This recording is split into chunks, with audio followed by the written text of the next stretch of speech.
that. Come over here.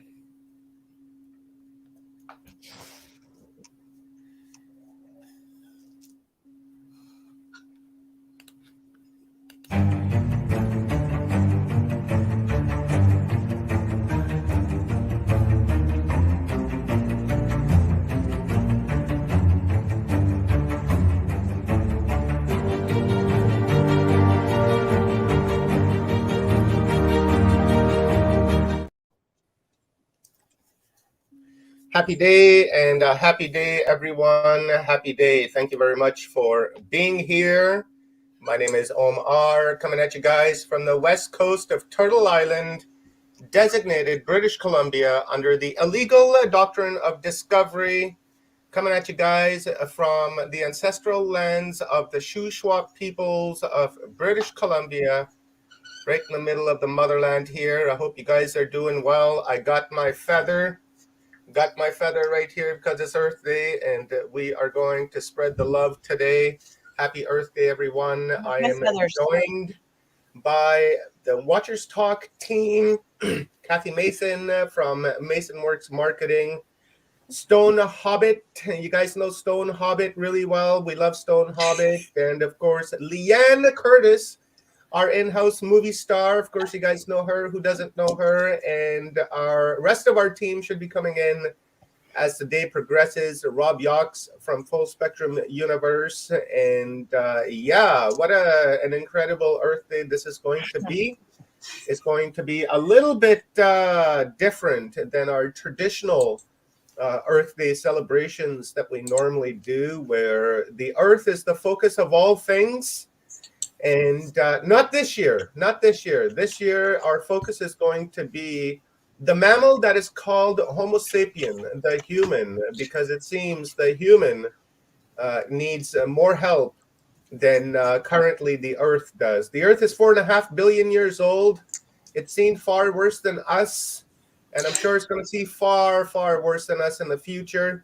It's going to be here for 4.5 billion years after we're gone. So I think the best thing that we can do is focus on ourselves, self-ponder, self-reflect, and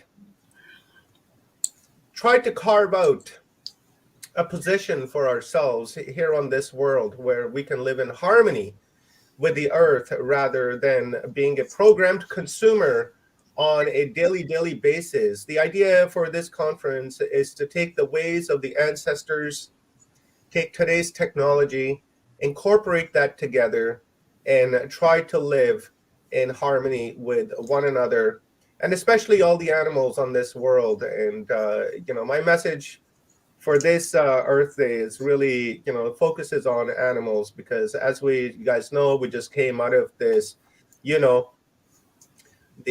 shit show that we just went through over the past few years. And, people, zombies, I suppose I could say that they are, because connected to things, and it's really disgusting, because these people, what they've done is that they've gone and adopted animals. They've adopted pets, cats, dogs, snakes, rabbits, birds, what have you. They gone out and they got them because they were lonely. And now that the shit show's over, these people are dropping these animals off at the SPCA shelters and animal shelters by the droves, and dropping them like garbage. Their entertainment was over. So, that really hurts my heart. And when I was thinking about this conference, and that was the, thing that was really running through my head. So I want to bring focus to that, so that we don't, we stop being zombies and respect the animal kingdom and, the earthly kingdom, and live in harmony with it. Why get yourself a dog or a cat for a couple of years? Once it gets, attached to you, you get rid of it, like a used piece of furniture. And that really makes me angry. So, my focus this year is towards that. So that really is my intro, and welcome everyone. Valentina McKinley, Gray Noise, Selena Angles. You guys are amazing, and I appreciate your support. We don't stream to Facebook very often, since Facebook, tried to cancel me a bunch of years back. Turned out I canceled them and stopped streaming to Facebook altogether. I just removed my platform from here.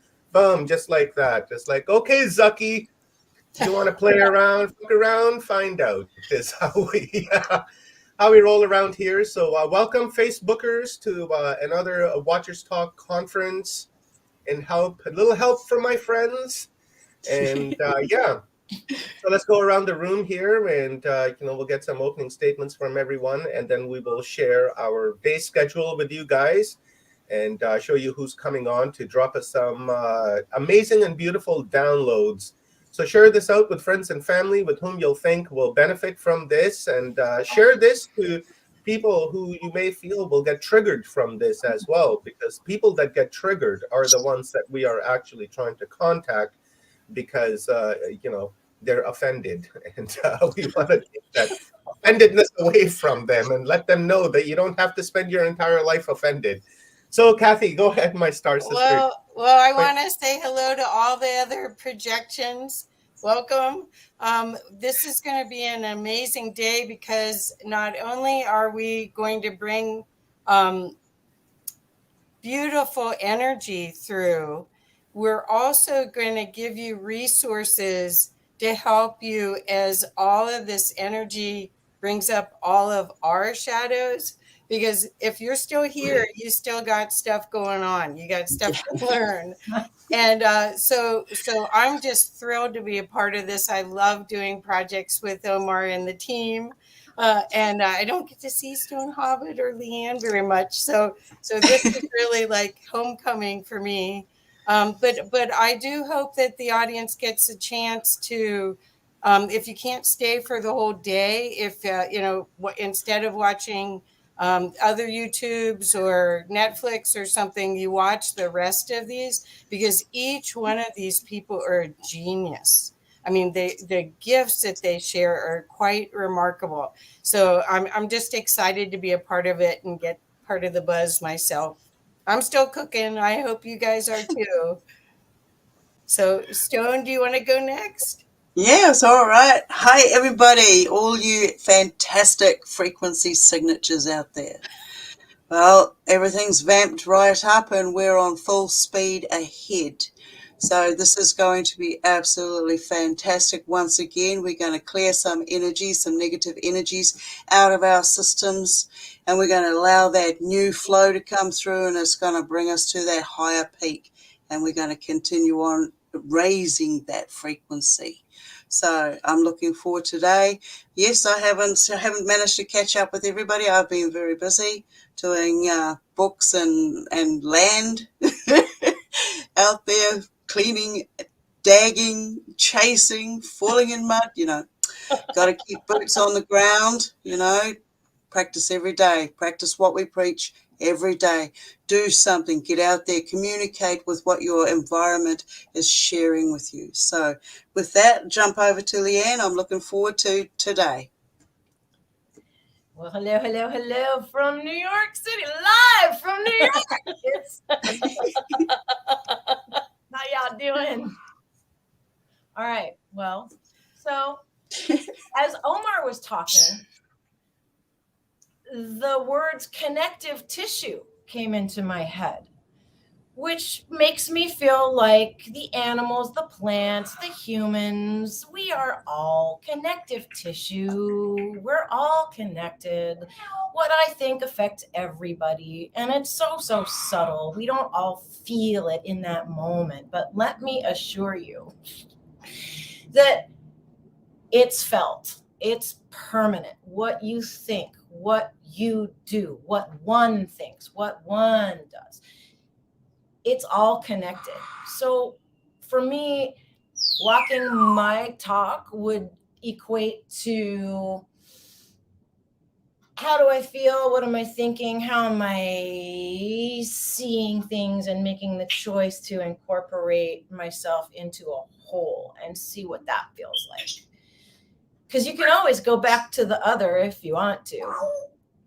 But it's nice to have options and not be so stuck. So with that reference back to zombified people, it's okay to give yourselves permission to feel something, wake up and actually look at yourselves. It's really okay. And today would be a real good day to start right now, because right now is right now. And followed by right now. It never stops, the right now. So be here now. We're here now. We love you. We're so grateful for your presence here. And we are so grateful to hear from everybody who will be speaking today with all of their lit up points of light coming forth in tones and words and spirit. We are connective tissue. Thank you.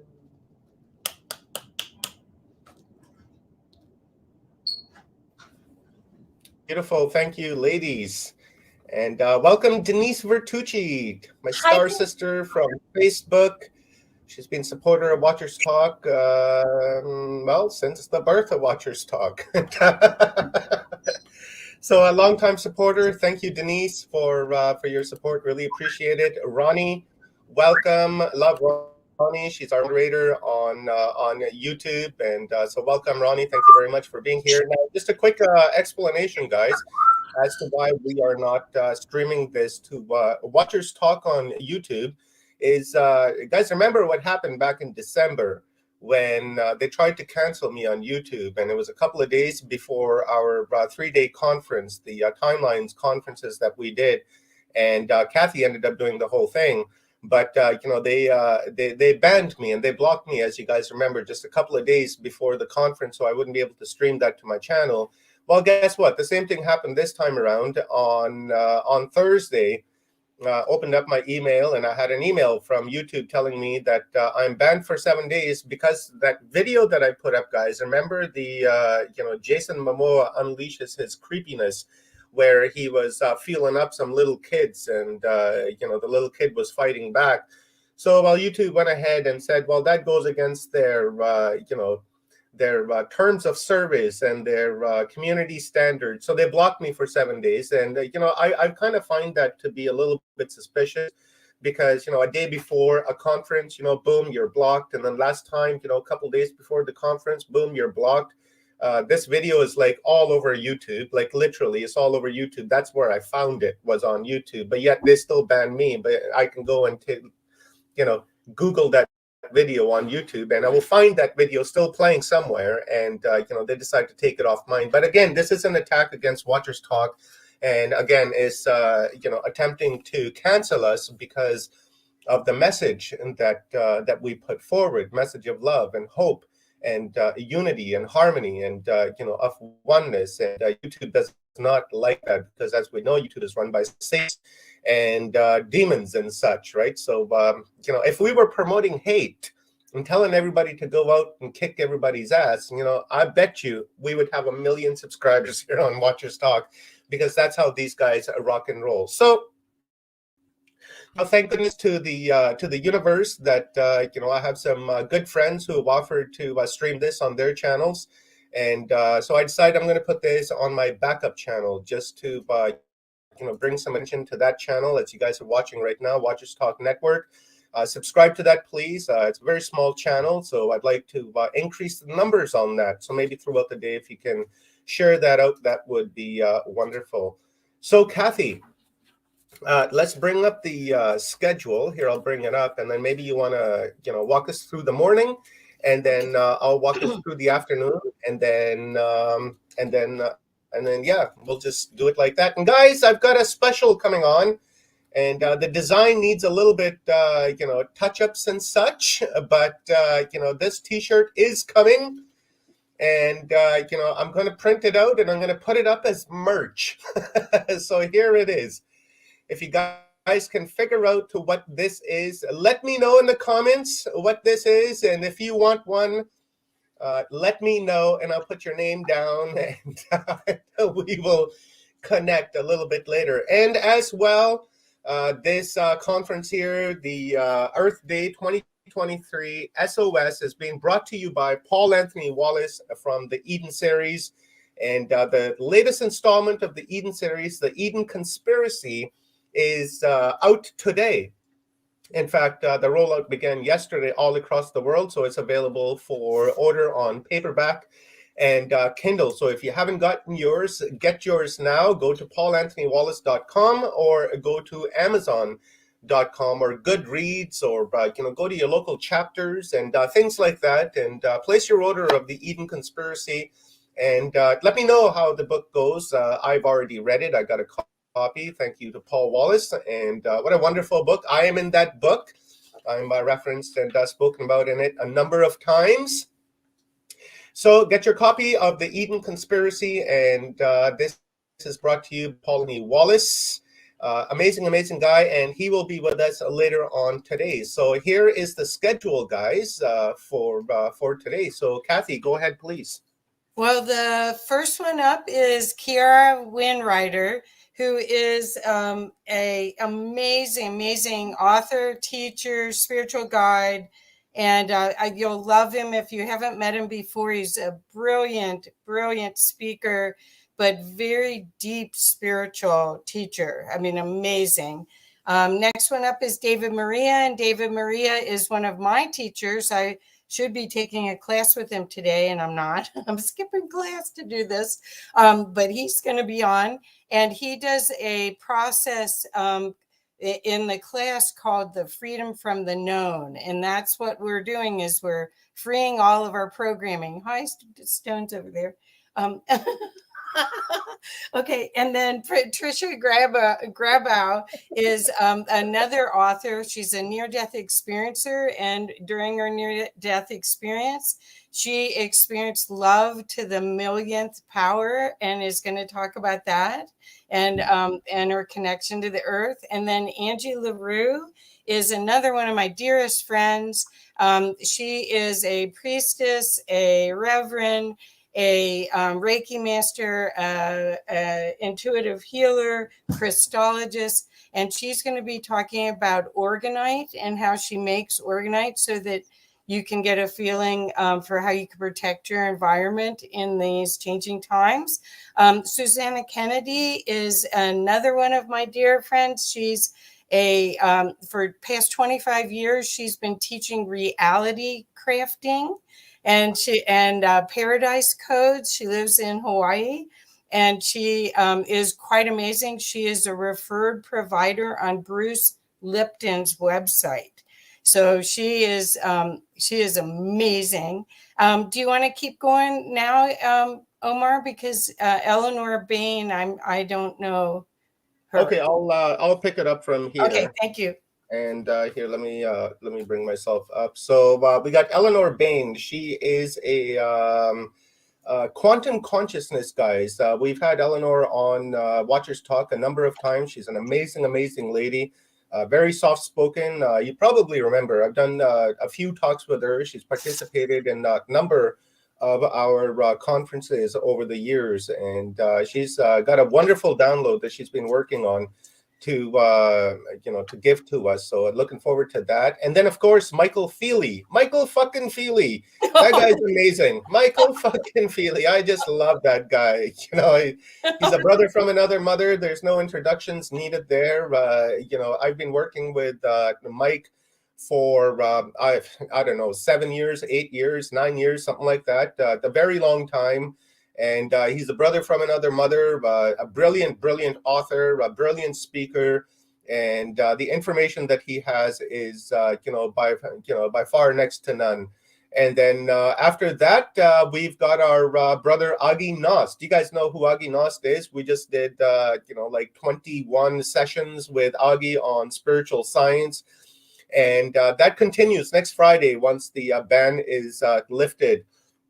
And then we were supposed to have John Raymer, but John Raymer did not respond. So in that spot, Kathy Mason will be interviewing Omar Pa, and that's going to be a good one. And then after that, we got our buddy John Shaughnessy from Boston, our John Shaughnessy. And he's going to be talking about his new book, which he published about 2 or 3 months ago. That is about the ocean, freshwater ocean that is below the mantle of the earth. And I've been shooting John some links. And guys, there is a leak at the bottom of the ocean, where the water from below the mantle is leaking into the saltwater ocean, and they've discovered that it's actually fresh water underneath the mantle. So he's going to be talking about that. And then, of course, we got Paul Anthony Wallace, and he's from the Fifth Kind, and of course, we just talked about his Eden series. He's a sponsor of this event as well, so he's going to give us a nice ancestral download and try to connect the two hemispheres of our ancestors' way of living and our current living with technology and kind of what have you, because we're kind of abusing technology right now. Like our smartphones and such, because we can't even remember our own telephone numbers anymore, right? So that's one of the consequences of this smart technology, that we're not using our brain anymore, and that's kind of what they want, right? So Paul Wallace is going to be giving us a download on something to that, and then our sister from another mother, our star sister, Stone fucking Hobbit. She's going to be giving us an incredible download. She's our shaman, my personal shaman, my sister from another mother. I always love hearing her, and the orbs that she catches. Oh my God. And if you guys haven't seen that, go back into our archives. Check out the interviews that we've done with Stone Hobbit. Go and check out her website, stonehobbit.com. She's got some wonderful, wonderful stuff on there. And of course, she is our co-host MC on this event as well. And then we will close the day off with our brothers Stephen and Evan Strong, who are working with the Aboriginals of Australia, the first people, and learning the ways of, the way they've lived their life. 60,000 years on one continent, that's, you can't argue with that way of life, because it's obviously worked. And so they're working with the Aborigines, so they're going to be coming on and giving us an incredible download. And of course, least but not last, we got our sister Leanne Curtis, and as you guys remember from Humanity Unplugged, she gave us some stretches and some relief throughout the day, which was greatly appreciated. And I know you guys loved it, because I was hearing about it on Telegram for like weeks after. So, that was really amazing. And Leanne's also going to be performing a song for us as well that she's written. So, oh no, she says, no, she says, fuck you, no song. So that's how it is, guys. And let me remove this off of here now. And then again, guys, place your order for the Eden series, the Scars of Eden, Echoes of Eden, Escaping from Eden, and the newest addition to the Eden family, the Eden Conspiracy, what the Bible was like before it was the Bible. So very interesting book. Let me bring myself up here. So that is the schedule for today. So essentially right now, we're just waiting for our brother, Kiara Windrider should be with us here pretty quick. So ladies, maybe if you want to just take over for a couple of minutes, I'll shoot Kiara a message and let him know that he's coming up here in a couple of minutes. Well, I before Kiara gets on, I'd love to tell you that he came here and stayed at my house, and he taught a class. He has this process called Alahinur, which is a Turkish word, and it's a process of bringing energy. It's almost like a completion after you've done whatever prayer work or meditation work, but you want to seal the energy in. And they were using it at the Oneness University in India and at their Dikshas to finish the Dikshas. So I don't think he's going to go over that today, but it's quite beautiful and it's palpable. It's really, you feel this energy coming down through all the way and grounding into the earth. And then you feel like you've closed the door. So anyway, so he's such a great resource. So Stone, you guys both are muted. Oh, sorry about that. Love listening to your beautiful voice, darling. Oh, My wildlife is very wild right now. They're excited. It's Earth Day. They are. They know it's Earth Day. Yeah. So what do you feel like is the biggest thing you're hoping to get out of today? Leanne? Okay, so because I'm still human, I still have an ego. No, seriously, everything from like feeling validated in what I've been experiencing through other people's verbalizations and perceptions of what's up. It always makes me feel better, safer, like I'm not out of my fucking mind since we're F-bombing today. And so just more self-realizing tools so that I can bring it back inside and like, inner standing. Like really, Yes. it's Yeah, I know. like I get the word understanding and it has its place. It really does. So, but to be able to differentiate between understanding and understanding and incorporating a whole around the two, who like it's frequencies that do that, but Yeah. we're all doing this. So it's kind of like what Omar said, like being able to integrate everything and make it one harmonious thing without becoming a drone in a singularity. That's not what we're talking about. We are a singularity whether we're aware of it or not, but just being able to function and navigate 3D and the subtle energies at the same time, and just getting a better grasp and working knowledge and ability to do that so that I can model this for other humans. Perfect. I want. Wow, that's fantastic. Oh, I loved it. Wow, Oh, I great loved it. articulation. Great. Yes. Okay, Stone, now you got a hard act to follow here. No, I don't. She basically said it all, darling. It was absolutely beautiful. I love the fact that inner standing is real and people are getting it. All I ever wanted was to share 5 minutes through my eyes with the rest of my frequency signatures. And when I go around and I'm like, inner standing, it starts with yourself. You get to know who you are. You get to forgive yourself. You get so many rewards, and you instantly go into a self-healing.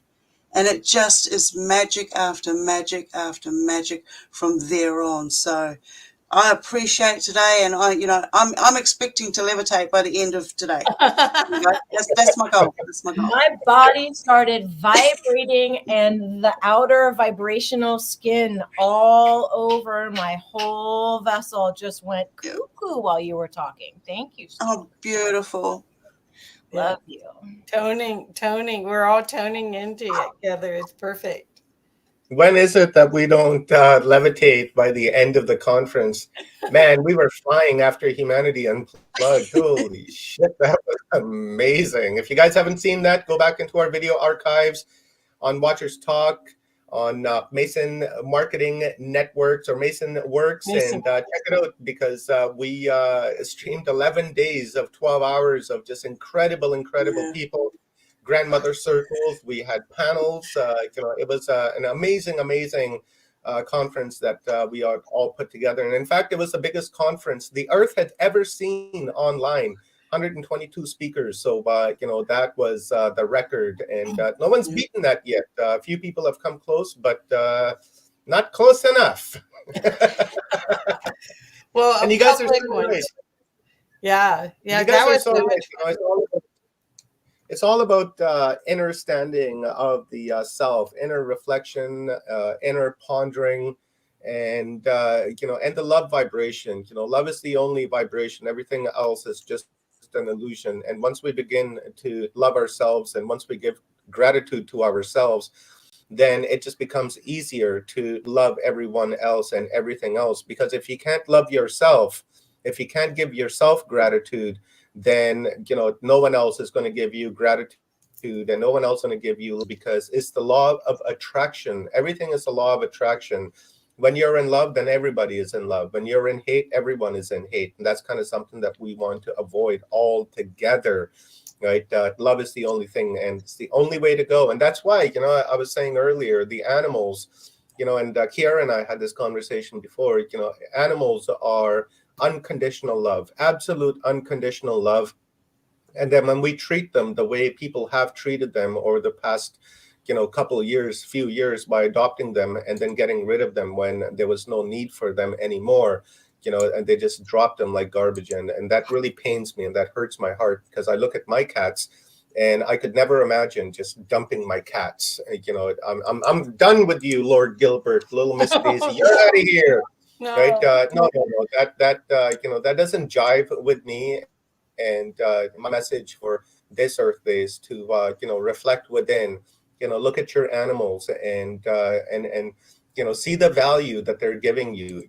Value just doesn't come in monetary value. It comes with love and friendship and companionship, and that's something that we are forgetting. While I was writing the description of this conference, I was thinking to myself, that we need to raise an army, the biggest army, from the likes of the world that's never seen, so that we can, combat and go to war to retrieve the human soul, because it just seems like the human soul is just getting further and further and further away from us, the more we're engaged in this negative behavior. So, maybe today's conference will allow us to self-reflect and, begin to love one another and each other and ourselves, because that is the most important thing. The first step towards love is to love yourself. Like Dr. Emoto said, right? The late Dr. Emoto, he taught us that you can program water. Now, if we know that information, if we understand that information, then not to use that information would be just foolish. And we're not foolish. We understand the power of, thought and love.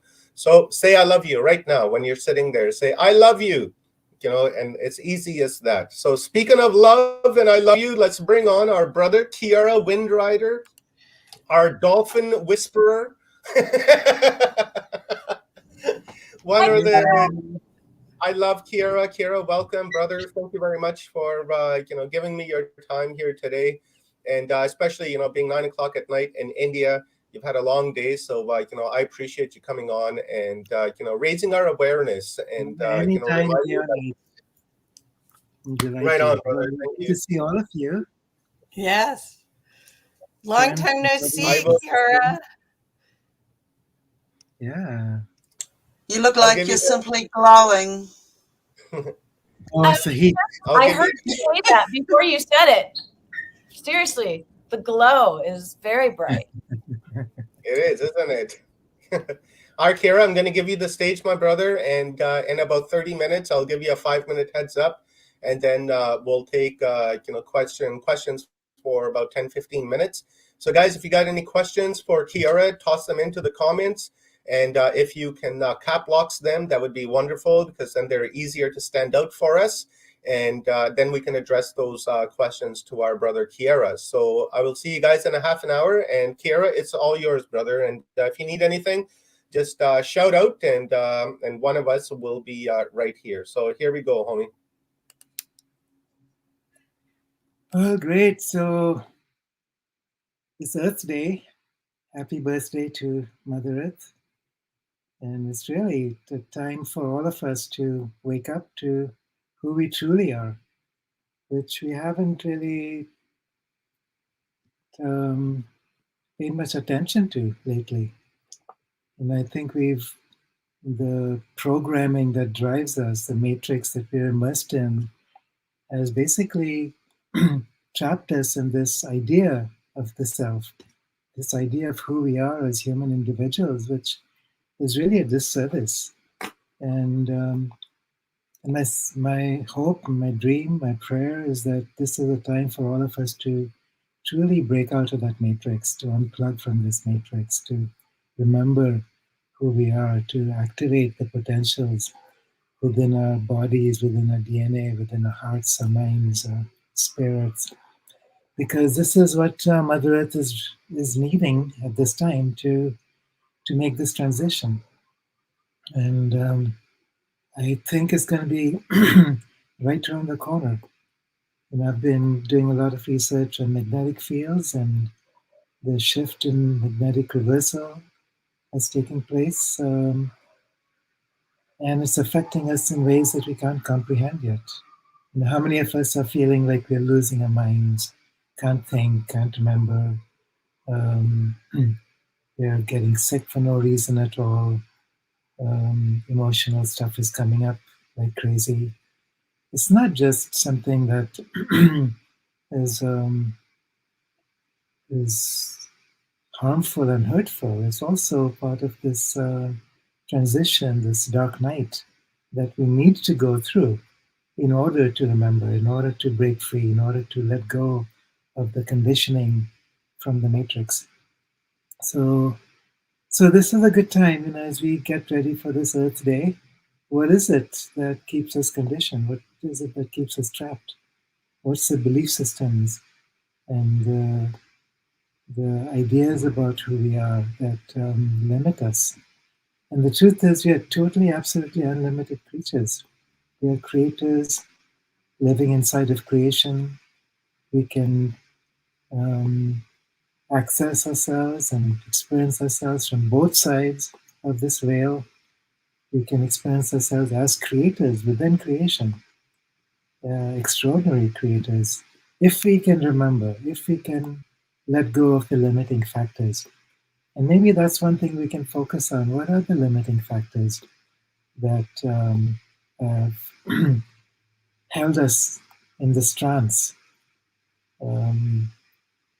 that we pretend to be human? You know, we are so far from what we could become. And many mystics and even scientists have been speaking about this journey that we're on. We are moving out of the matrix. We are moving from one root race to another root race, one genetic species to another genetic species. Every time we go through this magnetic reversal, we actually go through a mutation. And this is not just humans. We are preparing for a planetary mutation because it's a planetary event. And within the next decade or two at most, we will be experiencing what's called a magnetic excursion or reversal, where the entire magnetic field shifts to a different polarity, including our own bodies, because our 5 bodies, our emotional, mental, physical, etheric, and soul bodies, are all linked through the magnetic field of the Earth. And we're getting ready for this excursion, a reversal, which means a complete reorientation of what we are.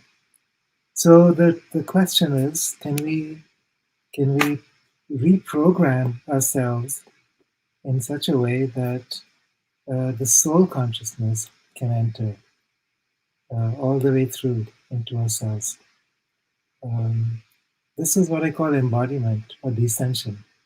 So this journey is really not just about ascension, about lifting out. Once we've lifted out, once we've contacted that presence that we call the soul or the Atman, then we embody that Atman, embody that soul deep into the cells. And this is an experiment that we are embarking on that hasn't been done before, and it requires us to step forward in ways that we can't imagine yet. So maybe during the questions, we could focus on what are the ways we can do this. Integral yoga for me, this is the path that Sri Aurobindo and the mother in Pondicherry have been bringing forth. It's about the supramental level of the mind, the supramental consciousness becoming manifested. And so maybe I'll say a little bit about this because, when we talk about the mind, we basically talk about the matrix mind. This is the logical, rational, discursive mind that we use for navigating our way through linear time. And it's important, it's essential. But there are ways that we can access other levels of the mind, the higher mind, the illumined mind, the intuitive mind, the overmind, the supermind. These are all levels of the mind far, far beyond the rational mind, which we can begin to access through certain techniques and primarily through just simply allowing ourselves to surrender to something much bigger than ourselves and letting it come through. It's like, some of you may be adepts with the instruments like the didgeridoo or the flute, or, where you just simply become the tube. And then something pours through that tube, creating this magnificent sound, this wave of creation that then comes through effortlessly. And it's like that. Once we can surrender ourselves, our personality structures, everything that we've built up, and this is a paradox. We've built up an ego over developmental cycles from the time we were children to adulthood. We've built up the strong ego, which is essential to allow us to navigate our way through life. Now we let go of that ego. We let go of that structure because that structure is something that's restricted to the rational mind, to ideas of the personality, mental and emotional bodies. And now, as we connect with the causal body, the soul body, and the structures that we can inhabit in those realms and bring those through different levels of the mind, then there's no stopping us. That's when we become divine humans. So I'll say a little bit about these levels of mind. The higher mind is that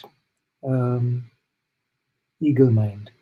So it's the ability to see in the big picture, see the full perspective, the entire jigsaw puzzle, not just one tiny piece.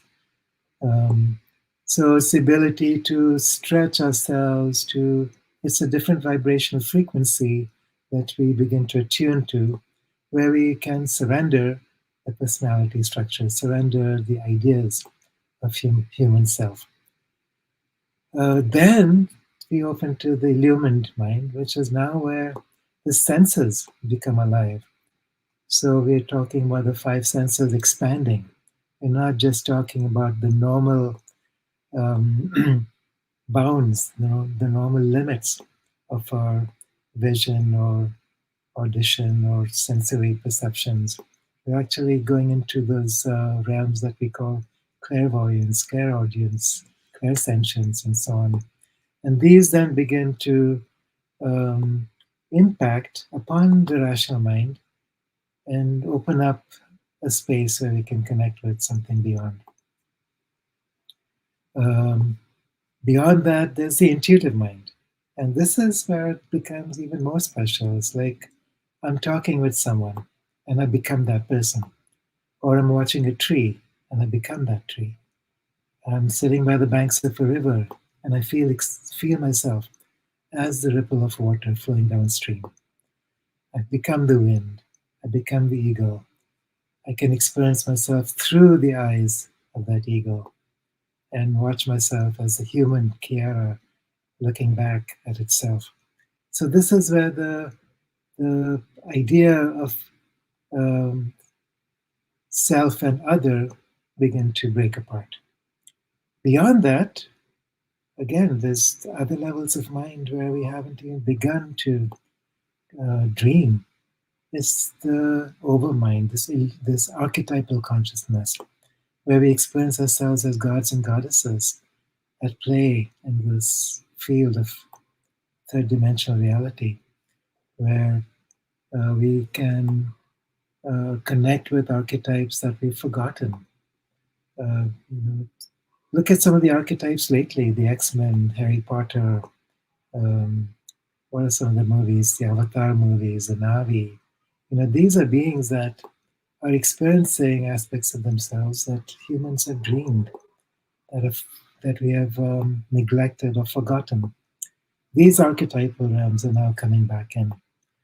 And through these heroic characters, through the gods and the goddesses, we actually embody that. We open ourselves. It's like open this window to experience these archetypal realms, these aspects of the higher self, anchor them in. And then beyond that is the supermind. And once we connect with the supermind, this is what Sri Aurobindo referred to as the supramental consciousness, outside of time, outside of space, outside of creation, outside the veils of Maya, the Big Bang, where we experience the primordial aspect of us, create a link, and then bring that primordial self into human expression. And this is a huge event. It's not something we can do by ourselves on a personal level. It's something that is happening, though, on a collective level. And this is part of this magnetic excursion reversal process that we're talking about. And there's a galactic wave coming through from the center of the galaxy, carrying levels of information, carrying potentials and possibilities that are highly intelligent. Let's access that. Let's embody that. Let's bring that deep into the cells in ways that we can then express fully into the collective humanity. So, this is what we're here for, 8 billion people and other species as well. And there's other species that I consider even more advanced than humans that are also holding the window open.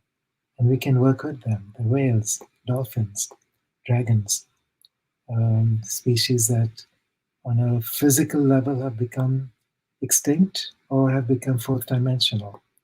I would also include the Sasquatch, the Yowies, the elves as part of this. So we can begin to interact with them, cooperate with them, work in conjunction with them to open up to higher dimensional realities. So the first step is just simply acknowledging that this is possible. Then we team up with others in all the three worlds, the middle world, which is the world of visible creation, and then the upper worlds, the worlds of spirit, the worlds of high dimensional realities, and the lower worlds, which are the elemental realms, which are the earth spirits, the beings that are supporting us and assisting us and working with us in support of Mother Earth. So, yeah, so that's I guess a little bit of what I would say, to start with, and as we remember Earth Day, and what does it mean to be a part of Mother Earth, to be a voice for Mother Earth, to connect with the soul of Mother Earth, or Gaia. So I don't know how many minutes I have, but let's take some questions.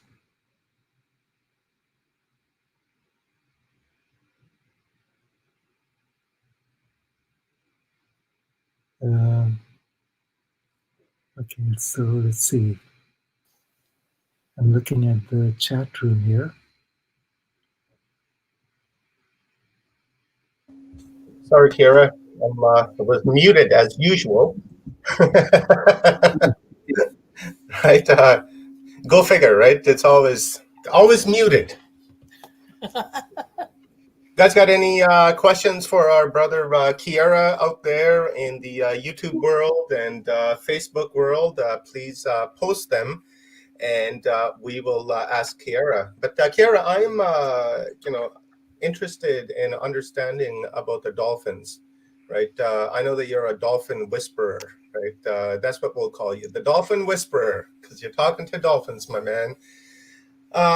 We understand that their intelligence is, probably far greater than our own intelligence.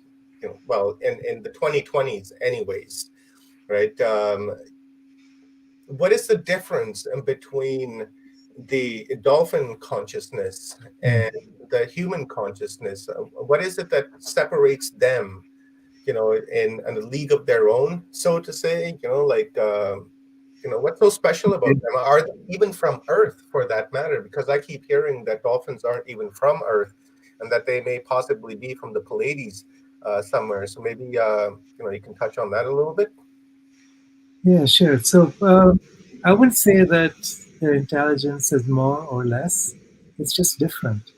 It's like, we have right and left brain hemispheres as part of our own human structure, and they're different from each other. One is not better than the other. So my sense is that whales, dolphins, cetaceans, turtles, they represent the right brain of Mother Earth, and humans represent the left brain of Mother Earth. So it's trying to work together. It's not like, we try to do it all by ourselves or they do it all by themselves. We need each other. And a beautiful movie that I watched recently, which I'm sure you've all seen, is Avatar 2. And the relationship that the Navis, the ocean people, have with the tulkuns, which are like representations of the cetaceans. And recognizing that these beings are incredibly vast, conscious magicians, and that there's a way that we can learn to work with each other. If we're not in this state of consciousness where we see ourselves as superior, which we generally tend to do, and that superiority comes from feeling like we're struggling to belong to something beyond ourselves. It's only when we feel less than that we need to feel superior.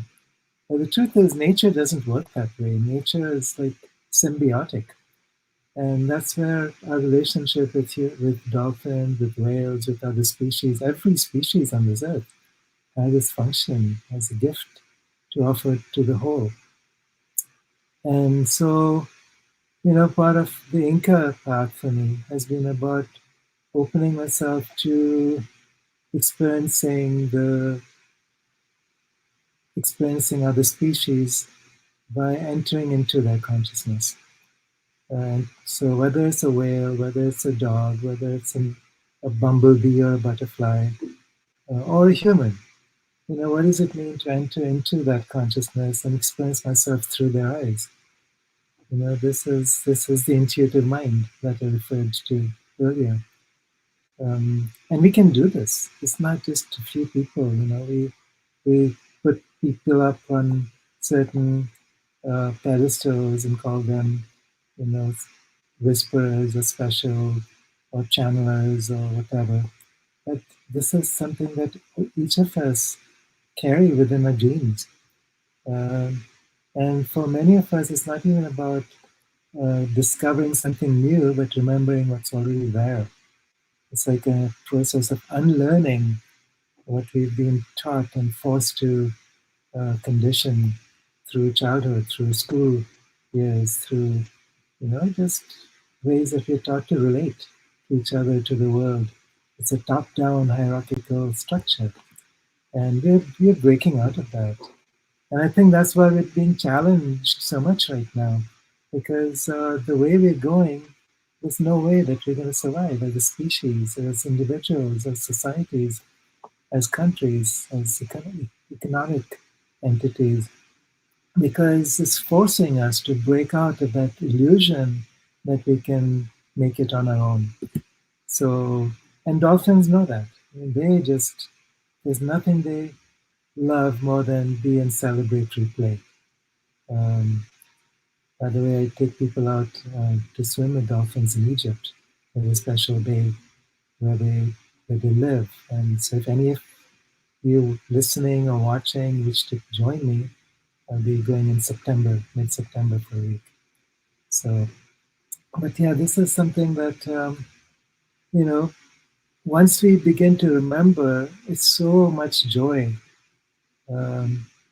We get bored. We think we've been there, done that. We get addicted to these stupid devices that we carry around with us and think that's the do all end all of all things.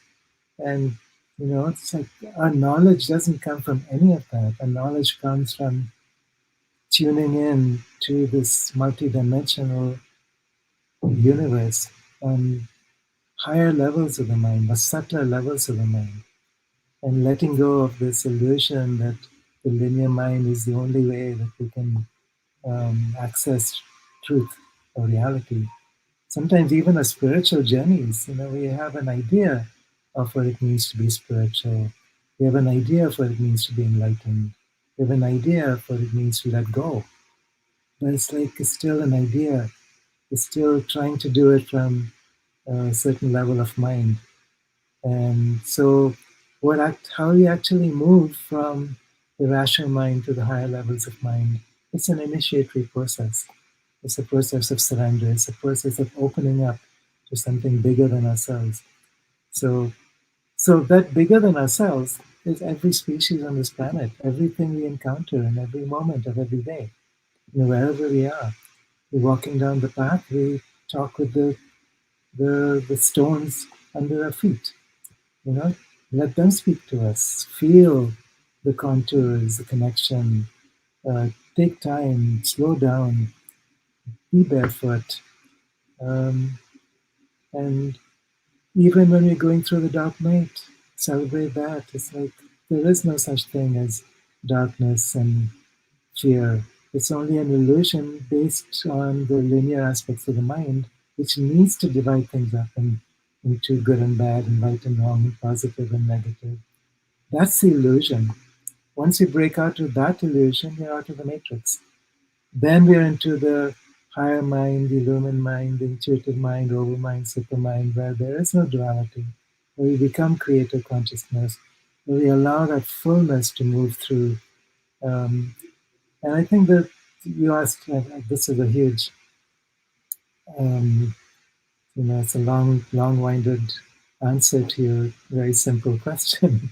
But I think dolphins are a reminder to us in their simplicity, their joy, their beauty, their joy, to just slow down and remember. That's what we love about you, Kira, is the long-winded answers, because they're detailed, and you're crossing the I's, and crossing the T's and dotting the I's is what I mean. I love you, and guys, if you want to go and swim with the dolphins, the amazing creature, connect with Kiara on his website at KiaraWindrider.net, and go and swim with the dolphins. That would be amazing. I would love to do that. Kathy, please go ahead. The other thing I wanted to compliment Kiara on, and if you get to spend time with him and take classes with him, is that he creates an experience. Because this isn't really all there.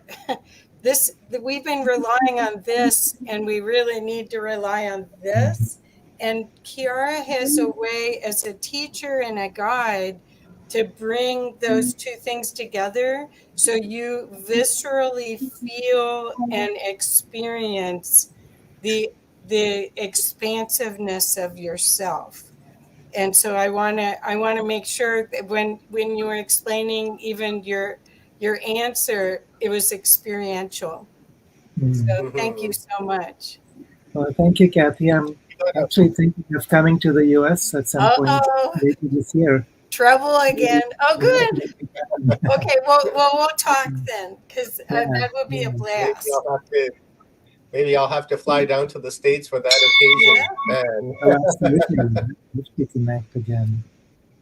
We got a couple of questions coming in for you, Kira. One we got off of YouTube, and another one coming off of Facebook. And guys on YouTube, please smash that like button and subscribe to my Watchers Talk Network. Help me build that channel so that we can have a backup. And people on Facebook, smash that like button and share it out to groups and such, so that other people can experience our conference today as well. So the first question, Kiara, is from Leanne, Valentina McLean. And Say something really Valentina says, sorry, go ahead, Leanne. Yeah, I'll bring the I just question wanted to up riff after. on what Kathy said, because if Kiara's class gives you that full experiential experience, experiencing yourself fully like that, that's the definition of feeling alive. It's not the next thrill that's in physicality. That's not it. That's where they tricked you. Like, it's what they're talking about. That's the feeling alive, the feeling incorporated, the feeling that you're the connective tissue that I was talking about before. Like, so there's that. And then there's no long-winded answer from Kiara. There's only a long wind rider answer from Kiara. That's so sweet, yeah. Thank you. Sorry, Valentina. I'm so sorry. I just had to get it out before I forgot. Yeah, I love that one. That was a good pun there. I loved it. Selena Angles asks, where do we go to find Kira's classes? And Selena, you can go to kirawindrider.net. I just put the links in the comments, and I will add those as we go forward throughout the day as well. Now, Yeah, I'll just say to that I haven't actually been teaching anything much in the last few years because of lockdowns and travel restrictions, but it's time to do that. And so wherever I'm invited, I'm happy to come. And I'm also getting a whole series of books out end of this month. So look for that as well. And then there was a question earlier from Valentina. Did we get that? Yeah, let me hit that up here, Kira. I'll bring that up. We got two questions, actually. One from Valentina and another one from Denise Vertucci. We'll hit this one from Valentina. She says, how do we find out who we are really, our true selves? Wow, that is the big question. And again, do you want a long-winded answer to that? Yeah. Hit us up, brother. Give us a long Wind Rider answer. I love that one. Thanks, Leanne. Long tail feathers as we fly. Yeah, so this is really not about finding out who we are, because it's more of an unpeeling process. The mask is what we think we are. The mask is what we're conditioned to believe that we are. And as we remove that mask, what's left behind is who we are already. So it's not like looking for something outside of us, beyond us, that's something separate and to be discovered. It's really about this painstaking process of going inside and facing the shadows. When I say shadows, I'm not just talking about dark shadows. I'm also talking about the light shadows. As Marianne Williamson says, it's our own light that frightens us more than anything else. What does that mean? So if we were told that we are these incredible beings of light, primordial consciousness, informed, capable of anything that we can imagine, and it's only a conditioning, a trance that prohibits us from actually experiencing that. How do we wake up from that trance? How do we dehypnotize ourselves?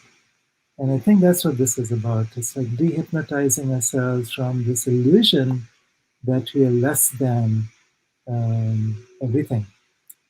And so what we are is everything. Who we are is primordial consciousness. When people talk about enlightenment, that's what they're referring to. But it's not just enlightenment in the sense of, letting go of our physical existence, moving on to non-physical or spiritual realities, but bringing that spiritual reality into form, into the body, into the cells. And this is where the hard part comes into our emotional states. which isn't easy, into our physical bodies, which is difficult. It requires a great deal of awareness and maybe some cleansing, clearing on cellular levels, and whatever that means. People today are talking about gut health. This is like the internal landscape where disease or dis-ease forms. It's all the microbiome. So there's so much we can examine. It's a combination of physical, emotional, mental, and spiritual clearing. And there are tools and practices to do that, ways that we can actually open to these very quickly.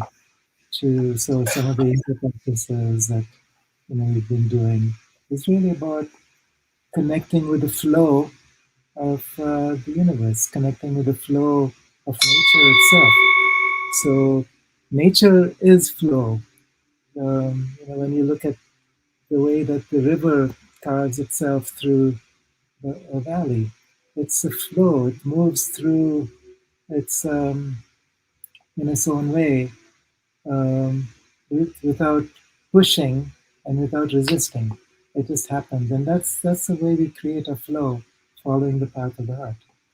I mean, these are I'm talking about a lot of things, but once we start to actually practice it and experience it, which we all are either knowingly or unknowingly in the process of anyway.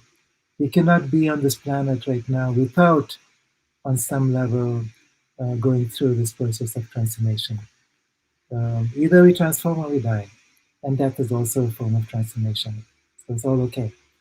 But it's like we cannot be on this earth right now and take a back seat.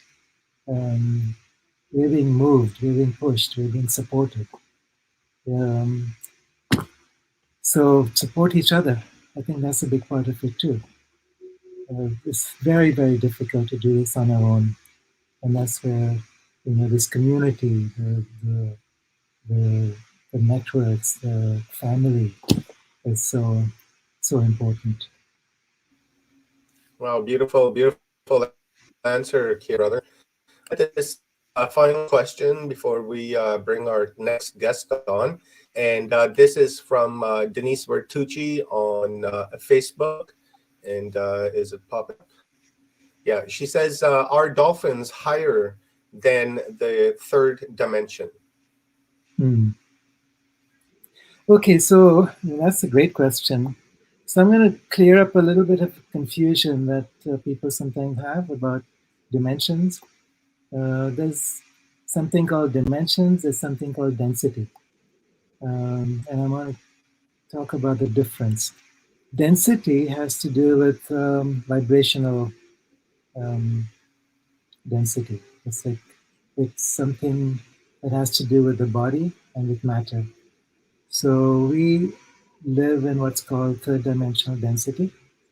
There's been civilizations prior to us. So every 12,000 years we go through an evolutionary transition point. And the civilization that existed before us, Atlantis, we were at a different density. The civilization before that, which we call Lemuria, some people do, also was a different density. And so each time we go through a transition, we go through a different density, and we might actually find ourselves in fourth density as we go through this next transformation. Now that's different from dimension. We can be in third density as we are, and explore a multitude of dimensions by simply moving our consciousness into different states.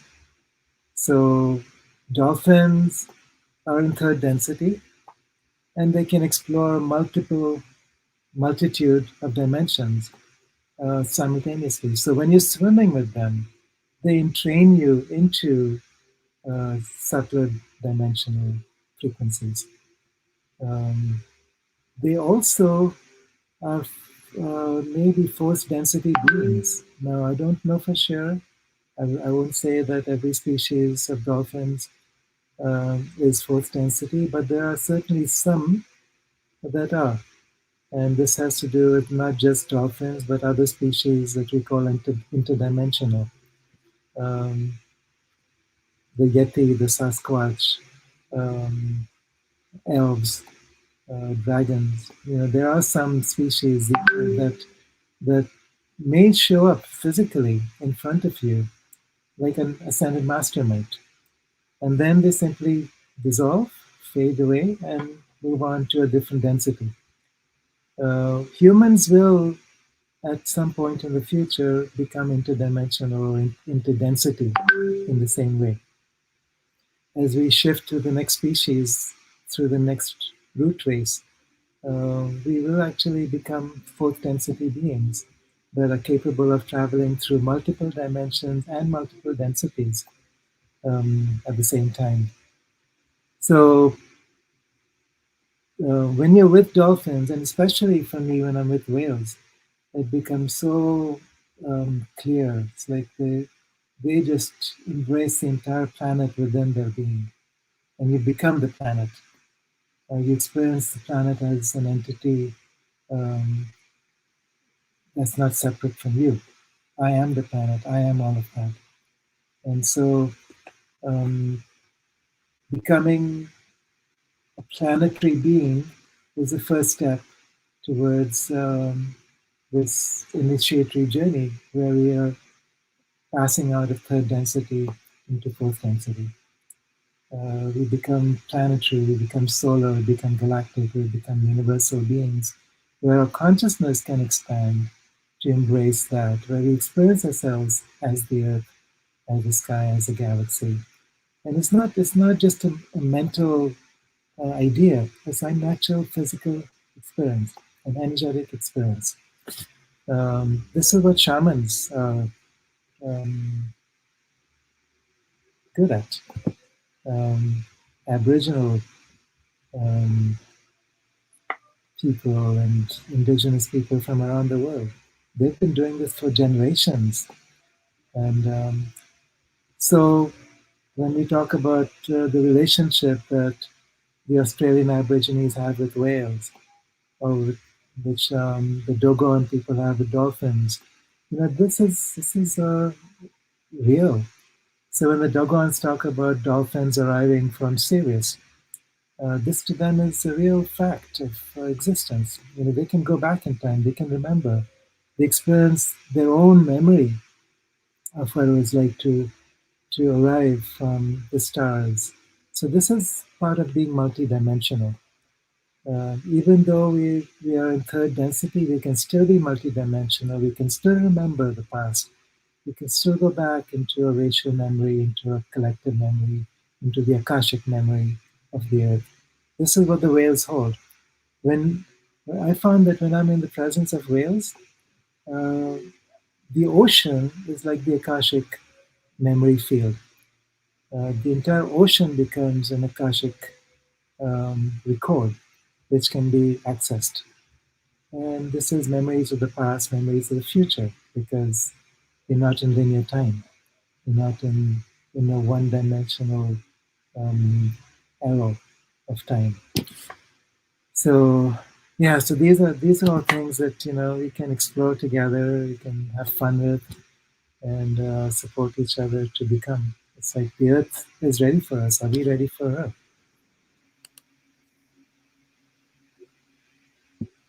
Come on.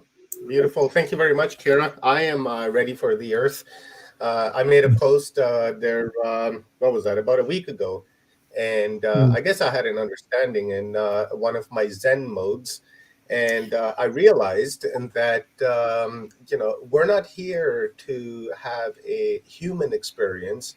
We're actually here to have an earth experience because the earth is part or the human is part of the earth. So to say that I'm here to have that human experience, I would say, we need to change that perception because we're really here to experience the earth, the physicality of the earth, the elements of the earth. right? The wind of the earth, so we're here to have that earthly experience. And that's why it's good to be nice to the earth, right? And everything that exists on it, be nice and say, I love you to it. And because when you do, you'll notice that the earth will begin to speak back to you.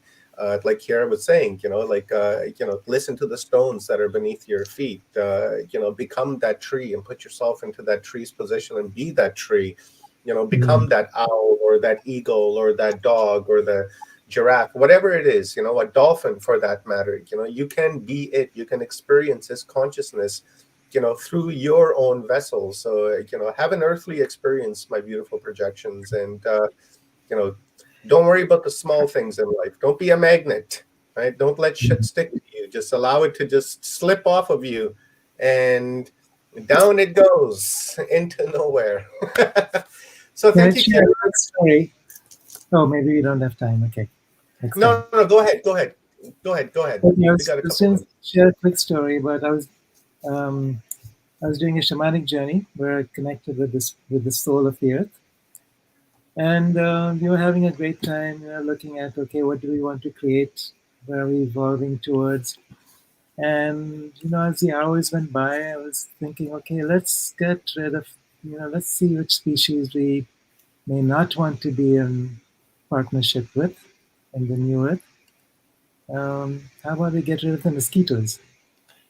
And so, oh my God, I tell you, that night when I went back to my cabin, there was an invasion of mosquitoes. There were like 50 mosquitoes in my room, buzzing around, biting and needling me. And it's like it took me an hour to get rid of them. And then 10 minutes, another 50 mosquitoes came in. And it's like, my God, this is, and I very quickly realized that, they were they were having their revenge for being excluded. Who am I to tell them? Who am I to tell them that that a certain species is to be excluded? We're trying so hard to exclude every other species, and Mother Earth still hasn't excluded us. I mean, that's a huge um, It learning is, point. So I learned from especially after. that, and then I've learned to live in harmony with mosquitoes as well.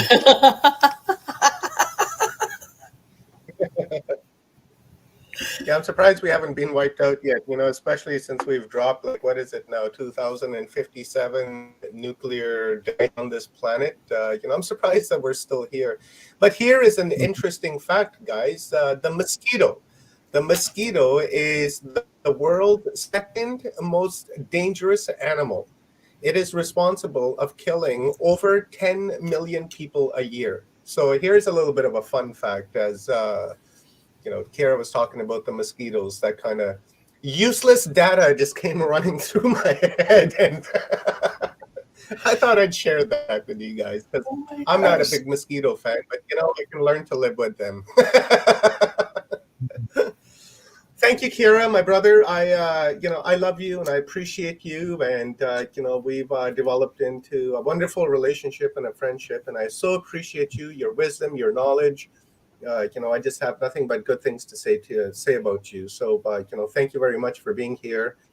And guys, visit Kiara's website, kirawindrider.net. And the links are in the comments here on YouTube, and they're on Facebook.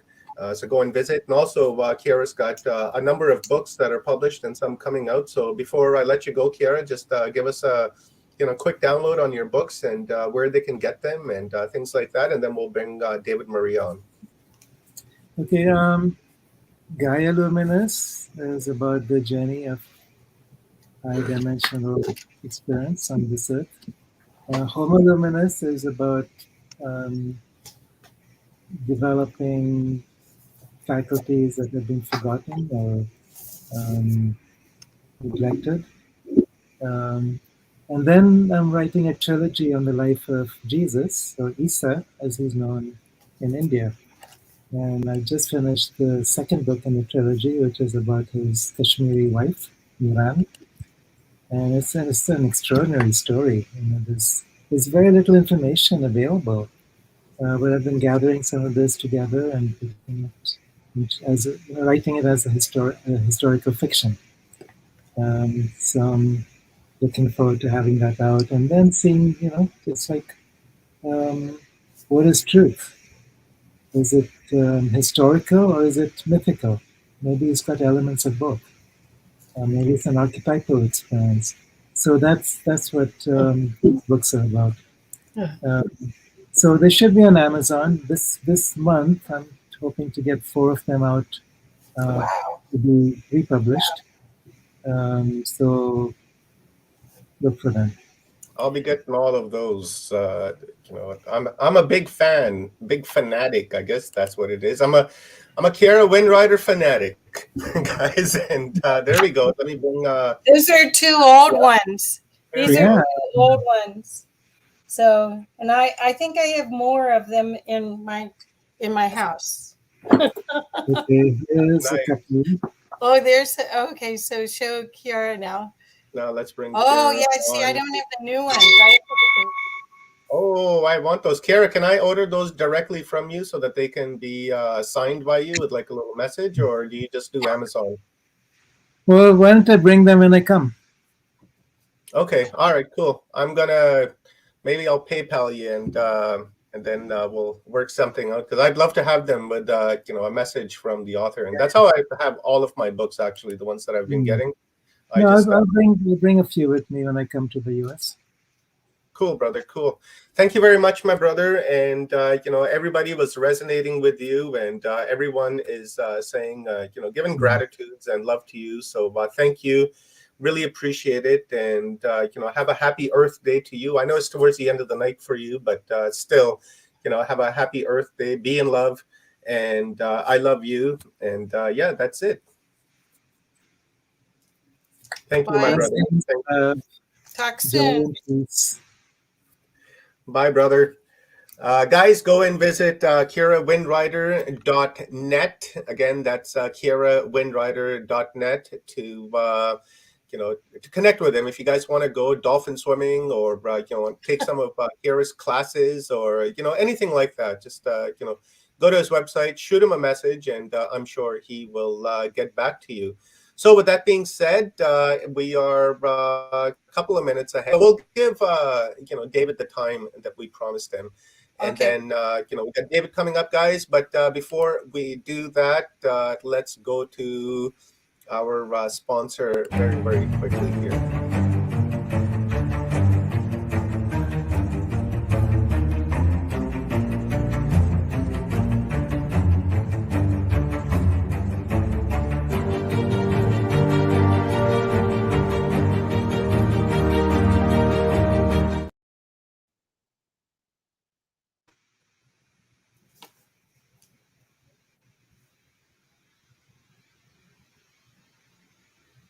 And new Eden series that is available starting today. It's the launch yesterday and today, right across the world. The Eden series, Paul Wallace, and the new one is out, The Eden Conspiracy, and that's available at Amazon or any of your local bookstores. Go to paulanthonywallace.com to place your order for a Kindle or paperback.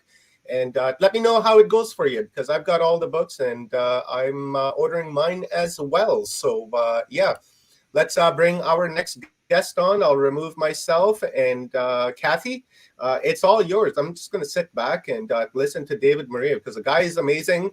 And I understand you've taken his classes 17 times. So I think... No, I'm on my 7th. But I've never taken a class 7 times before. It's that amazing. Okay, make fun. Yeah, I can. I failed bet, the first 7 10, times. so no. All right, guys, I'm going to remove everyone off the screen and bring David on. And then, Kathy, it's all yours. I'm just going to sit back in the background and share David's links and such. And while you guys have an amazing conversation. So here we go. All right, brother Kiara, I'll talk to you soon, homie. Bye, Kiara. Here we go. And then let's remove our Sister Leanne. Let's move on. Sister Stone Hobbit, and let's remove that guy Omar Paw. Here we go. It's all yours. David. Okie dokie. Welcome, David. Nice to see you again, sir. And looking forward to a download from you. Hi, Omar. How are you today? It's lovely to be here. And Kathy knows if she needs anybody to tease her and laugh with her, that I'm all there. I think most of my friends tease me on my forehead, and they're more than happy to accommodate. But so everyone, this is a perfect segue after Kiara's presentation to introduce you to David Maria, who is, I'm calling him my teacher because I take classes from him, but he's more than that. He is taking the class right alongside us. So it's a very different experience of taking the freedom from the known, which is freedom from programming and the constructs that this experience has given you that may not serve you anymore, right?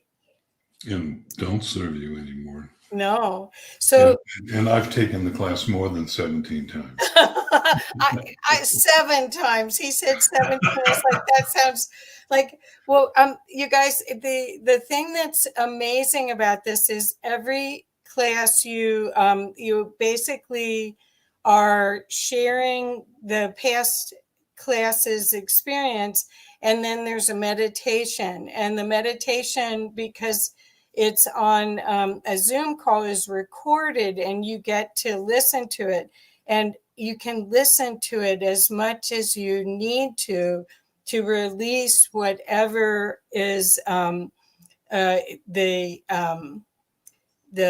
falsehood, basically, of reality, or keeping you from the higher states of reality. Let's put it that way.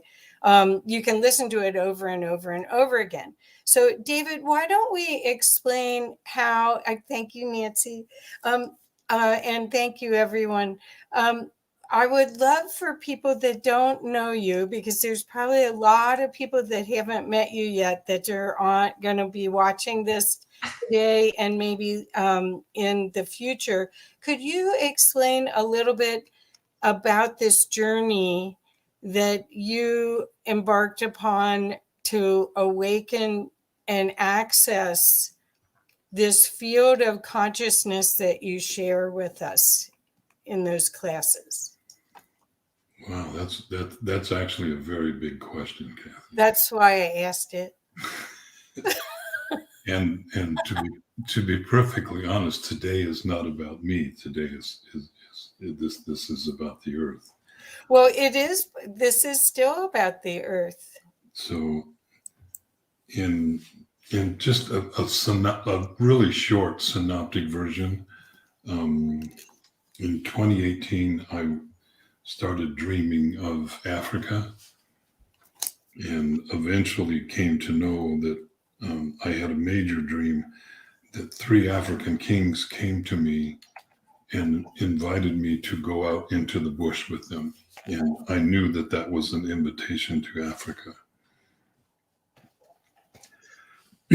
Over a series of just, the only way I can phrase it is miraculous events. This was in December, and Africa is a destination over Christmas break for families to take their kids on whatever type of safari they might be going on, whatever it might be. And the closer you get to Christmas, the more expensive plane tickets get. I didn't have the money at that point. And without saying anything, David Hall and his wife called me and told me that they had gotten a clear message that I had to be in Africa. They wanted to buy my plane ticket. And more miracles happened, and more miracles happened.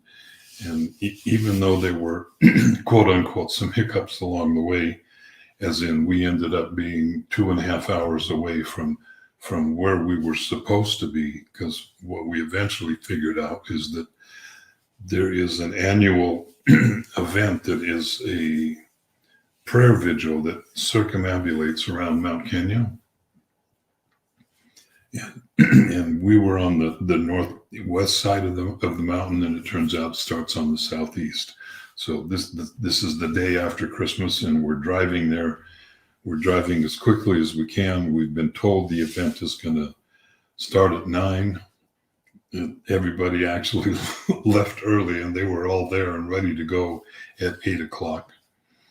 And they're calling us, wanting us to know, where are you? And I think I made a comment of something like, look, this is an all-day event. Just start without us and we'll catch up.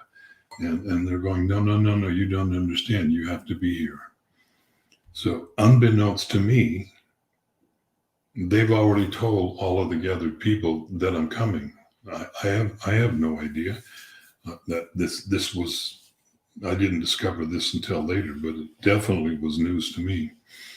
And this was before COVID. And so when we arrived there was a substantial amount of people, maybe 800 or 900 people there, all African, and myself and one other person, Teresa Lutniger. We were the only white people there. And to the best of my knowledge, we're the only white people that had ever come to this event. So we're walking across the road to join the crowd in the back, and just to be there. And now they come and get us, and they drag us up front, and they turn us around and introduce us to the crowd. And it was both, for me, extremely embarrassing and a great honor all at the same time. And then we were introduced to all of the officials. And one of those was the last person that I met. He's an obvious priest or something. I didn't know. Turns out his name is Samuel Kamitha, and I look at him, and he's the man from my dream. And he looks at me and smiles and kind of laughs and says, "David, I dreamt of you." And I said, "Samuel, I dreamt of you too." So obviously there's a large gathering of people here waiting for an invocation and to be able to start this journey around Mount Kenya, which, by the way, takes over 7 hours to do. And so he says, let me do the invocation, and then afterwards I'll give you and your friends a blessing. And which he did. And when it came time for me, he heard that still voice that we all know what it is inside of him say, "No, give him everything." And it was like being struck by lightning 5 or 6 times in just a few seconds. And my body pretty much couldn't handle, came real close to overramping it. I was like as we drove around the mountain, I was like a bobblehead in the back of the car, just kind of bouncing along. To make it short, returning home, I was living on the Oregon coast at that time. I spent 3 months just sitting in my living room, looking out the window, and that was it. I was just integrating this energy, and it has only continued to expand. It has only continued to grow. The connection has deepened and deepened and deepened, as is happening for everybody in their own level. Wherever they are on their path, whatever it is, it's deepening for everybody. And mine was no exception. Meditation after meditation after meditation began pouring in. I was being downloaded constantly, still am, but most people are. And so in a very short story, or to make this story shorter, if that's it has led to what it is now in terms of forming, having offerings to be able to be of assistance to people, including classes. I'm currently sharing 3 of the Freedom from the Known classes at the same time. One is here in the States, one is in Australia, and another one is being offered 1 class a month through the course of the year. It is a big course. It's 11 weeks. So not everybody has has the ability to make an 11-week commitment.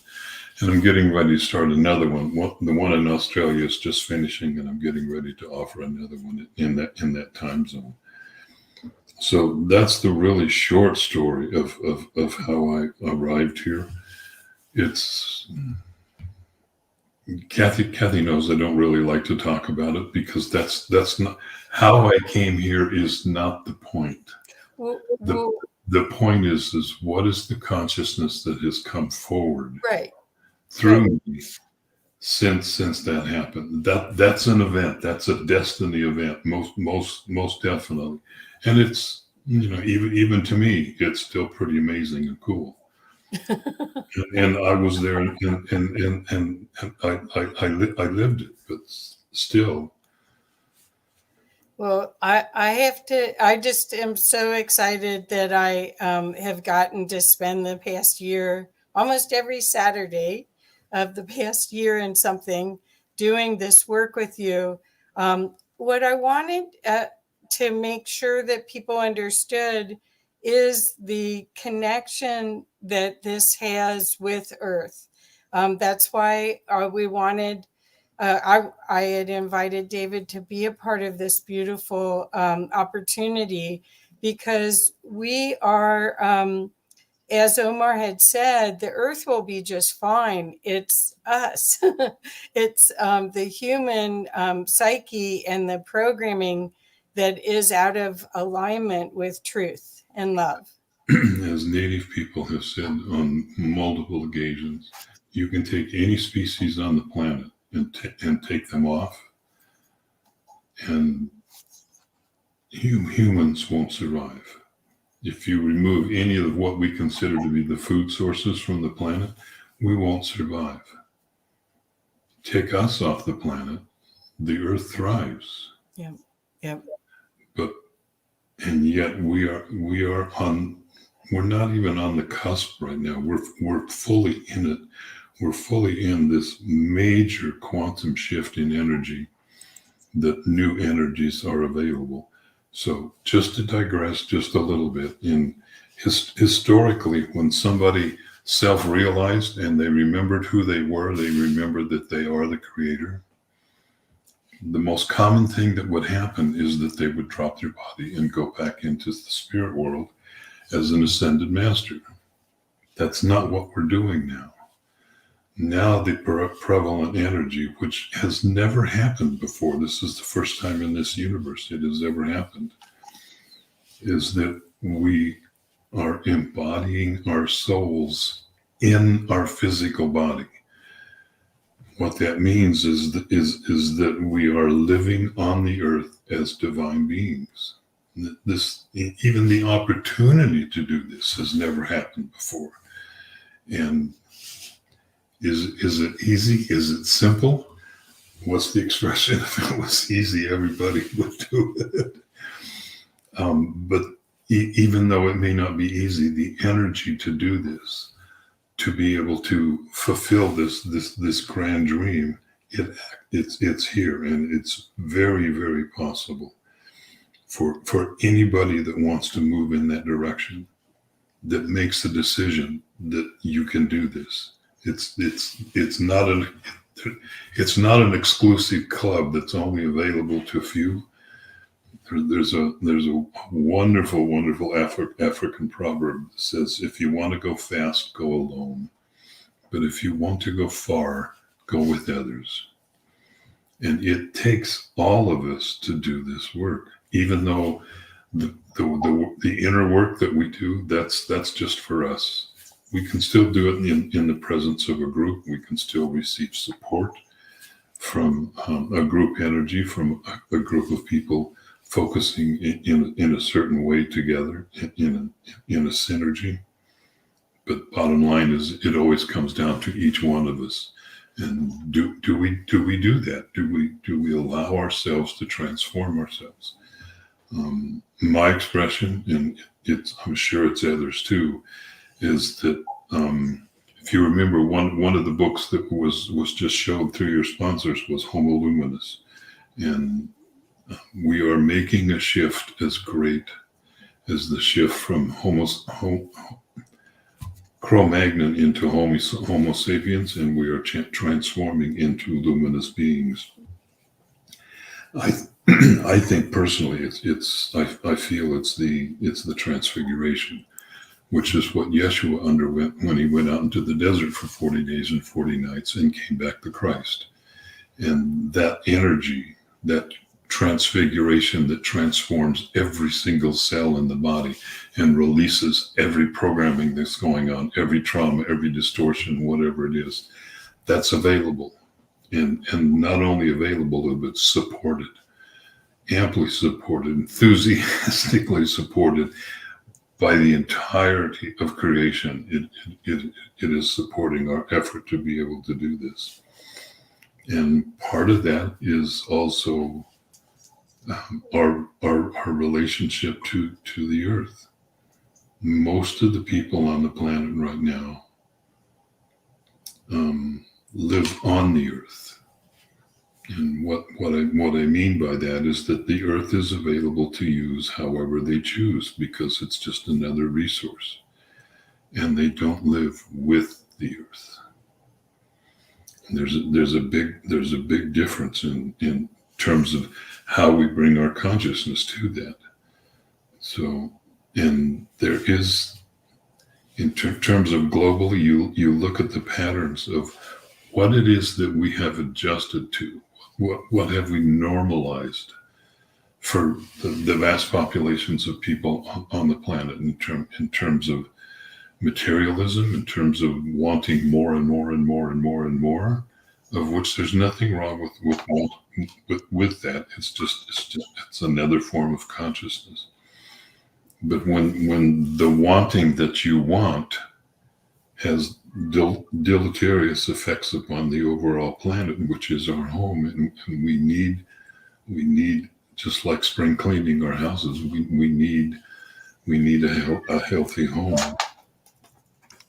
And remembering she is a living being. She is a conscious being, just like we are. It has a different form, yes. That's never been an issue. But we all have different forms. And consciousness is unlimited in the number of forms that it's possible for us to be able to experience in one way or another. So years ago, Matt Kahn made a statement that if everybody on the earth just for 1 second loved themselves, instantly all of the pollution, if I remember this correctly, all of the pollution in the oceans would disappear. That's how powerful we are. That's how phenomenal we are as beings, and we're not even close yet. We're not even close as a collective to be able to embody that energy. And fortunately, it doesn't have to be every single person on the planet. There's already been enough people on here now that have made the shift inside themselves. They've made the turn, and they're now either embodying their own higher frequencies, or they're well on their way, that it has made a shift in the collective trajectory. So just look at the things that we have normalized when you look out at the world and cultures. We've normalized war.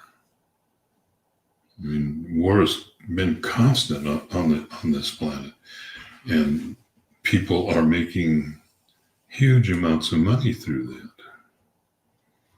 We've normalized all kinds of destructive patterns and processes that, for any sane person, we would look at that and go, that's not right. It's not right to do that. So it is definitely time. This is the time for a shift. And lots of people speak of New Earth. New Earth is definitely here, because Gaia, as a spiritual being, she's already ascended.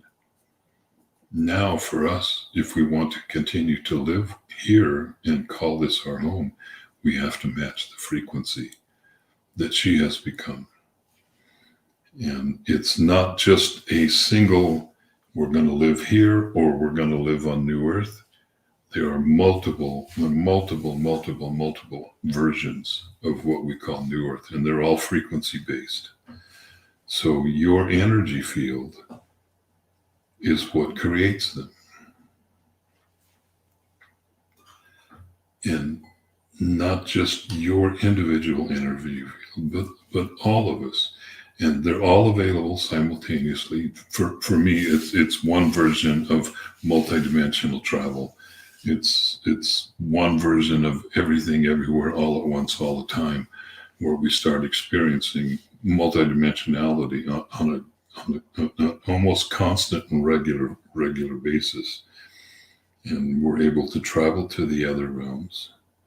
We're able to travel interdimensionally. We're actually able to travel interuniversally out into the multiverse, because there are trillions of universes that are available to be able to visit, if that's what each individual wishes.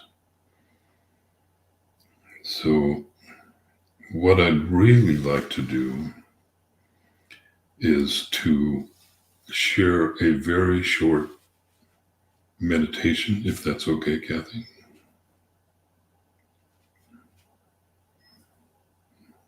You're muted. Sure. I'll just, we have about 15 minutes. Okay.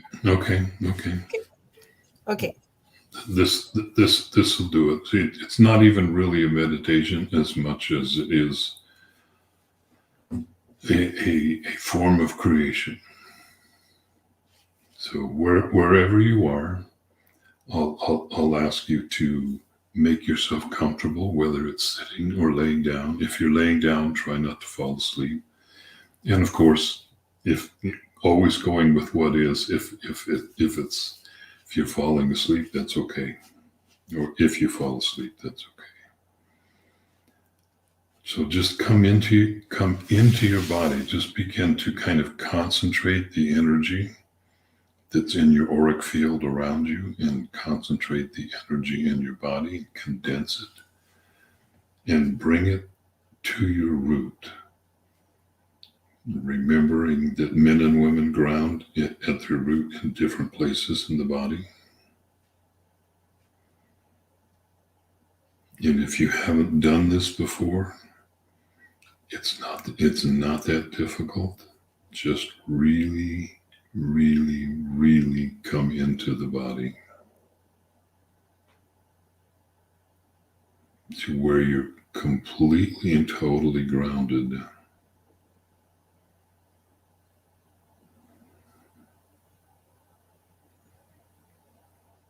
And when you've done that, then send a beam of light from your root down into the center of the earth and connect it to the crystal core that's there.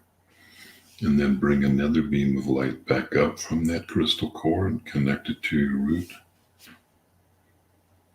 so that you are firmly grounded in your body and connected to the earth.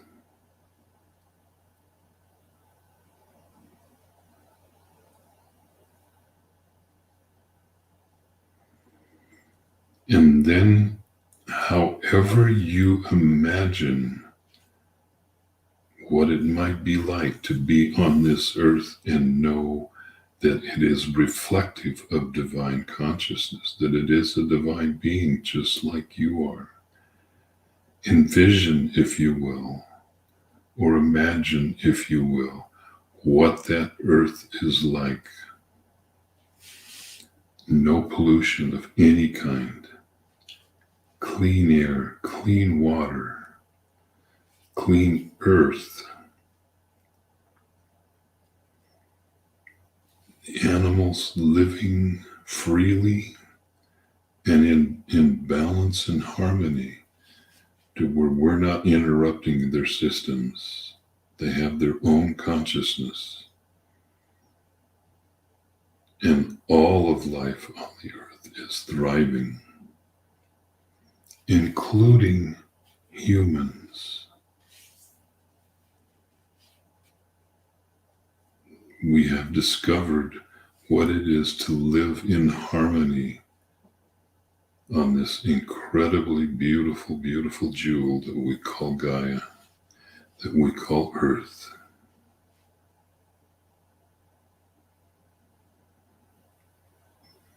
And we know that we are a part of it. We are intimately connected with her. And our presence is necessary. Our presence in holding this phenomenal vision of a world that is actually free. No one exerting control over anybody else. No one forcing anybody to do anything against their will. Actually living in freedom both inside and outside.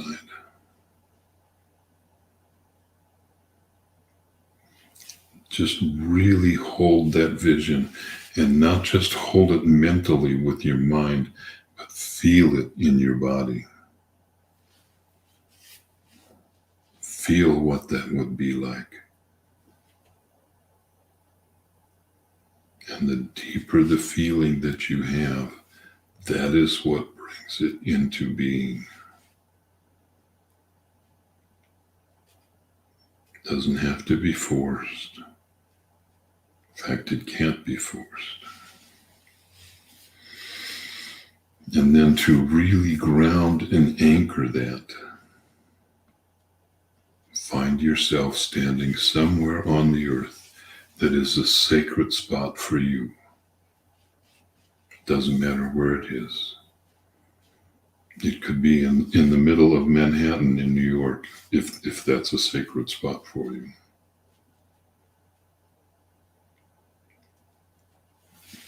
And then let your feet sink under the earth a little bit. Your bare feet. And then open the eyes in the bottoms of your feet. And when you do, you will begin to feel, even if you're not seeing, you'll begin to know, whether it's through feeling or sensing or knowing or seeing, it doesn't matter. They're just different ways of modalities of perception.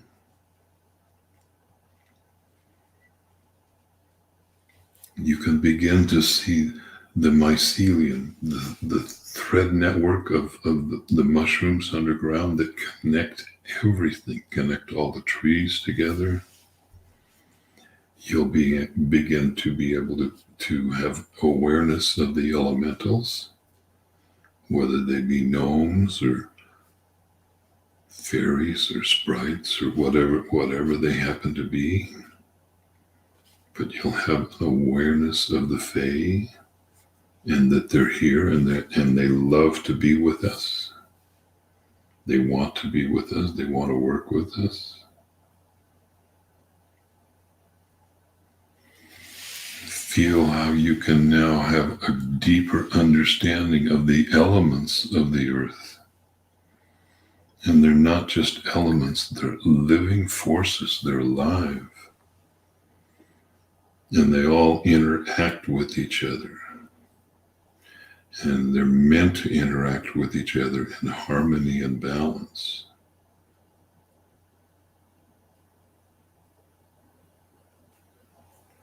And then to really, really ground and anchor this energy, this vision that you're holding.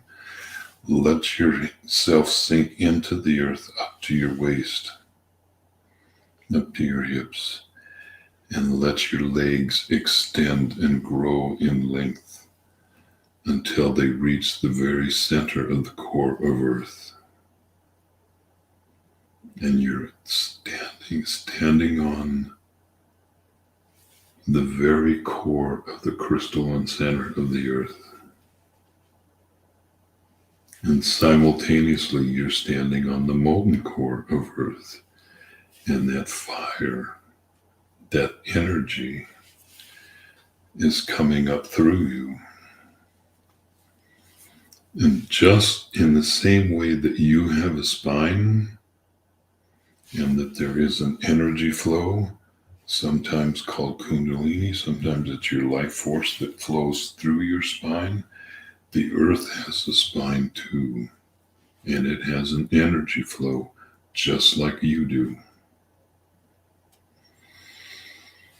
And much like encountering an absolutely incredible, amazing being in the form of a tree and wanting to hug it, but instead of hug it, we back up to it and we put our back to the tree and we can align with that tree. We can feel its roots going down into the earth. In the same way, we are now, each one of you are now rooted to the core of the earth. And you are anchored there.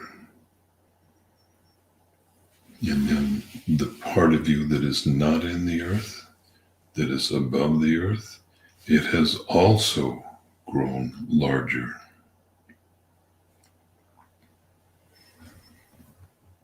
And you are literally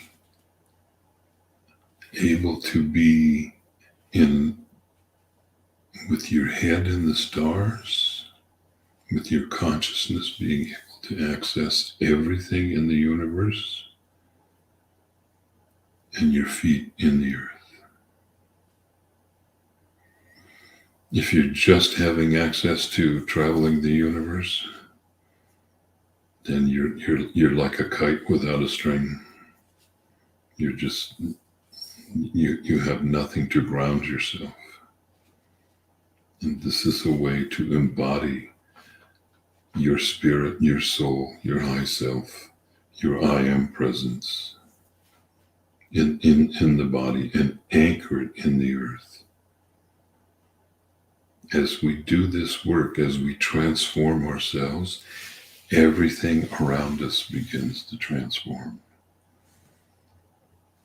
And holding that feeling of envisioning what the earth is possible, this is something we're all going to create and co-create with each other. That's why if you want to go far, go with the others.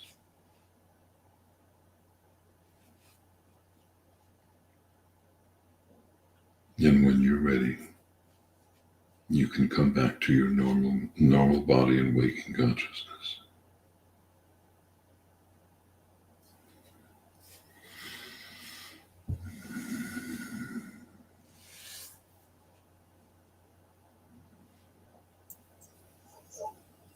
It's always hard to talk after going out like that.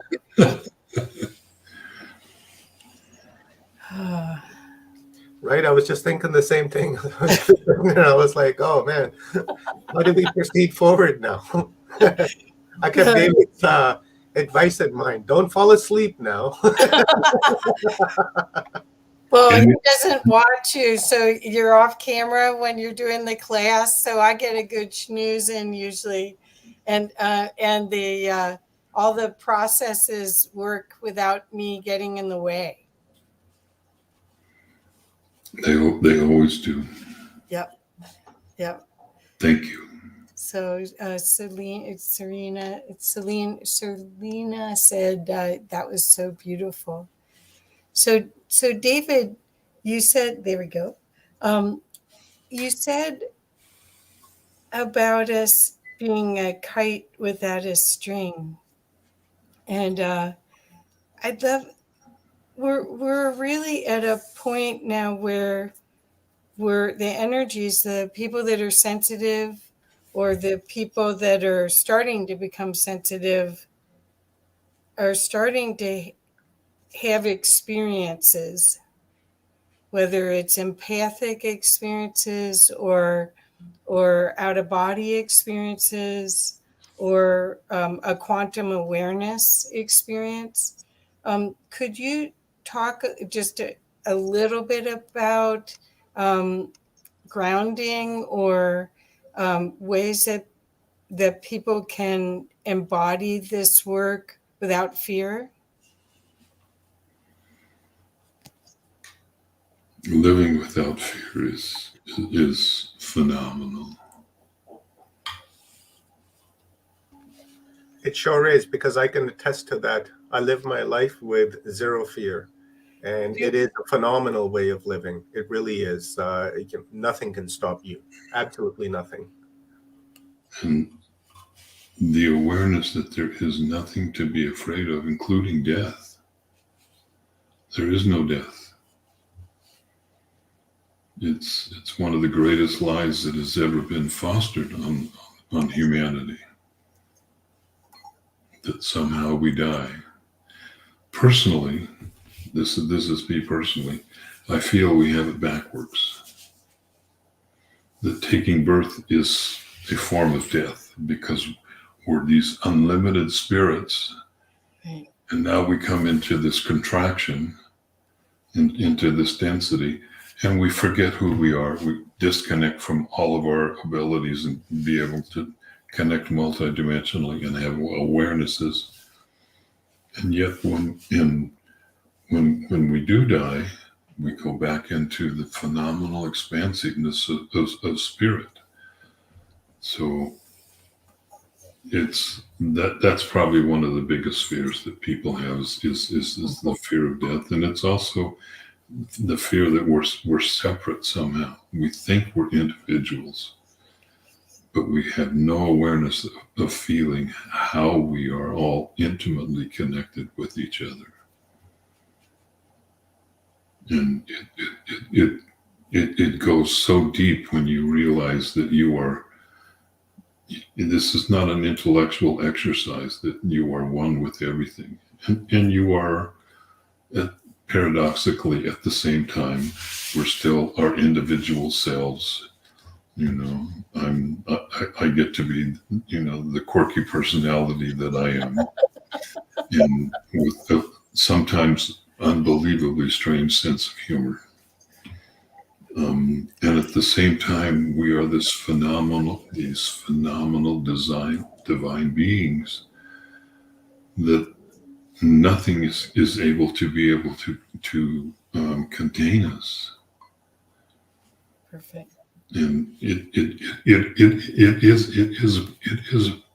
is a process. It is a process of you may have experiences to where you connect into that oneness, into the phenomenal presence of all, and you know that that's who you are. And then at the same time, there's this desk that's in front of me. There's this room that's around me in this house, and they coexist at the same time. Yes. And there's no separation in that, none whatsoever. But that comes about through you embodying the energy in your physical body, and that changes everything. It changes everything. Yes. Perfect. That is so profound, David. It just blew my mind. When you were talking about the death happening when we are born, right? The opposite you were talking about. I never really thought about it from that perception, but it is a profoundly moving statement, because like you said, when you think about it, we're coming from the infinite, right, and down to this very limited, right, vessel that we can do a lot with, but still very limited. And I really, really like that, and I think I'm going to steal it from you, and I'll credit you for it, David. You don't have to steal it. You're welcome to it. I always thought just 1 second. Just 1 second, Omar. In many First Nation cultures, when one partner in a couple crossed over, the person that was left was considered to be holy immediately. They were considered to be more divine because their partner is now in the spirit world. and they're still connected to each other. And so that it was acknowledged by the tribe, wherever it was, that this is the case, that this is true, that they are now in the presence of a holy person. Even if it's not an energy that they can continue to hold permanently, for that transition period, which was usually around 3 months, they were allowed by the tribe, by the village, to be able to continue to live in such a way that they honor that tradition. But then usually after 3 months, and we're talking cultures that are not like have unlimited resources available to them, they were needed, and so that usually it was 3 months, and then they were asked to come back and start fully participating in whatever work that they were involved with the village. Mm-hmm. That's really important to remember, is that when somebody crosses you that you're close to, you now have a spirit guide on the other side, working with you intimately. Perfect. And yes, it's difficult for people to lose people, that, or for people to cross over, and all the loved ones that are left behind. As Esther Hicks of the Abrahams, if you listen to any of her stuff, she's really disrespectful towards death. She calls it croaking. Yep. Because there is no death. There is no death. That's right. Nobody dies. And one thing I would say, how can there be death? There's one other thing Dave. that I'd like just very quickly, as a comment to how we have normalized dysfunction and distortion on the planet. There are so many things going on the planet that are just horrific, and we all know what they are. I don't need to go into them. Everybody has an awareness of them. And my question for everybody is on the necessity of forgiveness, and can you, inside yourself, can you forgive the unforgivable? Can you forgive the most horrific thing that you can imagine? We're all eternal beings, and we're on a journey traveling through the universe into creation, and we take incarnation many times. And as the Buddhists say, the person sitting next to you may have at one point been your mother, your father, your brother, your sister, your aunt and uncle, your enemy, your friend, your lover, your wife, your child, whatever it is. And over the course of the eternity of those incarnations, at one point or another, we've all done unimaginable things to others and had unimaginable things done to us. There are no others. There are no others. There isn't anybody that you can say, that you can look at, that ultimately is not a part of you as you. And so when you forgive, you're really forgiving yourself. You're letting your own energy forgive itself, and let all of that just fall away and drop, so that you do have the unlimited ability to love yourself, to just be present. Thanks, Omar. I didn't mean to interrupt you. I really didn't, but it was really pressing. No, that was my bad, brother. I was bad hosting manners. I just jump in and just cut off my speaker.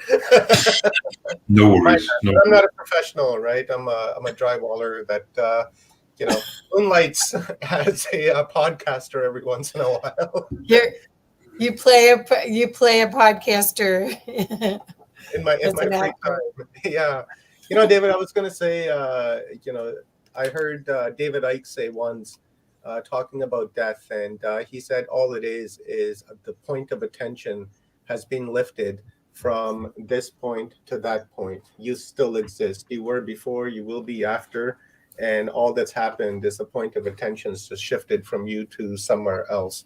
And I really resonated with that explanation of death, because death really doesn't exist. It's like you said, the biggest con that's ever been pulled on humanity, and it's more for a fear factor to keep us in that perpetual state of fear, and and cause our energy to become really, really, really dense.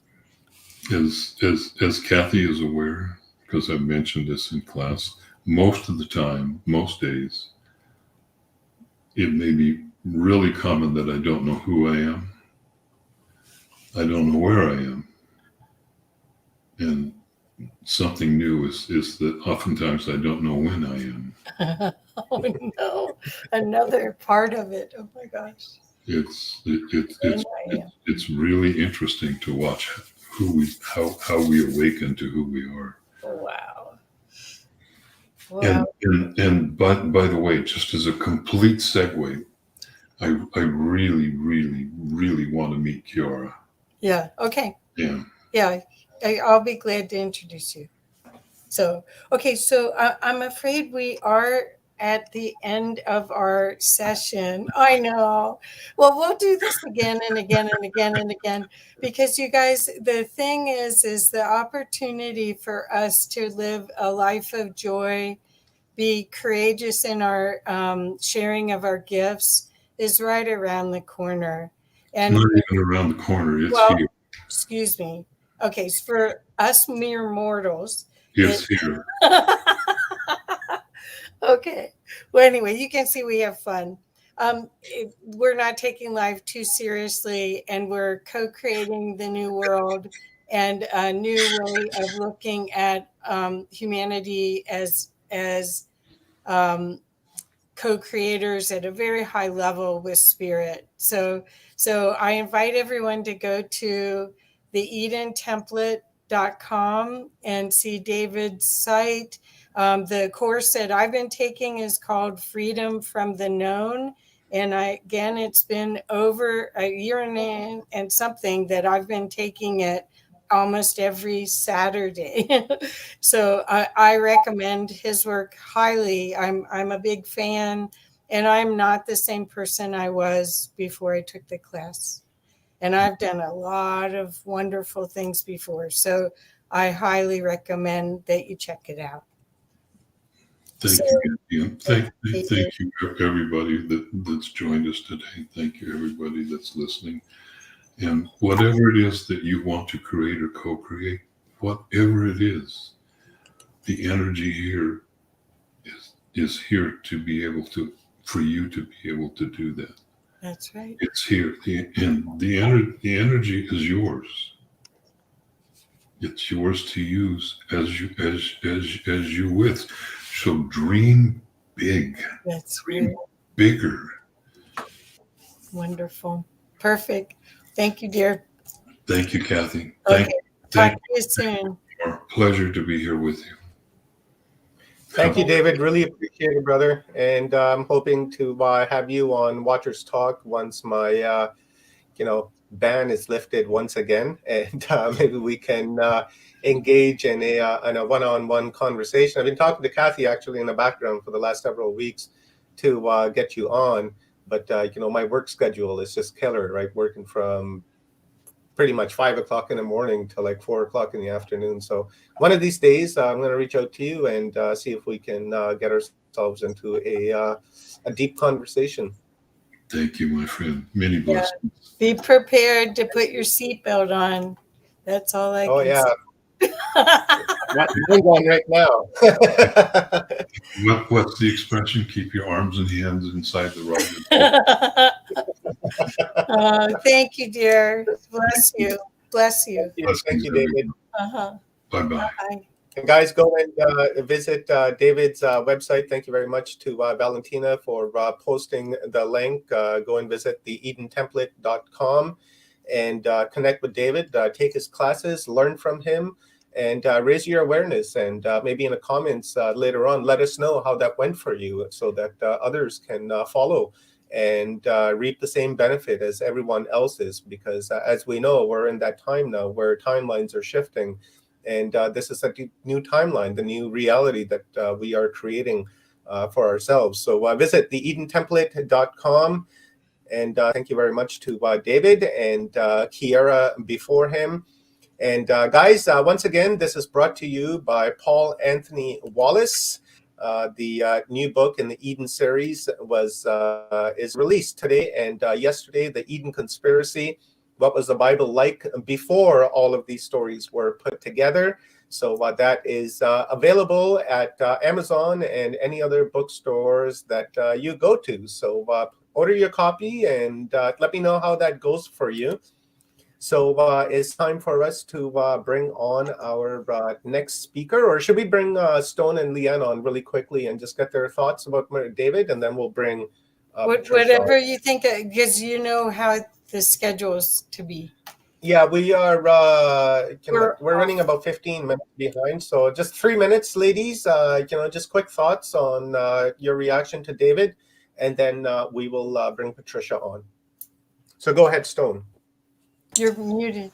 Oh. Okay, yep. No, I love David's material. That's absolutely where we're headed.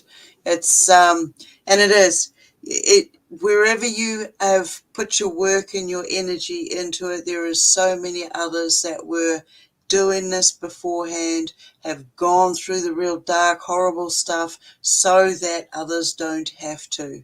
But we're still sharing that frequency so people can jump on to that, enhance their own frequency, and carry on the pattern. It's universal. I really enjoyed him going internal into Earth, because it's a living organism. It's communicating with us all the time. I resonated with so much of what he had to offer. So we're limited for time, and I like to go on rants, so I'm handing it over. I'll just say that I resonate with everything David, Maria, although I have not personally taken class for fear that I might have to do it 17 times. No, I'm kidding. No, it's not even for fear. It's like I'll just get sucked in and forget where and who and when I am. No, actually, you show up more of who you really are. I'm sure. And being a transparent person, I can only imagine what that must be like for everybody around me. You'd be invisible. Yeah. Yes, I'm translucent, visible, invisible, all of it now. I'm all everything. You are. We all are. Like, just to the degree that we become aware of it is to the degree that we are able to maneuver through this, allowing it to work through us as us consciously, not just, loosey-goosey. It's nice. It's nice to have a grasp, I guess, and tools to keep the vessel going in this dimension while everything else is going. I mean, it's all. It is all. Like, you can't really separate any of it, even though we try. Yeah. Can I just say? Once we start seeing and respecting ourselves and giving ourselves acknowledgement for this fantastic adventure, we start treating our reflections differently. And once we do that, everybody's doing it. Yep. Everything's a mirror. Perfect. The other thing I want to say, I just wanted to share one other thing real quick. Since I have taken this so many times, what it's done for me that I'm noticing all the time now is that right now, as we're on talking here, I'm also back there watching us. And I'm very aware of that part of me watching us. And that part of me watching us has no judgment, has nothing but love, but it's getting sensory input. It's like it's like a hard drive, but a loving hard drive is watching all of us, and it's so cool. So sometimes I have to bring it back into here to be present here, but a lot of times that's what that class has done for me. Beautiful, beautiful. Thank you very much. Thank you, ladies. Thank you, Stone Hobbit. Thank you, Leanne. And guys, check out stonehobbit.com to learn more about what Stone is being up to. Some wonderful, wonderful images and presentation on clouds and orbs and, you know, just your urban shamanism going on there. So go and check out that website. So, ladies, I'm going to take you off. And Kathy, I'll leave you on for Patricia. Okay. And you know, it's 10:21, so we'll just go right up to about 11:15 with Patricia, because we're kind of cut into her time. So we'll just skip the next exercise break with Leanne at 11 o'clock, and then we'll just make up this time with Patricia. So here we go. I was counting on that break to go to the bathroom, but okay. We'll do the break. Maybe after Patricia, we'll just do a quick 5-10 minutes. And Sorry, then, and then we'll do I didn't say that out here, did I? It's your calls. So here we go. I'll bring Patricia on, and then it's all yours, Kathy. Thank you. Thank you. Hi, Patricia. Hello. Welcome. Thank you very much. Really appreciate Well, thank you so much. I love David.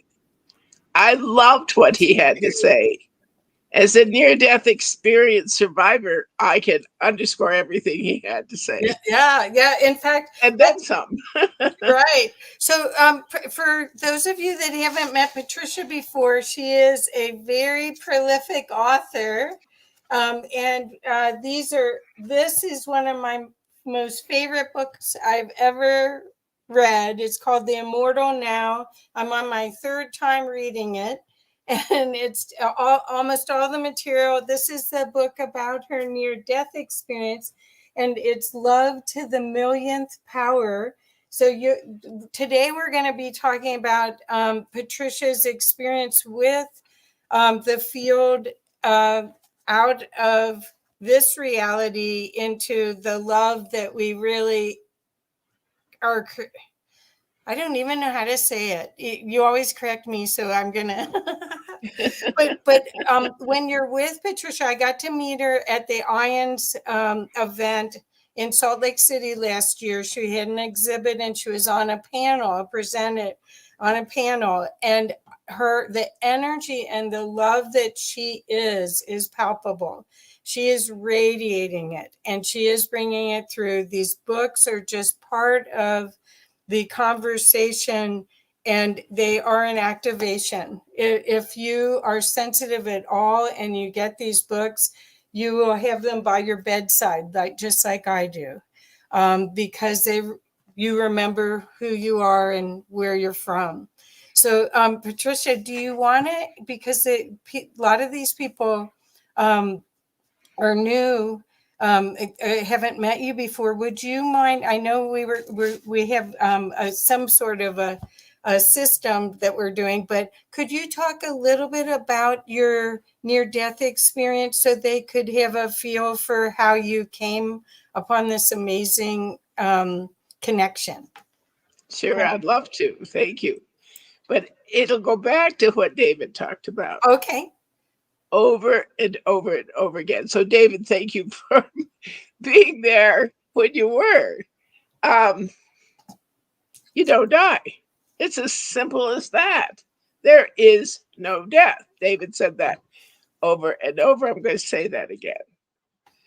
And I'm so privileged to be here for Earth Day. I'm just in awe of, first of all, before I go into death, I want to go into life. My son said, Mother, did you ever think about this? I came through you on this thing we call the earth, and I'm breathing. I mean, what is that? And I say, and here is this earth that has, I mean, we have 40,000 million ants alone on this earth. And our children are born with over 400 personality traits, and we have over 8 billion people on this earth. It is stunning. So I want to just take a second and bring us into where I am on this earth. And then I'll talk about how I died. And so I am on the earth. I came through my mother. I'm in North America, and I'm in the United States, and I'm in the state of Montana. And then I'm 84 miles from the origin of most of the rivers in North America, Yellowstone National Park. The lake at Yellowstone National Park. I am also on top of the super volcano. Um, and I'm 52 miles through the Paradise Valley to Livingston, Montana. Now, you guys may know it from the movie Yellowstone or the 1921 or 1881, but that's where we are. And yet you are all over this earth, all over this earth. And we are one with each other. We are one. When I speak with you, we are one. And then when I don't speak with you, we are one. So and one of the thing about that Paradise Valley, just a little plug for my son, who is born when I tell you the story. He just came out with a movie called The Year of the Dog, and it's filmed in Paradise Valley. It's on Amazon Prime. Did I have any idea of what he would be doing? Do I have any idea of what I will be doing? Not really. Not really. Children, again, are born with over 4,000 traits. We don't tell them what to do. We are part of the entire picture.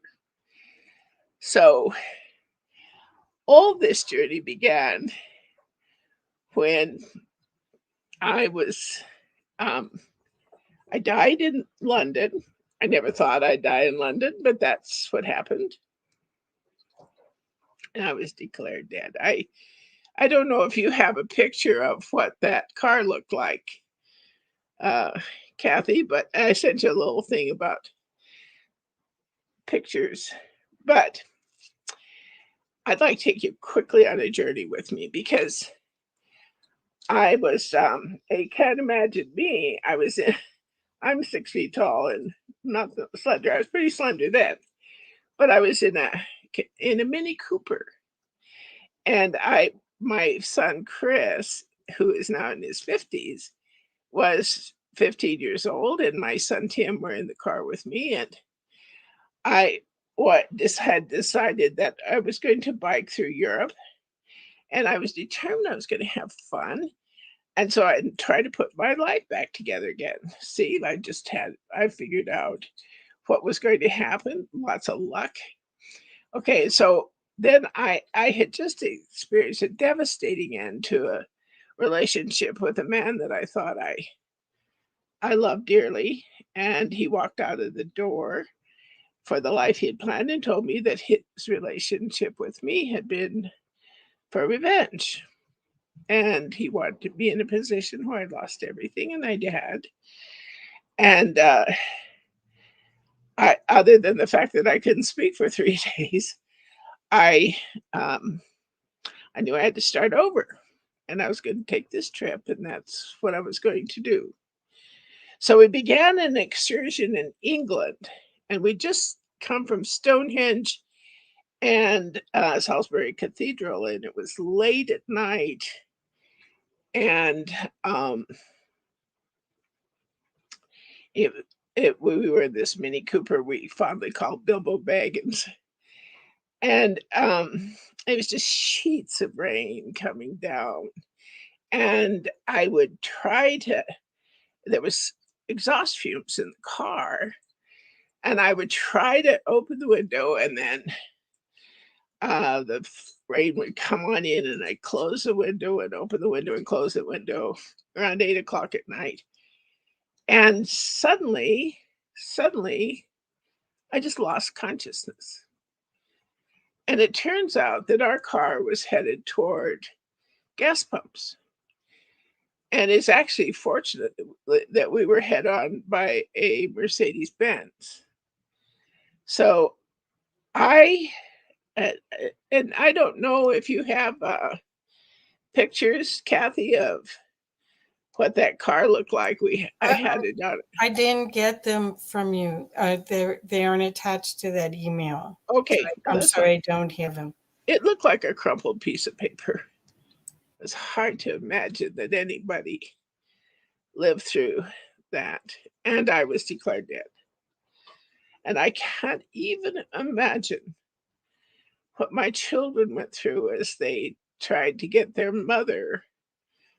The medics tried to get their mother out of this crumpled piece of metal.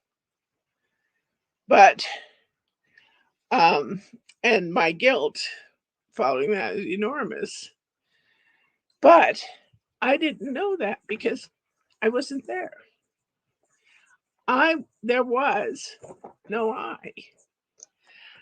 Suddenly, whatever I was became this white light of what I call love to the millionth power. There are no words to even try to describe what kind of love that is. And there was not Patricia there to receive it. It was who I am was there. And to get a sense of that love, you have to think of the most wonderful moment of your life. The moment at which your heart just exploded, like when your baby was born and you looked in their eyes for the first time and you see this beacon of love and light and life come through, and you hold them, and your heart is someplace else. It's someplace else, and it's wonderful. So for me, and my grandmother was a German immigrant, and on her lap was one of those places, because I was one of four, and she was 85 when I was born. She was 95 when she died, but I was so interesting to her. And I would say things and she would just think it was wonderful, and I just couldn't wait to get on her lap and tell her what my 3-year-old world was like. Anyway, I was lost in this love. And it's just everything I ever wanted in my life. There is nothing I wanted more than what I experienced when I was died. And then suddenly, I'm back. And this body thing is on this cold, hard gurney and in some unknown hospital. And I breathe, and breath is like, it's strained. And I can feel blood running through every capillary of my body. And light is unbearable. It must be what it's like being born. Because light is more than you can take. And I don't call it death. It wasn't death that I went through. It was revelation. And I have remained tethered to that revelation for the rest of my life. It is everything to me. So it was like there was a Patricia. It's like a movie that was a continuum as like my life as I'd known it before, but the most familiar part to me was love to the millionth power. So Tim, my son Tim went back. My ex-husband was CNN senior international news correspondent, so he was in Paris, and he flew over and made arrangements for Tim. Was in the back seat, and he wasn't hurt. My son Chris had a broken femur and a broken arm. So they wheeled my kids in to see me. And it's like I wasn't exactly totally here until I saw them, and it was like a clunk, I was here. And I was not the same. Was not the same. Anyway, so Chris had to stay in the hospital in Kingston in London, and I had to leave England because my visa wouldn't allow me to stay. So I had to leave my oldest son with a broken femur and a broken arm in the hospital. And I am in grief beyond imagination. I was crying uncontrollably. I was so I remember the flight, and I was injured. Flight back to the U.S. and I just couldn't bear it. Couldn't bear being here. So I arrived at the airport, and my brother and sister-in-law met me, and I was supposed to drive back to Moscow, Idaho with them from Seattle. And I told them, go ahead. I'd catch up, and my car was in Seattle. So, because I was going to take my life, I just couldn't bear life without what I had just been through. So I went to a motel that night with full intention of taking my life, because you cannot imagine. And I think that's why we don't really see all of it all at once, because it is too much. Anyway, I made it through the night. I did not take my life. I get to my brother's, and I call them luminous gifts of the spirit. So my brother-in-law compassionately knew what I was going through, and he said, well, Patricia, why don't you try automatic writing and see if that'll help you? Fine. I didn't care. I just didn't want to be here. I just, whatever I need to do. There was no ego. There was no nothing. Nothing left. So I said, fine. And that night, I started getting messages, and they were wonderful. And they got me through the night. The next morning, I couldn't wait to start them again. And I would go into wherever I could go privately and continue with these messages that I was getting, and would tell why my life was the way it was and what I was supposed to do with my life. So it said, I'll be directed. And it said, you'll go to Jackson Hole, Wyoming. So fine, get my car, go to Jackson Hole, Wyoming, and write all this time. And it says, you'll go to, this is how amazing accurate this thing was. It said, you'll go to the Silver Dollar Bar, and you will find the person who have the house you will live in, and you're supposed to write 3-4 books with your life. Fine, whatever it says. So I go to the Silver Dollar Bar. It said, you'll find this person. So I go to the Silver Dollar Bar, and this is the funny part. So there's one seat in the bar. So I take the seat, and this guy, get this fellow's phone number. It said, you'll get this fellow's phone number, and he'll own the house that you're supposed to stay in, and when you do these 4 books. And I said, okay, fine. So I did. I got his phone number, and it said in 3 weeks you'll have a job on the North Slope of Alaska, at which point you'll make enough money that you'll be able to write these books you're supposed to do. I didn't care. Whatever it told me to do, I was going to do, because that's the only thing that was between me and just doing whatever I could to get back to where I had been. So turns out I did have a job on the North Slope of Alaska in 3 weeks. And on the way up there, I told my friend Judith, I'm supposed to, they said on August 15th, they'll tell you, you'll call this man and you'll have your house. So I told Judith to call. Judith said, fine. So I'm on the North Slope of Alaska phone. There's a phone call for me. It's Judith on August 15th. And she said, Pat, are you sitting down? And I said, I will, no problem.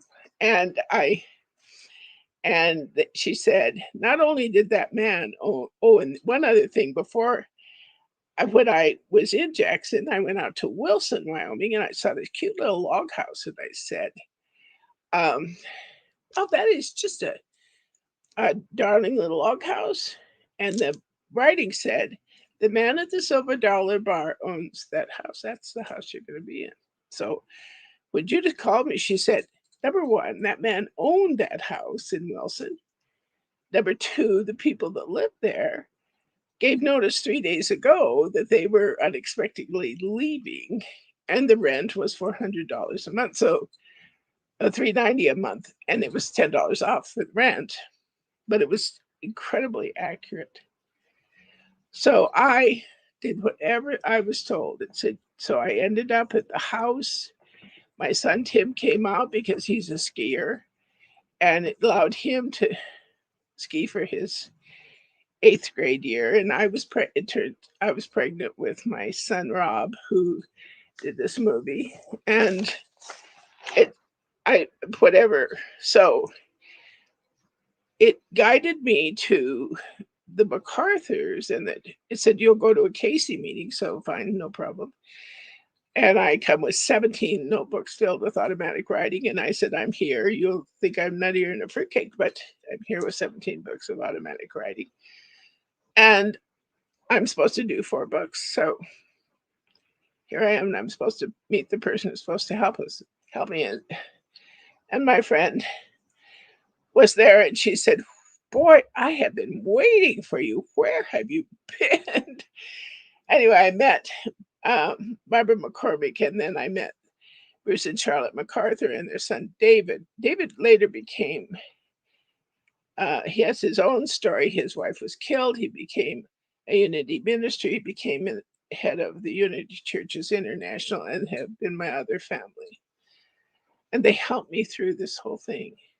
And because they had been involved with the Casey Works, then when I started to said, you'll now do the first of the 4 books, and you'll do it with what's another gift of the Spirit, which was voice communication.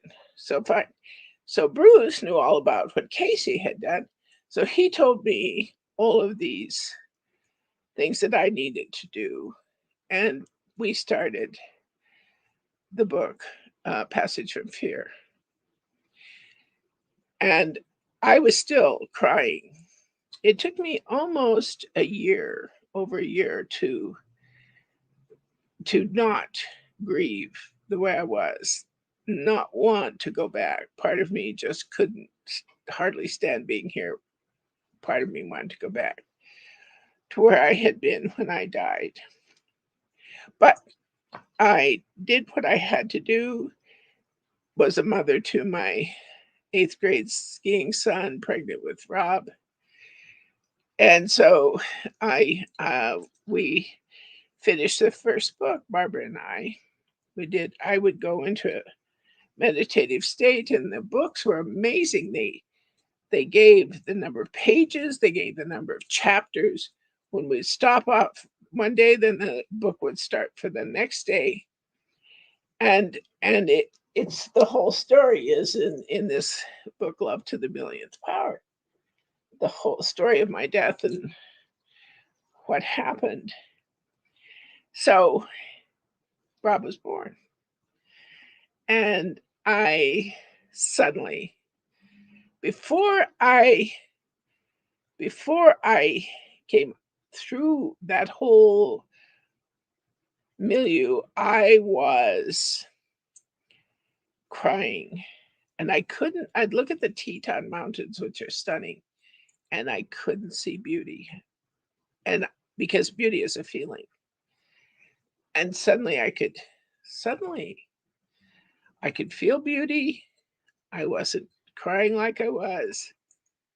I had this newborn baby, and I was being guided, and I was being loved, and I was being cared for. And all those around me were being loved and were being cared for. And I realized that is who we are. So we are love, and we are in the present time, and we are cared. We are cared for, but we are also caring for. It's all part of who we are. So then I spent I I actually published the first book because of Bruce MacArthur with a man named Saul Stenberg, who at the time was publishing. Um, he had me come down to LA, and this woman was publishing her book with him, and so I went down to LA with my 3-year-old son at that point, and her name was Louise Hay, and we went to the Moscone Center together with these books. And Saul Stenberg had also published a book called A Course in Miracles, and that had just come out. Anyway, so I was at the Moscone Center with Louise Hay, and it's like the circus came to town, and Rob was running all over the place, and he is. So I have to leave Louise manning the booth that we are manning, and Saul is all over the place, and Louise had it with him, and she said to me, Patricia, I'm going to start my own publishing company, which was the beginning of Hay House. But I was meditating. It gave me a white light meditation I had done for 40 years. But it said my job was not of a personality. My job was like giving birth to my children. I was to let this come through me, and let this be its own being, much like my children were their own being. So I was always obedient. I have always been obedient. Said I have always been guided. So now I am here with these books that have come through. It said the first one was to be Passage from Fear, was to be a sort of an overview. The second book, after Rob was born, is called Passage from Karma, the end of sin and repentance. And then the third book, it said, was going to be on the nature of reality. And so that is the book that Kathy had talked about, called The Immortal Now. And it is really important that I not be, we've really struggled with this, Kathy and I. It is important that this not be like a workshop, because when you begin to read the books, it's an experience of you with the books. And like your own children, you don't tell them what to do. My goodness, whoever did. But also, it says this: these may be the only hopeful book on the crisis we're facing, because hope is born of what is being said that is not language laden conscious, that the language laden consciousness cannot grasp.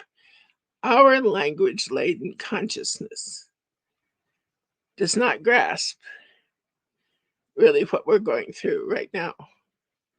So my job is to get the books out there so the individual can experience their own interaction with what is being said, because it is in a place of love. It is in a place of the heart, and it is nothing but that. It is not a treatise on anything. It is an experience itself. So today, I wanted to talk a little bit about one of the, and then the fourth book was supposed to be on love, salvation, and soulmates. I thought, gee, that'll be interesting. but it didn't turn out to be what I thought. What everybody says love, salvation, and soulmates is. It's my story. And it says it can't be anything but your story. Love, salvation, and soulmates comes from the experience of the life that you have. So it's called Love to the Millionth Power, a woman's journey from death to love to living in the immortal now. And so I just wanted I really would encourage you to, I mean, you could get these from, I mean, I'd give them to you if I could, but I mean, you can get an audio tape for almost nothing, but just to get the immortal now and just read the section on truth or the section on time. It said time does not exist. Time is moments. It is not what we think it is. It's moments of love. And we travel in time all the time. Don't we think back to our first love or the moment our child took their first steps, whatever. So, and then because this is Earth Day, I want to just talk to you a little bit about, for example, what's in Jill's story. And Jill's story is taking a lot of these concepts and putting them into a story form. It says we actually can begin to grasp what's happening with us now through imagery, through story, through conversations. Like the conversation, by the way, the Dalai Lama loves these books.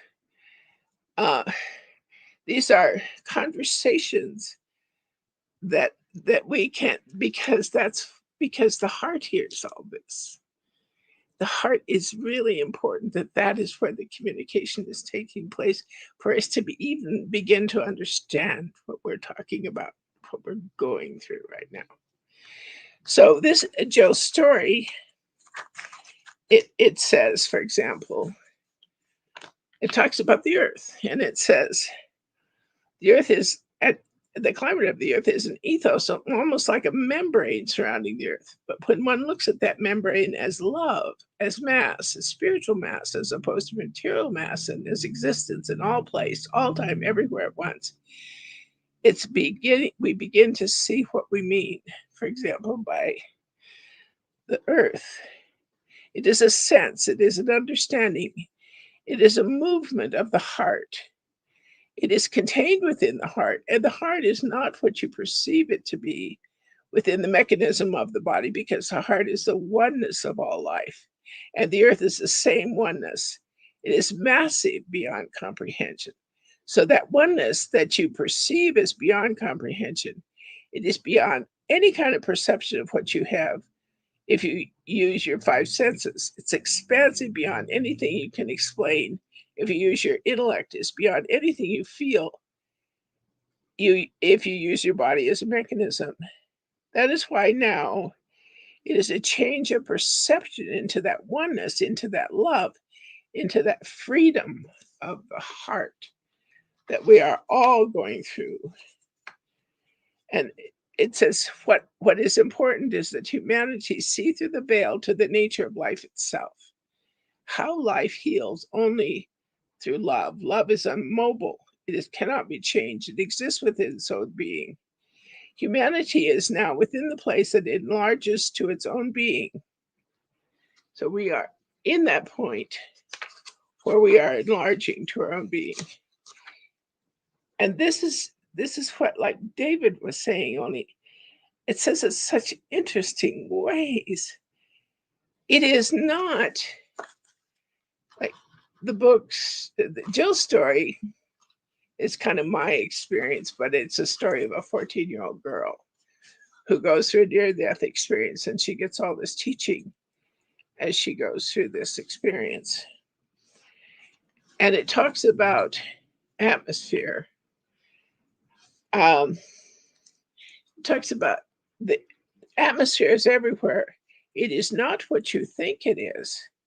Atmosphere is the presence of love. It is the presence of the breath of life. It is the presence of that which sustains life. It is a protector from which what is perceived of as the sun, but it's not what you see as the sun. The atmosphere is filled with life. It is filled with consciousness, with love, and that which goes in and out of what is perceived as bodies of living things. But it itself is living, so it is oneness. It is not a separate thing which language will attribute to it.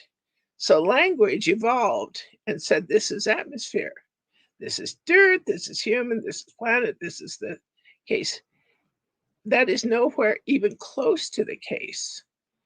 The atmosphere is what is the breathable part of life itself. So when the individual breathes in air and breathes out, and the trees breathe in and breathe out, and one is breathing in oxygen, the other is breathing up carbon dioxide, and it is part of the whole of life. It is part of the entirety, and it is all one. It is all part of the God center within life itself. It's hard to imagine how the system of life actually works because language has, for a very long, attempted to categorize it. It's like saying, here we have the categories of love, and what you find in that kitten as much as you do in some other category. And that's simply not true. The child is breathing and living in motion and energy and one with all that is love so deeply. And language has become a mechanism in which individuals become removed from that in which they are participating. So then it talks about the sun. Joe goes and asks about the sun. And it says, what you perceive as the sun is not the sun. That seems like a simple concept, but imagine life without energy, life without the ability to move, to reproduce, to create oxygen, to create carbon dioxide, and do all of the things it is able to do because it is the sun, it is the magnificent sun. It is not what you think, though. It is a fire. It is the ball of life-giving energy, and it cannot be understood until you understand that its purpose is life itself. Its being is life itself. Its energy is part of the whole of life itself. So the sun is an integral part of the atmosphere of the life of the individuals, of the plants, of the sky, and it is all one. It is not separated. It is not categorized. It is not not integrated. It is the whole. So it says the arrogance that goes into the belief that the human beings have destroyed such a thing as the sun would be the same kind of arrogance if one assumes by their own activities that they could destroy the sun. They cannot. And then it talks about in the teachings, and it talks about water. And this is actually all channeled work, but water. When you watch a waterfall and watch the water tumbling over and about the rocks, it gives you a feeling of peace, a feeling of joy. And the reason it does is because water is the foundation of life. Water is the underpinning. It's the essential part of the atmosphere energy equation. It is the liquid part of the motion of life. It might be said that it is the liquidity of life. It is the flow of life. It is the meaning of life. It is a permeation into every cell of every body of life. So every cell of every living being contains water within it, and it flows throughout the system of every being that expresses life. It is the flow of life in every cell in existence. So that water is not only part of the whole, it is the carrier of the whole. It is a means by which life is able to transport all of the elements of life through the system of all living beings. And it fills every form of life is filled with water of some sort. So, why is life filled with water? The reason is that in the grand picture of love itself, it is because that life that exists within each individual's fluid, it is not stiff and intransigent. Life is always flowing. Love is always flowing. There is no such thing as non-moving love.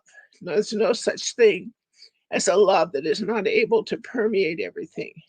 There is no such thing as love that is not able to fill all life with its substance and its abundance, and that without measure. It's important to understand because as climate changes, it begins to be more flexible, more fluid, more and more able to adapt, more and more able to flow, more and more able to reach all forms, all elements of life. And that cannot be stopped. That cannot be terminated by human will, by traditional theology or fear, or political limitations, or anything. It is in every cell of every living thing. How could a conscious mind affect that? So I don't know how much time I have, but so these yeah. books take you to this place where you exist, and that is who you are. You are love to the millionth power within the present. And there is really, that's what is the truth. That's what David was talking about. That's what we understand. Okay. Yeah. So it is so important that people, and this comes through stories because we can relate to stories. But this is so important that you just take this time to, and frankly, the books are so wonderful that you just let yourself have your own experience with it. It has really nothing to be with me any more than yeah, as a parent. Are you kidding? You have everything to do with your son. Nah, he's on his own. It's like someone was saying, truth is just fascinating in these books. But as someone was saying, truth is like a lion. Let it free; it'll defend itself. you know.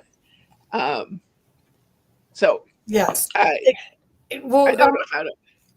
Well, what I want to make sure people know is we have put Patricia's website in the chat, and we will make sure that you can go to her site. She has a site called Climate Change: The Healing, which is one of her books. But we're not featuring that book today. We were featuring mostly this book, is what the book that Patricia was reading from. But I want to encourage you to, if you can, to get these books. They have palpable. They're a portal to the energy and the remembrance of our connection, who we really are. They take you out of time and space. They're all channeled. This is not an intellectual practice. This is a heart practice. And once you reconnect with that, I'm getting chills just talking about it and holding them. Once you have an experience with this, you'll see what the benefit is for you, right, Patricia? Yes. Oh yeah, yeah. And it's you with it. It's you with. You're in that place. Well, that we really don't leave. It was what you were talking about, Kathy, about this behind you. This is, I've been using the white light meditation for 40 years. I have been doing these books. I have been obedient. I finally came to the understanding that is who we are. Right.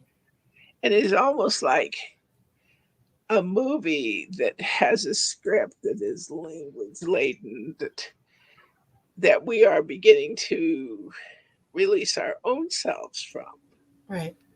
Yeah, I to resonate with the whole movie it, thing. almost silently, we are going through this process together. And it is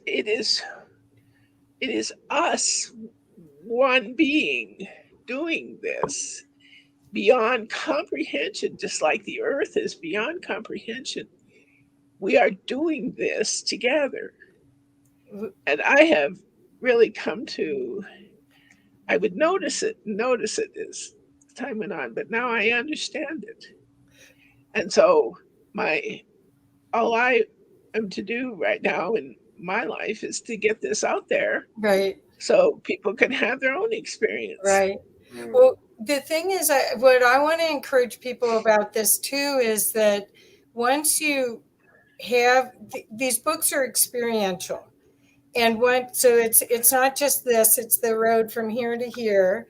And once you have that, it is a unifying principle with truth. And we're coming into this time period where we need to see the truth. We have been blindfolded, whether through our programs or our culture or whatever we choose. It's now a chance for us to see the love that we are and reconnect to it and be that again. And that's all we need to do to go forward to create the new earth, as they call it. The earth will be fine. The earth is pure love. It's a conscious being, and these works that Patricia connected to her greater knowing, and then was guided lovingly by friends and family and extended family, if you want to call it, to channel, and she's still channeling this information right now. You have to know that this presentation, she channeled it from a couple of days ago to today to what to say. So Patricia learned something that most of us don't learn, is to listen to that inner voice. We don't all, we get the memo, but we don't always act on it. But Patricia does. I'm So, bad for that. so Omar, will you come back on for a sec? Yeah, absolutely. I'm always here. Yeah, I really resonate with the whole movie concept. The world is but a stage, and we're just playing out our part on that. And I'm a true believer of the fact that we tailor, tailor make our earthly experience here when we come here, and everything that goes with this wonderful experience that we're having. Right, nothing is by chance, and everything is coordinated, and right down to its intricacies. It's just I really like that, because we are dealing with like a matrix of sorts. We don't know what Yeah. type of a matrix it is that we're dealing with. Is it a computer program we're dealing with? Is it a false reality that we're dealing with? We just don't know, but we do know that we're interacting with something, and that something is predetermined before we show up here. And to resonate on what David was saying, there's no such thing as death, because No, we doesn't before, we exist. will be after, and here we are. And I really liked what he said. Your death is being born into this very limited density. And it's I really resonated with what you were saying. But and also to point out is that to go with the theme of the day, I really don't think that we need a new Earth. I think the Earth is just fine Yes. as it is. It has been for the last 4.5 billion years, and it's our ego. It's our ego that that tells us that we're damaging the Earth, and we're doing this and we're doing that. When really, we're not. It's us that needs the work. We need the new human rather than the new Earth, right? I'm fine with the old Earth and the regular Earth, but I'm not fine with the human right now, because it just seems that the human at this particular moment has just lost his ways, and and is suffering from extreme amnesia and being controlled the way that we're being controlled, and not realizing what's happening to us. Is our fundamental flaw, is our Achilles heel. And once we begin to recognize that and see for the fact that we're much bigger than what we are and what's happening to us, once we can realize that, then I think we can begin to change our perception and move towards the the heart, working from the heart space, working from the love space. Because right now, when we look around, it's almost as if though people are embarrassed to say I love you to someone or to themselves, or even to a stranger. It just seems to me, that's what it seems like, and we need to move away from that. And with this new human that we're trying to evolve ourselves into, like an indigo, star seed, or whatever people want to label it, that's the only way that's going to come is through self-awareness and through love. And beyond that, it's Yeah. not achievable. It's really not. Yeah. And one the idea of Mahatma Gandhi comes to mind. One of his quotes, when he said, you can tell, and exactly how it goes, but you can tell how a nation is just by the way they treat their animals. And Yeah. and today, I mentioned right in the beginning of this stream that we had went through this little I don't know whatever it is that we went through a couple of years ago, and people just began adopting animals because they were at home by Yeah. themselves. And and then now that it's all over, people are dropping their animals off at SPCA and animal shelters and such, and discarding them. And that's kind of where I feel that we need to work on ourselves, right? To be that new human, to look at that animal and say, well, that is a projection of me. That animal is I, and I Is am part that of animal. me. Yeah. That's right. And I wanted to say too, thank you. I didn't mean to interrupt. Okay. But I wanted to say too, the books talk about the flower that is blossoming. Mm-hmm. Now, the energy of the flower of the plant goes into that flower as it blossoms. And the book isn't negative at all. It Mm-hmm. isn't. It says, I want to read this. It says, it's a release of generation after generation of teaching. Those who came to this that those who come to this limited plane of existence, there's a limited God, there's limited space, and there's limited time, and there is birth, death, heaven, salvation. All those concepts have come from a belief that this is all there is, and that love is not the only thing there is. There is a kind of freedom that connects all life with all life on a global scale. The greater lesson is that all life is one, as the masters have taught, through darkness of generation after generation of limited thought. But the heart has been there all along. It's difficult to describe how this planet will heal itself, but it will, and will have everything it needs as you continue to grow in understanding of the climate and the changes that are Mm-hmm. occurring in human history. This is the greatest renaissance that has ever been experienced by humankind. There is nothing even close in the human history, and this book is leading the way for humankind to see what is Mm-hmm. actually happening. So, our energy, our thoughts, our all life is this blossoming of the plant, and all of our focus really collectively is on that. And we're dealing with whatever we're dealing with as we blossom, as we come into this healing that is we've never experienced before. I know for sure there's no life, death, heaven, sin, or saint. It does not exist. It is a theological, language laden thing. But that's why the books are important, because you get yourself out of that into the love to the millionth power that I experienced when I died. It's there.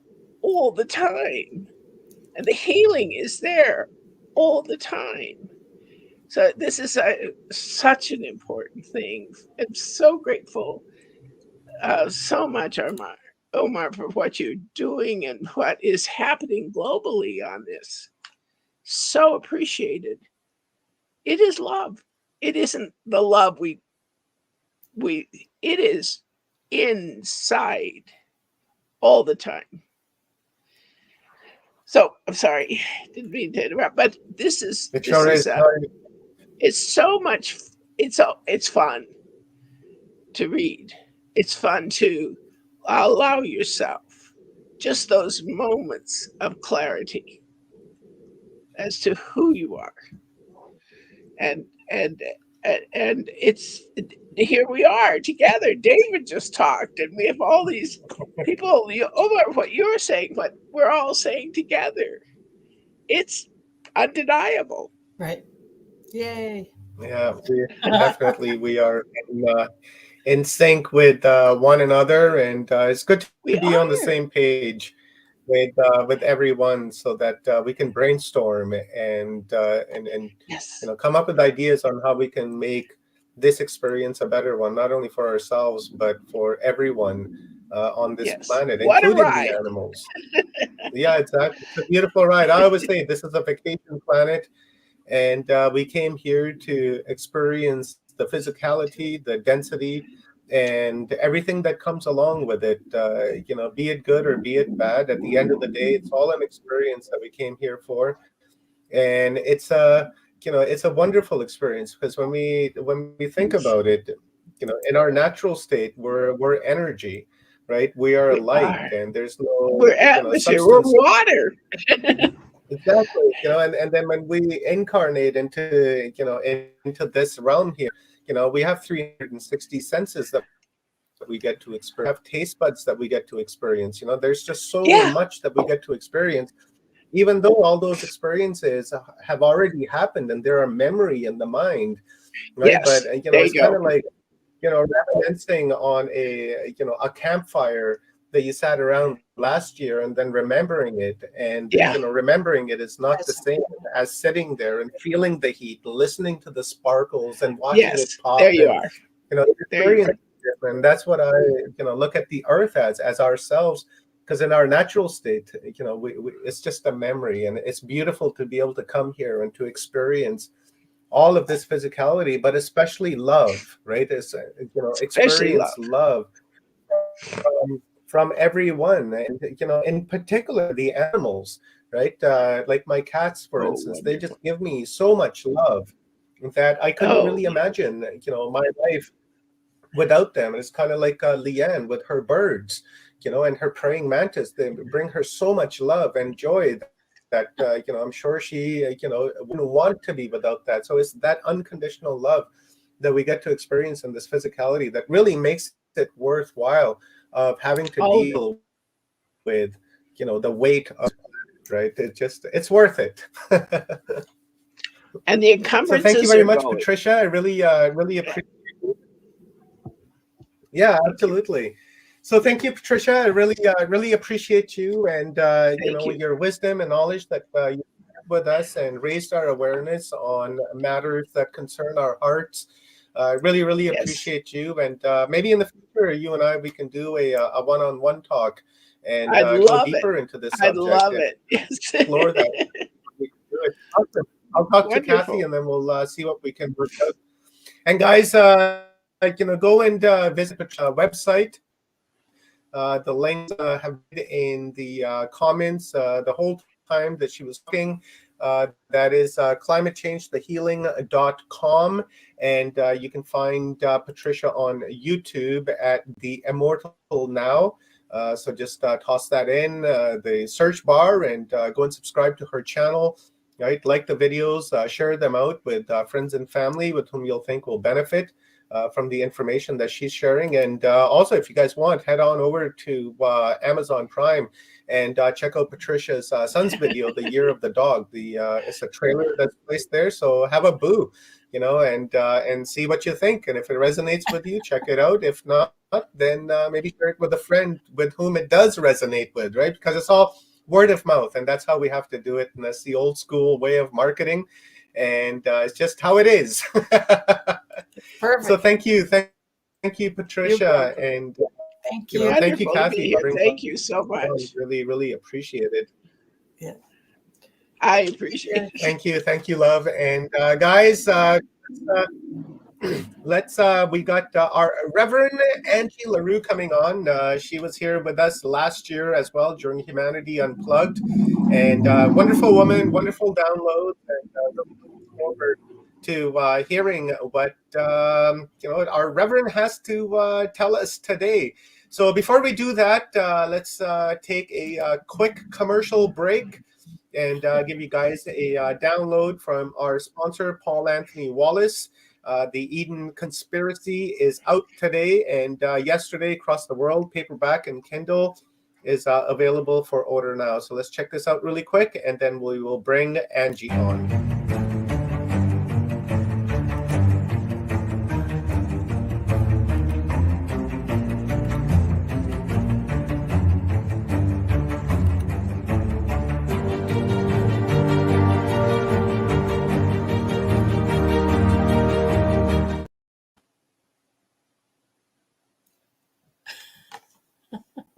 That was it, I guess.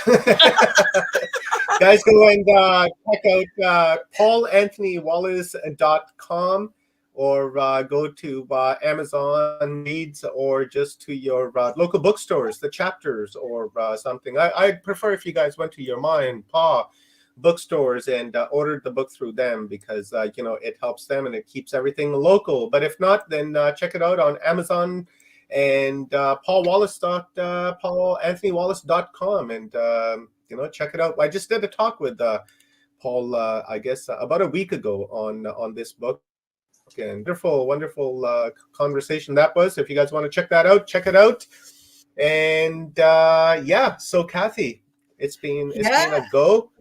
It's been wonderful so far. And thank you to Patricia, David, and Kiera so far for the wonderful downloads and awareness that's being raised. So looking forward to Reverend Angie LaRue. So let's bring her on and carry on. And guys, share this up with friends and family. Share it on YouTube, share it from Facebook, wherever you're watching this from. Share it out and give it a like. Drop us some comments. If you guys got any questions, drop them in cap locks so that they are easier for us to single out, and then we can ask those questions. Thank you, Reverend Angie LaRue. Thank you very much for being here. Nice to see you again. It's been a year, and you're looking as awesome as always. So welcome and thank you. Hi, Ange. So hi. Oh, thank you. This EarthDay 2023. Hello. Yes, thank you for hosting. To all of you involved in this EarthDay 2023. And how is my volume? How's my sound? It's okay. Your internet is a little chunky, but we'll hope that it'll be fine. Okay. Yeah, that might be the storm that we're having. Oh, okay. Okay. We're having a snowstorm here. Yeah. So, what I was so excited about to introduce everyone to Angie, if you didn't get to meet her last year when she was on, Angie LaRue is a remarkable teacher, guide, priestess, reverend,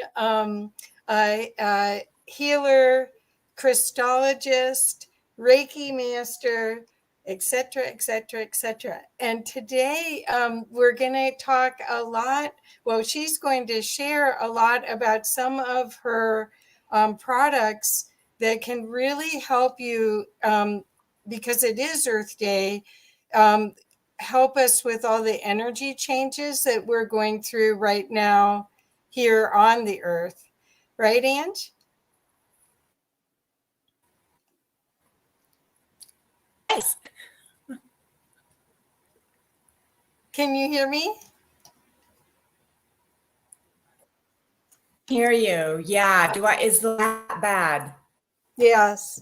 Well, we'll just see what we Okay. can do. If you want me to step away, I can see if there's something I can do.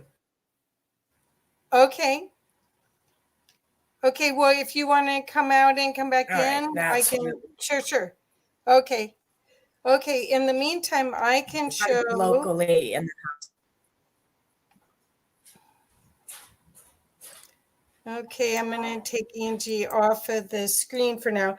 Angie has been a dear friend of mine for years, and what she's going to hopefully talk about, and we have a film, she's going to show how she makes these amazing energy devices. This is in resin, and this is called a holy hand grenade. Holy hand grenade.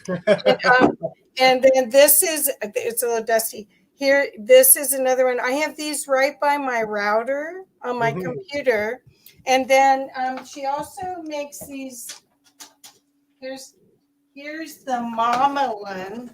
Oh, wow, Kathy, you are just loaded.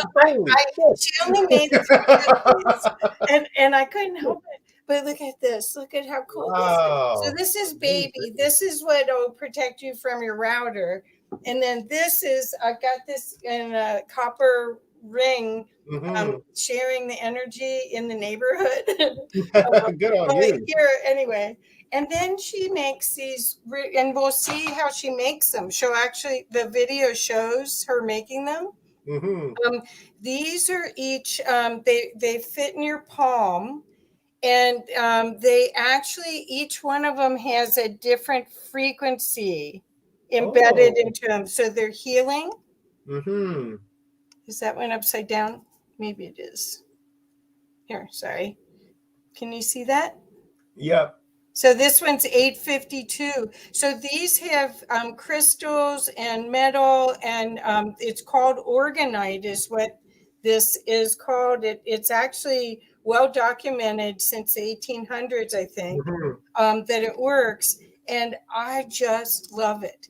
And we thought, I mean, Angie is an artist as well. She's well published. She is known all around the world as an artist. So you can see what she's done with these. Aren't they amazing? Wow. Yeah. Wow. Amazing. So when I saw this, she only had 3 of them. I was like, mine. Is it? I mean, I know you said we shouldn't be consumers, but sometimes we can. Yeah, well, I mean, consuming by, it's from the corporate level, right? Like Walmart and, things like that, to where we don't need to, keep them in business. We can buy the same thing, locally if we want. But, that's beautiful art, and, we can consume that. And it's good to consume that, right? Because it's got benefits and frequency. It's functional art. This is, look how beautiful. I have a bunch of, I can go downstairs and get more. Well, it's been years. I didn't get them all at once. I wasn't a greedy person. But the thing is I'm so sensitive to energies. This is how I can be on the computer all the time. I could not do what I do for a living without these. Seriously. Yeah. So that why I was so excited to hear you talk about it. So that you could share. Let's just quickly bring on our star sister Eric Vibe, because she does the same things with resin and sacred stones and things like that. So I think this is a beautiful fit here. And I actually got Eric making me some pyramids for my wedding coming up, and we're going to be putting them down as centerpieces on each table, right? And I just sent her the stones that we're going to be using. And as soon as she said that, Eric came to mind. I was like, wow, look at this. We got a beautiful sync going on. So Eric, maybe, just stay on screen, shut your camera off, and after Angie's done her download, maybe you can jump in there and since you guys got all that in common, so we'll get some divine feminine energy going here. Yeah. So off we go. Here we go. Great. Thank you. So, Aunt, how's it doing now? Talk to me. You guys do not seem to be cutting out now. Yay. How is my voice now? Okay. Wonderful. Okay. Okay. Okay. So I did a little song and dance in the interim, but it Oh, was thank Vanna you. White, the show and tell, you know. Yay. Well, and fortunately, you're very familiar with what I do and with my work, and so you're the hostess with the mostest. Thank you, Kathy. I love your work. Okay, so why don't I give you full screen and you can let me know when you want me to put the video up, but please share a little bit about all of the ways that your work helps the earth, okay? It helps us and there, okay? All right, wonderful. Hello, everyone, and happy Earth Day 2023. And I'm so glad you could join for this. We are celebrating Earth, talking about Earth. Gaia is what we are all composed of, our everything that went into making our physical bodies came from Gaia, from Earth. And then our spirits that animating consciousness inside of us, of course, came from the great creator. But today we're really kind of focused on Earth and how that influences our life. And my talk is the feng shui of humans and Earth and getting the most out of where we live. So on the Earth, there are many different types of frequencies, and these are created by what's under the Earth, the types of minerals and water and different things, different types of metals and deposits. And then also what's on the surface. And then, so what happens is where we live determines the prevalent energy which is influencing us. And that influence is going to factor into our health, our emotional well-being, and even our evolution of consciousness. There's some places to live that are much better than others for evolving our consciousness. And part of that can be determined by ley lines and key lines. These are predominant energy lines that run across the Earth. And there's also some sublines that are often referred to as synchronic lines. So wherever it is that we live, we can actually improve what is available. So things that we want to look at. So I guess what I'm saying here is that if we're struggling, if we have a little bit of ill health, it seems like we're not doing as well as we should, or we seem to be dampened down and not have as much life force energy, there's many things that could be. One of those things is where we live. And so a good investigation to do is to understand the history of where you live.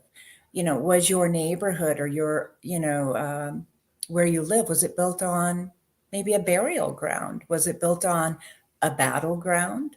Was it built on a ground that was avoided by the prior occupants? Maybe the indigenous natives of the land, had stories about this land always catches on fire, for example, or this land causes ill health. And so if we know the history of the land, that helps us to understand what it is that we can do to mitigate it. Or maybe we don't actually want to live there anymore when we discover that.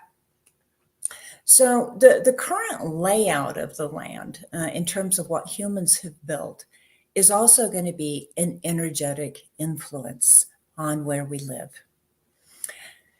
So are there industrial areas nearby? Are there parks nearby? Are there airports nearby? Are there wildlands nearby? How about government buildings or universities or cathedrals?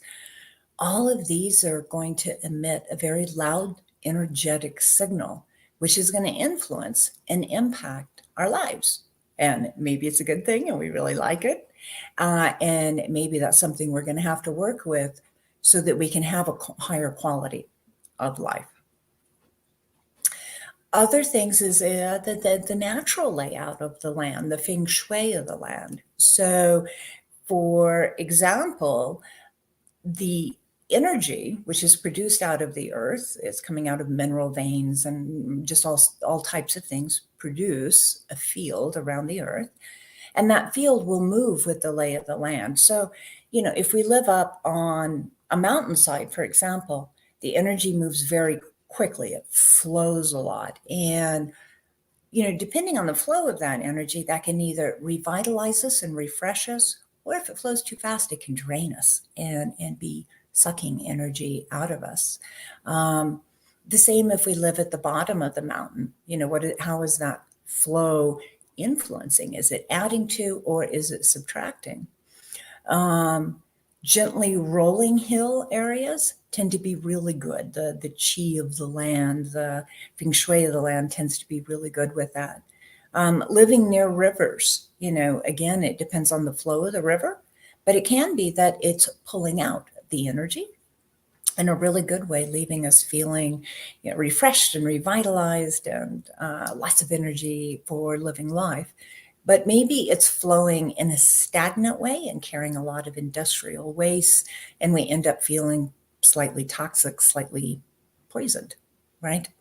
Or maybe it's moving in such a way that, like the mountains, it strips energy from us. So these are factors, and every different area is going to have a different nuance, but you can feel it. You can feel when you drive into an area that refreshes you and makes you feel alert versus, driving into an area that just kind of is congested and drains you, right? So this is what we're really talking about with where we live, these influences, and there's just so many of them.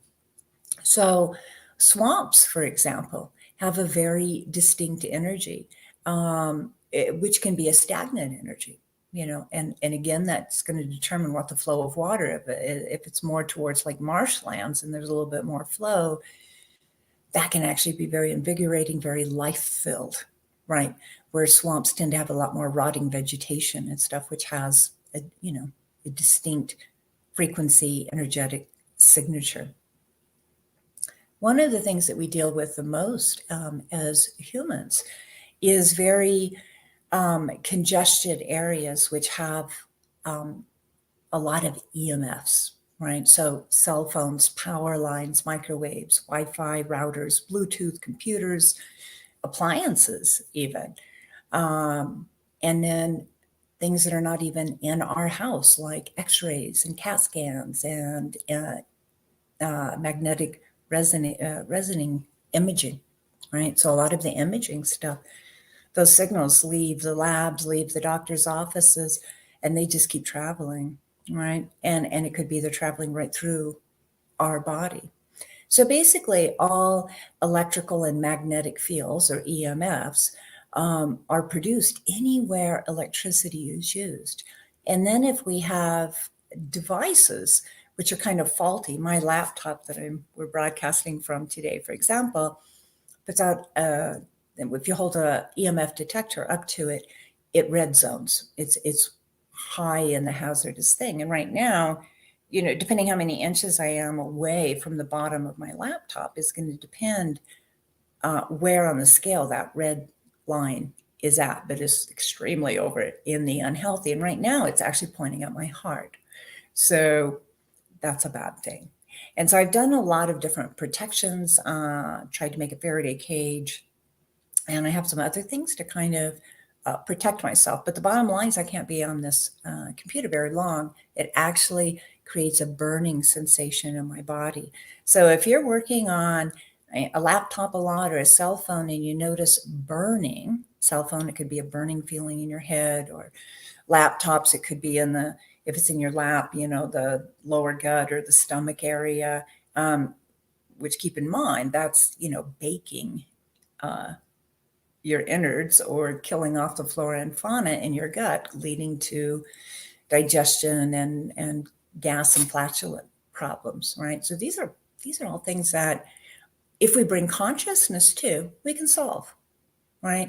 And if we don't bring consciousness to them, then they kind of influence our life. Our life is a little bit controlled, and the outcome of our life is controlled by these things which we haven't noticed or we weren't aware of, right? In a lot of cases, we just didn't realize. Now, when we talk about good energy, we've all been to national parks and different places where it just feels so good, right? And behind me here on the wall is actually, this is a photograph of the Garden of Gods. And this is up Thrust Sandstone down in Colorado, called the Garden of Gods.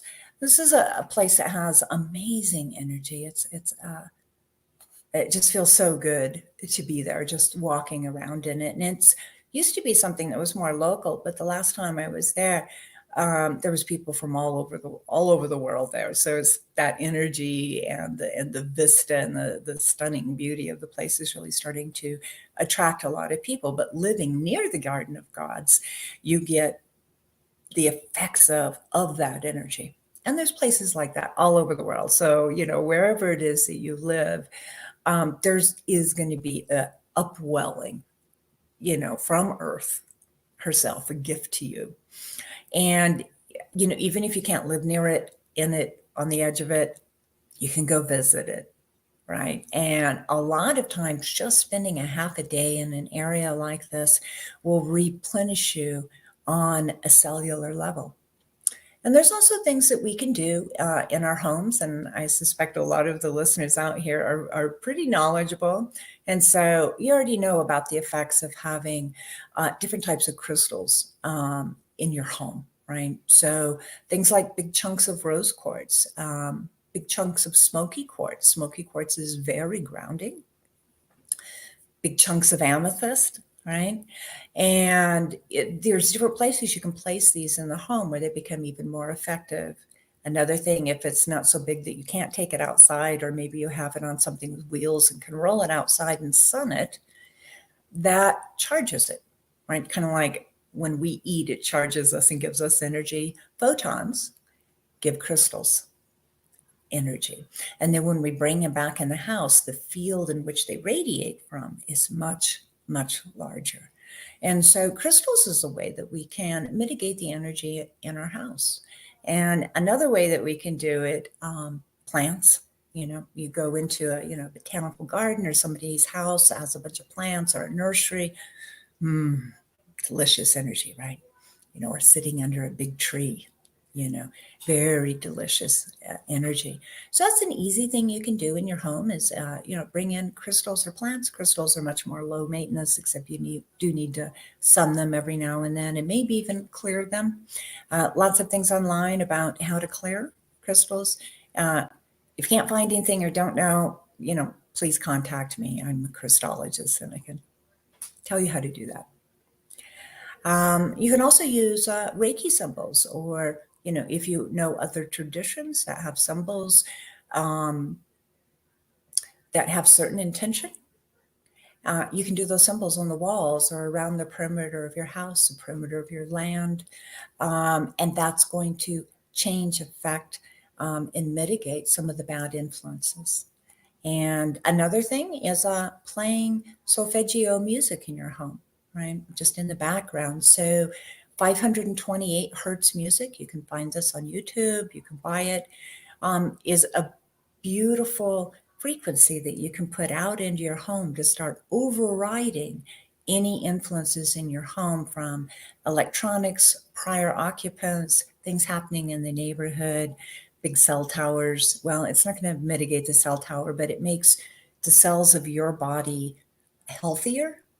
And that helps you resist these different EMFs that are coming at us. So if we can amplify our own field, strengthen our cells, and strengthen our auric field, it helps us to take less damage from the EMFs. And so, it's another way to mitigate that damage. And let's see. So what I do is I reorder Mother Nature's natural minerals and crystals to create filtration systems. And okay. So I'm going to show you right beside me. So one of the things I do is I make orgone generators. This is in the tradition of Wilhelm Reich. He's the one who kind of first really jumped into discovering this. So the information has been known throughout the eons in different ways, and it gets lost again. This was done a lot during the Lemurian Empire, at times during the Atlantean Empire, and then, we get our memories wiped and have to start over and relearn it. In this epoch, Wilhelm Reich is the one who kind of did a lot of the early scientific discoveries and brought this forward. And so when I had the awakening of consciousness, Spirit started training me on this and just put it all over my path. And pretty soon I started manufacturing and developing it. So I'm going to show you one right now right beside me. Kathy showed you quite a few different types. These are all different lines of it that do different things. We're working with frequency and what we want to do with that. The one beside me is a Cloudbuster. This is the largest one I've ever made. This is about the size of a 5-gallon bucket with about 4-foot tall copper pipes coming out of it. And if you put this out in your yard, it will actually cause nature to rebalance itself. And so if you're in an area that's been in a drought for a long time, it will start gathering clouds. Or if you're in an area that's been getting more rain than normal, it will start clearing it up. And I've actually had people say that they were able to find where I live without using their GPS because there was literally a pillar of clouds above my house. So they work and they're really amazing. So I have a video here if you would like. Oh, Kathy, or Ronnie, that's a very useful YouTube you've just put up. And I'm going to give you a little peek today into the magic workshop. This is where we make all these things, and we make the frequencies and we make the orgone generators. Orgone generators clean up. They're like an air filter for the energy, which is what we've been talking about. They clean it up and like an air filter, they pull out all the bad energies, they compost them, filter them, and put out good energies in return. So let's go ahead and start that. And it has no sound. I'll be talking over it and describing a little bit. So if you've never got to see an orgone generator manufacturing area and everything that goes into it, this will be interesting for you. So these are finished, different types, different sizes, different kinds. People who have beehives like to buy the small ones and put them in front of the hives. It gives more energy to the bees, helps them through the winter. So involved in actually manufacturing this is a huge amount of metals. We work with aluminum, half-aluminum, tantalum, titanium, copper, brass, bronze, and we work with all different types of crystals as well. So to actually make an effective ones for yourself takes a very large amount of knowledge and a huge investment in all the different things to make it. And it took quite a few years to learn how to get this right. And one of the ladies I know actually is able to channel Wilhelm Reich. And while in channel state, I'm able to hand him finished products. And he, tells me how I can make improvements on them.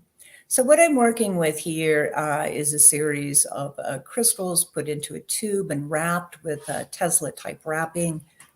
And this will create a product that has a toroidal field. So the orgone generators, most of them put out a spray like a sprinkler in your yard. This particular type creates a toroidal field. We work with selenite with this one. Selenite is the second highest naturally occurring frequency on Earth at 244.5 megahertz. So this is really used by spiritual practitioners and healers to set an energy in their space that their clients come into, which helps evolve their consciousness and heal their body. Selenite is also considered a bridge state to 5th and 6th dimensional consciousness and the angelic realm. So being surrounded by this particular frequency really helps evolve your consciousnness, is particularly focused on that. Here we're seeing the inside workings of what's called a holy hand grenade. A holy hand grenade creates Like if you go into a really amazing temple that has very high, rarefied, clear, clean energy, that's what the holy hand grenades are creating. These are various sizes of them that we're creating. It takes weeks to months to create these because they're done layer by layer by layer.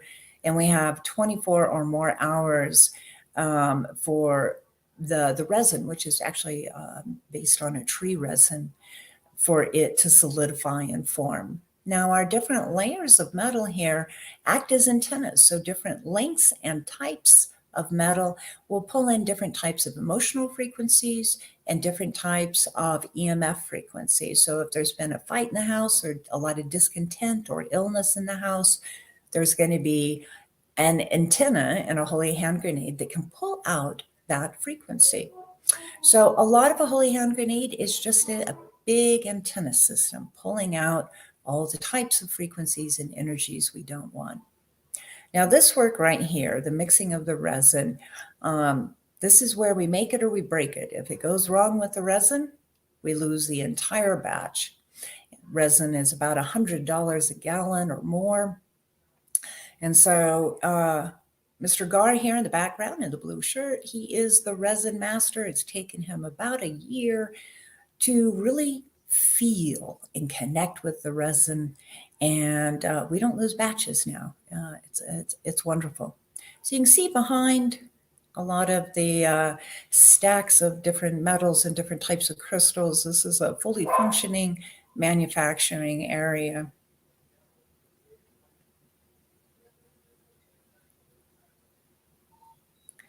Now, this is a one of a kind that we're looking at right here. It's a big slab in which a big water filter goes on. It charges the water. It charges the water with light force energy. And what we were looking at just now is the making of solfeggio frequencies. We'll see a little bit more of that pretty soon. Solfeggios are different than orgone generators. They put out one specific frequency, which is magnetically recorded into iron oxide. They're like a cassette tape. There they are right there. They have a very small field. The field is only about 4 inches away from it. So this is something you keep in your pocket or tuck it in the side of your bra to receive a drip of that energy, like an IV drip all day long, where the holy hand grenades and stuff create a large field that you live in. So different uses, different ways that we can mitigate the energy around us, improve the feng shui of our home and of our life, and be a little bit more in charge, have a little bit more control of our health, our emotional state of being, and our evolution of consciousness. So here we are with some finished ones. This is certainly not complete though. You can look at my website, which is crystalarrays.com, crystalarrays.com, which is actually incorrect in the chat right now, or incorrect on that list. And these are the ones the beekeepers use right here. These can also be used in your spice cabinet, the short ones, to keep your spices fresher longer, your teas fresher longer. You can also put them in, basically they extend the life force and energy of, there we go, crystalarrays.com. And you can see more. You can actually see most of the line there. And under the solfeggio frequencies, we have ones that remove mold and fungus and Lyme disease and all kinds of things like that. There's a whole set of medical based ones that help with lupus, and a whole set of ones like 432 hertz, which is such a good feeling. It just kind of is a warm, fuzzy, lovely, clarified thinking frequency. It's just a lot. There's a lot. I am quite a number of years now into exploring frequency, the right frequencies, Wilhelm Reich's work. I have books all over the place. And actually we're pushing into Egyptian mathematics now. So we'll let you know when all that comes out, but we're starting to go back into the current epoch and pull out the best of, the mystics' knowledge and use to make a better world. And I have such appreciation for Gaia and the many gifts, all the metals, all the crystals, all this knowledge. This is how Gaia operates, and this is knowledge that's been gleaned from her that we can reproduce again on the surface. And I deeply appreciate our Earth Mother. And I'm not sure, how are we doing on time, Kathy? Oh, I can't hear you, dear. I have to go to Omar as the maestro here to find out how we're doing on time. There we go. Yeah, we got a couple more minutes to go before we bring Susanna on. We had a speaker that can't make it, so just kind of gonna extend Angie and Susanna. So, I would say just a few more minutes. We'll go with the Q&A, and then we'll bring Susanna on. I just wanted to ask Angie on that big one that you were showing. What is the size of that? Because that just looks enormous, like in foots, right? Yeah, this one. Yeah. No, that black the one base that you of were this. showing, that square rectangular. Yeah, it really resonated with that one when I was looking at it. That's Wow. about 1.5 feet long, almost 2 feet, and maybe 8 inches wide, something like that. Yeah, that's nice. It's very nice. Yeah, Love it. that's a one of a kind. I do make some similar ones that big water jugs can sit on. They're shorter and broader, and they accommodate more types. That was for a very special water jug I happen to have, the long, narrow, thin one. But yeah, it's beautiful. It looks like an underwater seascape, and it puts out phenomenal energy. It's got 4 very large, fat, plump quartz crystals in it, which then recycle all the energy that all the different types of metals and stuff put in. Yeah. Nice. Now, one of the things that all of us are fighting at this particular moment is 5G. And, and 5G is like literally like it's everywhere. It's on your phone. I actually have 3G on my phone because I refuse to go 5G.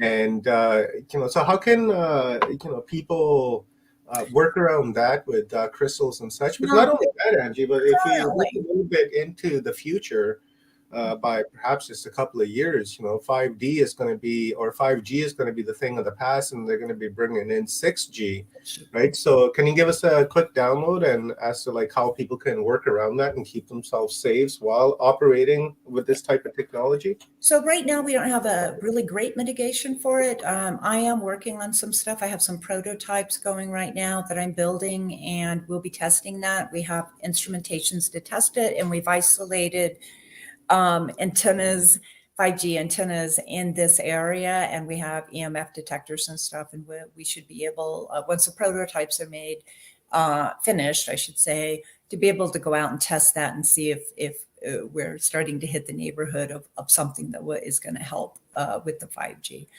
But in the meantime, what we can really do is bring our body up to its highest potential. So a lot of that means having plenty of fluids. We want to keep our cells all plumped out and not deflated. We want to keep our auric field plumped out and not deflated. If you don't know how to do that for yourself, you can go to your local healer. They'll clean your field, get all your chakras open and running and healthy. And with the chakras actually feed the auric field. The stronger and more firm the auric field is, the less it is influenced by the different EMFs that are coming in. And then the less that information is traveling into the cells and causing problems. So right now, controlling our own energy field is really one of the best mitigations there is for EMFs, other than straight out EMF blockers. And, even for then, you actually want to have like an EMF detector where you can measure, does this actually block the thing, or was that just the advertising and, maybe placebo effect, right? Yeah. I'm just going to say the placebo effect, right? Right. Got to be very careful. Valid to some extent, because, we are we are the children of the Father, the prime source creator, who creates everything through the desire and will. right? Mhm. And so if our belief system is strong enough, this is mind over matter, and we can actually overwrite the existing physical reality or mitigate it. Placebo is a very real effect. So Mhm. I'm a little bit, well, I'm a full-on mystic, but I also have a very scientific side. And so, I want to feel the effect of something in my body, in my auric field, and I want to be able to read it on some type of, device or, something as well. I want the two information sets to line up if possible. That's really beautiful. I'm glad you said that because in the beginning of our conference today, I'd mentioned on how we can take the way of life of our ancestors and kind of incorporate it with the technologically advanced society that we've become, and how can we take these tools and incorporate them, and but yet still live the way our ancestors did, and live very humbly and such, but it's still be able to enjoy the toys, right? Because Right. without these computers and this technology, we wouldn't be able to have this conference and this conversation. So I'm really grateful for the fact that we have all of this. But so I'm really glad you mentioned that you're a mystic and also have that scientific side, because it's important to have Yeah. both of those to fully understand, because that's what really science is missing, is the spirituality in it. And as soon as we add spirituality But into it, then I that's think we'll begin to understand science at a much, much deeper level than we currently do. Well, that's the balancing. We talk a lot about balancing the male and the female, or the divine male and the divine feminine. And, so that's really what we're seeing with this, right? The in the right brain is the spiritual center and the intuition and, all the psychic powers and all of that. But the left brain is that pragmatic, logical, must make sense, trackable, reproducible. And so when you put those two things together as a mystic, you can have amazing creations, which really work. So we didn't show the pictures of it, and I don't know if Kathy's there, but I got a download from Lemuria of a healing bed and how they layered different types of minerals and different types of rocks to extend the life force energy of their people, right? Wow. And they were living close to 1,000 years old at that point. Hmm. So very effective. And I got the download to how to build that. And so I built one. It's called the Orgone Generator Crystal Biobed, right? So that's exactly what you were talking about. So, I used mystical abilities to get the information. Oh, there we go. Abilities to get the information, and then switch to the left brain, to the pragmatic, intelligent part. There it is. To be able then Wow. to create it and reproduce it, in the Mm, third dimension. Yeah. that is sick. Yeah. Damn. Yeah. And for those, That is sick. Wow. so uh, for those who are psychic, you can probably feel the energy coming off of that. It actually powers a very large area with cosmic energy. wow. That is amazing. Never seen anything like it before. Yeah. Wow. It's a one of a kind. The Yeah. U.S. Patent Office actually approached me to patent it, right? They wanted to patent it. That never happens. They never Hmm. approach people to, you have to file, and it's a big deal, and it takes years, and it costs fortunes. And so that was extraordinary that they came to me. But what happens is, once you have a patent, then, you're full time trying to protect your patent and make sure nobody's, reproducing it and blah. And I just didn't even want to go down that road. Yeah. I'd Don't rather blame me. just own it. It's the only one in the world, and I don't have to spend all the hours of my day making sure nobody's infringing on my patent. So Yeah. Yeah. I And you actually see, turned right. it down, but that kind of tells you how interesting that Orgone Generator Crystal Biobed actually is. Yeah. Yeah, when it gets the attention of the medical mafia, then you're on the right track, and good on you for not patenting it, because if you did, then that really invites the pharmaceuticals to try to come in and to mess with you and to try to hijack you, cancel you, all of that so they can take possession of your, intellectual technology, right? Because that's really what that is future technology, that was used in our past, and, amazing. So yeah, good on you. Eric, thoughts on this? Because this is like right up your alley, Star Sister, because you make this type of stuff as well. So I'd love to hear some of your thoughts. So yeah, let's hear a thought from you. Oh yeah, on a much smaller scale though, to be sure. And just really started experimenting maybe about a year ago, but being able to vet the energies and the different vortexes that come off of them is really important. And having an EMF, something to measure that is really important too. Otherwise, you're just taking it, it's like, yeah, this is really powerful. And then you talked about the placebo. How much of that is true, and tested some of my own. I just earlier today came from a type of scalar healing for 2 hours, and it uses a light, biophoton energy along with the scalar energy. So it kind of combines those two. They were done by Dr. Sandra Rose Michael. So that was very, very powerful. I'm not one to dip into the woo too quick in a public place. And yeah, you kind of have a little bit of a travel in that short 2 hours, but it's definitely been vetted.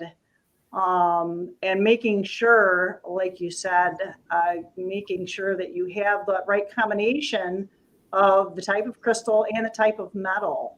And it can make a big difference, because I've tested some of mine.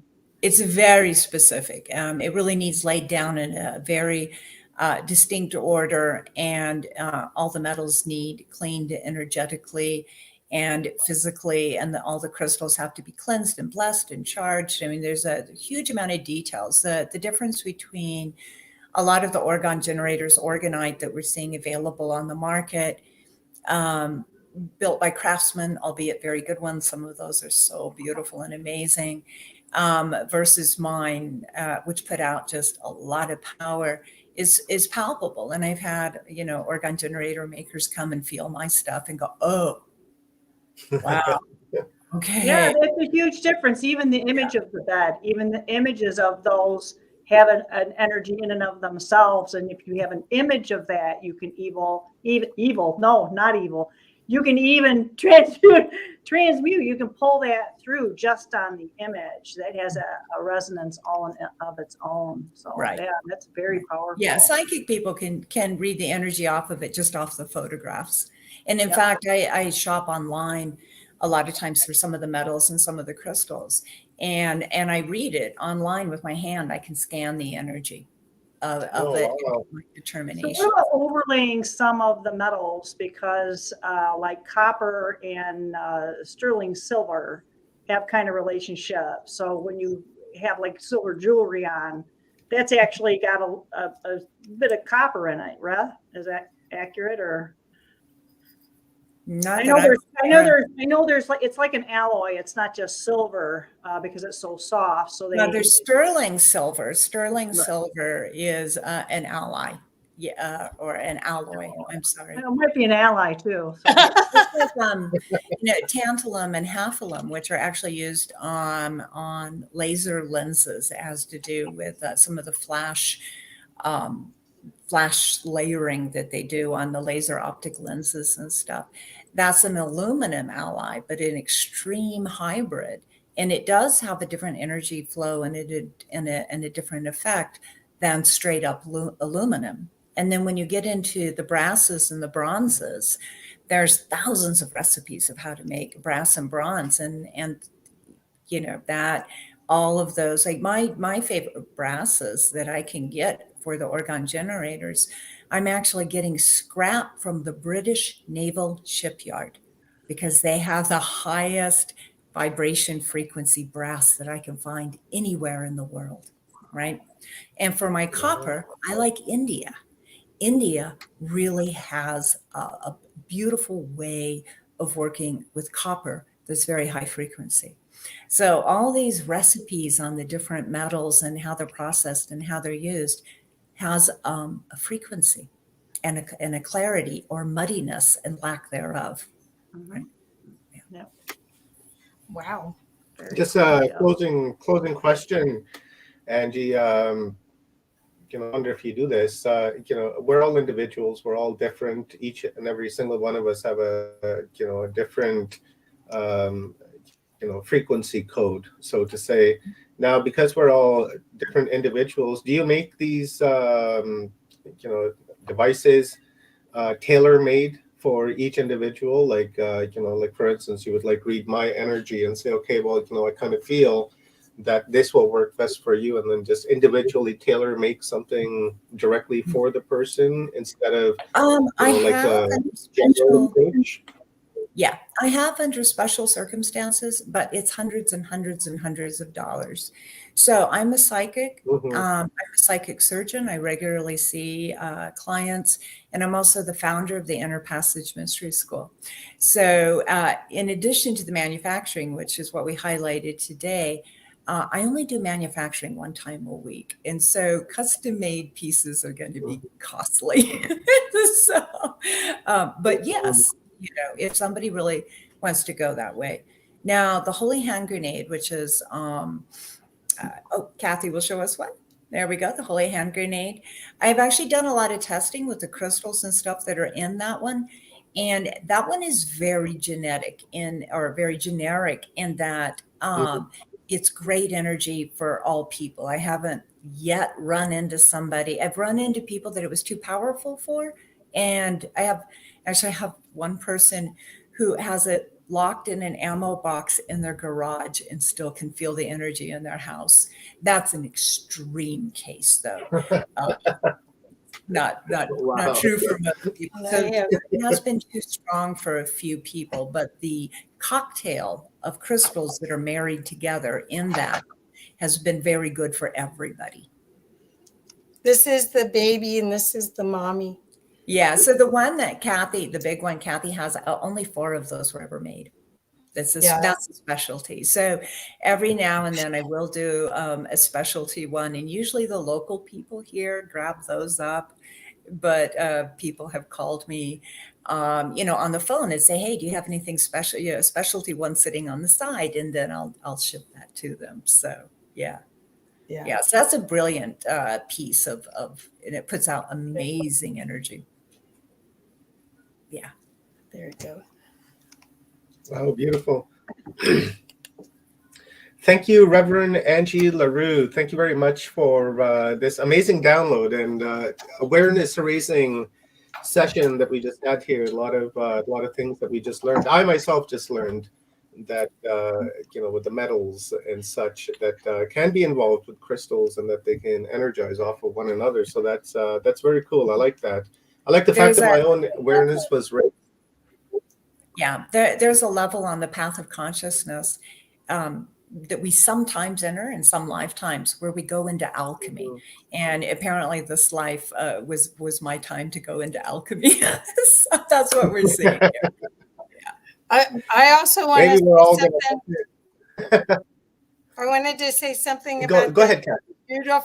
the beautiful device on the side of Angie that when I'm there, I actually feel like a hobo warming my hands over this barrel. It's unbelievable. I'm sure I don't know how many miles that energy goes, but it is awesome. I mean, I love these, but I really love that. My roommate and I love one of our practical jokes that we like to do is we'll have energy sensitive people put their heads over the pipes, so the 4 pipes, and it just blows you out, and they stagger away and go, "What'd you do to me?"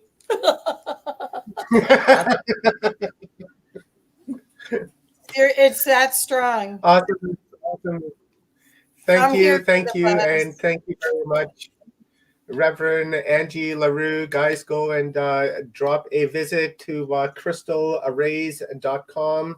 Thank you to the moderators for posting the links in the chat room.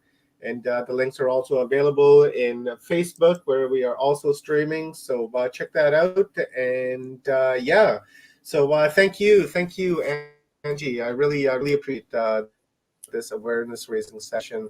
And thank you, Kathy, for bringing Angie on.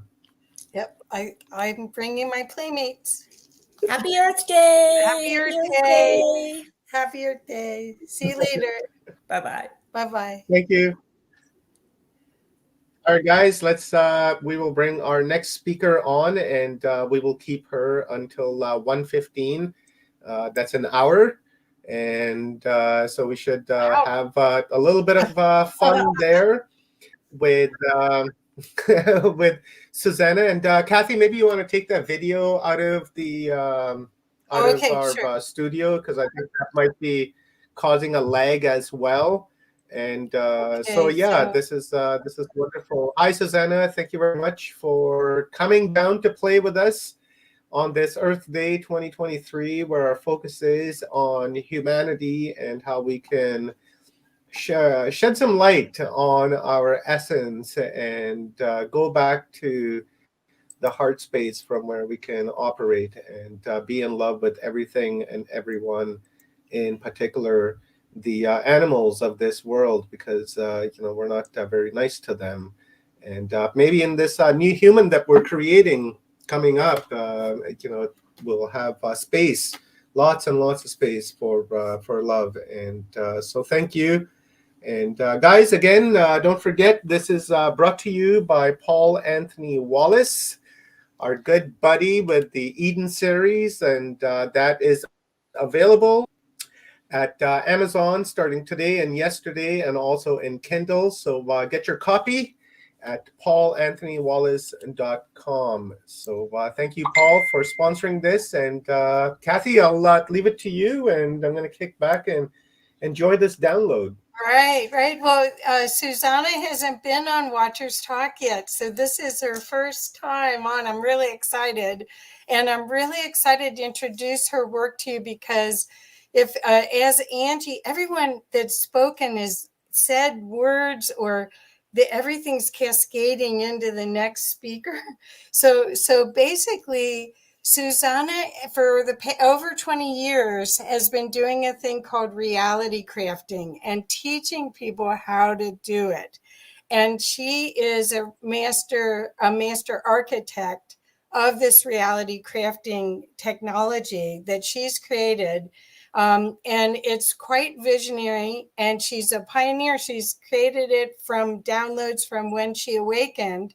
And she was living a regular life, a very good corporate life, and with kids and husband and the whole thing. And then consciousness decided, nope, you're going to do something else. So Susanna, where would you like to start here? Would you like to tell a little bit of your story, and then we'll talk about the Paradise Codes and all the things, but just because no one, this is your first time on, I'd love for them to get a feeling for your integrity and the quality of what you have to offer. So would you share? Sure. Aloha, everybody. Thank you for inviting me. Very excited to be here. So as Kathy said, I was living near Detroit, Michigan. I was married, 2 kids in their teens, and I was working for a consulting agency that was creating training and performance improvement solutions for the auto companies. And I started asking the question, was I really put on earth to teach guys how to run a car dealership? I don't think so. Why am I really here? And the answer came in a very surprising way. One Saturday morning, I woke up with this energy running up my spine. It was real fiery, electric, scary. I just woke up. It woke me up. And I kind of cried out and said, oh my God, what is happening? And I heard a voice that said, you're giving birth to yourself, just breathe. So I had 2 children, so I did the Lamaze breath. and that did help. And for an hour and a half, this energy just kept moving up my spine in waves. And when it settled down, I felt like a completely different person. And I knew whoever I thought I was before was not really who I am. And I could feel this vastness of being, this vast love and light. And yet I could see that who I thought I was like that self-identity, or we call the ego, is not really who I am. It's like a program. And since at that time I was working with teaching computer classes in the corporate world, I saw it as a computer program that just needed to be upgraded. And so, but everything changed. My personality changed, my focus changed, my values changed. And of course, this caused a lot of upset with the people around me. They didn't know how to deal with it. But that voice that said, "You're giving birth to yourself," stayed with me, and it guided me. And so I was looking for something to integrate this new me into my body, because I could see that computer program was still in there, and it would limit my ability to be this bigger version of me, which we all have. We are all that. We all have the computer program ego, and then we have, what we really are is that being of love and light that's infinite.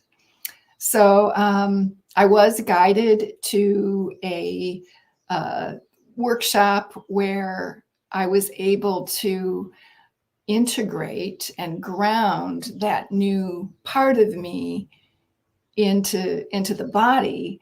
And then the man running the workshop also had developed a consciousness technology to help me get rid of the programming.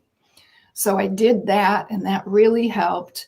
And then I certified in his method and started to share it. And as I was sharing it, that voice would come in and say, "We need you to evolve this," because the way that that he was doing it and teaching it was very dramatic and cathartic. You had to, hold the space for somebody and be physically present with them. And they would have all kinds of cathartic things because, they're getting rid of the blocks. And so those blocks were presenting themselves, and they were re-experiencing whatever put them there. So anyway, my guide said, there's going to come a time when so many people need this and want to do this, that we want you to evolve it so that it would, so that anybody could do it on their own, or that you could do it for a whole group at one time. And so they helped me to evolve it. And then I got permission from the originator to then bring it to to create my own modality from it. So it's a further evolution, which is now called the Emotional Mental Detox Program. And so after doing that for myself, and I was guided to move to Sedona, and I started doing the Emotional Mental Detox for people. And I was on an accelerated evolutionary journey at that point. So more and more was coming. I was guided to go to Europe and go to these sacred places. In one of them, I got another download, which I heard was called the Sacred Union Program. And that is the advanced. So after you clear out who you're not really, clear out the not you, you start to bring in your higher self into your physical body. And so that body of work is called the divine human upgrades. And that is takes you step by step to integrate your soul and then your higher aspects of yourself. And that's like a continuing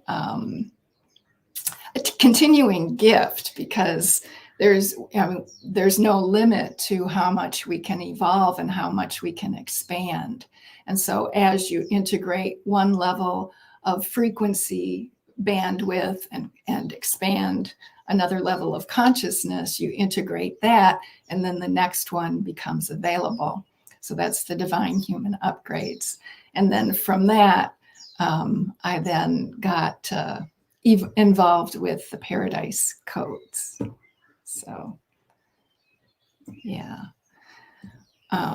Whoops. Should I go on and talk about that, Kathy? Yeah, what I think I want to have them understand that the part of the beauty of your sharing is similar to what Patricia shared, where you became aware of a higher purpose and listened and act on it. And right now, during these changing times, so many people are waking up, or they're getting glimpses. And so that I wanted to maybe have you share a little more about the emotional mental detox, because I think there's so much fear that happens when you're disoriented, when you have a spiritually transformative experience, which is, you didn't have to have a near-death experience, thank God. Me too. So, but it's disorienting, and you don't have words for it, but you do have direct connection to a higher knowing, but you were fearless. So could you talk a little bit before we go on to the Paradise Codes, which I can't wait to hear all about it, but could you talk a little bit more about the emotional mental detox? Because I think everyone could probably use this. Yeah. Okay. Well, it's a series of 6 sessions, which each session is working with a different set of frequencies. So what we did was we identified what are the 6 core issues, or we asked what were the core issues that everybody has in common from growing up in this illusion of separation that we've been subject to. And so there were 6 common core, you could say, if you're talking about computers, core processing errors or core programming errors. And so each one of the 6 sessions works with that. So the first one is everything related to men and male energy. So your father, if you have a male kind of perception of God, as many of us were taught, but also the patriarchy and all the institutions that were created. So it clears out all of the misconceptions, the misinformation, and the beliefs that were created in those first 7 years. And then also those beliefs created events in your life, because your beliefs create your reality. So you have all these events that keep validating those false beliefs, and those events can be cause emotional pain. So we clear it all together, the beliefs, what the beliefs manifested, and the emotions that were generated from that you still have in your energy field that you haven't let go of yet. So it's a very integrated, holistic approach, because we're the commands that you give yourself, that I guide you through, are clearing at all of your bodies, all levels of consciousness, and past, present, future, all of this all at once, so that nothing can get away. So it doesn't like slip into some other dimension to come up later. So it's very integrated. So and it's all in a guided meditation style. So it's very easy to just listen to the recording. So I have, after all those years, I just recorded them. And so you can do it on your own. So the first one is male. The second one is female. The third one is fear, anxiety, worry, panic, terror, all of those frequencies.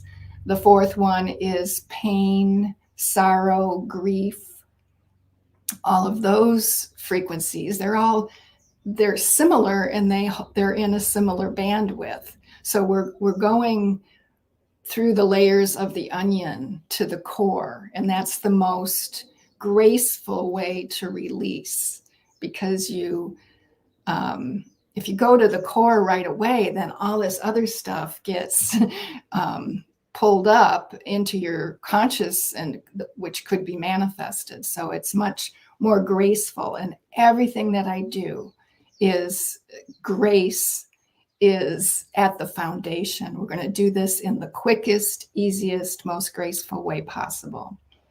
So yeah, the fourth one is pain, sorrow, grief. The fifth one is shame, blame, judgment, guilt. So that frequency bandwidth. And then the last one is lack and limitation and separation, because that is really what is at the core, is separation consciousness, and everything else kind of comes from that. So we do that one last, because it's when you've cleared out all the rest, it makes that one a lot easier to integrate. So that is the emotional. Thank you.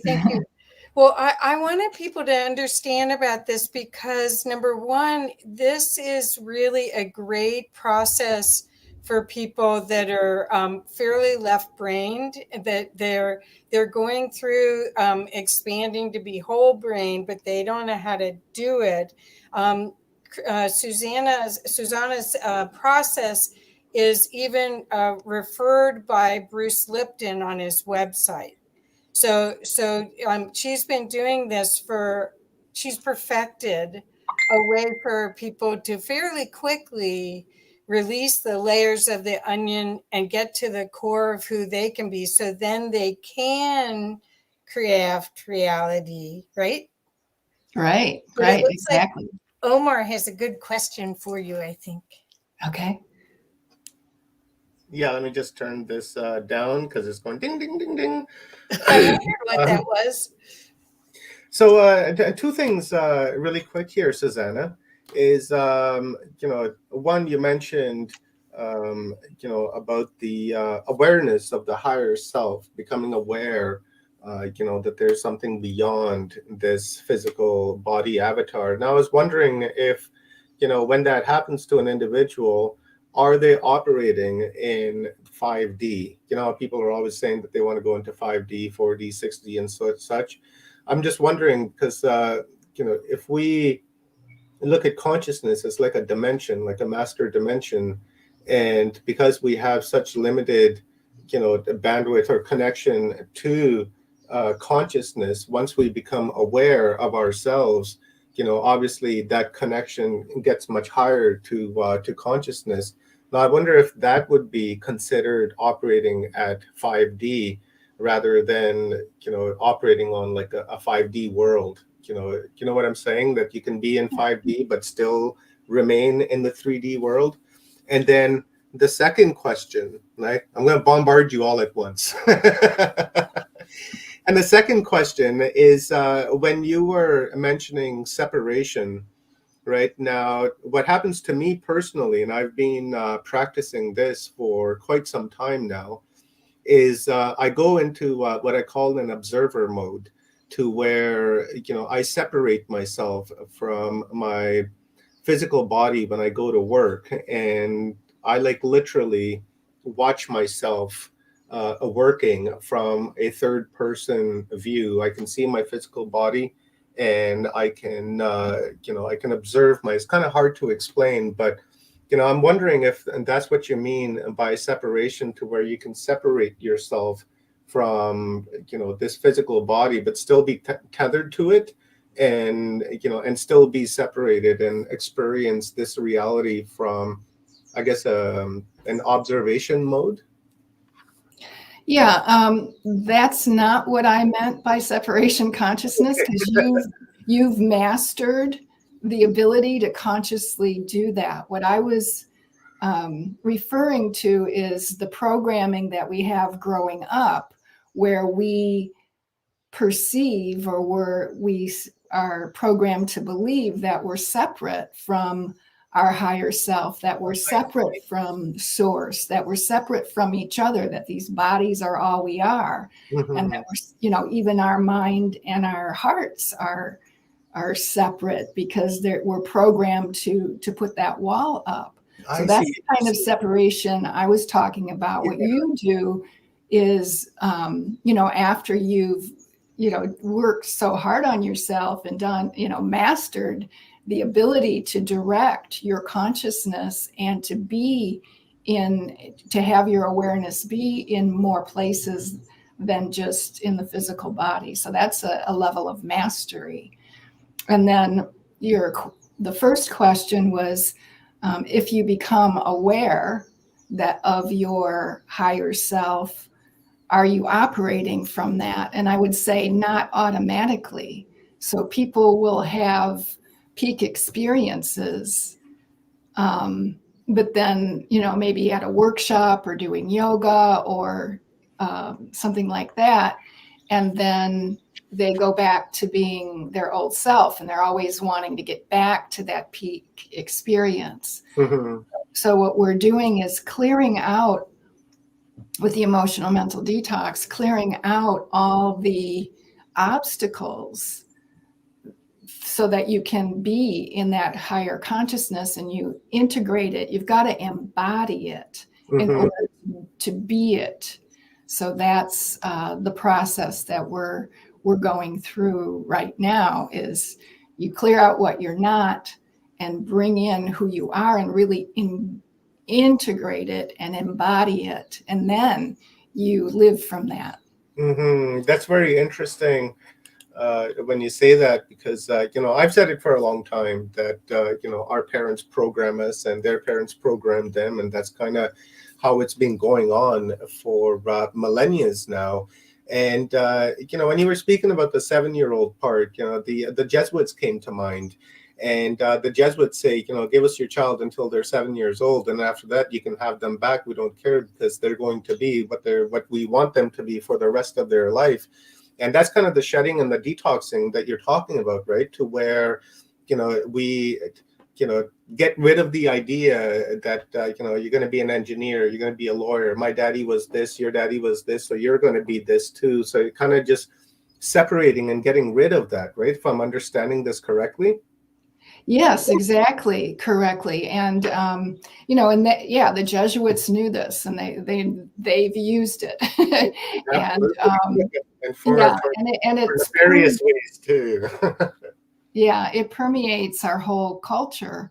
And that's because, and this is one of the things that Bruce Lipton explains, is that when in the first 7 years of child development, it's the right hemisphere of their brain that's most active and alive.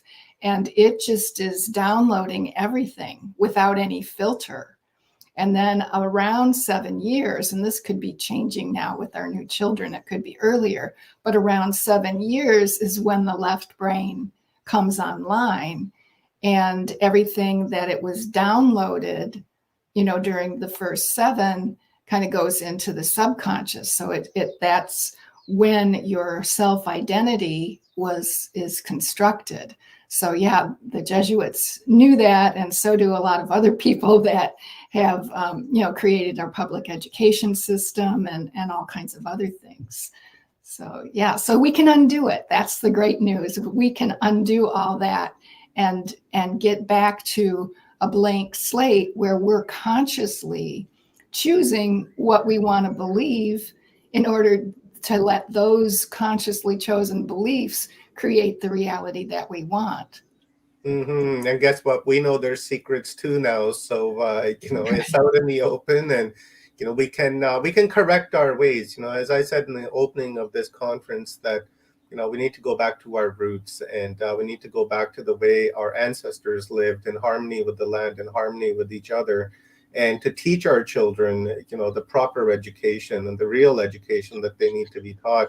I say on Watchers Talk all the time that wouldn't it be nice if when our kids are born, that we teach them on how to light language, and how to meditate, and how to astral travel, and how to lucid dream, and really give them that education until they're like 7, 8, 9 years old, and then maybe send them to school for them to start learning how to read and write, and maybe teach them a little bit of math of 2 + 2, and because that's been missing in our societal upbringing for so many thousands of years now, that it seems like we have this amnesia, but the powers that shouldn't be know this information that you're sharing with us, and they've kept us under this control, which creates this false reality that we're all obviously operating under, and and that's something that can be broken, and that's really what our goal is. And when you were mentioning things going into the subconscious, that's like languages, right? When you're a child, you can speak like like I myself, I was exposed to like 5, 6 different languages at home, and this was as I was growing up, and still to this day I can speak and understand those languages. Maybe I'm not so well spoken in some of them because lack of practice, no one to speak to, but when someone is speaking, I can understand what they're saying.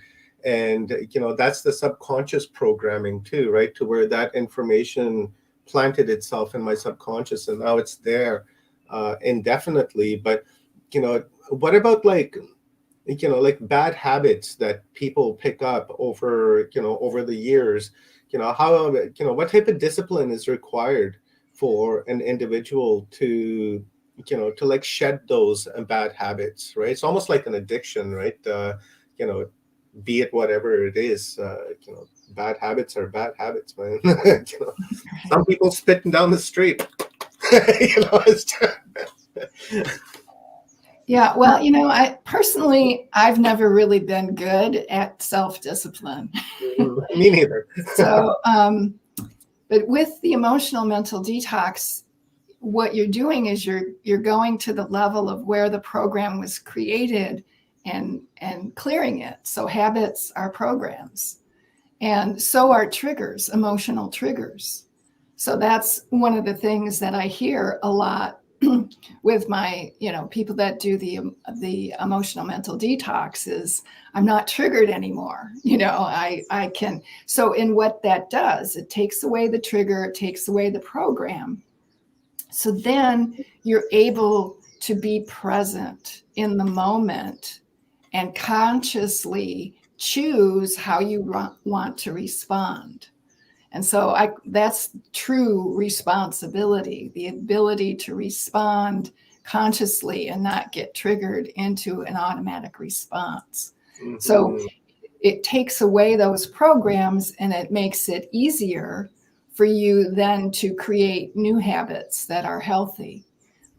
But if you could reprogram yourself back if you don't, consciously change your habits, but it makes it easy, so you don't have to apply so much discipline and willpower, which never works for me personally. Responsibility would be like self-responsibility would also, I suppose, would play a big role in that, right? Like to recognize when you're being triggered and to take responsibility for that and say, okay, well, that's triggered me, and kind of just stop yourself, right?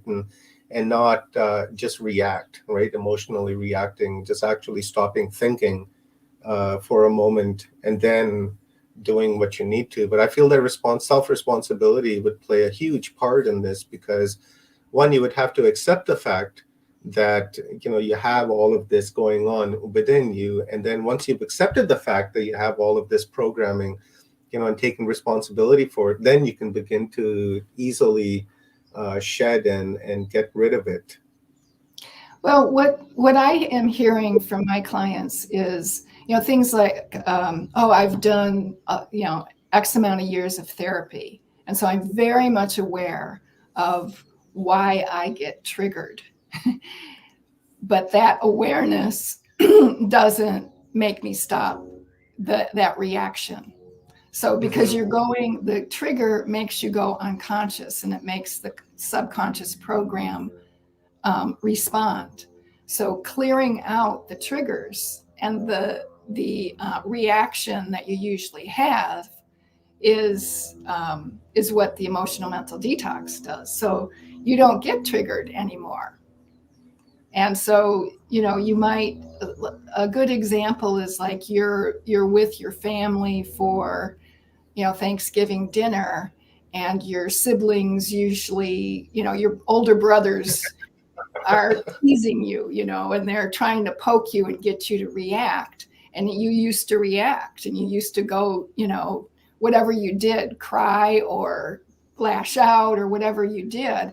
And all of a sudden they do it, and you're like, it doesn't, you don't react to it. And so they get bored and go away. But when you change your programming, other people, every relationship you have is a program. So you've changed your program. It's a pattern interrupt. And so that then the other people have to adjust to you. And so, so you'll notice, like, maybe you just don't react in your pattern way. You don't react at all. You let it go. Or maybe, say you had a trigger of other people's, this is one that I had a client recently. She had a trigger of when she would feel anger in the environment, she would have a PTSD reaction. And so it didn't matter that the anger wasn't toward her. It could be two other people arguing, but she would go into a panic attack. Yep. So clearing that trigger allowed her to be in the presence of somebody who's angry and stay grounded and stay present and still be at peace, and either not react because it wasn't her thing anyway, or respond in a more compassionate way to somebody who's venting their anger. Yeah, very true. Like at the Thanksgiving, even if you got the old devil's juice in you, right, you can still, you can still not be triggered. Look at your brother and say, I see what you're doing there, buddy. And that makes you into a bigger person. Right. Makes you into, a more self-aware person. To a lot of benefits for that. There really is. I'm beginning to understand what you were talking there. So I had to jump on and like really ask some questions, because I myself, I went through I think I went through PTSD, and I'm pretty sure I did, but I've managed to work that out in my life, and it doesn't seem to really bother me. But the thing that really triggers me, I find nowadays, is just like dumbass comments, Susanna. Like I can be at work or walking down the street or anything. When I hear something stupid, I just I cringe, and it's almost like I want to respond to that. But I'm trying to work on that to the point where I'm not allowing it to trigger me, because like, I don't know, like somebody at work would say something stupid, right? And and I get triggered by that, and I feel the need to like kind of correct them. Like, for instance, I'll give you an example. A couple of weeks ago, I was at work, and the superintendent of the site came to me, and he asked me. He goes, "Hey, do you have a first aid certificate if you want to work this weekend?" I said, "I do, but it's at home. It's not on me." And he's like, "Oh, well, it was a Friday at about 3:00. He came to me, and that's the end of the day." And he goes, "Oh, well, if you want to work the weekend, you're going to have to show me your first aid certificate." And I looked at him and I said, "Well, I just told you it's at home. But if you give me a second," and this is where the trigger comes in. And I said, "But if you give me a second, I'll go down to the can and I'll ship one out for you.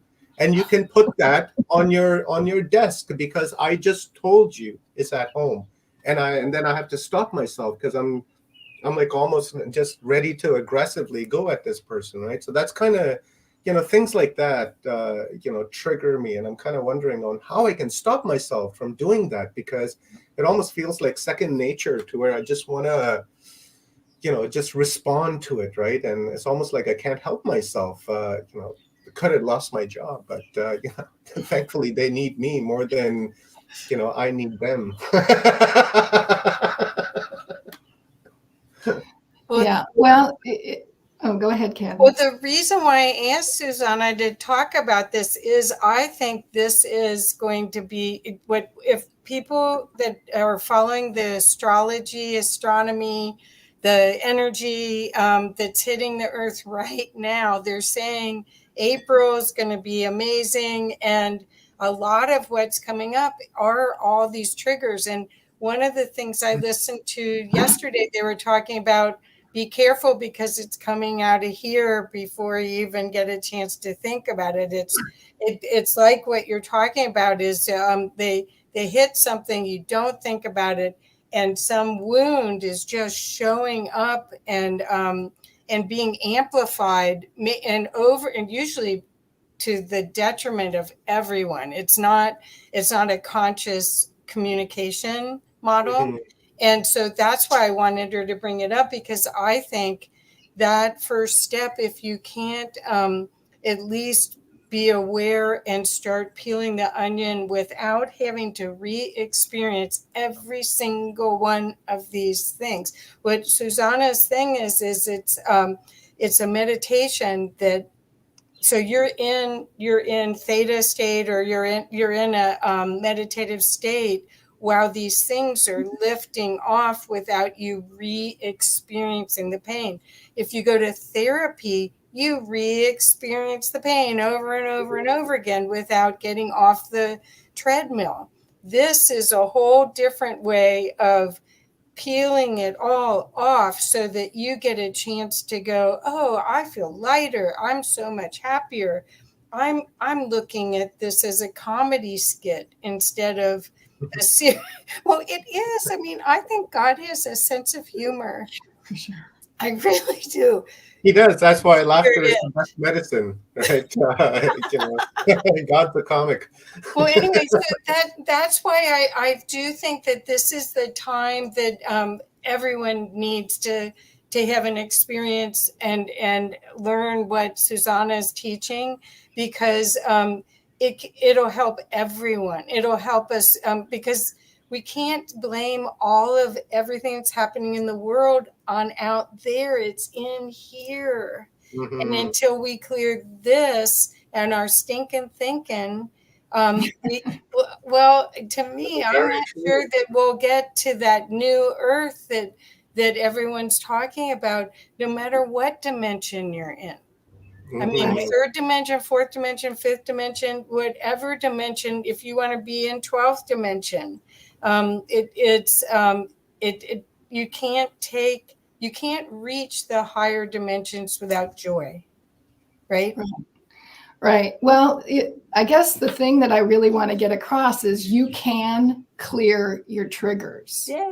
And understand what a trigger is. It's from the past. It's that something happened in the past and it was recorded, and everything around it was recorded. So the stimulus, and then your emotional response to that stimulus, and it gets recorded, and somebody pushes that button and that reaction happens. So triggers are not something that you want to have, because it puts you into an automatic, unconscious reaction. Right. You cannot be present during a trigger. Okay, so what we want you to be is present so that you can consciously respond in a compassionate way, whether it's compassionate for yourself or compassionate for the other person. So yeah, so you can consciously choose. That's Yes. all about reality crafting. You are creating your own reality by staying present, staying conscious, and choosing how you want the next moment to go. Okay. So Omar, do you have more, or Susanna has more that I just was trying to set the stage with the emotional detox, but there's more. Yeah, let's listen more. I'm down. Absolutely. Let me remove myself. Okay, And me, I'm okay, down. so Yeah, yeah. We've so got Michael Healy, so we've got about 20 minutes, right? wow, So yeah, we got like 15, 20 minutes, so we're good. Let's wow, that's get great. another download from Susanna. Susanna, you got to come on Walker's Talk, and we got to have a talk, girl, and raise some Okay. awareness. I love it. Once you have an experience of this too, Yeah. Omar, I mean, I seriously, this is the path to wholeness. We Mhm. haven't been taught a path. We haven't seen. We've been going through intermediaries to go to who we really are. Mhm. This is a path to wholeness. Any place, anytime you choose. Yeah, I love it. Yeah. This is wonderful. And So let's do the it. genius that comes out. So even if you look at Susanna's backdrop, that's artwork that she created after she went through all of this process. So I mean, it's remarkable. Okay, so now, okay, so you discover consciousness 2.0 is what we're going to call the combination. Is this correct? The combination of emotional mental detox and reality crafting is consciousness 2.0, or Well, I would say that what I call consciousness 2.0 is just, it's the technology of being able to consciously change your consciousness. okay. So it's been a foundation in everything that I've created. Okay. Well, so you figure out a way to clear, then alchemize your reality, and you, and I'm going to show one of your book that is called Sacred Union. So all single girls that are listening, to women that are listening to this, she figured out how to create her sacred other. So okay, so that's why I wanted to get to the paradise codes and the juicy stuff here. Okay. Yeah. So do you want to, you can take it wherever you'd like. I'm excited for people to know about all of the beautiful things you offer. Oh, thank you. So Sacred Union in the book is referring to the union of your true self with your physical body. So that's the first one. And from that, then you know, your soul is in your body, your divine essence is in your body. It's broadcasting out into the world and then attracting people who are your soul family. So soulmates, soul family, clients, if you're wanting to attract to your modalities or whatever. So everything that your soul wants to express can be expressed because your soul is radiating out and then attracting everything it needs to fulfill its soul purpose.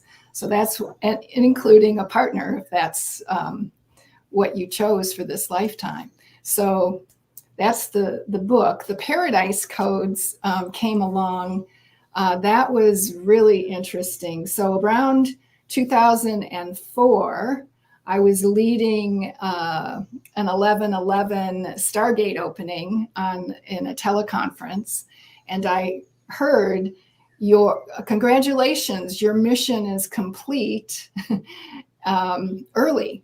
And I was like, you know, I'm so mission oriented. After that, you know, that higher self came in, I knew I had a mission and I knew I had to do that mission. And so I, you know, hearing my mission was over, I thought that was, you know, oh, I have to leave my body now. And, I had just brought in my soulmate, and we were getting married, and I'm living in paradise that I created and all that. So I upped, I upped my mission, and I said, I want to anchor and express paradise through me. Those were the words that came through.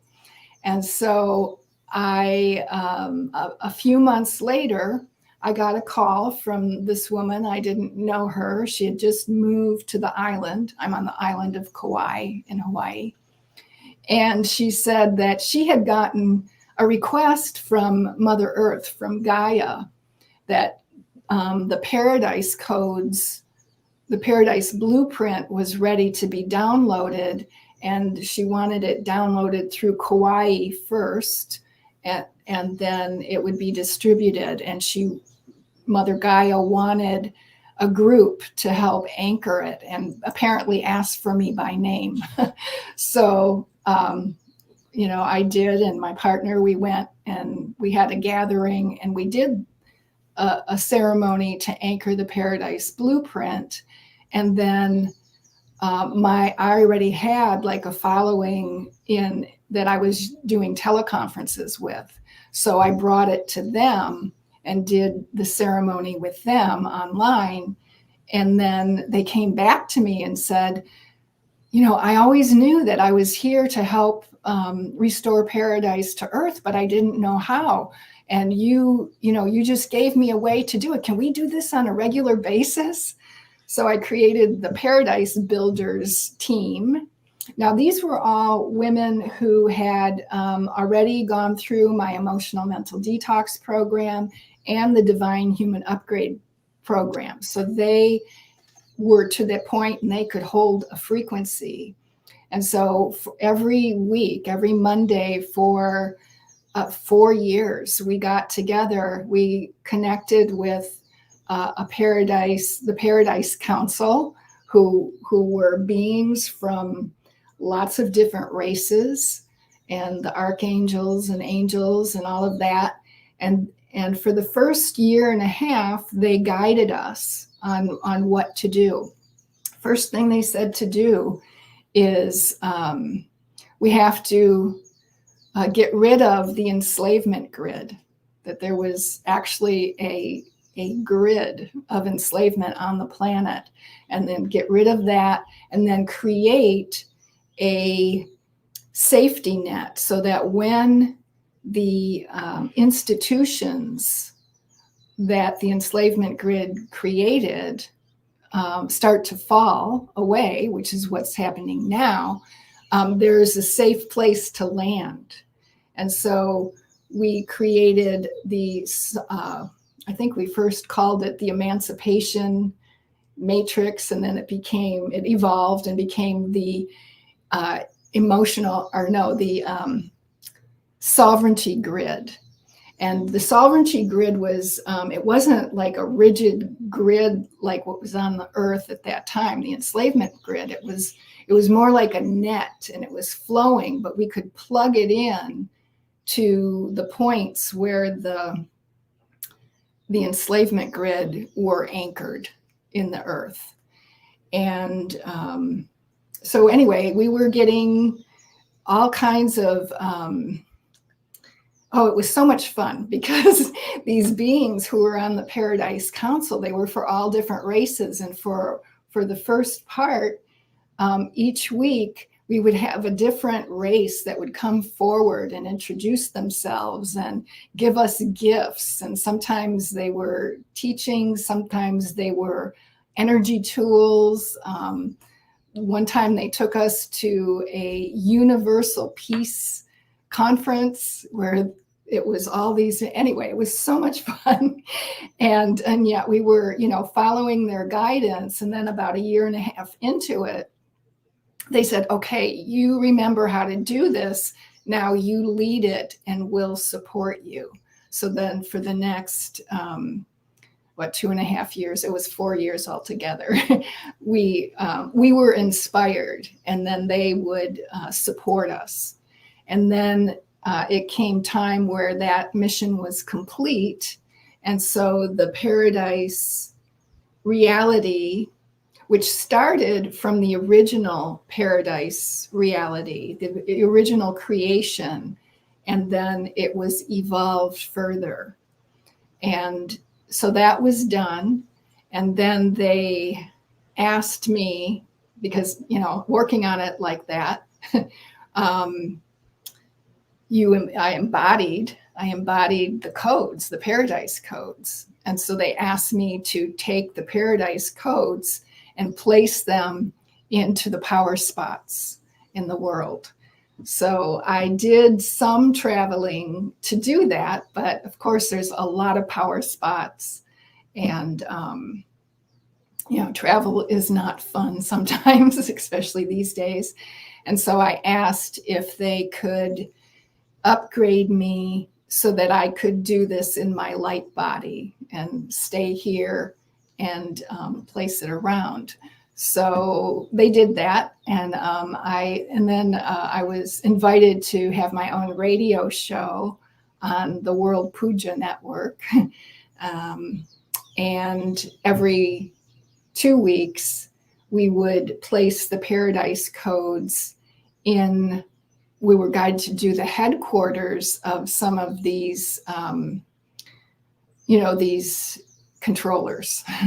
So the world headquarters. So I would research, what are the 10, say, media companies, or what are the 10 pharmaceutical companies, or what are the 10 GMO companies. So where are the banks, and then we would put the paradise codes on those buildings, because what the paradise codes do is they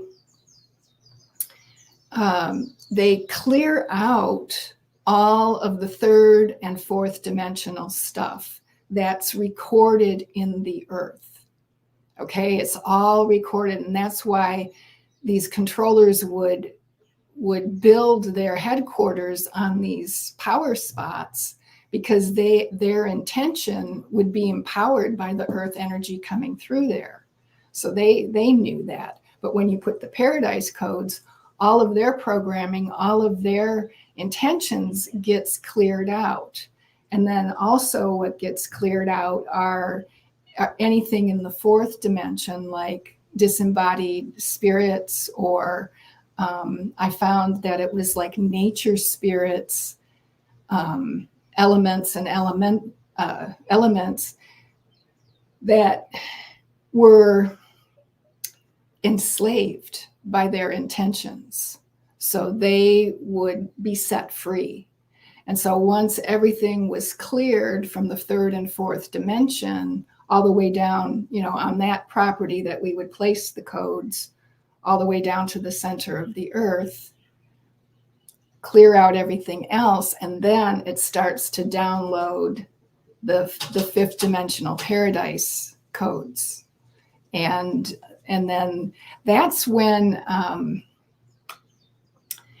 you started to see the pushback. Like when we did it on the chemical or the GMO companies, so they did chemicals and GMO stuff, and there were a lot of it going on the island that I lived on. And after we put those on the headquarters, then that's when you started to see people marching against Monsanto. And that's when we got them off the island. And so we had like 5 different GMO companies on the island, and they're not all of them are gone, but most of them are gone, and they're not operating here like they used to. So, we can see the difference. And so then I, started to have people asking me, can you do this for my property? And I thought, and I asked my guys, I said, well, if we're putting them in the power spots, isn't that radiating out to everything around it? And they said, well, it could have, but since people have created boundaries, so this is my property and it has boundaries, you actually create a boundary around your property. And so in order to get it onto your property, you have to, download it directly onto your property. And so we've done that with some people. I haven't promoted that service, but those people that were in my network knew about it, and it's stopped fires from, the wildfires will come right up to the property line and stop. Hurricanes can be all around, and it's not in the area where somebody had the paradise code. So they work. And what's really cool, and I've been working on this with Kathy, is that the paradise codes originally are fifth dimensional codes, but I am getting upgraded so that I can bring in the ninth dimensional emerald codes and then transmit those frequencies. So that's what I'm working on right now. And I'm excited about that. Yep. So I wanted to bring Stone on, and Stone Hobbit and Omar. I'll put you on right now. Yay! Hi, Stone. So Stone is in New Zealand, and you're muted, dear. So now you're not. Hi, everybody. Aloha, Stone. Hi. Kia ora. Yes, I resonate with everything you had to say there. I've done the work. I've felt the tingles up the spine. I've felt everything igniting. One of the funnest ones that I had, and I don't know which dimensions these take us into, but it came up the backbone, up the spine, and it went over the head, up the sides, and I felt like I was wearing a helmet, a crown helmet. And then it just sort of felt like it sunk into like I absorbed it in, and it was like, wow, it's just, I knew that it was just another download, another level. It was like, okay, well, I've let go of some part of this onion, of all these layers of information and energy and stuff, and now I've concentrated it down. And the more I concentrate it down, the faster the clearing's happening, the faster the awareness, the more downloads come in. The faster we get, the more downloads we seem to get. So I was like, I love it all. I mean, I haven't written any of the codes or anything like that down, but I've gone through stages, and I've called them levels and stages. Like at one stage, I could be any character I wanted to be because I knew I had the skill set. I knew that if I needed it, it was there. There was a time when suddenly out of the blue, I felt like I had superpowers. I had to save a colleague from someone who was, substance unbalanced, and was holding my friend, in peril of life. And it was like, how did I know what to do? I went into an automatic pilot, and I just let it happen. And it's like I've had different beings come in and do the same thing, like saying, let go. You're not alone. You have never been alone. We're always being watched. We're always being guided. I feel like we get tweaked along the way, a tune up here and there, so we can keep up with them because they're also being upgraded at the same time. I'm an energy reader. I can see auric fields and all sorts. I communicate with Mother Earth. So, but I just wanted to say thank you. I had lots of questions because I also work in deprogramming, breaking it all down. It's almost like a superpower. I have to break everything down. I have to question the questions. Where did that question come from? Well, just wait up. Let me answer it first, that sort of thing. So I appreciated, what you had to share. So thank you. I mean, I've got lots of questions I could ask you, but I don't know how much time we've got. So we'll have to catch up and have a chat sometime because I loved it. We'll do more. But I wanted you guys to meet each other because Stone had a difficult childhood and had to clear lots of things. And she has done remarkable things, Susanna, that I mean, the two of you together, it would be fun to watch. That's all I could say. That's all I could say. But Omar, you had a question. Did you want to come on too?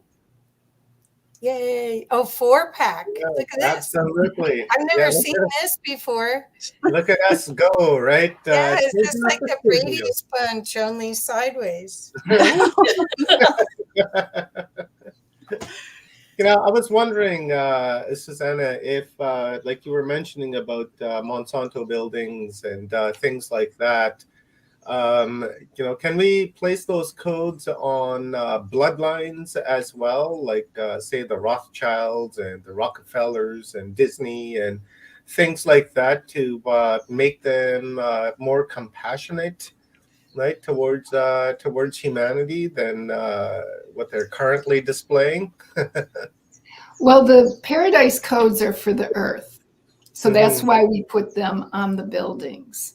And what can happen when you put it on the building and it's downloaded into the environment is that if people aren't aligned with that, or if they can't get aligned with it, they usually leave.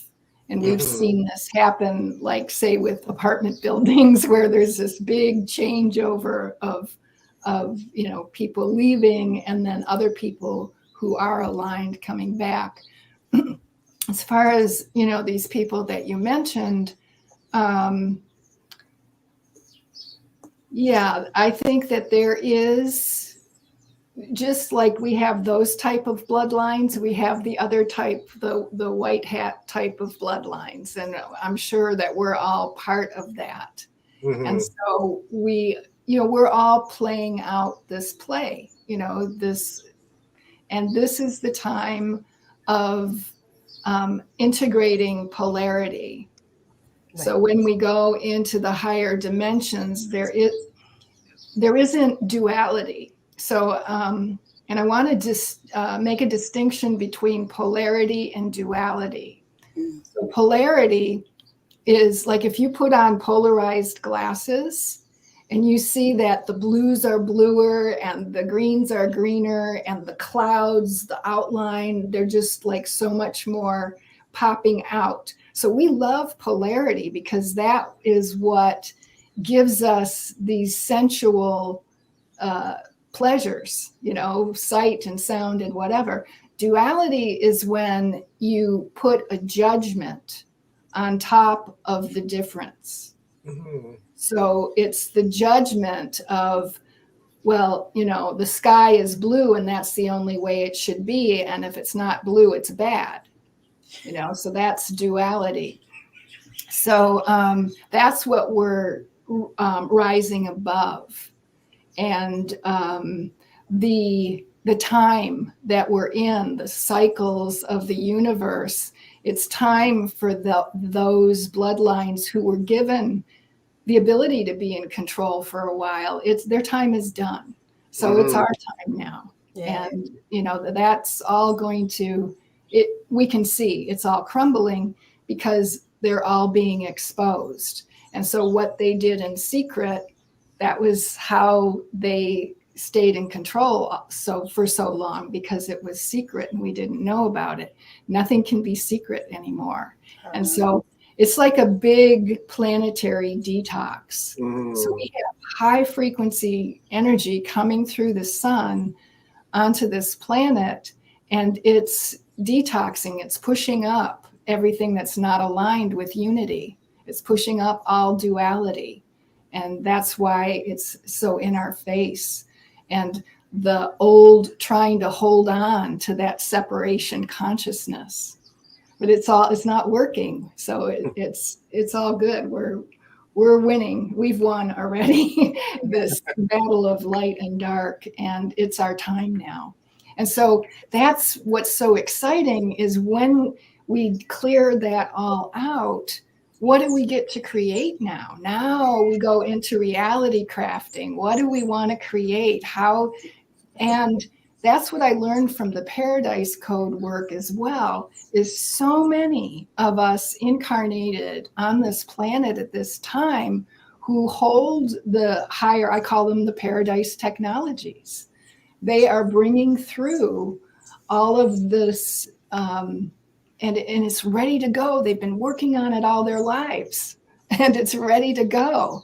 And so as the old crumbles, the new will emerge, and to co-create our special version of that. So that's what I love to do, is work with people to create their version of paradise on earth.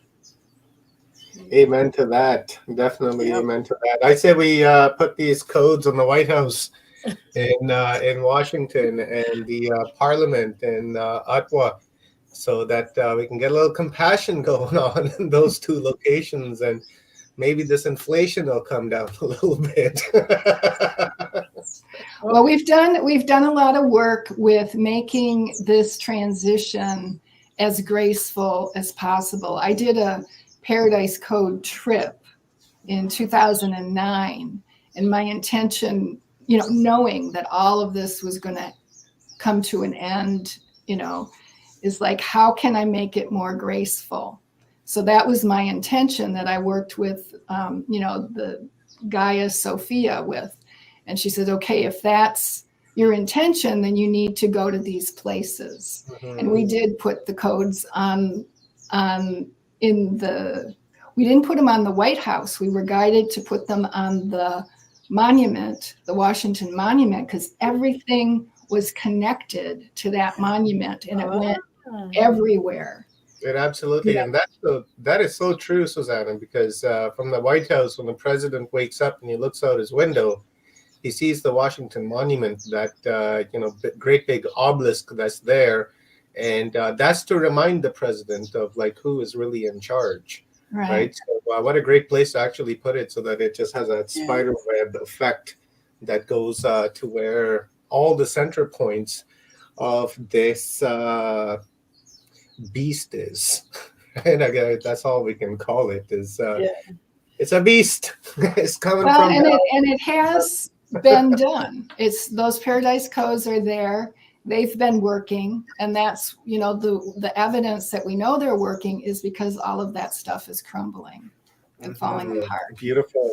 Perfect. Beautiful. Thank you very much, Susanna. This was an amazing download. What a compliment to our previous speakers as well, because this is all kind of just falling together the way it always does, isn't it, Kathy? We put these things together, and and then everyone just seems to kind of just blend and complement one another, and just pick up where the story left off to the next chapter. So this was amazing. Thank you, Susanna. We definitely got it one-on-one.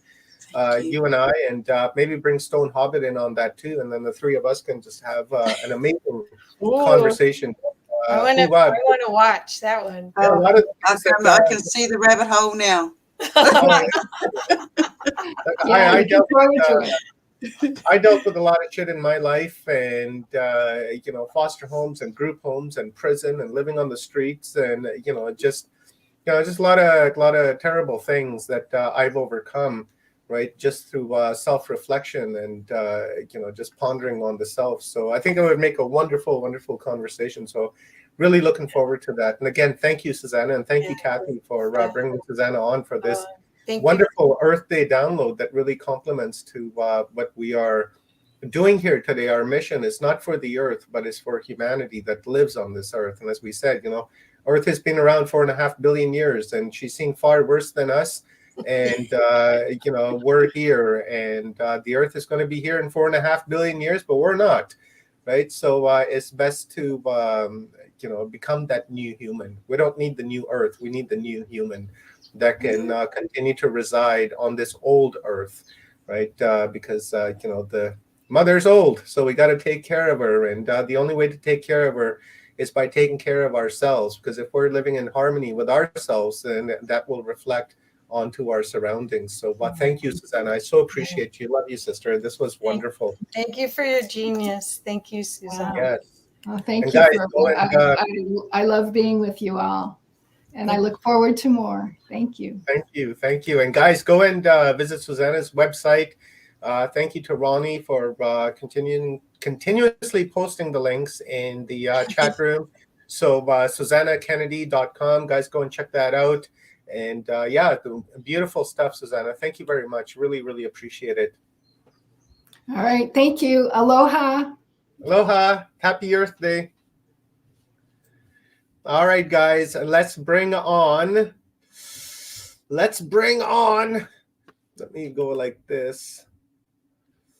Let me go like that. This guy, my DMG, my guy. I just love Michael fucking Feely. Man, I suffer from Tourette's. I'm sorry. I suffer from the F-bomb Tourette's. I love Michael. I've got all his books. He's an educator, he's a teacher, he's a speaker, he's an author. He's just a great guy, and just in general, got a wonderful series going on Iconic with David Icke, doing some wonderful work. And Mike and I, we've been working together for years now, right? That is nice to say that we've been working together for years, and I've learned so much from Michael, and as you guys have as well, because I know a lot of you guys love Michael. Every time he's on, you guys are just all over his videos. So thank you, my guy, my DMG, dude man guy, Michael Feely. I appreciate you, brother. Thank you for coming on and once again sharing your wisdom and knowledge with us. Thank you. I thought you were going to say I'm your stan, your number one fan then for a moment, but it's nice to see you again. You're looking well. Thanks for inviting me here. Thank you, brother. Thank you. So I'll give you a half hour. And then after that, I'm sure everyone's going to have some questions for you. So guys, post those questions in cap locks if you can. Makes it easier to stand out. And then Mike, I'll just jump in there in about a half an hour and I'll hit you up with some questions. Okay. What I was going to do is do a short presentation, which will include a whiteboard. And then at the conclusion of that, I'll just open it to the floor and see what happens. But cool, brother. Again, Earth Day. Really, I looked into what Earth Day is, and one of the definitions was basically to teach people and make people view and see things differently. And Earth's history would be included in that. And it is really the lower mind that is behaving the way it behaves. Earth is really being run as a business, and it's been destroyed. And it's only the lower mind that behaves that way. The more people that we can transform into a higher mind, the less they will behave in this chaotic, destructive way. So that really is part of my task, really, in order to try and bring people up in vibration, in knowledge, and in wisdom. And it has always been the idea to escape the lower mind, which is exactly what I'm trying to do. So let's look at creation and how we got here, really. The singular essence had a thought, and that thought was to experience itself, to understand what it is to be, to understand what creation is, because you can't be perfect unless you've had experience. So it fragmented itself. But before it did that, it created vector space. Now, if Einstein had actually given us the full equation rather than half the equation, then the world of physics would be a different place than it is now. Had he given us the full equation, then we would have gone into vector space, which is really rotational spheres. Now, these rotational spheres, almost like tornadoes, create sound and sound waves. And it is those sound waves that became of the word. Because you speak things into existence, you manifest things through the power of your voice. And the sound of that voice goes through the airwaves and creates what we believe to be a physical world. So every shape has a sound, and every sound is a shape. Now, when we look at the breath of God, which is the Holy Spirit, the breath of the Creator, we give and we shall receive, which is basically to inhale and to exhale. We become in sync with this Holy Spirit. The Egyptians told us in the Sphinx that we are out of sync with the Holy Spirit because the Holy Spirit is breathed into the nostrils. Now you will notice that the Egyptian Sphinx and many Egyptian statues have no nose. That's because they are telling us that we've misaligned ourselves with this Holy Spirit, this divine breath, or this divine circulation of breath. Biblically, this is described in the character Jesus, because the word Jesus means divine breath, or the circulation of divine breath. So we are in sync, we are exhaling, we are inhaling with the creative force. Okay. Now the word conspiracy means to breathe as one. So if we are called a conspiracy theorist, which we often are in this arena, what it's really saying, or what they're really telling us, that we are breathing as one with the Holy Spirit, with the creative force. So it's actually a positive thing to say rather than a negative one. But because they're so ignorant as to the words they speak, they don't understand what they're saying. So say thank you next time that you're called a conspiracy theory. So what I'm going to do now, I'm just going to change slightly position, and I'm going to go into creation on this board. Now I hope you can see it. It's a busy board, but if you can't, I'm just going to describe what it is. So the third dimensional world is created from fourth dimensional spin, and that spin creates the toroid, which is what I was talking about vector space. Now when the energy of that spin falls through the center of the toroid, it spins faster and faster and becomes harder and harder. So what we have as three-dimensional solidity, or the belief of three-dimensional solidity, is from fourth dimensional spin becoming hardened into our reality. Now when this energy actually falls through the center of the toroid, it creates the tetrahedron. So the tetrahedron is really the first manifestation of divinity in the third dimension, as you can see there. Now the cube of the pyramid is a cubic base, which is really the number 10.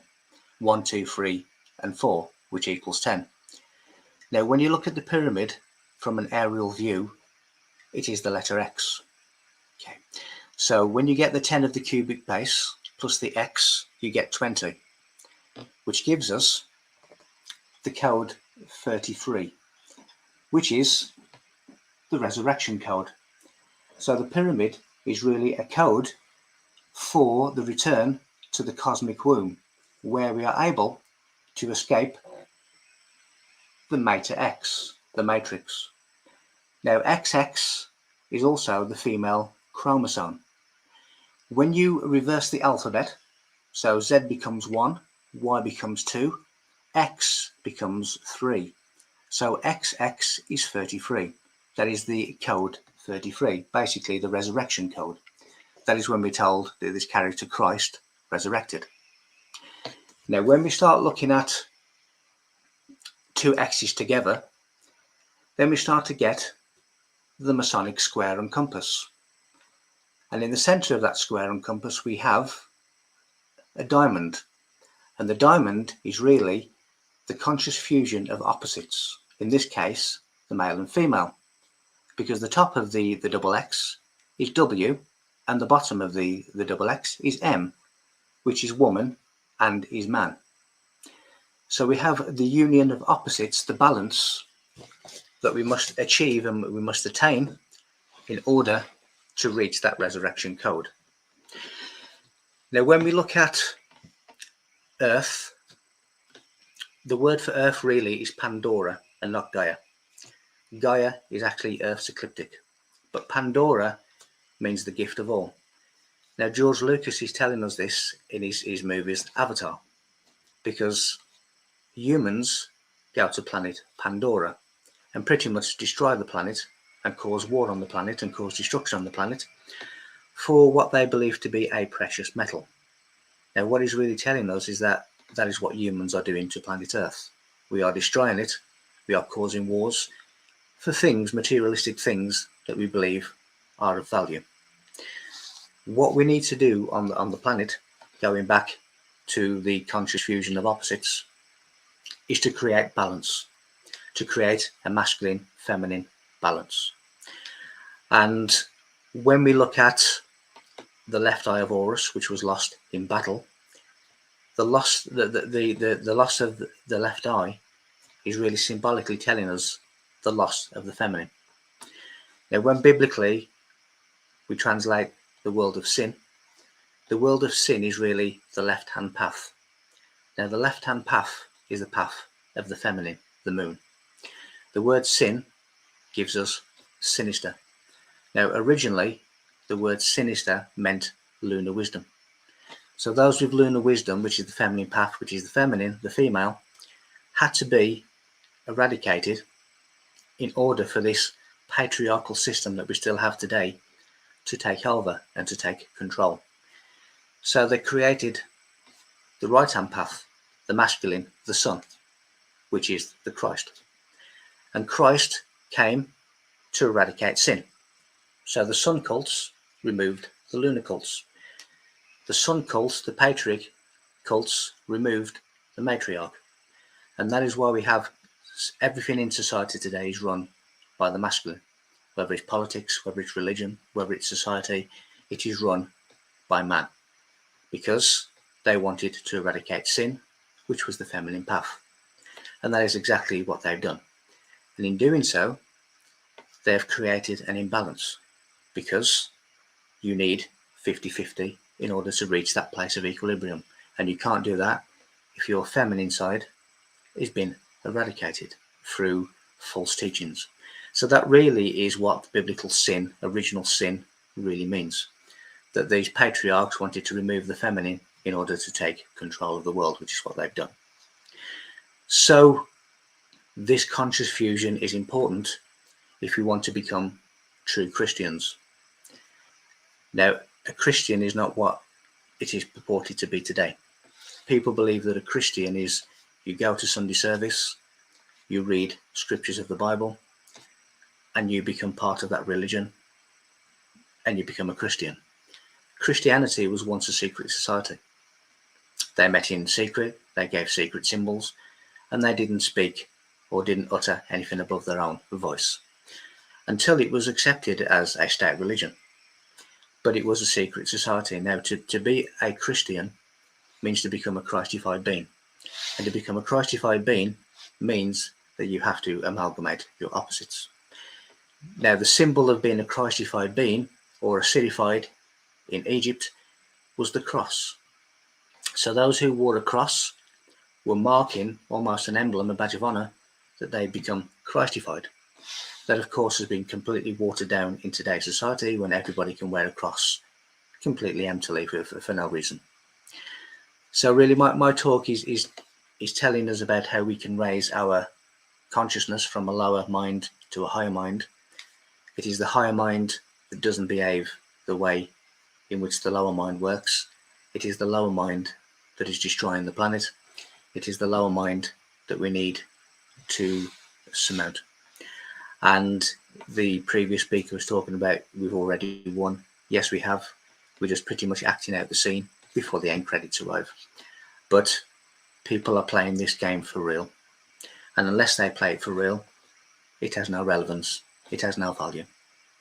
And the creator will at some point defrag, and everyone will return back to that singular essence once again. All is sound, creation is sound, dimensions are sound, timelines are sound, and if you align yourself to a different frequency, to a different vibration that matches to a higher dimension, you will be in that dimension. If you do the same with your timelines, you will be in a different timeline. And when we see things that are supposedly meant to happen in the world, when they do not happen, it's because we've changed the timeline, we've changed the future. If you imagine that we live almost as organic computers, where sound, which also creates numbers, creates a reality that we decipher into an image, just the way a computer would. If you put a disk into a computer which has binary code, it gives you an image because it reads that binary code.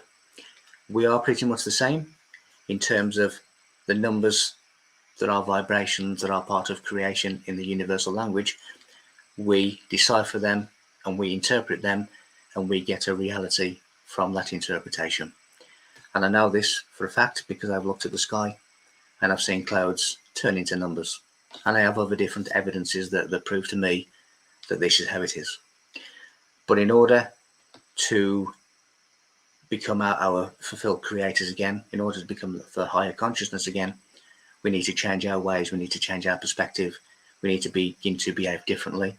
We need to begin to expose the secret knowledge that was hidden and it was kept from us. Our rightful inheritance has always been kept from us because knowledge has always been the property of the wise, and we need to become wise in order to regain that property. So thank you very much for listening to this short presentation. Again, I will open the room up to any questions or just a general chat with the hosts. So thank you very much for listening. Nice, my guy. That was wonderful. Really liked it. Where did sound come from, Mike?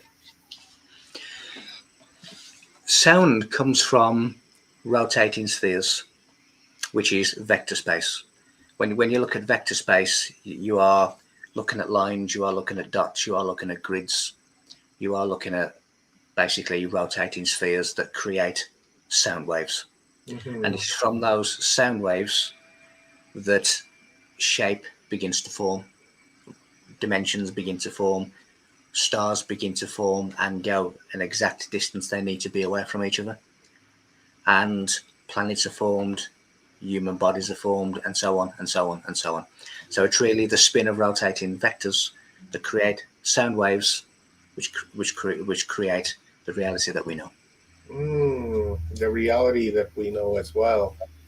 You mentioned, our lower consciousness is what's creating, the shit show that we're seeing here on the planet right now. Is that like a collective thought that we're observing all of this into place? And if we just changed our way of thinking, war and disease and famine and all of this stuff that exists on this planet right now, currently as we speak, would, disappear, right? If we, brought in our higher consciousness, so to say. What we have at the moment is an accepted reality. And because, again, when the previous talker was speaking about grids and different things, that I've just said about the matrix, the matter X, when we come into this world, we are trapped in this negative grid. And this negative grid, which is to keep us there by pulsating what is a negative energy, a negative vibration. And it seems that a large proportion of humanity is actually connected to this false grid. And a lot of the thoughts that we believe are ours come from the world of ideas. So basically, it's this database that we believe to be our thoughts, which are not always our thoughts. If people begin to behave differently, if people begin to think differently, which, a thought is the beginning of kind of anything.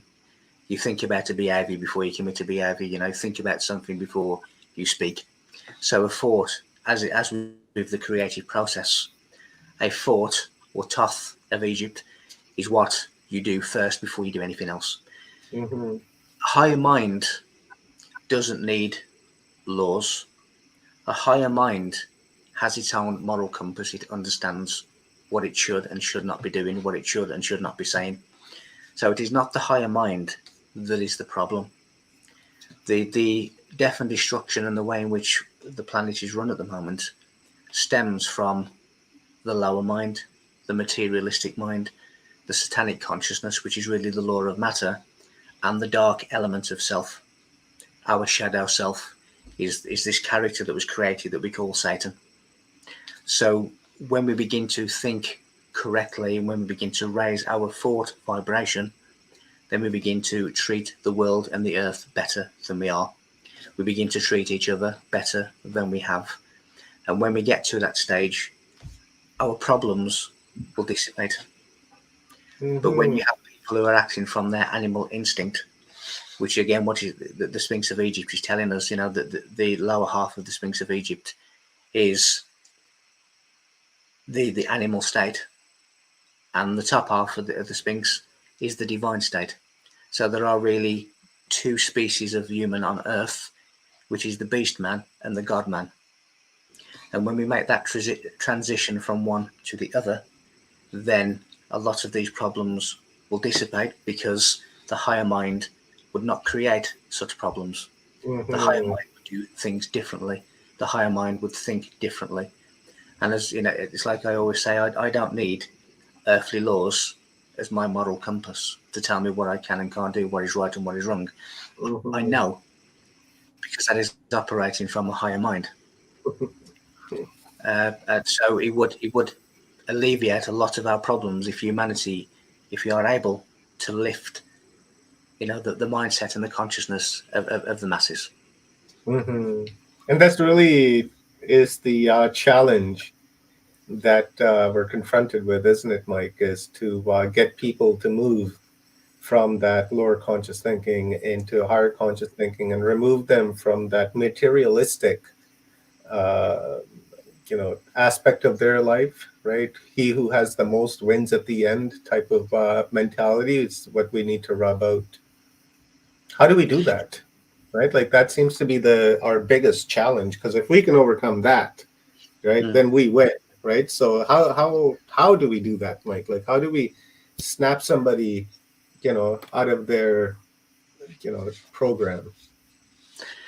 Well, we either do it gently and drip feed them, or they're going to have an almighty shock.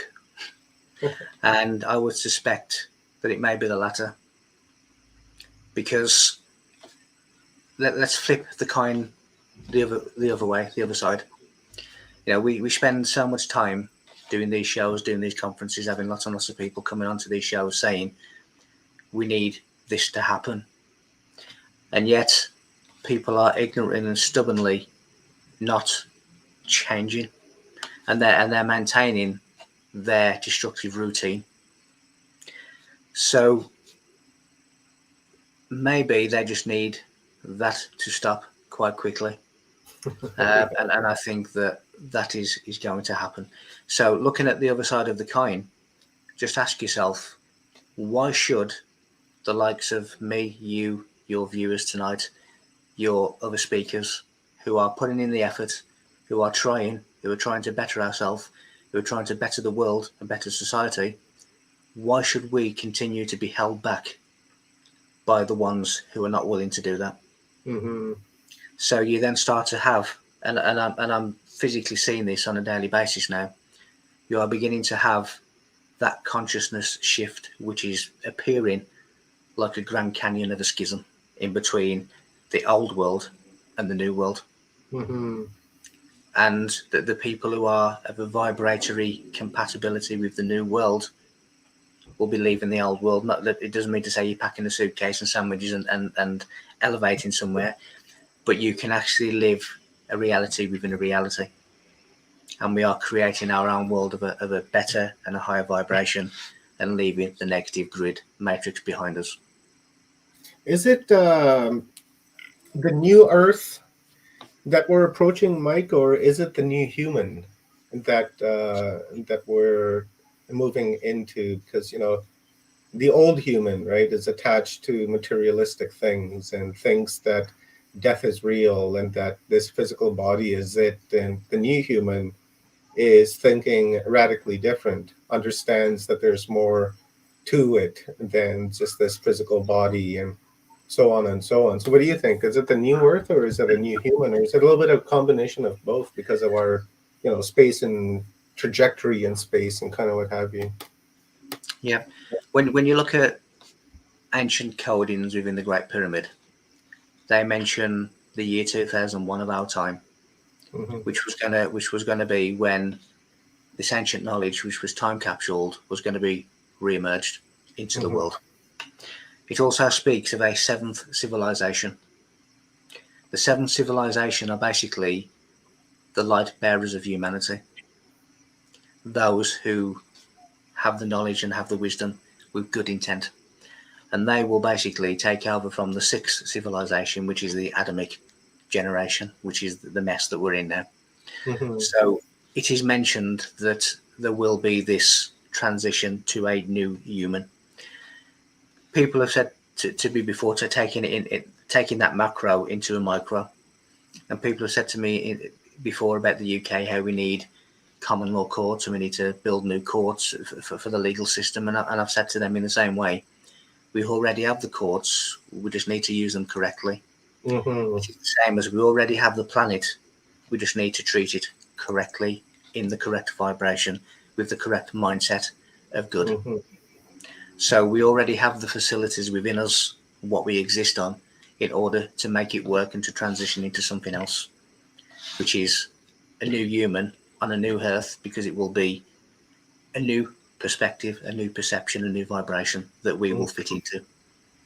Everything in creation, every geometric shape has to have one higher dimension than its shape. So when I cast a shadow, that shadow is a two-dimensional shadow, Mm-hmm. which is coming from a three-dimensional being, which is me. Oh, so it loses one dimension in its projection. Mm-hmm. Now, that pen is a two-dimensional shape. Now, if it was in the two-dimensional only, I would only be able to move it in two-dimensional directions. The very fact that I can move that pen in three-dimensional dimensions means that it exists in a dimension higher than its shape.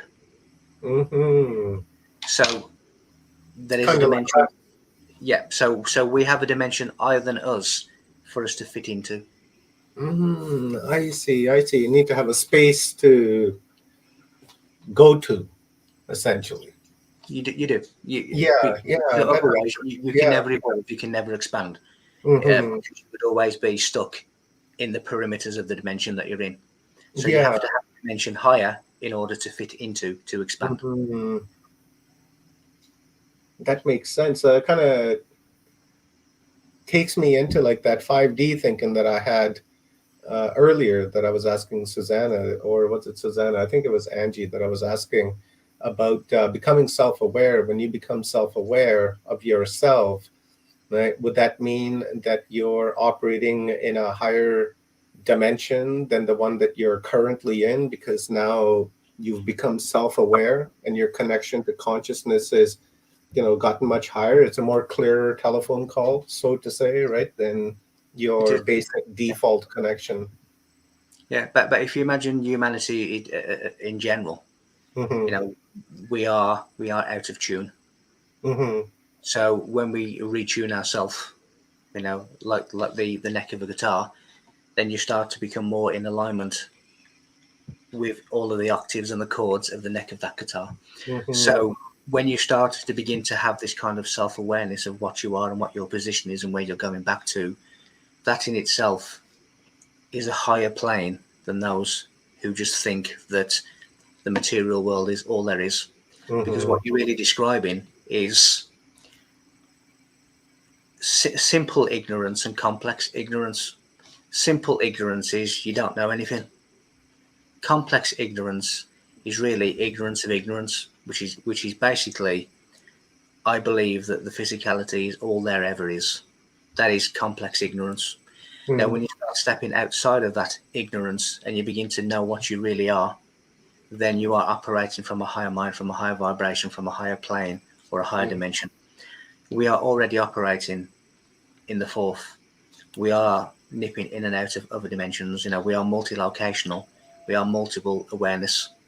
And our awareness can shift from here to there, to there, to there. But we only have awareness of one awareness.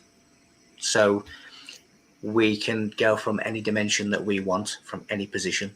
If I was to say to you, I'll meet you in Toronto by such and such building at 3 p.m. your time tomorrow. Now that is a fourth dimensional coordinate. Mm-hmm. So we're already operating in the fourth dimension every day. Oh, I see. Moment by moment, in fact, right? Because the next decision hasn't been made, or it's being made and it needs to be facilitated. I see what you're saying, Mike. I get it now. If you imagine the now is really the processor, Hmm. and if we remember, we are traveling back to the past. If we Hmm. visualize, we are traveling to the future, and the processor is now. And if whichever way we dream, whichever way we wish to go, we're either in the past or we're in the future. But the future is being processed now based Hmm. on what we visualize. The word becomes flesh. We manifest our reality, our future. Profound. That is profound. Let me bring Stone Hobbit up because I see her nodding her head up and down and resonating with what we are talking about here. Stone, let me hear some of your thoughts, sister. Hi there, Michael. Good to see you again. Yes. Hello there. Okay. Here's one for you. I was having one of my out-of-body experiences where I went into another dimension, and while I was there in that dimension, I was being chased. As I came back into this dimension here, I was able to sit upright, look at the wall, and as I looked at the wall, it opened up, and there was a light on one side of it, away from me, and a being stepped through. And as the being stepped through, it became it appeared as a shadow being. What I learned from that was that there was a play on light of between the dimensions and stuff. So because of frequency. So how would you go about explaining that one? Future, past, present? Well, the thing is, the present, the past, and the future is the same thing. Yeah. And we believe that, you know, we look at history and we look at different things, and it happened then, and it's finished now, and it's not. And again, I've got my own personal evidence to prove that to me. You know, it is all in the same place. It's the same thing. When going back onto a shadow will lose a dimension in projection. If Yeah. I cast a two-dimensional shadow as a three-dimensional being, then the shadow people that I've seen, which are three-dimensional shadows, are a fourth-dimensional being, because again, that is lost one dimension in its projection. These again, you know, you have so many doorways, so many dimensions. My father's mansion has many rooms. There are so many different pockets of space in which you can occupy and fit into. You know, when you lose this physical body, you are going into the space between worlds. So it is a different reality, but it runs parallel to ours, in which you can nip in and out. You can nip in and out of anywhere you want at any given time if you align yourself to the frequency of that place. So yes, you know, and going back to what I was saying to Omar, we are multi-locational, and we are a multi-consciousness, we are multi-dimensional, but our awareness is usually only in one place. And when we have the likes of an out-of-body experience or a dream, or we pass away, you know, our awareness shifts from here and it goes somewhere else. You know, when we are in bed at night and we are asleep at night, unless you have an out-of-body experience or a near-death experience or a like, you have no awareness in your dream time that you exist, because your awareness is not here. Your awareness is somewhere else. And at the moment that you wake up, your awareness is back in the room and you're now back in this reality, but you have no awareness of where you've been in that time. And again, you know, my own experiences, my own, I have enough evidence to prove to me, which is quite a high threshold, to prove to me that we can do, you know, spiritual concentrations, which I've done, which is where when I've been awake, I've been able to shift my awareness from me to an object who was looking back at me, looking at it. So we can shift our awareness anywhere we want consciously when you know how to. Or when you're asleep, it happens naturally when your awareness shifts. It's like switching off a light here and switching it on somewhere else. So we are in multiple places at any given time, but time is not a static. It is a fluid. It is, in my opinion, aligned and connected to emotions. You know, if we're having a great time, time goes fast. If we're having a really boring time, it goes very slow. It's connected to emotions. It is a fluid. It is something that is a perception. Yes, yes, that's what they told me. One of the other things was, once I'd done that, I was sitting on the couch one day with another friend of mine. It was daytime. The front door was open. It was a glass door. And that same location where these beings came in, where the being came in, other beings had been coming in, and they walked past the glass door in daytime. We both saw them walk past us. We were in a bit of a state of, oh geez, what did we just experience? And they cast a shadow as they walked past the door. So yeah. I've been walking through forest in the daytime as well as dusk, and as I've been walking through the trees, I've seen shadow people walking through the trees in the opposite direction, passing me. We are sometimes, when you're walking through a neighborhood and you look at a window of a house, sometimes the curtains are open and you can see into that house, and the people in that house can see out. We are doing the same in terms of dimensions. Sometimes we catch a glimpse of the things that are always around us in a different frequency spectrum, in a different pocket of space that has its own laws of physics, its own vibrations, its own frequency, its own existences. But often, because we're so blind and focused on the complex ignorance that the physicality is all there is, we don't expand ourselves to the possibility or the fact that there are multiple existences all around us.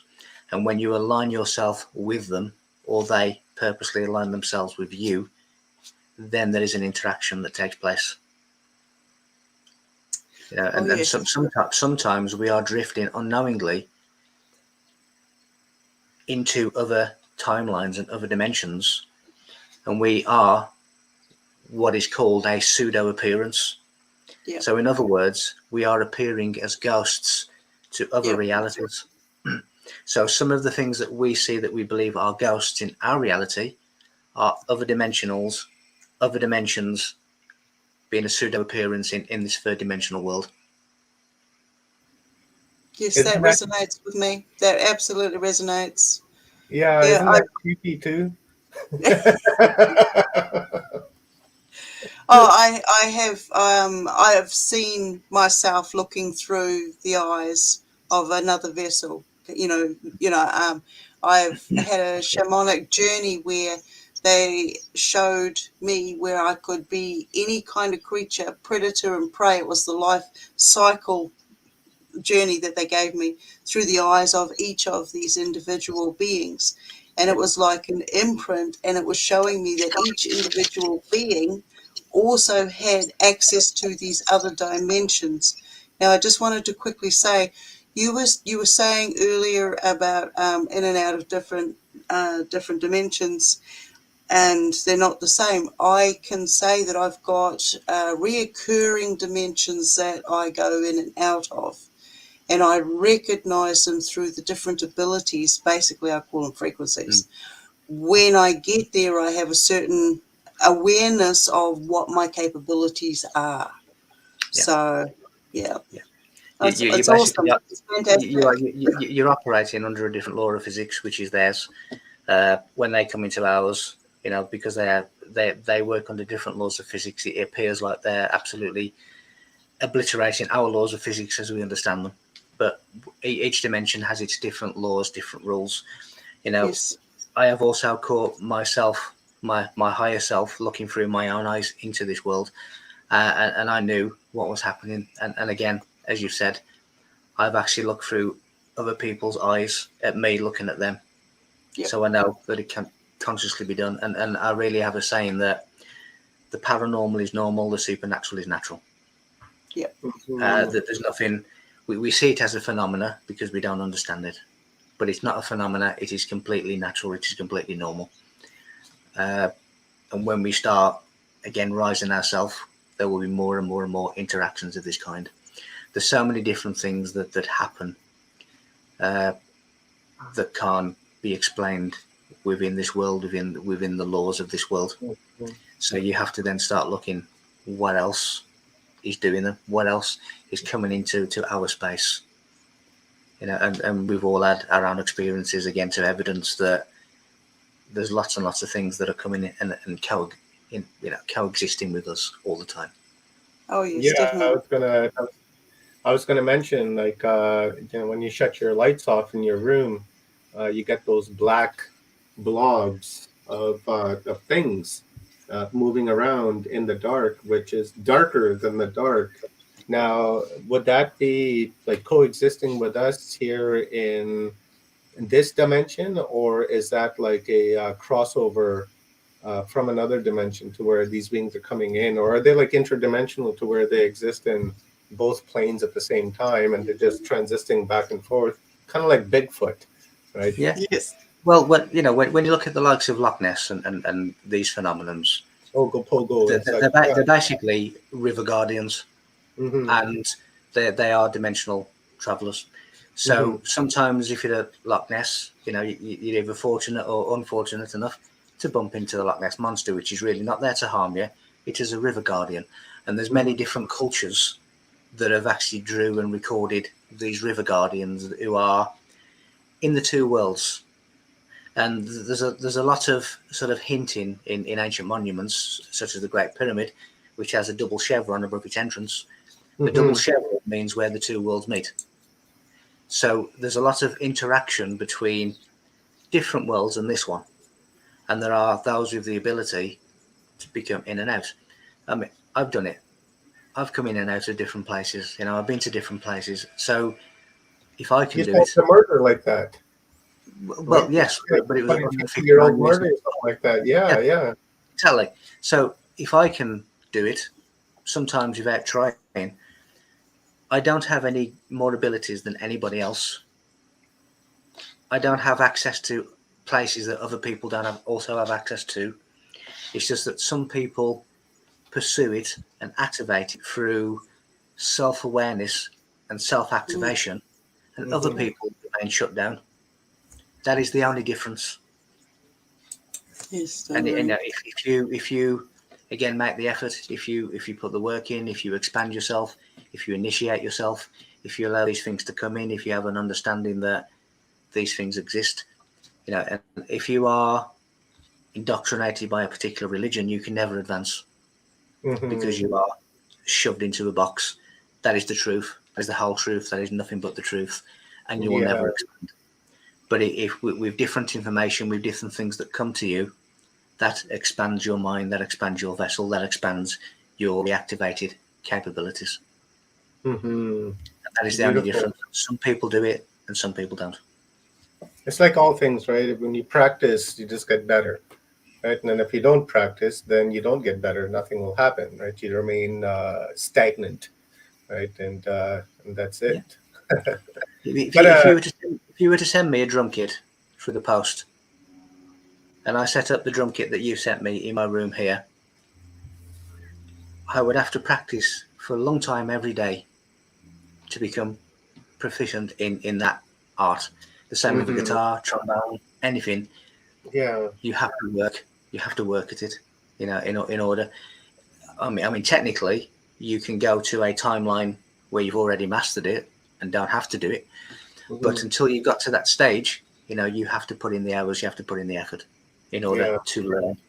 And that's really what we need to do.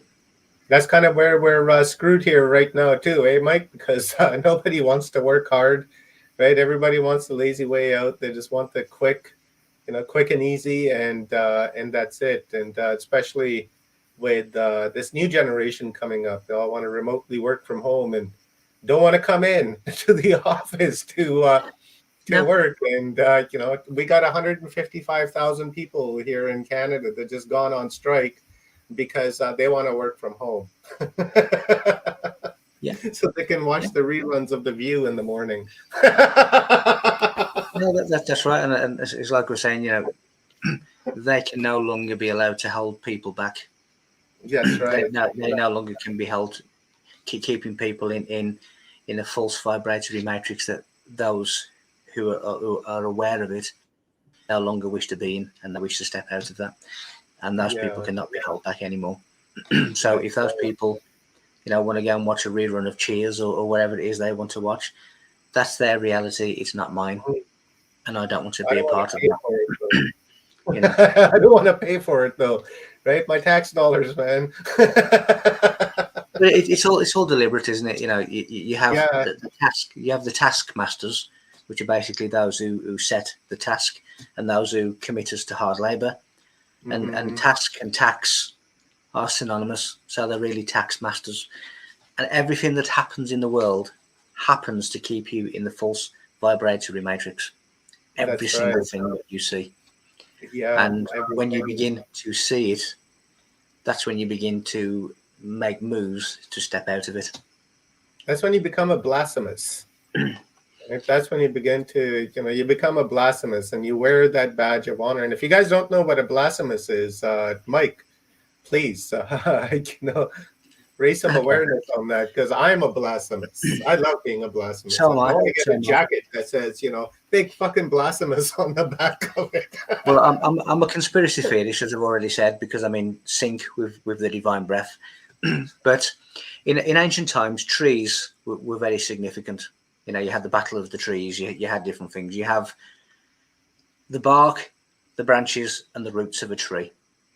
Now, the roots of the tree symbolize the unseen, the secret knowledge, because it's underground. You can't see it. Now, originally, the ancient symbols were carved on the barks of trees, which was called liber, which is where we get the word library or book. So they used to carve these symbols and codes to each other on the barks of trees. But the root of the trees, because it's the unseen, because underground, is secret knowledge. Now, the word blaspheme or blasphemer means to uproot. So if you are exposing secret knowledge and you are bringing it into a public arena, then you are uprooting that secret knowledge. You are a blasphemer. So instead of being a negative connotation, blasphemer is actually a positive one. But again, in the same vein as conspiracy theory is actually positive. And the biggest ever conspiracy theory is Jesus Christ, because Jesus means divine breath, and conspiracy means to breathe as one. And Jesus, we are told, is the bridge between man and God, which is the divine circulation of breath. So Jesus is the biggest conspiracy theory. So that is really what a blasphemer is. It's to uproot what is unseen into the seen world. Badge of honor, that is. And now we're very, very proudly, because it's one of the best things that I've actually learned in my life. Now, Mike, before I let you go, let me hit you up with this final question. And is coming in from our brother from another mother, Rockers, Los Angeles. And this is an interesting question, and I'd like to hear your thoughts on it. It says, some believe advanced souls take highest roles in satanic cults in service to Source. The tension this time is in their service to betray Source Master in spite of previous ascension. Your thoughts? Right. Everything that is in creation has been deliberately created. So the one becomes the two. The duality, as was mentioned by the previous talker, becomes the time of separation. So the one is the unity, which is symbolized by all the towers around the world. The number one, the unity, the time before separation, and the duality, the number two, is the time of separation. But everything was created for a reason. Duality exists because without duality, we have no way of measuring anything. We can't measure ourselves and our progress. If I'd say today I feel really, really well, I feel at optimum health, how could I possibly make that comment if I've never felt ill and unwell? So the duality gives me that comparison. What duality also gives us is a means to attain balance. Because without duality, without the 50-50 complementary halves, you can never reach a state of balance, which is what you need to return back to the number one, to the original essence. There are multiple things that are playing multiple roles. Some of them are playing it for real. Some of them are so engrossed in that particular role that they've forgotten everything else.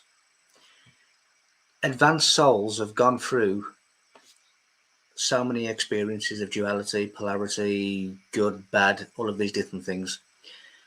If they intend to betray the source, then they will be dealt with at some point. You know, we have lots and lots of things in which the source needs to enable itself to be perfect. And we are playing these roles for real in order for it to feed back the data back to itself. Mm-hmm. So, you know, you can turn around and say the people of the planet are who you know, the so-called rulers and elites of the world have advanced sacred knowledge at their disposal, but their actions are in conflict to that knowledge. In the same way, a higher soul may have all of this experience, may have gone through all the different dimensions at different times, but they still have an intent for selfish gain. Mm-hmm. And that, again, you have these negative vibrations in any dimension anywhere. If you go to the 5th and the 6th and the 7th and the 8th, it doesn't mean to say that you eradicate negativity. You don't. You The need to have difference being in these different dimensions is that it has less effect on you. Mm-hmm. So everyone is playing a role. We all are here for a purpose, and eventually, regardless of what side, you know, whether you're the blues or the reds, you know, at some point we all go back into the same washing machine. Mm-hmm. You need to have the negative in order to see the positive, because then how can we differentiate between the positive and the negative? If there was no negative, because then everything would be, we wouldn't know, right? Same thing with hate and love. You need to experience hate in order to understand love. You do, and again, if you know, if we look at the Bible and what it's saying, I mean, this really is a contradiction. But when it says that, you know, on the 4th day God created light, well, for one, if he created light, it wasn't the 4th day; it must have been the 1st day. But nevertheless, if God created light, then God must have been standing in a place of dark. So why does the New Age tell me to avoid darkness in my pursuit back to God? Because that's where God created visible light from, the dark. Mm-hmm. So the Creator is both what we deem to be dark and light because it created it. Mm-hmm. And you cannot measure progress and you cannot attain balance without two complementary halves that are always in simultaneous existence. One is manifest, one is unmanifest. Life is manifest, physical death is unmanifest, but at some point they trade places. And then when they trade places again, you have that thing called reincarnation. Mm-hmm. But the seen and the unseen will always be in simultaneous existence for eternity. Beautiful, beautiful. Thank you very much, my brother. I appreciate you. And thank you for taking the time on your evening on this Earth Day to come and share your knowledge and wisdom with us. Help us raise our awareness and lift a little bit of ignorance so that we can be better people tomorrow. So before I let you go, Mike, you've got a new series that is on Iconic TV. So why don't you quickly give us a download on that, and maybe after you're done, you can shoot me a link, and then I'll post that link in the comments so you know, other people can go and check that out. So here you go, brother. Yeah, I mean, how it came about really is Iconic did some market research with their subscribers and basically said, what do you want to see on the channel? And the large majority said ancient codes, ancient symbols. So they got in touch with me and asked me to fill that space for them. So a couple of weeks ago, I went to the studios and did a full-length presentation for them, which was going to be an introduction to the new series, which is going to start in June. Now, the plan for that is going to be called The Secret of Secrets. There's going to be 4 prongs to it. There's going to be studio work with just me in front of the camera. There's going to be on location. There's going to be the possibility occasionally of having guests. And then there's also going to be further presentations on the show as well, which is going to lead to different things. So that's The Secret of Secrets, which will be starting on Iconic channel in June. And it should be a weekly show. It's probably going to be 30, 40 minutes at a time. There's also other things that they want me to be involved in as well. There's also other things that other people have approached me to do for them also. So, the more and more and more people are beginning to want to know, are beginning to, seek answers to their questions. And every question has a vibration, which has a compatible vibratory answer. So if you start asking high vibrational questions, you're going to get high vibrational answers. And that high vibration is coming into your body and it is lifting you. So knowledge and wisdom in the kingdom of God, the kingdom of God, in the wise dome, the Golgotha, the place of skulls. So again, there's going to be a lot of things that I'm being involved in, which are in the planning stages at the moment. But again, thank you for this platform to be able to speak to your people. Thank you. Thanks, brother. I really appreciate you. And guys, go and check out Michael's website, to michael-feely.com. Thank you to Ronnie for posting that. And as well, Michael's got a pretty good YouTube channel as well under the same name, at Michael Feely. Go and subscribe to that and check out the good stuff Mike's got on there, because it's really good stuff. And Mike, you got any new books coming out? Because I know you were working on that serious book. So anything new, children's books? Because I know you were working on children's books as well. How's all that coming along? It's all coming along well. I'm writing at the moment a book called The Lost Word of God, and so that's going to be interesting, because it's a particular word that many secret societies are looking for, and when that word is revealed, it will be of benefit to humanity. Now I've located that word. I know what that word is, so I'm writing a book called The Lost Word of God, which will obviously tell everybody what that is, and it will help them to move forward. That is close to completion, but then it's obviously got to be edited and published and different things. So it's one to look out for, because it's going to leave everything else that I've done behind, in all fairness. So I'm looking forward to that being complete, and it's a sacred word that a lot of people want. Right on. Let me know, because I need to re-up my books from you, and definitely want to get that. And then I think I know what the word is, Michael. It is Om-R. Yeah. It could be Michael, which is basically alchemy. But that's you never right. know. There we go. Thank you, my brother. I appreciate you, and everybody appreciates you. Everybody loves you, and thank you. I can't say enough. Thank you. Give my love to your family, and be well, be happy, and let's connect again and do a 1-1 talk, because it's been some time now, a few months. So let's connect. Coming up here in May, and then cool, my brother. Thank you. Anytime. Have a fantastic day, and thank you, everyone. You as well. Thank you, my brother. Let's bring on Kathy Mason here really quickly before we bring on our brother from another mother. I love this guy. Let's bring on Leanne too, because she's been pretty quiet in the background there. And let's bring on Stone Hobbit. Stone, all she needs to do is turn her camera on. Let's bring in Ulrich Vibe for a couple quick minutes. Ladies, turn your cameras on if you can. And it's been a wonderful day so far.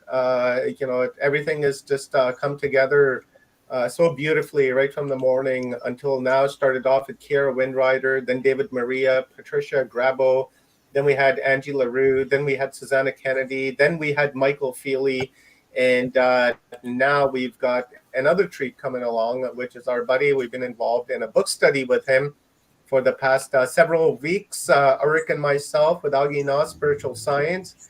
So quick thoughts on today's, up until today. Yeah, wanted to do that here. Ulrich, show us that one more time, please.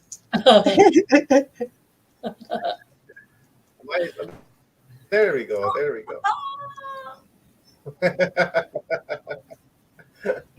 What a wonderful book it is. And we are on chapter 28, I think. And that is being held on to until Friday, my people, because obviously, it got banned. And yeah, 29 we're on. So that'll be coming up here pretty quick next week on Friday. We'll start that.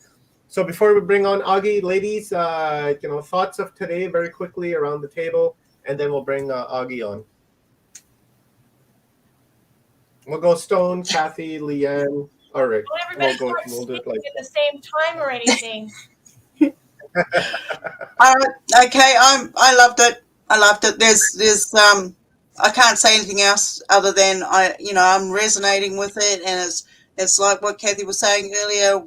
One presenter leads on to the next presenter. It's fantastic. It's fantastic. A lot of energy, a lot of work, a lot of learning and findings, commonalities, experiences all come together to share this information with us.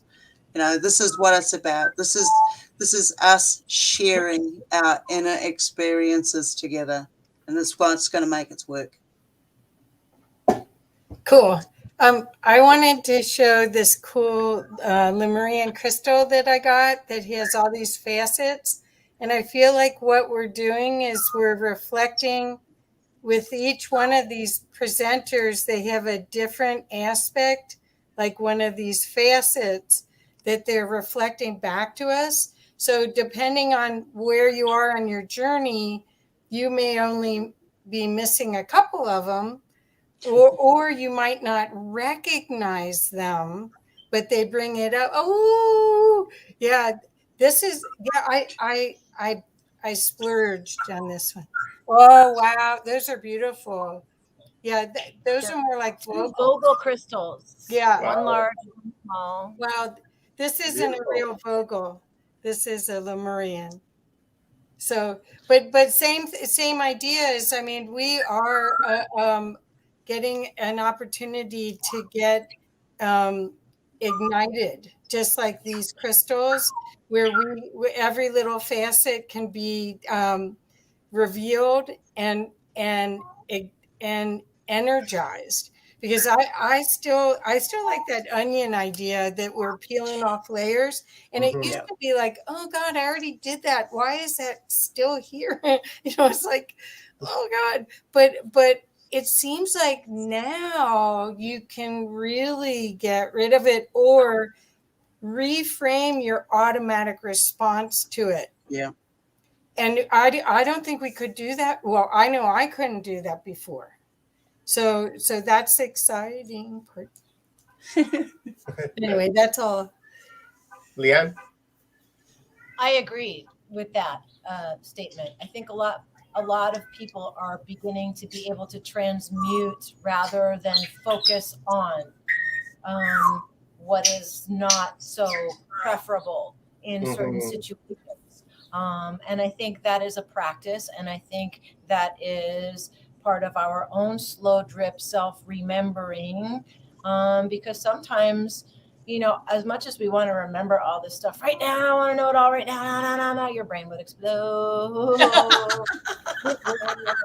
And then it would get messy, and then you need to use stuff to clean it up, and just, that's not what we're doing. So little by little, we remember, everything from not so too subtle experiences. And as always, and I'll triple, quadruple down on it, like every speaker continues and builds on the basic vibration that Omar intended, So it's all things as they should be. Just the more aware we are of the little prickly energies, and maybe not so prickly. Some of them are fun. I'm telling you, man, these orbs flying around my room. It's so cool. Oh, really, I want to see them. Comforting. I videotaped it, so I could probably load a video and then share it if there's time. Okay, please do. Yeah, sure. I want to see your mom go. Mom, it's my grandma. I think it's both of them. And like the cats that used to live here, I think it's all of them. Wow. Yeah. All right, go ahead, please. You're muted, hon. Yeah, I'm with Stone. Do I say I'm up with Stone or I'm down with Stone? I was actually, the reason I was late, I was traveling across sacred, I think it's Chippewa lands that's west of me. And I had just flipped it on and it was great. I got to hear a part of Kiara's talk. Absolutely fabulous. But yeah, it's gonna like Leanne said, it is. It's bits and pieces, and if you did, you would lose what little mind we have. If you did get that, I want this massive download. I want to be able to do that. You have to do it in bits and pieces because I tell you, when I woke up about a short time, I'm the green stick here, about 3 or 4 years ago, and so yeah. It's been a trip. It's been a real trip, but I'm really happy and grateful that I'm on the ride. I'm in the front of the roller coaster and I'm like this. Yeah, That would be me. that's That would be perfect. me. Right on, right on. Thank you very much, ladies. Appreciate your thoughts. I'm going to remove most of you off the screen and bring Agi Nost on. Agi Nost is a brother from another mother that we've been working with regularly for the last little while, and doing our spiritual science series with Agi. So let's bring him on. This guy needs no introductions. We've been working together for years now, and just a wonderful guy, great teacher, and always has something intelligent to say. So welcome, Agi. I appreciate you, my brother, for all that you do and your wisdom, your knowledge, and you share it so freely and so openly, and you really are in service to the whole. So thank you. I appreciate you, my man, and I'll give you the stage, and in about 30 minutes I'll jump in and hit you with some Q&A from our audience. And guys, as usual, give me your questions in cap locks, please, so that they stand out, and I'll hit Agi up with that. So Agi, it's all yours, my man. Okay, well, thank you for having me here. This is going to be so much fun. And I love questions because once in a while they stump me, and that's when I learn because I can't handle it. I got to go out and find the answer. So that's when I learn. Anyway, that's what that story is. Well, this is Earth Day, right? So we really should talk about Earth. That Earth is a lot more than dirt. It is a lot more to it. And what is Earth anyway? We think we know? Yeah, we kind of do actually. But was it here before we came? Or is it like quantum mechanics is telling us that we live in a mind-created universe? And we involve the mind. Our mind with the universal mind together is what's creating everything around us. That could kind of indicate that some of it may not have been here before we came. If that's the case, we have a lot more control than we are told or led to believe. In a mind-created universe, our mind is involved in the whole creation. So whatever we allow to dwell in our mind the most is actually what we're going to have in our life. Think about that guy that the only thing he thinks about is what he's involved with, like crime and drugs and robbery and stuff like that. Do you think he's going to have really good things happening in his life? Maybe if he wins the lottery, he'll have 3 weeks until he spends it all, but not that much. The one that engages in higher conscious thinking and think about good things, create good things, have good friends, and visualize good things in his future, that person is going to have a lot better life than the one that doesn't. So if we think about Earth then, what is Earth? We are finding out that it is actually, and there's some quantum mechanics equations that actually kind of proves this, because they talk, and now that Earth is alive. It has consciousness, and it is self-aware. That kind of tells me that it's not very happy right now. And it is up to us to change things.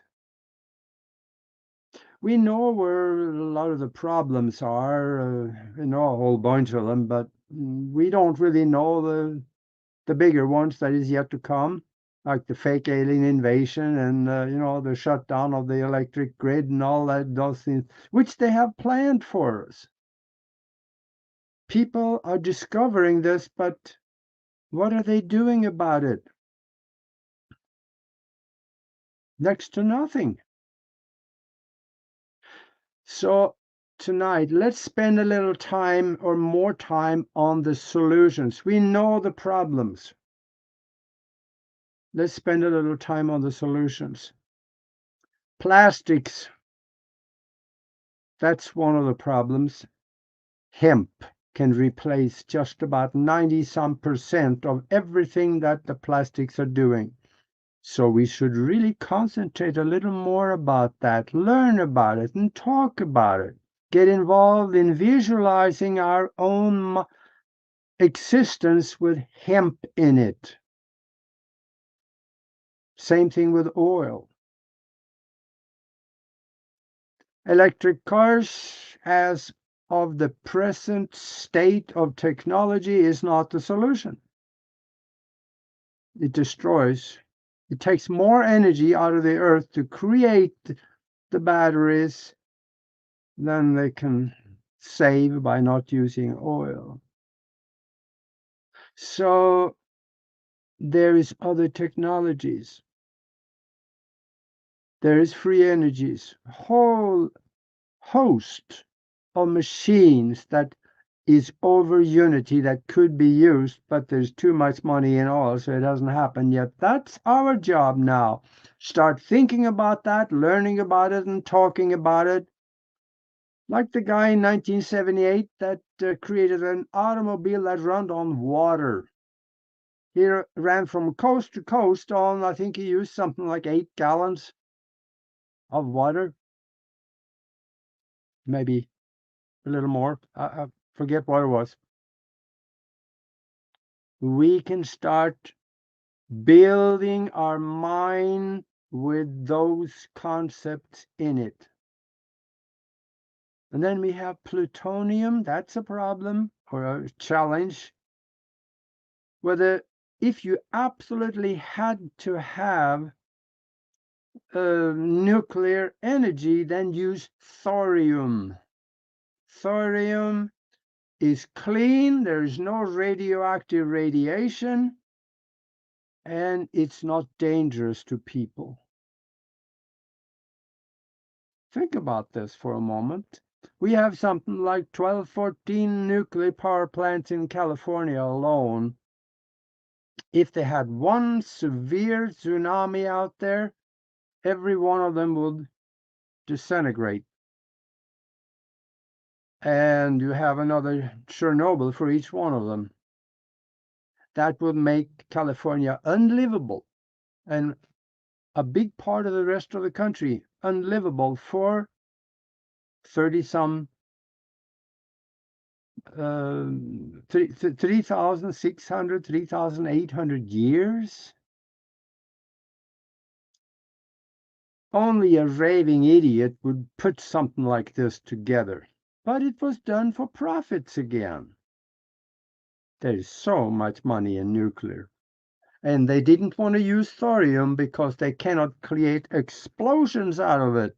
And they wanted to use nuclear energy for bombs and rockets and war. So there again, let's change our thinking.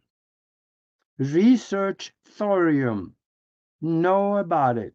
Start thinking about having it in your existence as an alternative energy. So why don't we already have these things?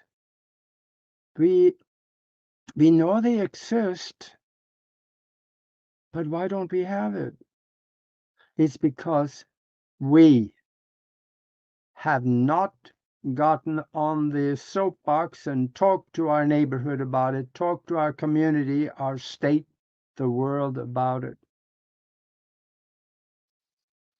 We need to change our thinking by putting solutions in it instead of dwelling on the problems. Because whatever you keep in your mind the most, that's what you're going to have more of. So if we have a mind-created universe here, which the equations on the blackboard show that we do, and is proven by repeatable scientific experiments, it's up to us to change things, because we have a lot more control than we think we do. And people out there say, oh gosh, that's a big job. What can I do? I'm only one person. Let me give you an example of one person or a group of people can do. Nori Love and I have created a mastermind where we do some incredible things. We create out of seemingly nothing sometimes. Let me give you an example. A few months back, there were all kinds of forest fires in Northern California. There was a lady that called me and she said, I'm going to have to move into town because the fires are getting closer and I'm afraid my house is going to burn.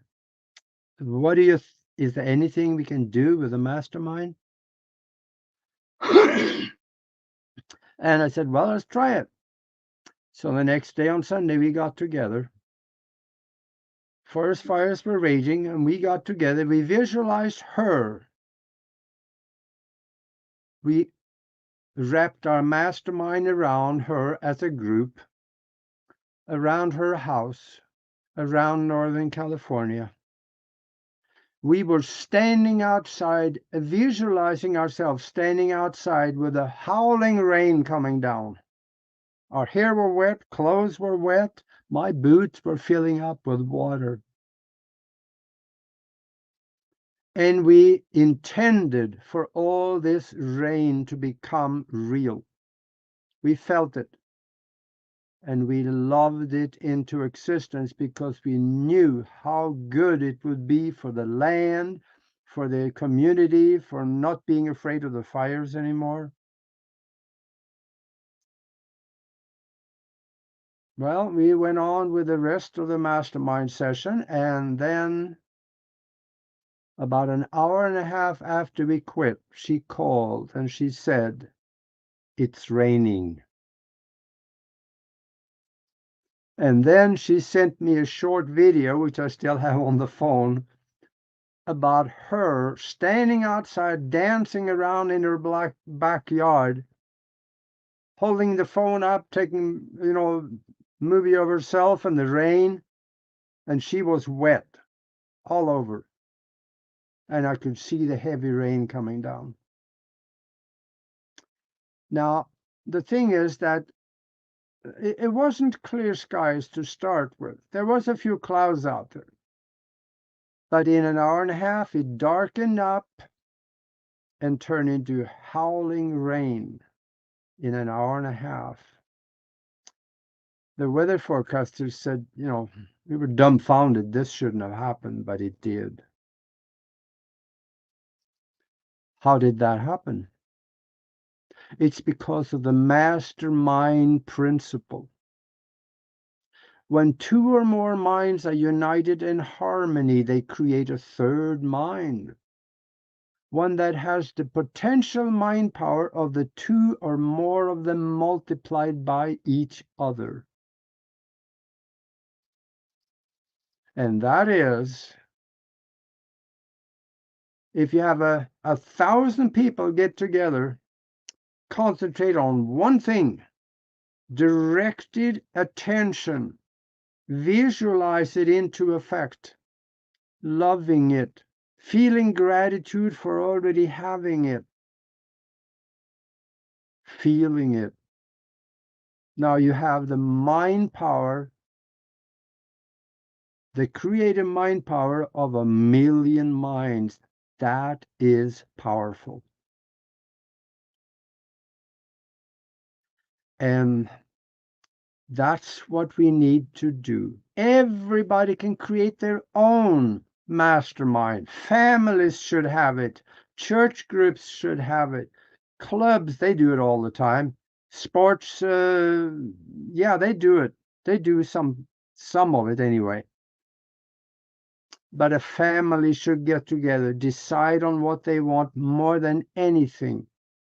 When they sit around the table for dinner, join minds instead of holding hands and say, well, we need $1,714.08 by the end of the month to pay the mortgage. Pass the butter, Martha, I'm hungry. That doesn't go anywhere. You got to feel it, see it, intend for it. If a family does that, they start creating things because you create it in your mind and then you place it into the universal mind or the quantum existence. Now it is there as potentials for creating physical things. This is something that everybody should do. And for those of you that want to be part of something like this, I'm going to give you an email address here where you can actually come and participate, watch and observe, and be part of something incredible. This is just one example. We got a horde of other examples of windfalls for people that needed it and healings and things like that. That is all created in our mind. It wouldn't have happened unless we have thought it into existence.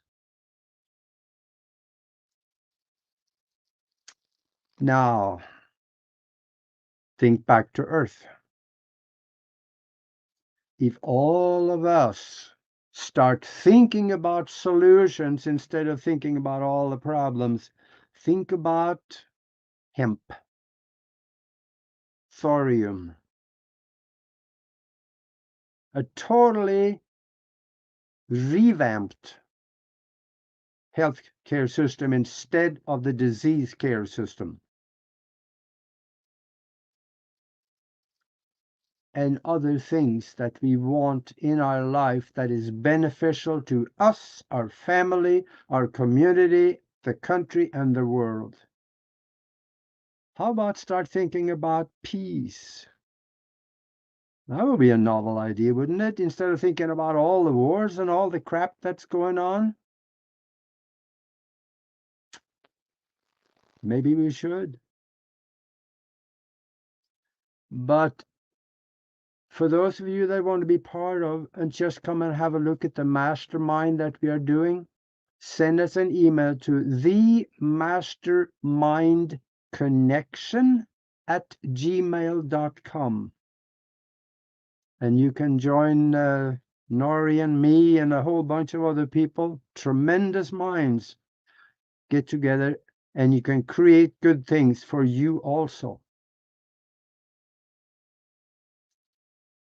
Yeah, there we see. I see the email is in the chat there, so write it down and send me an email. I'll send you some information and a link to come and join us. Now, when we're talking about Earth and it being self-aware,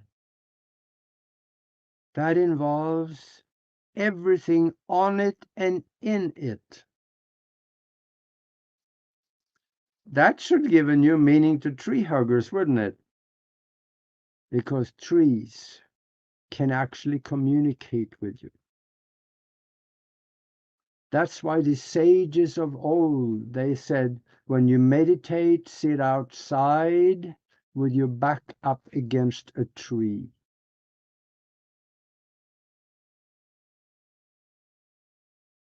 There is something in that because you communicate with nature. You ground yourself and you communicate, and you can get ideas.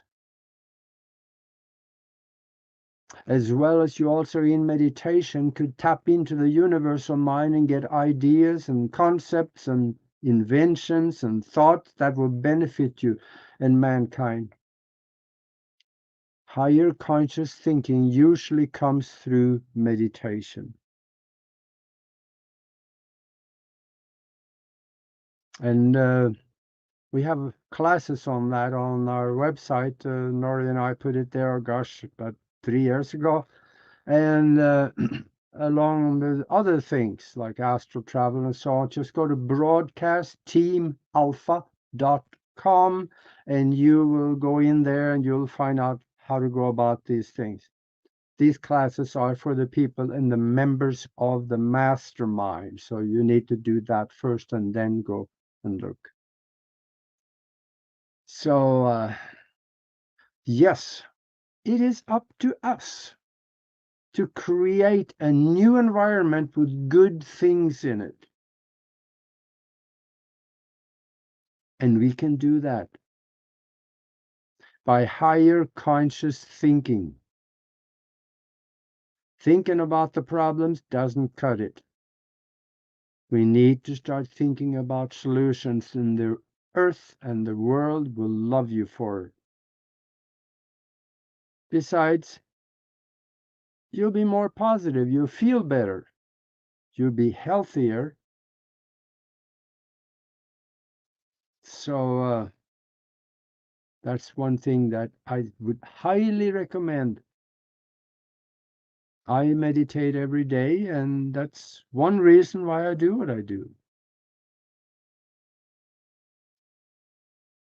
There's many out there that may be listening to this that would love to do great things, but they just haven't seen an opportunity where it would be possible for them to do so. The thing is that the universe talks to you. But unless you ask and define what you would want to have or do, the universe doesn't know what to give you. So ask. Tell it, give me an opportunity or to do whatever, and then listen. Because the universe, the earth, and everything in it will communicate with you. It might come to you in the shower for about a 2-second thought coming through.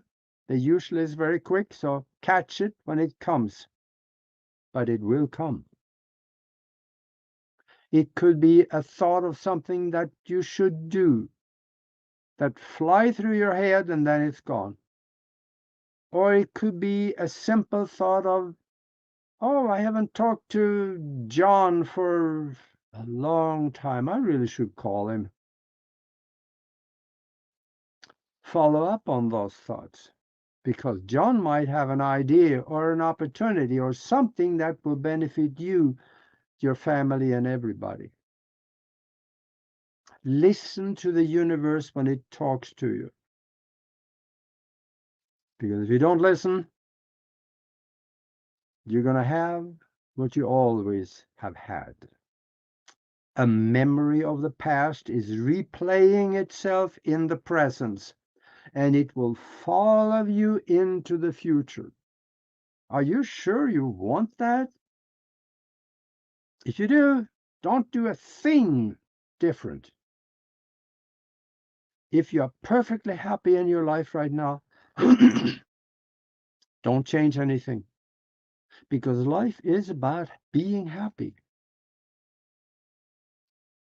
If you want anything more than what you have, define it and ask.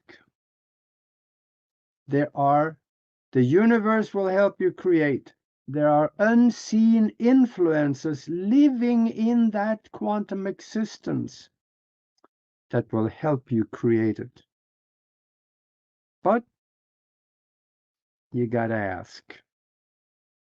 My mom had a saying, and boy, did I hear that a lot of times. Beggars may not get much, but the ones that never ask, they get nothing. Smart woman.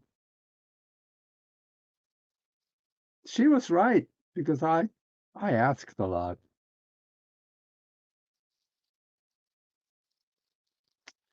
And I told somebody that I was going to talk about Earth today.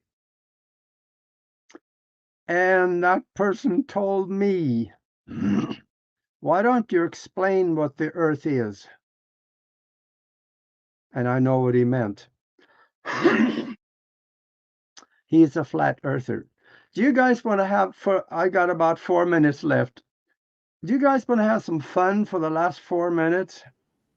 Let's do it. Let's do it. Okay. I have a telescope that magnifies 300 times. It's pretty powerful. I can point that to the moon and I can see really strange things up there. I can point it to Mars, and yeah, the Mars sitting out there and it's got some dots on it. When I do it other times, the dots are not there because Mars is rotating. It's going around. So it's on the other side or somewhere. That tells me that it's round. The moon is round. Every planet is round. But remember, we are special. Our planet is flat, according to some people. I did an interview with a guy, Flat Earth Dave, and I kind of like the guy, even though that he's a flat earther. I kind of like the guy because I am convinced that he believed what he talked about. And he also admitted something that he did not understand. And I'm going to show you. And maybe you can draw your own conclusion on this. Is the Earth round or is it flat? I created this, let me see, this one. This is my drawing of Earth. This is Africa, Asia, and we have Australia over here, and here's the United States, South America. In the middle, there's the North Pole, and right around here, that's the South Pole, what they are concerned. Now,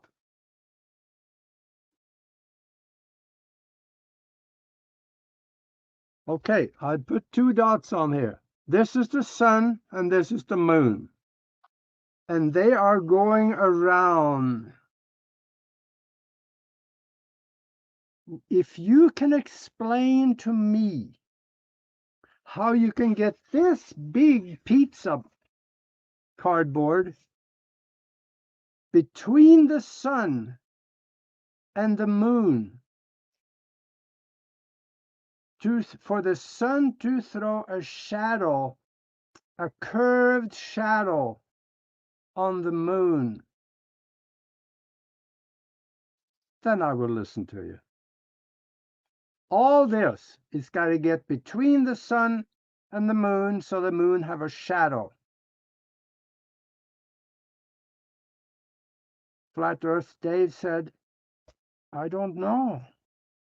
He was honest. I have asked quite a few of them, and I'm getting anything from a blank stare coming back, or just someone say, you don't know what you're talking about. And I'm telling them, okay, but I'm asking you, do you know what you're talking about? Nobody can give me an answer how you can get a pizza cardboard between the sun and the moon to throw a shadow on the moon. Maybe you got a little idea. if it's I round know, or flat. I know who you're talking about, and I too received an email from him, and I, humbly declined, right? Because that's not what my platform is about, to debunk round or flat, and like you, Augie, I too have a powerful telescope with which I look at planetary bodies and such with, and a Klingon sword that's right underneath it for anyone that wants to challenge the round. But yeah. That's a good one. That should magnify 300 times or more, shouldn't it?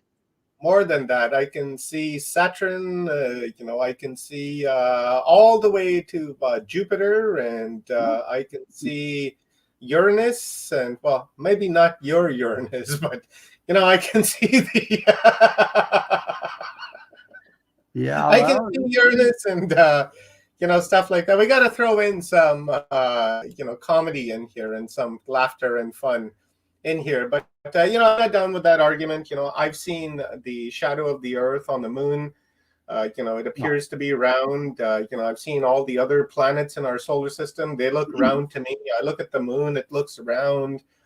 Everything is round. Even when we look at our galaxies, they in themselves are round. So it is, for me, it's CIA misinformation to misdirect people, to confuse people, and and I'm just not down with that. And I've received a few emails from David, and to me, it's just a flat no. You couldn't pay me.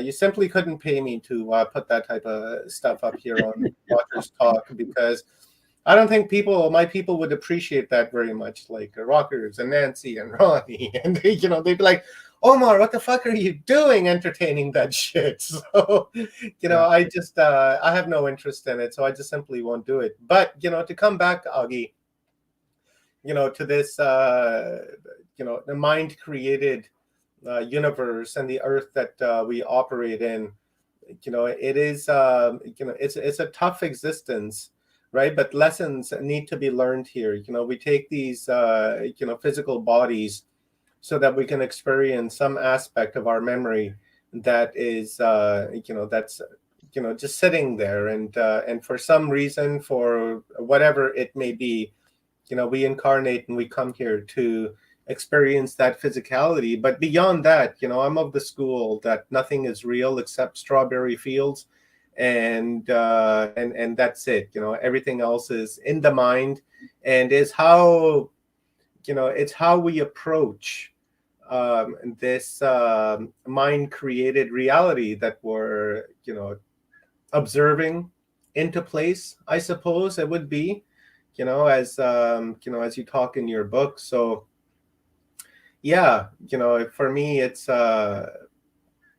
more of an earthly experience than it is a human experience, right? The human in it is, is part of the experience, right? But we wouldn't have this full human experience if it were not for the earth. We could be born a human on Pluto, but the experience just wouldn't be the same, right? So I think it has a lot to do with the earth and the earth matrix in itself, and all the lessons that go along with it, right? Like love and hate and loathing and envy and greed and all of that. And those are just lessons that that we need to learn. But the question really becomes, is that how do we learn those lessons in harmony, right? In harmony with one another and in harmony with the earth, rather than running solo, right?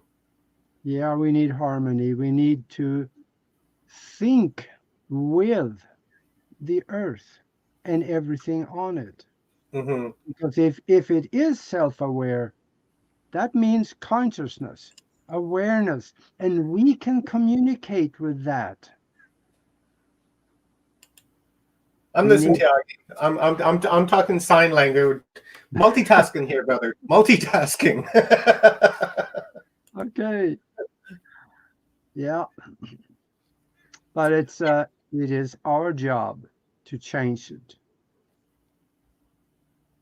How do we, this is a question that goes, that we've been, going round and round and round about, and as you said, we know what problems we have on this world. Like we get it. We know what those problems are, but how do we go about, rectifying those problems? And personally, Agi, I feel the biggest problem that plagues mankind is, and womankind, just so that we don't come under attack from the lefties, it's it's greed. Greed seems to be the fundamental disease which has inflicted the human being. Because when you look at it, the root of all problems just seems to always go back to the greed, always coveting, what you can't have, what you don't have, and you just want more, more, more, and more, and then that causes divisions and problems within the world, right? So how can we, address this terrible infliction that's being placed upon us? Because I don't think humans were like this originally. I think this was placed in us after the Anunnaki fucked us over, right? After they did us in, they instilled this type of genetic coding into us, right? So how do we get beyond that, my brother? Because that's, to me, that's the biggest problem, is greed. Yeah, you got any more questions? No, man, that was my question. Okay. We're on comedy hour here. I saw a comment in the chat room here that I can see England, or was it London? I see London. I see France. Can you see? No. Depends on where you are. Of course, if you're in Ireland, you probably can. But if you're in the United States, I kind of doubt it. But on the other hand, they wouldn't comment on that too much if they understood astrophysics a little better, because when light travels straight ahead and hit a heavy or a big gravitational force like a planet, it travels around the planet. Light bends. That is why you can look out on the ocean and you see the ships descending into the ocean way out there, because light bends around it. And then when you put the binoculars on it, you can see them again, because the light bends and you still have access to that ship, even though if it's below the horizon line. So anyway, that's what science are telling you. But on the other hand, if you throw science out the window, then everything will work. That's right. You can see everything that you want. Just close your eyes and visualize in your mind, and you'll see Ireland, you'll see Norway, you'll see Scotland, you'll see Australia. Pull out an atlas and you'll see it. Let's bring Ulrich on, and let's bring our sister Stone Hobbit on. Let's bring on Kathy Mason. Let's bring on Leanne Curtis, and let's bring on the whole freaking gang here. And look, Augie, you're surrounded by women, my man. Yeah. I love it. Omar had to leave to make that true. Oh. All right. Gosh. Augie, I keep typing in the thing. How do you spell solarium? You said that you could use, when you were talking about hemp. How do you spell solarium?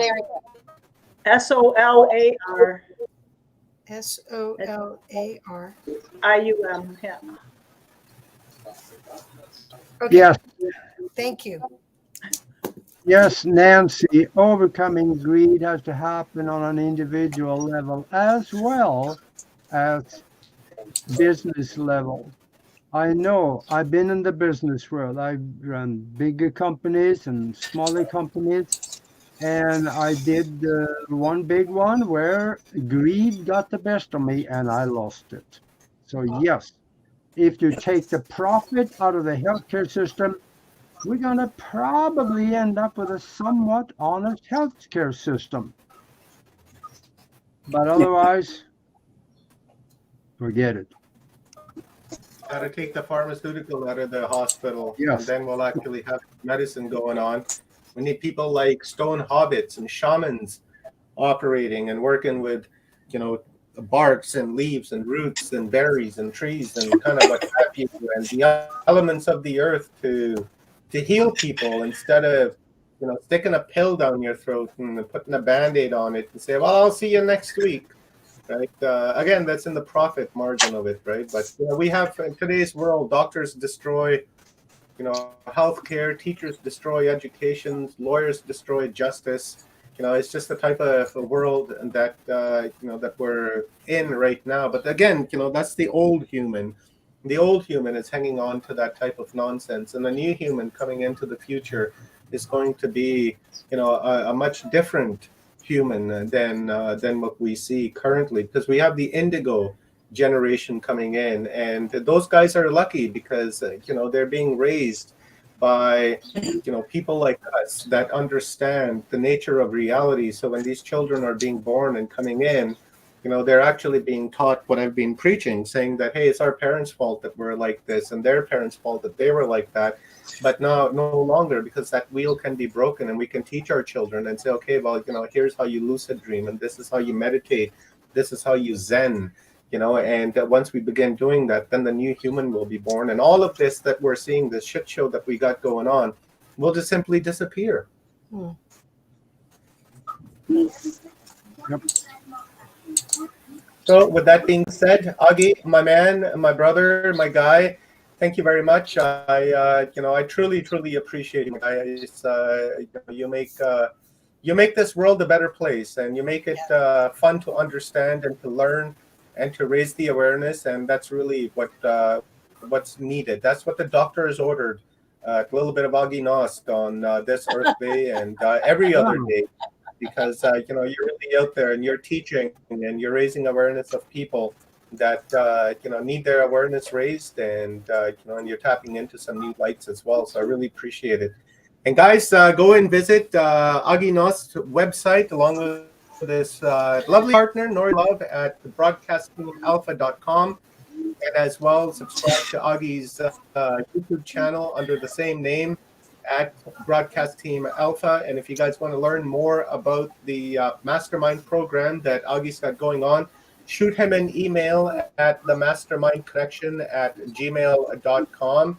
And again, all of these links are in the chat rooms here on Facebook.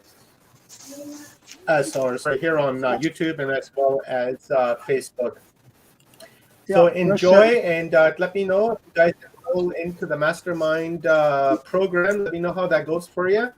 I'd love to talk to you about it and learn. So Augie, go ahead, please. That sounds good. So thank you very much for having me on here. And in the words of Spock, live long and prosper.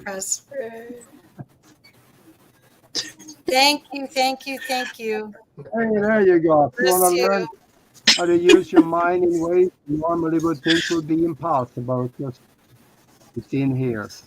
You find it on Amazon. We can't see your ears. That's right, guys. I have two of them.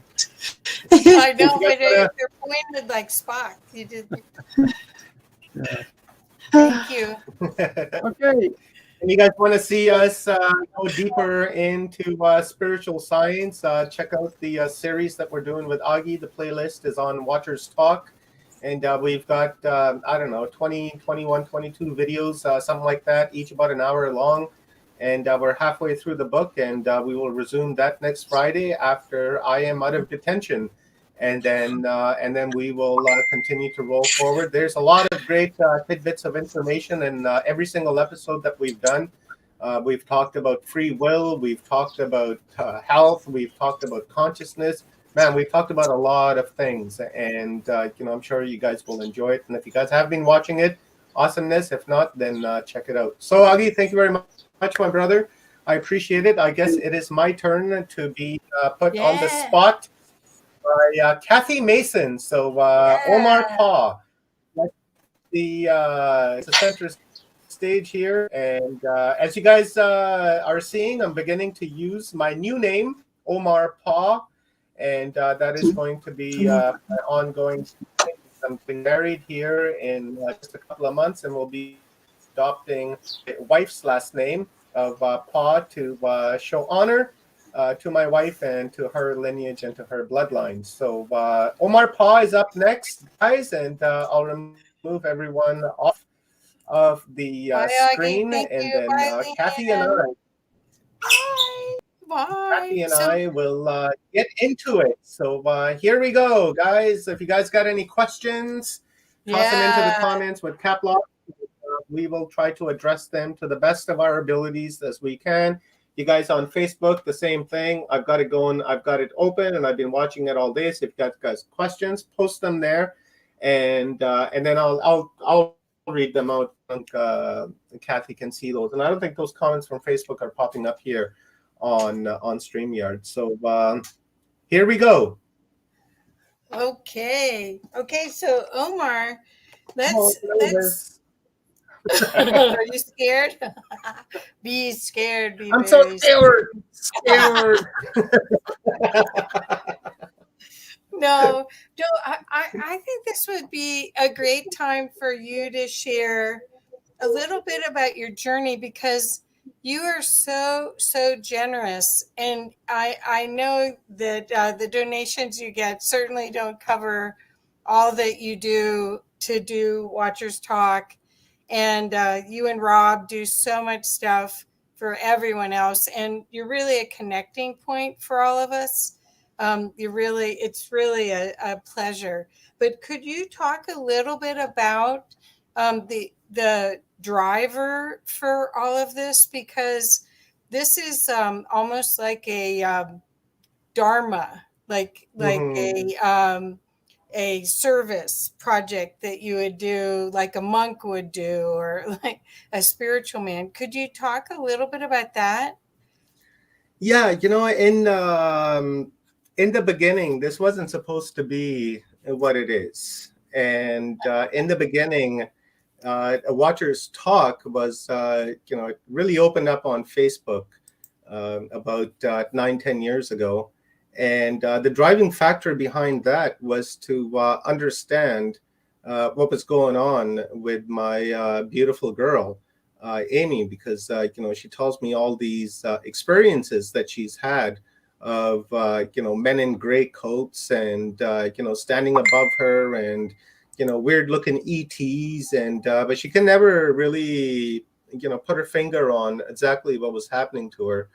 And so I decided at that time with a friend of mine, Sherry Putnam, on creating this Watchers Talk. And original idea was to interview authors and researchers that were involved in UFO and ET abduction type of study. And because my point was to understand what was going on with Amy, so that we can raise our awareness and see what we can do to either stop it or to interact with it, or whatever the case may be. But the idea was to learn about it, to see what's going on with Amy, and if it was like a lifelong thing, whether it's hereditary, is it going to happen to our daughter, is it going to happen to the granddaughter, is it going to happen to our sons, right? So it was really about that. And then once I got into it, I did tons and tons of talks and interviews with a lot of contactees, a lot of abductees,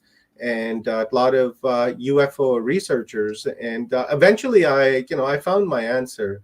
And then by the time I'd found my answer, I'd gotten addicted to to Watchers Talk. I really enjoyed the interaction that I was having with people back and forth. And after that, I just wanted to learn more. And then I got into, megaliths, and I wanted to understand about the pyramids and Stonehenges and things like that. So, I dived into that a little bit. So after I learned about that, then my, focus and my thoughts really changed. And then I took Watchers Talk on a different direction, on understanding what consciousness is, because, I've had several experiences in my life that I wasn't able to explain. And due to that, I thought, consciousness is really where everything is leading me to.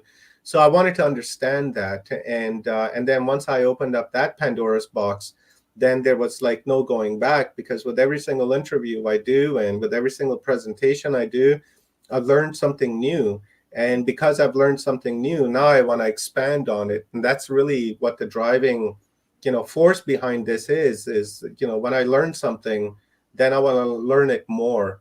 And then I want to get to the bottom of it. And, so I'm in the right business, because with every talk, something new comes up and it just keeps me busy. And I was doing it full time for a long time, and I'm still doing it full time.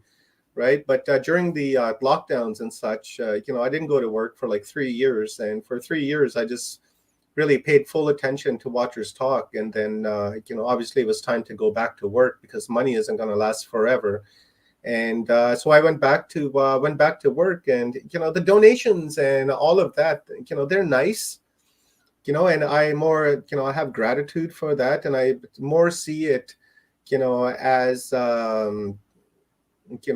as a heartfelt gift, right, rather than funding Watchers Talk, because it takes a lot of money to fund Watchers Talk. And that's kind of where my day job comes in, right? And then from my day job, I fund Watchers Talk, because I don't want anybody's money, right, for what I'm doing. I would just rather finance it myself and continue to move forward.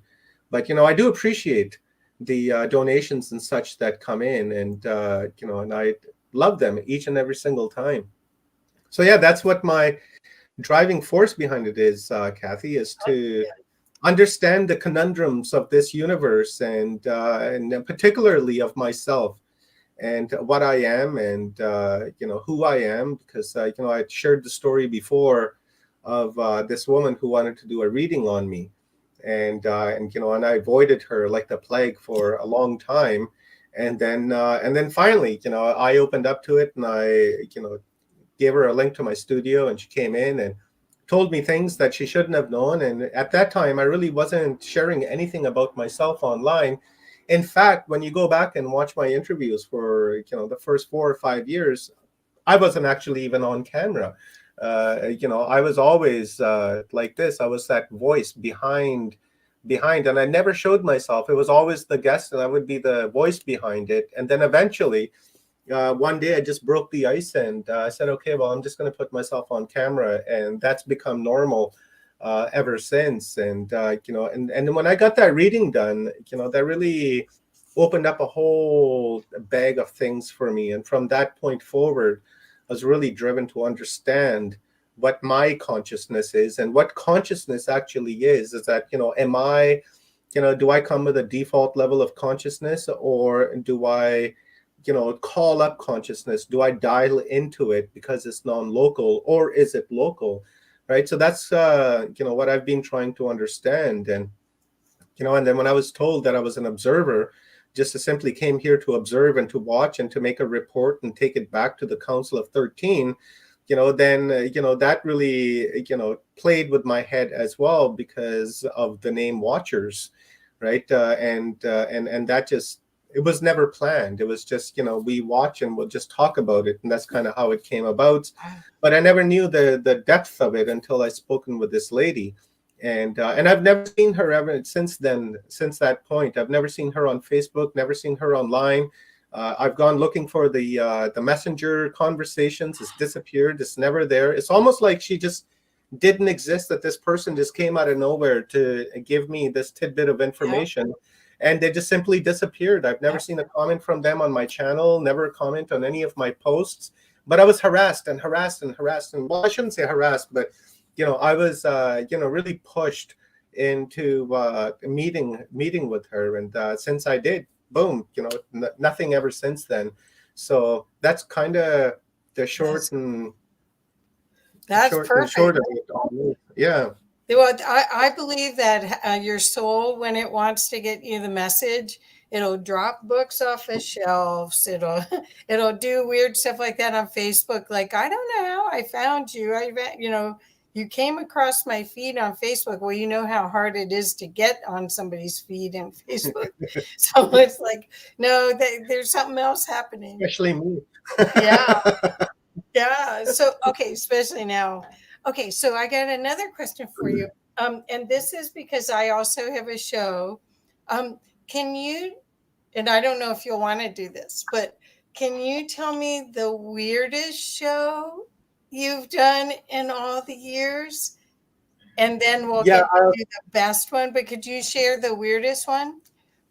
yeah. The weirdest one I've done was it was 2 years ago, actually. Today, it was an Earth Day event, and that I had done, and I won't mention any names, but I had invited this lady on, and we were friends before, and ever since that action, I've kind of just not associated myself with her from that point forward.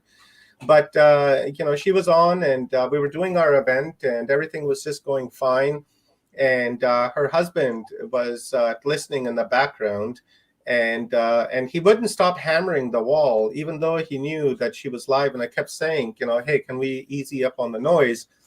And there was no response from that. And then this other woman began interacting with her through the comments, and then her husband kind of went to her the messenger and started dropping like death threats and such on her, and like all these kinds of threats. And then she messages me and says, hey, your guest husband is threatening me and doing this and this and that. And I was like, who? I got nothing to do with that, but oh my God, like are you okay? And and then the comment the conversation just kind of turned weird, because I saw the message and I was seeing her, and then I understood what was going on in the background, so I wanted to kick her off my screen like ASAP, and which I did, within just a few seconds, 15-20 seconds. I think I cut her off in the middle of her sentence and kicked her out of the studio. Oh my gosh. Yeah, that's the weirdest thing I think I've come across here on my channel, besides Flat Earth Dave. Right? That guy is being pretty consistent and sending me emails, and I'm not sure what part of no he doesn't understand, but it's that constant email barrage coming in, that type of weirdness. I've had some freaky people that began following me, and then all of a sudden I'm getting like crazy messages from them, and trying to convince me otherwise, into their own narrative, right? But obviously they don't understand me, that my narrative changes, right? Day by day, minute by minute, hour by hour, it changes as more information comes in, right? I change my point of view, and I readjust my theory of life. And they thought that they could convince me, and I've had many like that. Just a lot of creeps as well. I had this one woman call me up one time, saying that she was a fan of mine, and and then when I answered the call, she was naked, right? And yeah, she was laying on her couch, spread wide eagle, and and she was she had a vibrator, and so I was like, oh, and I just hit end. A lot of strange things like that. Like, I mean, like Oh my God.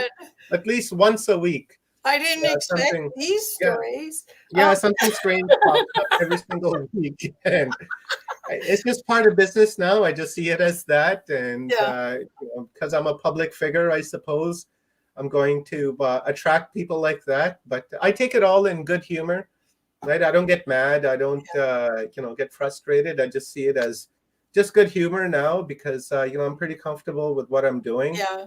Yeah. And people can't really convince me, otherwise, right? I need to have that solid information coming in, and then I'll change my mind as things go forward. And I'm not afraid to admit that I was wrong. If I said something a year or 2 or 5 ago and new information came up, in fact, I'll reference myself and I'll say, well, you know what, I said this a couple of years ago, and I was wrong, and new information's come up. So in that line, I'm always changing, consistently changing, because I don't want to become stagnant, right? And say, okay, well, this is it, this is my belief, and I'm going to be static to it, and then there's no room to change, right? Then Watchers Talk would be a waste of time, right? Not only for myself, but for everyone as well, because everyone.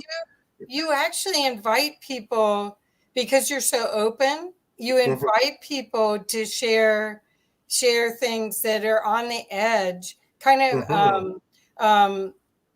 out of the norm, because you're not rigid. I mean, a lot of times you'll listen to other presenters and they're real scientific, or they're real, they have their own criteria for how they validate all their research. And you don't do any of that. You really allow them to explain from their perspective. The other one I thought you were going to talk about was someone who wouldn't show themselves on camera. Do you know who I'm talking about? Well, I don't know if I should say it. There's a couple. Maybe you want to drop the name in the private. Okay, I will hear. Okay. No. So there's been a few that didn't want to come on camera, but okay. Well, this was. Does that make sense? Let me bring it up here. Okay, so the thing that I haven't had. Yeah. Well, the thing I was going to say, to share just one thing of mine, is I've only had, like, in 4 years, I've had like 3 or 4 people that that showed up or didn't show up or something. I've been really lucky. I don't do as many shows as you, but the one that was the strangest was I was interviewing someone. I had published their book, and it was on psychedelic cannabis. And they've been on Gaia TV for psychedelics and yeah. Well, anyway, he got really nervous about coming on my show, and he started smoking and smoking and smoking, and pretty soon he couldn't get on the show. I mean, it's like he's in a cloud of smoke, and it's like, you gotta be kidding me. That I guess it was his way to calm his nerves, but he smoked himself into a stupor. Yeah, he did. I love it. I would have joined him. I said, let's smoke together, brother, and we'll break the ice together. No, I was here. He was there. No, it was just like, seriously? How? I didn't expect that. Anyway, that was the weirdest one I've had, and I've had other weird ones, but that was the. Okay, so do you want to talk about the one I just typed, or what, is that a bad thing to talk about? No, it's all good. I was doing a series with Roger on the mud fossils, and I agree with the mud fossils, up to a certain degree, right? I'm not I'm not like 100% bought and sold on it, and for me is to is to more try to understand it. I'm not in the business to either, bunk or debunk. That's none of my business, has nothing to do with me. But my issue is with the way the, information is presented. And, if it's presented in, in a half-assed manner to where I'm having a difficult time understanding, then, I don't want to have anything to do with that, because if I'm having a hard time understanding, and because I've been doing this for so many years, my fundamental connection, right, on Watchers Talk is to reach out to people that are just waking up, right, that are just discovering the light. For me to, just continuously target, the same group on Facebook, it's kind of like preaching to the, to the choir, right? Because, these people understand what mud fossils are. Ronnie understands it. Celine understands it. Valentina, Ulrich, Stone Hobbit, we can just go on and on and on. We all understand what, mud fossils are. But my concern is those the ones that don't, right? And the ones that don't, when they come on and they watch the show and they're seeing, information being presented in a haphazard way, then that makes our community look bad, because it shows that, we don't know what we're doing, right? And then that puts bad, thoughts in everyone else as well, archaeology and, philosophy and, on and on and on. So for that particular reason, because of the way it was being presented, I just simply stopped doing, series with Roger, because it just it wasn't presented the way I had hoped it does. But then I'm not into the idea of just because you have a hammer, everything looks like a nail, right? Not everything is a mud fossil. Not every asteroid is a mud fossil. There's a thing called stones out there. Shit happens, and that's how it is. There may be a few mud fossils laying around here and there, but that's about it. Not everything is.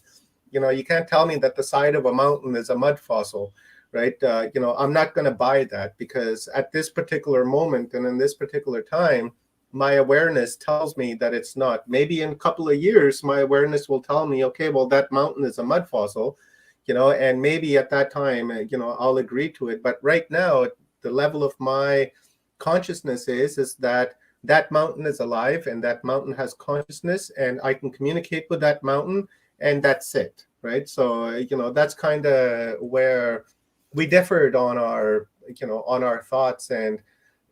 And if a person starts butting heads with me on that, then I'm getting turned off, right? Because I'm really involved in this to raise my awareness, Right. And I want to understand a particular topic. When I invite someone to come on to Watchers Talk, I'm not bringing them on because the subject is popular, or it's people want it by demand. I don't acquiesce to that. For me, it's mostly, what am I interested in? What am I looking to raise my awareness on?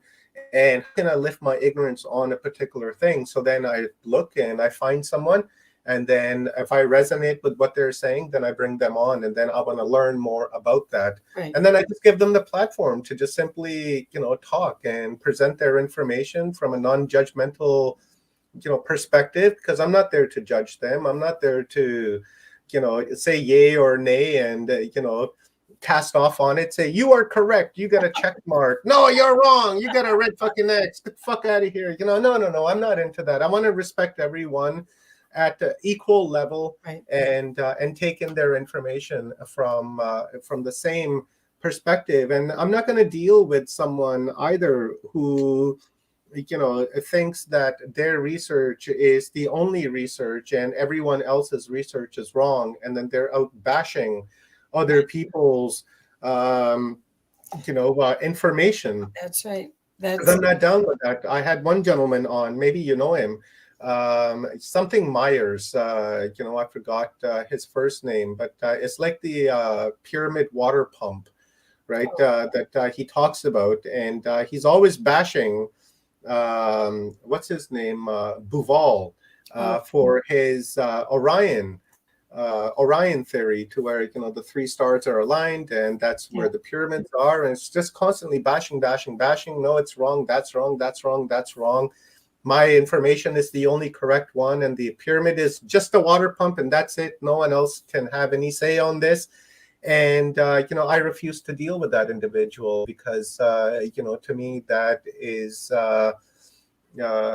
it's not sportsmanlike. Right. Because if we look at this as a sport, then we need to have that sportsmanship amongst us, and learn from one another. That's why when I do series like we did on pyramids, I'll bring on 5-6 different people that have 5-6 different perspectives. And I want to sit there and I want to listen to them all. And then I'll have a panel at the end, for only reason that everyone else on the panel can learn from one another. What's that? Don't like me, fuck off. Problem solved. Yes. Okay. Well, okay. So, the reason why I asked about him, about the ones that have been difficult, is that I don't think people realize how much work goes into finding these people, vetting them, and then really making sure that they're the quality that you like. I mean, you and I read. I mean, people don't even believe how many books we read. Because it's rare. It's like, I have Paul going to be on my show on Tuesday. I got to read his book or I got to get at least half of it done. I'm in that book. No, he sent me a PDF. But anyway, but all I'm saying is that I commend you, and I think everyone in the audience commends you for vetting these people and being totally passionate about bringing the best content, is so that you're genuinely excited.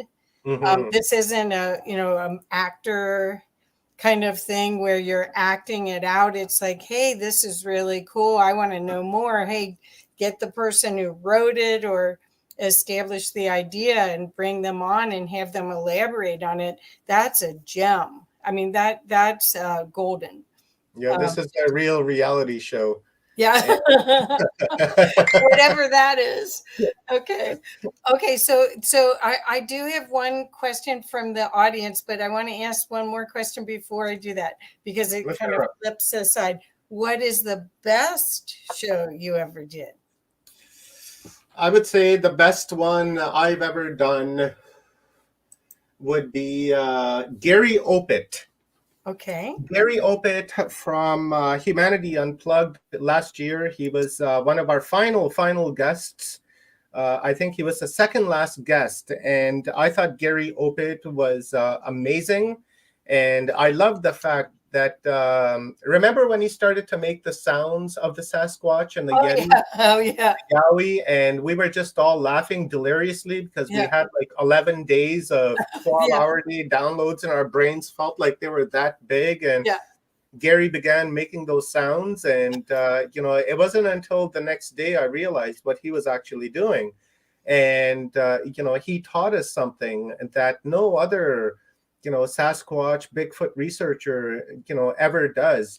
He was coming at us scientifically, and he made the sounds and that that the Yowie and the Yeti would make, and none of us had ever heard that before. So for me, that would have to be one of the most profound interviews and that I've done, besides my very first interview that I did with Stephen and Evan Strong, where my reality was absolutely shattered, because up until then I was under the nonsensical program of out of Africa, where humans evolved out of Africa. And then when I began to follow and listen to Stephen and Evan and their out of Australia theory, that to me had to have been one of the pivotal turning points, I suppose, to changing the paradigm and the reality of me, right? And when I discovered that humans actually evolved out of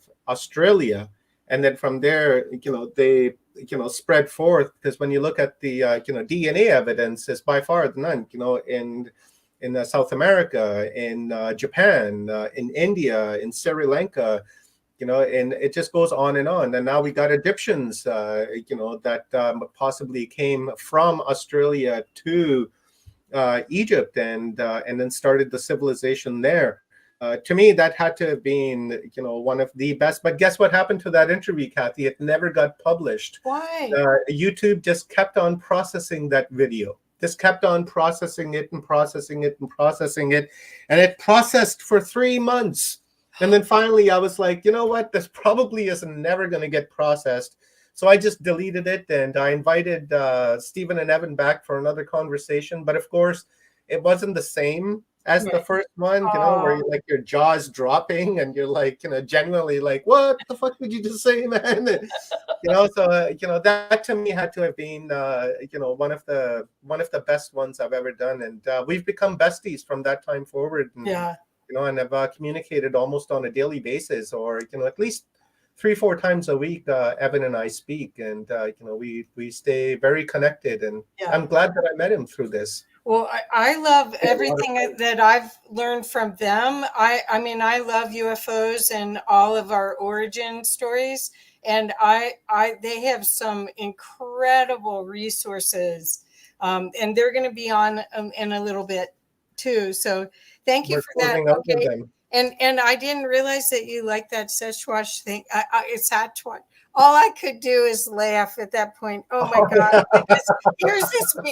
We're delirious. We've been going for 11 days straight, doing what we're doing today, which is really, really fun. Yeah, Omar, I love doing this with you. But 11 days straight, and then the sky starts making noises. I mean, it was too much. You can ask these guys. They were on there too. We were all wetting our pants. We were laughing so hard. So Oh anyway, yeah, he was like, don't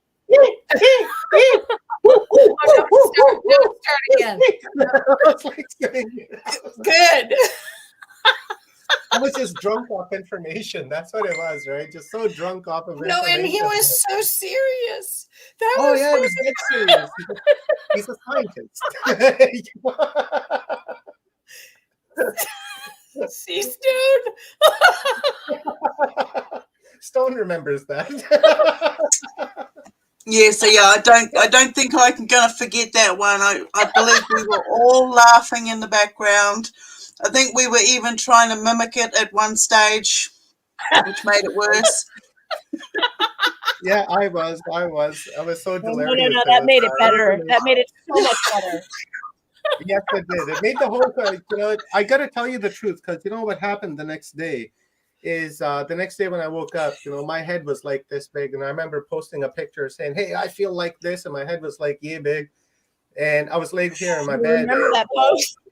Yeah, and I started thinking about what Gary did. And I started laughing. And I just deliriously started laughing. I was like tearing, just sitting here by myself. My cats were looking at me. Going, oh, dude, you lost your mind. And I was laughing and laughing. And I must have laughed for about like good 5-6 minutes straight without stopping. My face was hurting. My belly was hurting. But what I found after that was that laugh allowed me to download all of that information of those 11 days right down into like a zip file in my mind. And that laughter allowed me to do that. So now when I think back on Humanity Unplugged and all those 122 interviews we did, I can recall every single one of them. Wow. Right? I was sitting here for all of them. And then next morning when I woke up, my mind was like really foggy and hazy, and I couldn't remember who was on what day and what. Yeah. But after that laugh, right, it cleaned me out. And then after that laugh, it was like, everything got put into a zip file and it went in, and it's been there ever since. And now I can recall back on it every time I see a guest that comes on from Humanity Unplugged. And it's like, hey, yeah, we had that wonderful conversation. Wow. Yeah, so that was the positive side. And that's why I was saying that's like one of the best interviews. Oh, you did that too. Oh my God, we had, you guys, you have to know we're having a lot of fun here. This isn't work. This is play. And we don't get paid, so it's definitely not work. but seriously, we really bonded over doing these marathon events where we all are curious and learning, and not it's just camaraderie. There's no competition. It's all about sharing our delirium together. So it's where we can relate to each other's experiences, because somewhere down the line we have done it,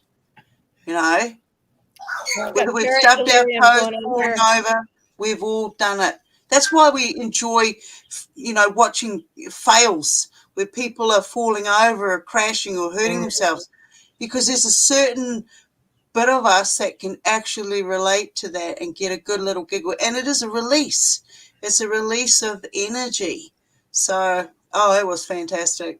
They say you remember better if you laugh anyway. So maybe that was part of it that helped you collate all of it into your system. Absolutely. Wow. I believe in it 100%. After that happened, I was like, wow. And, because I really went from a foggy state of mind to clarity. And I understood, everything. And I was like, wow, and suddenly my head went from like this to, right back to normal. And, wow. And I appreciate it. That's the reason why I was saying that was the best interview ever, simply because of the ripple effect that it had, and the effect that it had the following day, and the information that was presented, right, was just, it was epic. And, so that's why I say it was one of my best ones. Yeah, let's address a couple of questions that came in. There's one question here from Ray Noise. Yeah, the Andromedan has a question. well. Oh, I didn't see it. Okay, so this is from Gray Noise. Omar, your thoughts on the ascension. Is it collective or individual based? Since there is residual tension from the duality of 3D, I speculate it to be painful for most people, temporarily at least. What do you think Yeah, about that, I Professor feel, Omar? I feel that ascension is a, a personal thing, and I really, we really have to define what the word ascension really means. Right? Are we just, loosely just throwing that word around? Do we even know what that means? Because I surely don't know what the word ascension means. But when I try to interpret the word ascension into my own perspective, it kind of comes out to awareness, right? Okay. Lifting of ignorance. And when I look at it from that level, then I feel that it's an individual based thing, but that individual can sink into a one, because if there's enough of us that are raising our awareness and lifting ignorance from us, then that will have a collective ripple effect across the planet, right? It's the balance, right? Once we get to 51%, the other 49 will just follow in order, because that's the natural way of things. And we create our reality by observation. So if enough of us get onto that, then we can change our reality into what it is. Now, painful, yes, absolutely, is going to be very, very painful, right? To have your beliefs challenged, to have your programming challenged, to have your spirituality challenged. All of that is going to be very, very painful, and it's going to hurt. There's no way around it. Either you're ready for a good shit kicking, and and open your eyes, or you're just not ready to take the beats, and you're just going to go back on the blue pill and going to go back to what was normal for you, right? But that's only going to last for so long, because people are waking up and raising their awareness by the millions, and it's just a matter of time before the balance happens, and it switches over. So that's that's what I think. And yet the pain will be temporary, because once you get challenged, and once your awareness increases, then that pain is no longer painful. Then you're actually grateful for that pain, because it's it's raised your awareness, and it's made you into a better person, right? So to say. So yeah. Okay, great. Okay, yeah, that we could do a whole series on ascension and what all these different geniuses think about that. There's a whole bunch of series like that we could talk about, because I think that's there's so much misinformation out about what's going on right now, and people they grab onto words, and then it doesn't mean anything. Yeah, exactly. It's like what I was saying with ascension, right? It's like, do we really understand what that word means, right? Or is it somebody made up a fancy name and now everybody's just running with it without it's probably understanding both. what it is? It's probably both, right? Yeah, yeah. I don't want to down anybody, but I'm just speaking in my mind. And that's why it would be interesting to have a conversation with all these different people that say they are ascension coaches, like Susanna is. Yeah. And so to have her explain what that means to her, and then have Kiara explain what it means to him, it'd be fascinating. I would love that. I would love that, to hear everyone's perspectives. Maybe we should do a series on that, and then do a panel at the end of the week. Yep. Okay. Not today. Not today. Not today. Not today.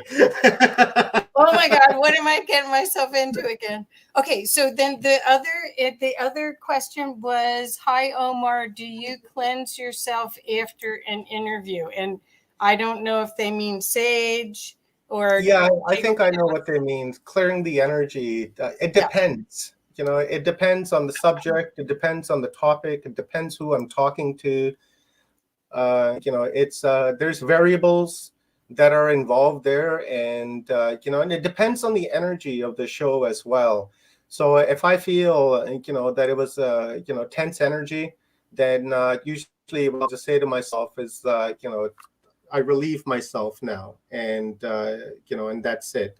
And usually say, be one with thyself, and just say fuck it to the rest. And then when I do that, it's essentially I've cleared myself. But if I have enjoyed the energy, like for instance, interacting with Kiera, for instance, and his energy is beautiful energy, then what I'll try to do afterwards is that I'll try to merge myself with that energy for a time period, so that I can share that energy and try to enhance my own energy, I guess, so to say. But it just really depends. If I'm talking to John, for instance, I love John. We've had many conversations where we just laugh our faces off. I won't do anything at the end because I've enjoyed that interaction, and I've enjoyed that energy, and I'll stay in that energy, and I'll stay in that mood, because I'll be happy and funny, so to say, right? Then I'll walk around the house all happy, and and I'll go to bed, and I won't do anything because that's positive energy for me, and I'll keep that. And look at John right now. I'm looking at John right now. Is he have a cigar? What does he got? That's what I'm saying. I love this guy. Look at Oh my gosh. It's like Phil Gruber when he comes on, right? And John's doing the same thing. So anyway, we'll put you on in just a second, John. I'm gonna just finish up with Omar's being interviewed. Okay, so we'll be just a few minutes. Okay. Okay. Sounds like 420 and it up over here. Oh my God. So you're right back on, brother. So the other thing is how do you balance your life where you can put so much energy to, okay, you're working a full-time job now, but even before, I mean, I would talk to you all times a day. And I mean, I know I'm weird that way, but I didn't know there were that many other people that are like me, where you love it. You love it. So how do you balance that? I mean, there's lots of times I'll talk to you, you eat dinner at like 11 o'clock at night or 10 o'clock at night. How do you balance it? Because this is a huge commitment, what you've done. It's I don't balance nothing. Yeah, I don't balance anything. Eating 10 o'clock, 11 o'clock at night is normal for me. I've been doing that for decades now.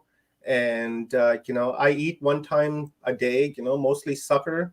And otherwise I don't balance anything. I just, I go to work and I come home and I'll play around on the computer, and, and as I'm cruising through my feed, I'll come across someone that I feel energetically connected with.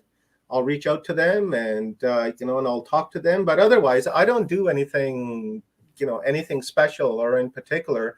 Usually, right after the show is over, I leave the studio and shut the computer down and move off into my room, and I turn on YouTube and I start watching crazy journeys in Africa, and listening to birds, or learning about marine creatures and stuff. So yeah, there's nothing really I do.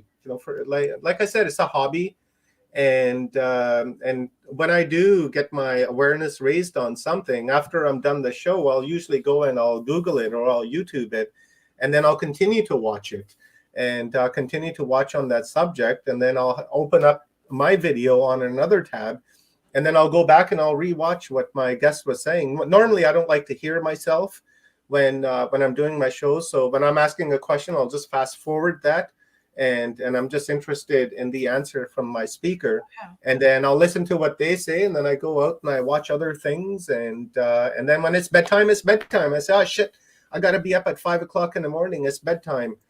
Baby, rub my back, and then off to bed I go. Wow, and then that's great. Yeah. So this is contemplating reality on Watchers Talk has made me a high tolerant drinker today. Right on. I didn't want to miss that comment. No, I love it. I love it. My idea, for Watchers Talk, that's why I drop the F-bombs and, just relentlessly, is because, I want Watchers Talk to reflect me, right? And, and I got the Tourette's with the F-bombs, right? Like every other word, I'm just dropping fucks and shits just left, right, and center. And I think what that does is that it makes, Watchers Talk more genuine, right? To where I'm not faking anything, I'm not censoring anything, I'm not censoring myself, most importantly. And not only that, but when people, hear me dropping F-bombs and such, then they feel comfortable with my language because that's what they're doing at home. And then they resonate with me. They're like, oh, right on, Omar, you're not afraid to drop that F-bomb. You're not afraid of YouTube's, policies and whatever. If you want to drop a fuck in the middle of your sentence, then that's what you're doing. And I resonate with that. And that's what I like about our viewers, is that, they resonate with that. And I don't want to try to censor anything like that. And I want to try to touch the most controversial issues that there are and walk on the line with YouTube. Like walk on the line with them, because I'm not a rule follower. Right? For me, rules are meant to be broken. And, and if it's controversial, then I want to talk about it. And I want to raise awareness on it. And if people, don't like it, well, don't watch me, right? Go somewhere else and watch something else. There's 1 billion hours of content going up on YouTube every hour, right? So, if you don't like what I'm saying, then, that's your call. Right. But if you like what I'm saying, then right on, let's talk about it and let's raise awareness on it. And it's really cool that you might rewatch some of yours. I don't get to rewatch very many of mine. And that's really cool that you want to get every nugget that you can out of every single conversation. That's really neat. Well, I make notes and such, right, on the side. And then I take those notes and then I transfer them into my book that I'm trying to put together. And, and that comes in like little, a few paragraphs at a time, right? Say I talk with, Augie, and I pick something up, and then I'll go and write that down, and then I'll try to explain it from my own perspective. If I'm talking to Brad and Brad says something, I pick it up and I was like, oh, wow, and then I'll go back. And then, because I remember where I wrote shit down, and then I'll go back and I'll be like, oh, Brad said this, and then I'll go in, I'll explain a little bit. And in that, I'm explaining actually that, I did a talk with Brad on, this day, and, and I put the YouTube link down if you're interested in watching.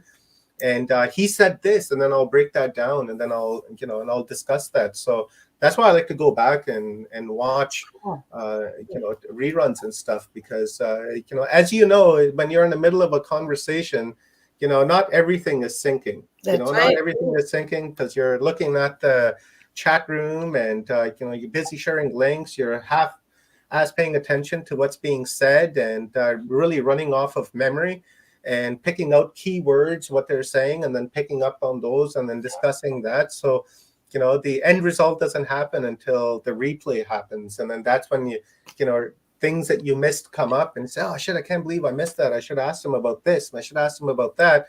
But then that becomes a follow-up show, right? So yeah. So I want you to know that we just got a notification from Facebook. So did you see that? That's okay. Okay. That's okay. Okay. Whatever Facebook wants to do, let Facebook do it. That's on my profile, actually, on your personal. Facebook. Yeah, so that's okay. That's all right. If Facebook wants to be the way they are, we'll cancel Facebook, and people are still watching on YouTube. Yeah. I'm running this on Twitter as well. Oh, right? cool. So, our audience is wide. So, Facebook isn't the only bar in town to drink at. Oh, that's so cute. Okay. And Arik said something about wear the T-shirt. Maybe they want you to show the T-shirt. Oh, the big bobs. Yeah, sure. Yeah, do you want to show that? And then I think it's probably time for John. Yeah. So thank you. This has been great. I've really enjoyed this. Thank you. Yeah, thank you, Kathy. That was fun too. Yeah. It's kind of weird being interviewed on my own channel. I like it. It's wonderful, and it's a good experience. And guys, here is the T-shirt that I've been designing, and I'm going to take Leanne's, advice, and I'm going to put a little bit of something to do with Harold and Kumar.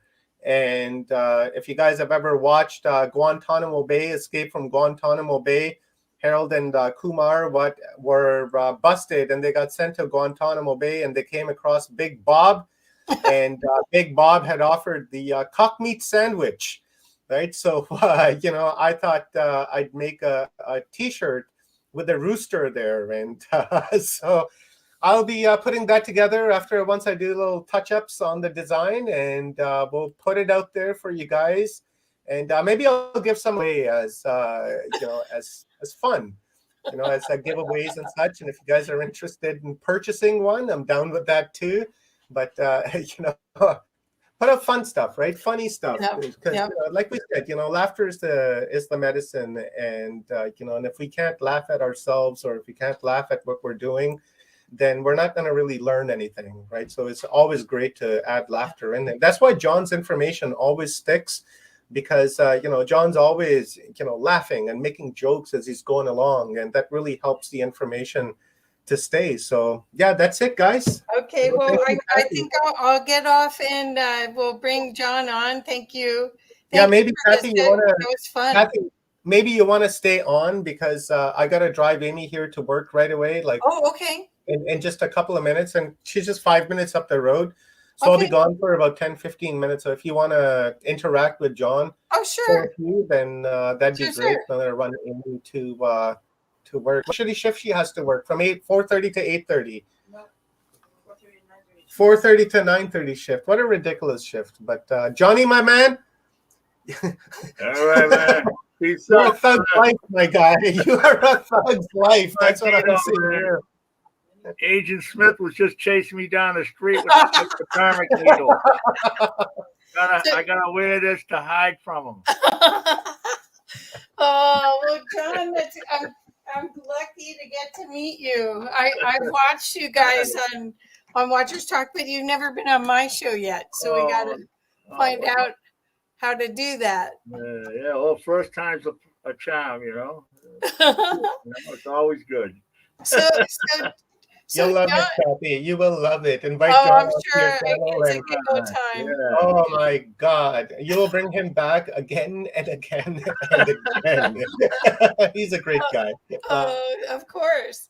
Okay, so John, did you realize that today's Earth Day? Yes, I was aware of it yesterday when I got the invite to come on the show. Okay. Yeah. Good thing.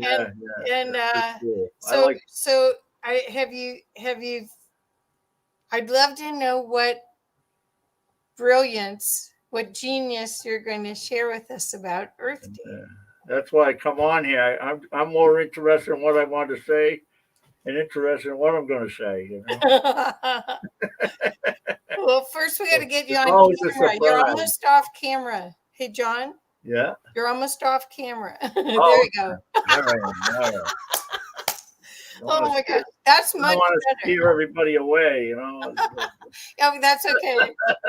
You look like you've been to the beach. You look like you've been to the beach with your fisherman's hat kind of thing, and your aviator goggles. Okay, well, I'm going to make you full screen. So are you ready? Let's do it. Okay, thank you. Yeah. Hello, everybody. How's it going? You want me to talk? Yes, please.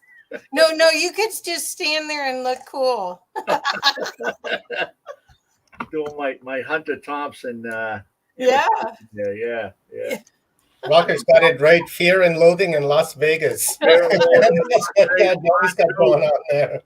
like Leanne said, it's time for a road trip. Let me quickly set it up here, guys, and then we'll send John off packing from there. Now I don't know if you guys realize, but scientists have discovered a massive body of water below the mantle of the Earth, and I've been coming across articles and such, which I've been sending to John, and recently they discovered off the coast of Oregon, I think it is, or Washington, something like that. Yeah. They discovered a leak in the ocean, on the bottom of the ocean, to where it's leaking into our ocean, and they collected water from there, and they discovered that it's fresh water that's coming up, and the salinity of this water is very, very, very low. So what that means is that there's a massive leak, a hole in the ocean, from which the pressure from beneath the mantle is pushing this water up ever so steadily. Now, if there is one hole in the ocean, then that means that there are going to be others as well. And then John now recently wrote a book on this, and then he tied it together as to the pyramids and the great floods, and and Noah's story and all that kind of stuff. So John, maybe since we put the segue in this, maybe you want to lead us into that and talk about your new research, brother. All right, man. Thanks for the cue in there. I was getting a little drifty going. We're gonna talk about the Earth. Well, this is about the Earth. It's about the Earth. This is about the Earth. Yeah, this is breaking story that's happening, right? This is a breaking story, and what a day to talk about it. It's on Earth Day, because not many people know this is happening. So off you go, my brother. Yeah, it's a new book. I've been studying this for multiple lifetimes. This lifetime, I'm back into it again, and it's my third book on the pyramids, and two on the pyramids, one on the moon. And the moon drives the pyramids also. But at this juncture, this is a new look at what the pyramids were built for all over the globe. And they're basically sitting over hydrothermal vents that tie into an underground ocean. In 1997, scientists discovered a fresh water supply in between the upper and lower mantle, and it's 2 to 3 times the volume of water that's actually on the surface of the planet right now. So with that in mind, it's like, okay, and then you start taking into consideration the ancient texts, the Anunnaki story, Gilgamesh, the Noah story. India, the Hindus have one. It's just about every ancient society has a flood epic. The Mayan, there's a lot of there's a flood, detailed information of a global flood, and what I'm theorizing, that it's just like everything on the planet. There's a larger cycle, and one of the largest cycle is a flood cycle, global flood cycle. And the geological scars around the planet, the evidence, the smoking gun. We were brought up to believe that the Colorado River out here in the United States carved the Grand Canyon. It's absolute rubbish. When you get geologists out in the field, the only thing that makes any sense is multiple global floods, and this is what we're up against. So this is your extinction. This is a cycle of extinction on the planet and rebirth. And what it is the over time, it just the ocean's basically you go into your interglacial period, right, like we are right now. We're at the end of it. We started it like 13,000 years ago at the glacial maximum, and the ice obviously melts because it's warmer, and then we all this water goes into the ocean. Now, scientists have said that recently, last 20 or 30 years, they said there's got to be a lot more. There should be a lot higher. The ocean should be a lot higher than they are, with the trillions of tons of water that is ice that is melted and flown into the ocean. And what it is that the floor of the ocean isn't like your pool in the backyard with a blue vinyl liner that's waterproof. What it is the ocean's good for a certain amount of psi on it, and 6,000, 5,000 psi, whatever it is on the floor of the ocean. And if it goes any higher, basically it seeps down into the upper mantle and into this place we call the transition zone, where this large volume of water exists, and it's in a different state, but nevertheless, once it's released, it converts and turns back into water. So what I've discovered is that a lot of these, we'll stick with Giza. Giza is like the master engineering of the pyramids on the planet. But anyways, there are caverns underneath the Great Pyramid of Giza, the GP 1, 2, and 3, and there's a large cavern under there, and there's also some detailed information in the emerald tablets, and that also states that there's a tunnel that goes down over a mile below the surface of the Giza Plateau. So there's a lot of evidence out there that supports what I'm talking about here. And basically, what I'm talking about is a different environmental condition on Earth, which I dub the water world. Right now we're in the dry world, and then there's two worlds. In the dry world, or the wet world, and there's a lot of what do you call it, steles and carvings and things of that nature. Go way back, all sorts of different cultures that back this up also. So, anyways, in the book, I surmised that I put out there that it's a cycle, and what it is this technology that is left over by the gods harnessed or controlled the discharge of this water when you do hit that discharge point. Basically, we're going to hit a water maximum on the planet, and that's when enough ice melts, it's going to overpressurize these systems that are at the in the mantle floor of the ocean, and you're going to hit a saturation point, and this stuff's going to explode just like magma does going through a volcano. It's the same effect, except it's not going to be magma; it's going to be water. And there's another interesting thing, that under all the largest pyramids on the planet, there is oceans, literally oceans of fresh water. Now these oceans are 30 miles down, right down below the surface, and what do you call it? They're massive, and these pyramids are built right over them. Now it's this again. It's like it's just the odds are off the charts. That okay, this is what we're going to build these pyramids over these oceans. These underground freshwater oceans. Anyhow, those oceans will get pressurized when this water gets released from the transition zone. So it comes up into the freshwater oceans under the pyramids, and it also comes up in different parts of the ocean, like Omar was talking about earlier. And basically, what we're talking about, Noah's flood here.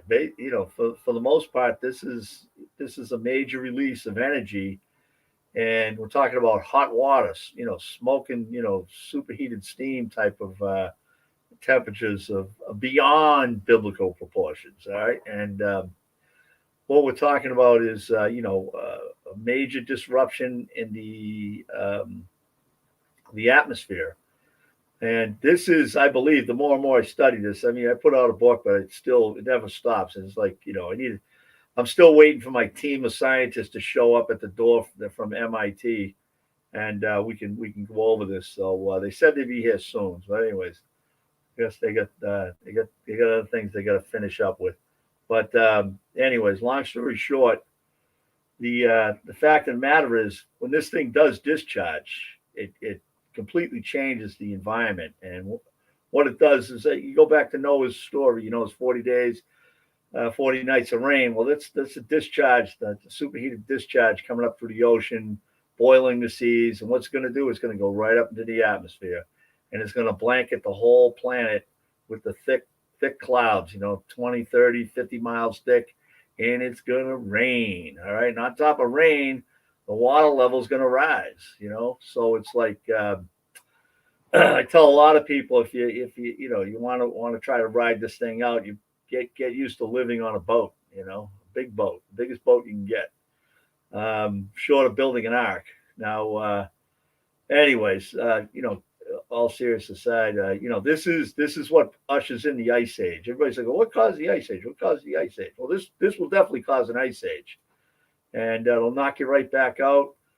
And it flies in the face of all the scientific models of the interglacial period and how long the ice ages last and everything like that. But it could be that we're you're looking at something that'll knock us into an ice age every 13,000 years, and it takes about it could take 100,000 years to thaw out.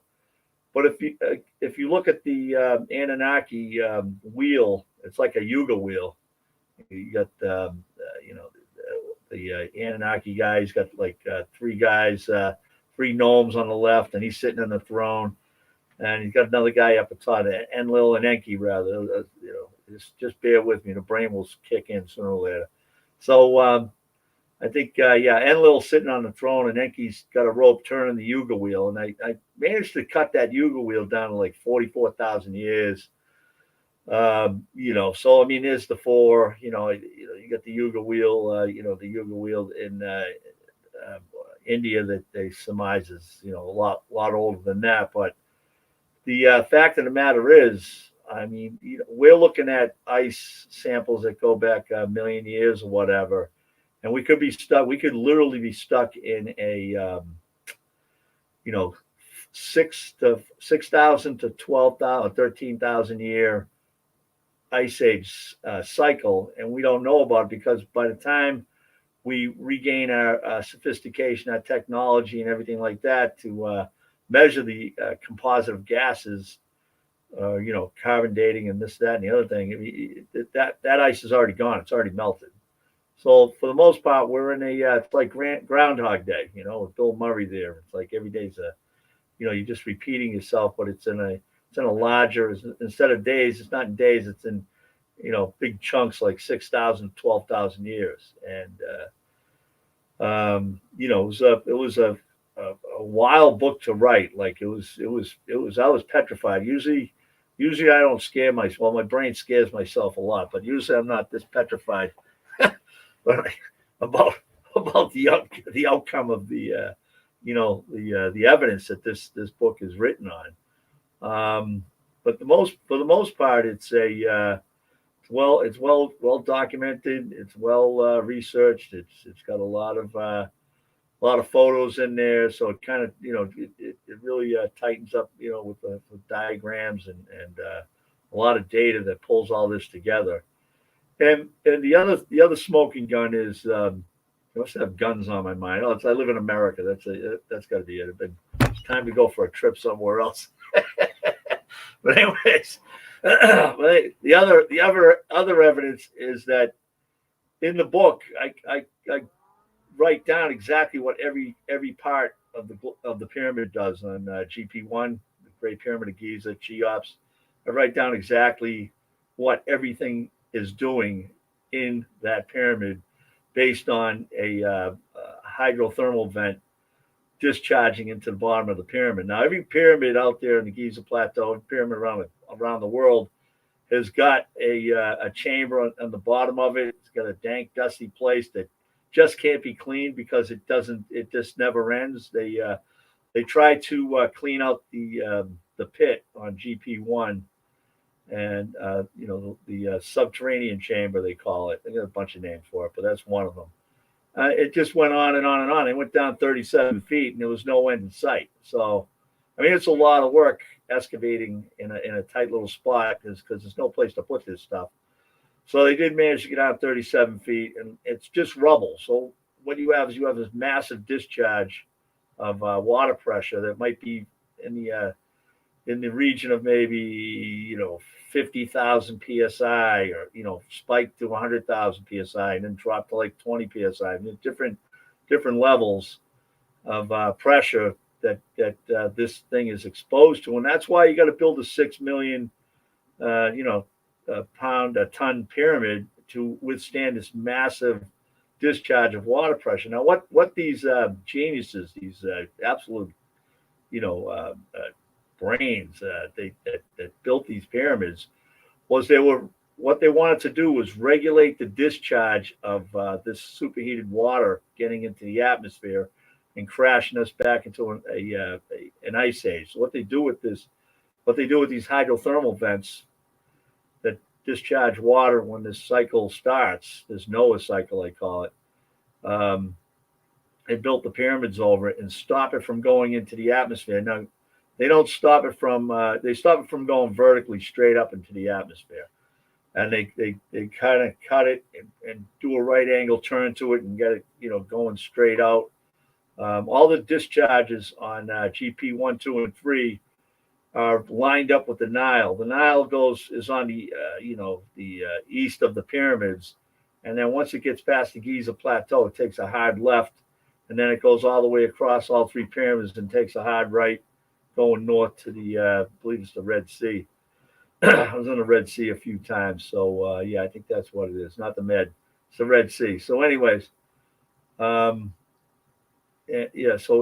anyway, it's directed back into the Nile. So these doors that are on, they call them the main entrances, the doors there, and they're all swinging check valves. They're all giant, 10-ton stone check valves that you can push open, and they only open from pressure from the inside, and they're set up to open up and blow the blocks off there in front of it and discharge straight out. Now, there's evidence that there was aqueducts and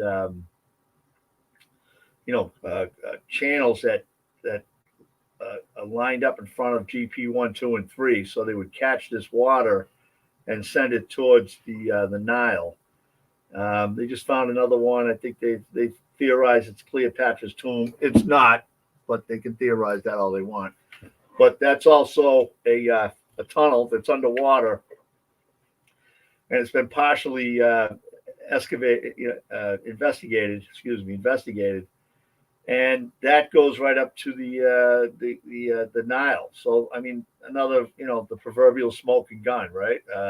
So that's also there that's used to manage this water and keep it out of the atmosphere as much as they can.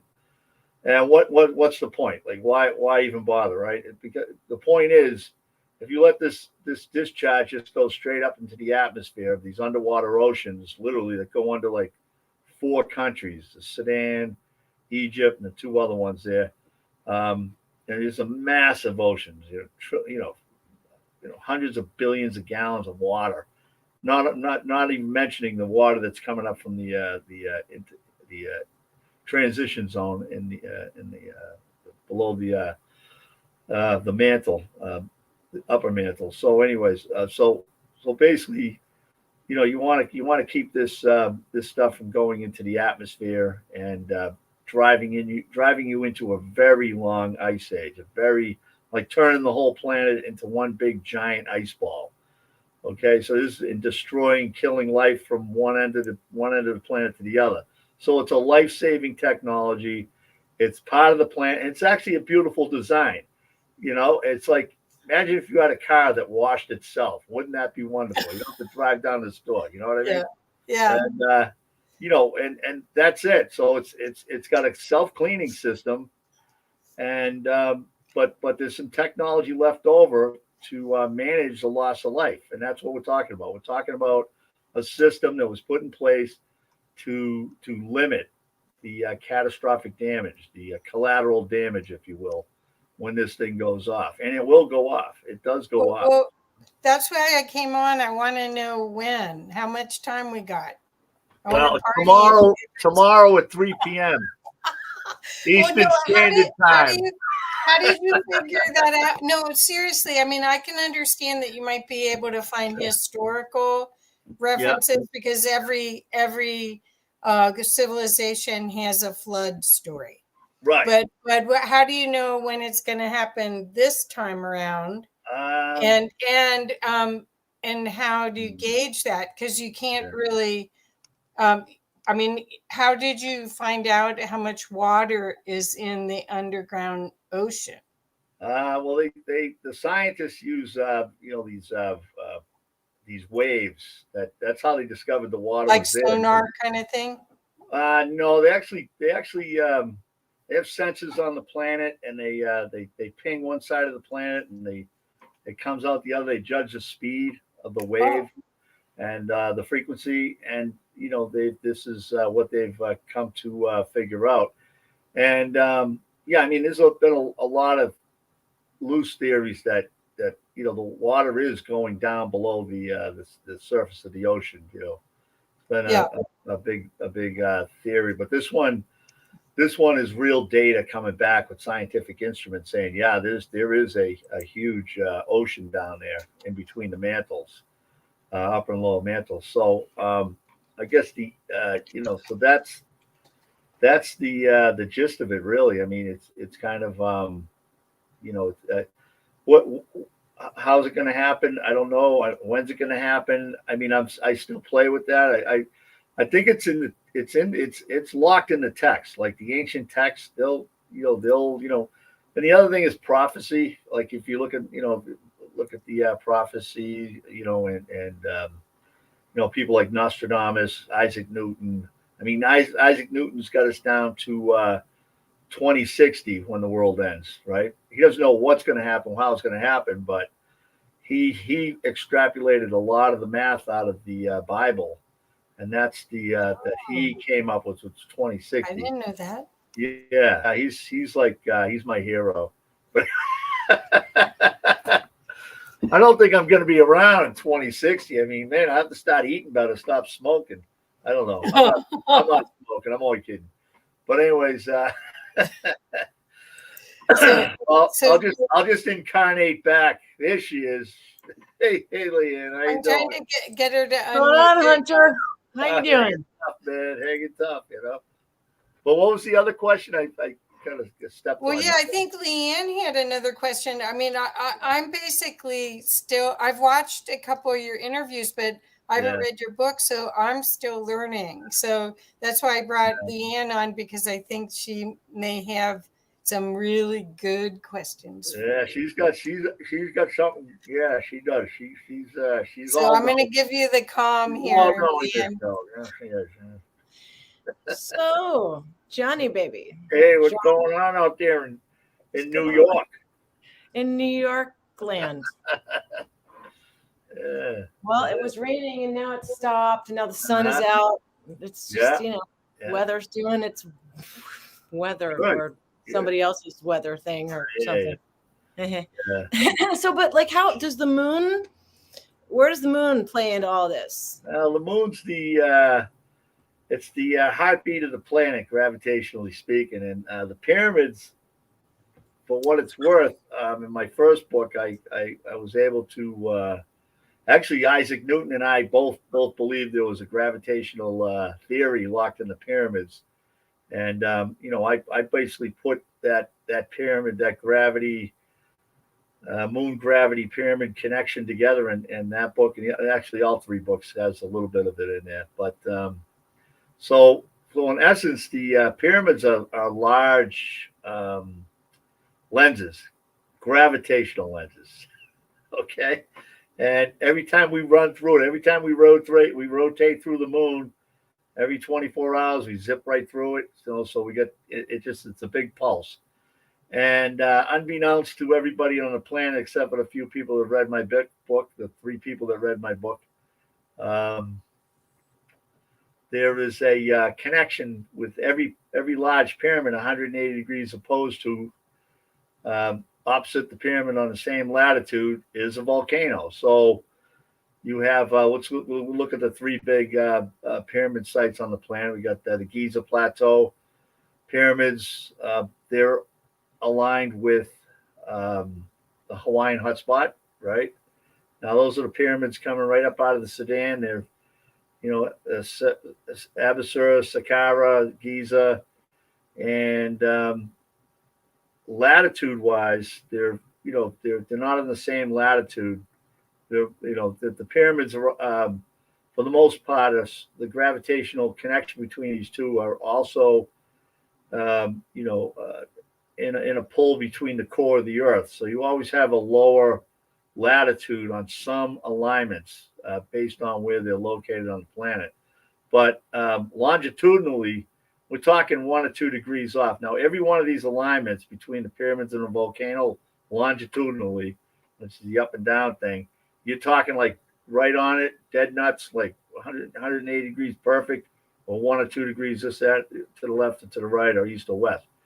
No, and then latitude-wise, I think the closest one latitude-wise is the Shen Pyramids in Xi'an, China, and the Bermuda, the ancient, what do you call it? The super caldera that makes, there's two super calderas that make up the Bermuda Island.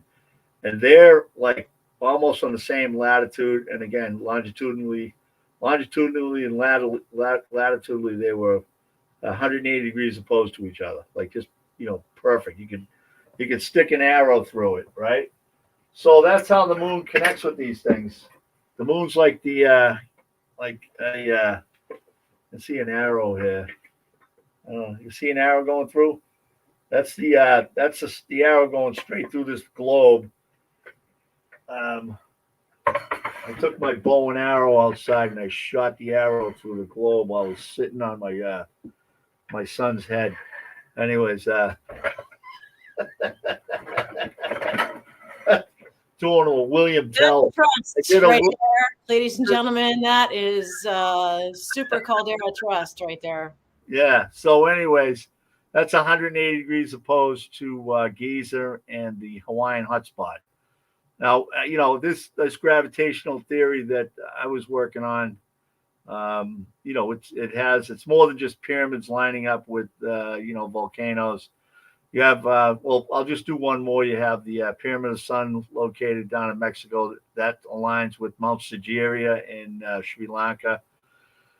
And then, you have continents lining up with continents, so it's not just pyramids and volcanoes. It's large masses line up with large masses. And but the problem I had, and I've hired like very smart, until all this book smart, but they won't open up their minds and let this new information in because it flies in the face of like 100 years of theory.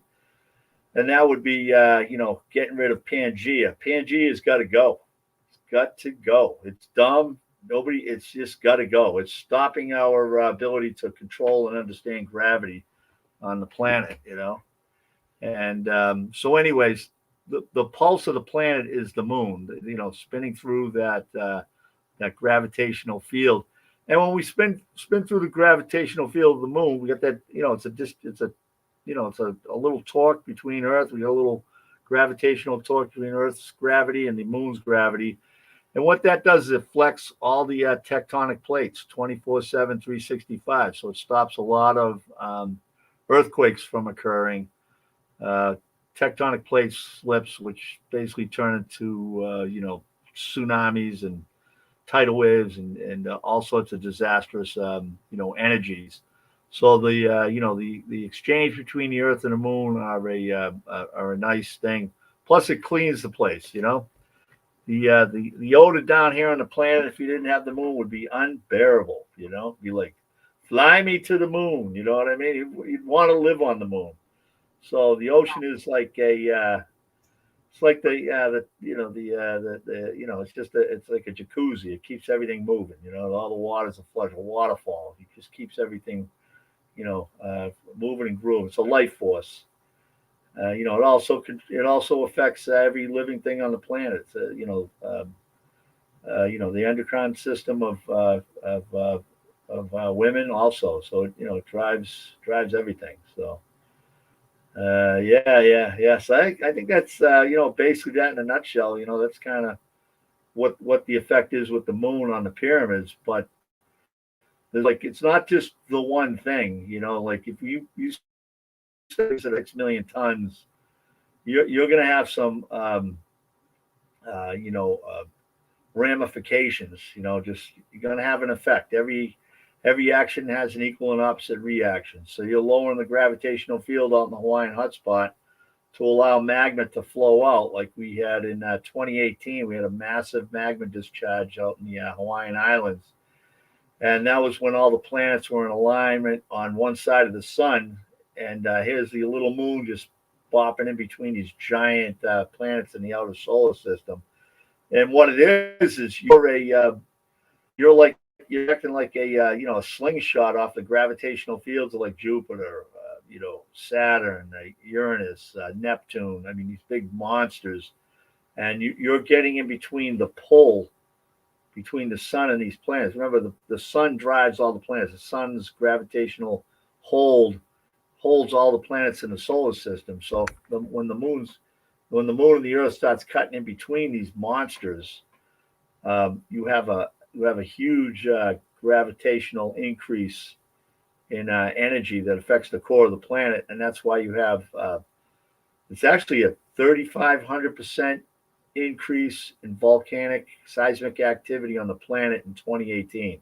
Like every time that happened. Now that happened five times in the last 125 years, that all the planets were on one side of the sun, and then you have a 3,500% increase in volcanic activity. So it does say, but you can look at it as like it's if you didn't have these pyramids keeping the Hawaiian hotspot open, it'd be horrible down here. It'd be absolutely horrendous. Like if that volcano was ever allowed to seal up and build up and just become a massive plug, and then you walked into that alignment, it would be, I mean, you'd be in New York and Boston, you'd be getting lava stones falling on your head from Hawaii. It would make Krakatoa look mild, is what you're yeah, saying? Right. Well, yeah, it'll put you right into an ice age, So it's like back into the Stone Age again. So there's multiple purposes on these pyramids besides going there. Is that, somebody's got something to say behind you. Is that your bird? Oh, yeah, sorry. Yeah, Birds always got something to say, John. Give him the microphone. Of Omaha at my house. Like I have to remember to mute myself. All right. John, I really, first of all, like one question I have, which will lead you to a shameless plug. When's your next book coming out, or are you still working this one? I'm still working this one. I'm still like in a process of, I got to do a little bit more editing because a few things are not actually correct. And, but it's like with any great writer. I'm not one, but well, you get the inspired, you know what I mean? It just comes up on you. I got to type, so it just comes to you. So I don't really. I wish I was more mechanized and just say, okay, I got to hit the keyboard and start doing it. But it's more no, we like you better this way. Yeah, it's more. You got to have the drive. You got to have that insight. It all depends on which demon's in your head. You know what I mean? That's how I kind of locate it to. It's like, all right, who's running me today? You know what I mean? I got a committee like everybody else, and every once in a while the writer gets in charge, and we got to do a book. Otherwise, he has a temper tantrum. Yeah, we can't have that. Can't have that. Well, John, thank you so much for sharing all of that information. And I love hanging out with you. I think there's a bagel in both of our futures, maybe in 2029 sometime if we ever. Yeah, right. Got to do a bagel down there in New York. That's right. New York Brooklyn bagels. We're not going to park the car. We're going to park the car, That's only when you come down here. When we go to your house, we park the car. That's right. We're walking the dog and parking the car in Harvard Yard, And then we can talk. Yeah, we can talk. Over some coffee. All right, that's it. There you go. Yeah. Right on, John. Thank you very much, brother. And guys, visit pyramidgravityforce.com to understand how gravity works with pyramids by our brother John Shaughnessy. Wonderful book. If you guys want to check out the talks that I've done with John, Yeah. They are in the archives of Waters Talk. Oh, look at that beauty. I love Hey, her. sweetie. Hey, buddy. And then John's also got this book here. There's something about the moon, which he co-authored with Wendy H. Salter. And again, another wonderful, wonderful book. And this is John's newest book, Pyramids and the Great Floods. And again, another excellent book and thought-provoking. And stays on theme with the pyramids and gravity, and just a very enjoyable read. So you guys go on to Amazon and grab that book. And while you are at Amazon, just a strange visitor at Amazon, our buddy Paul Anthony Wallace. His newest book is out, The Eden Conspiracy. It got rolled out yesterday. Available on paperback and as well as on Kindle. I've put my order in, so I'm looking forward to getting my hard copy in my hand. So order both those books while you are over at Amazon.com or Chapters or Goodreads or wherever you may be. Help support an author, help support the research so that we can continue to raise our awareness and lift our ignorance in the things that matter. So thank you very much, John, my brother. Thank you. I so appreciate you. And, this, Fear and Loathing in Las Vegas looks great on you, buddy. Yeah, it is. I love you, man. I love you. If Biden chased me around a hypodermic needle.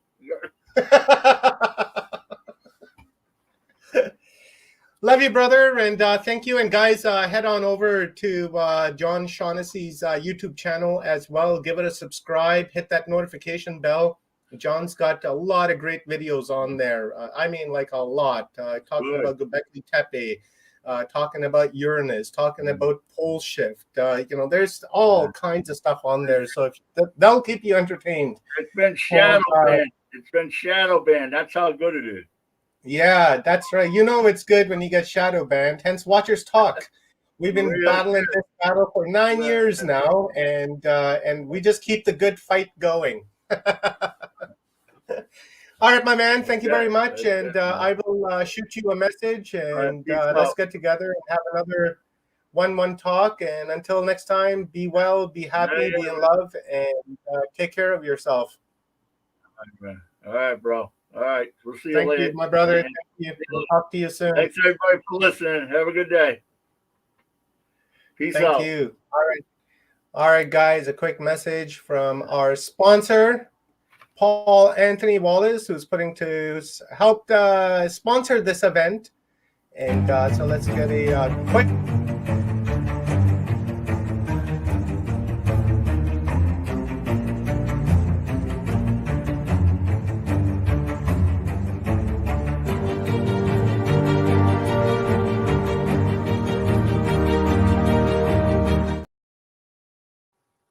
Right on, right on. Oh, look, Fear in Las Vegas is still here.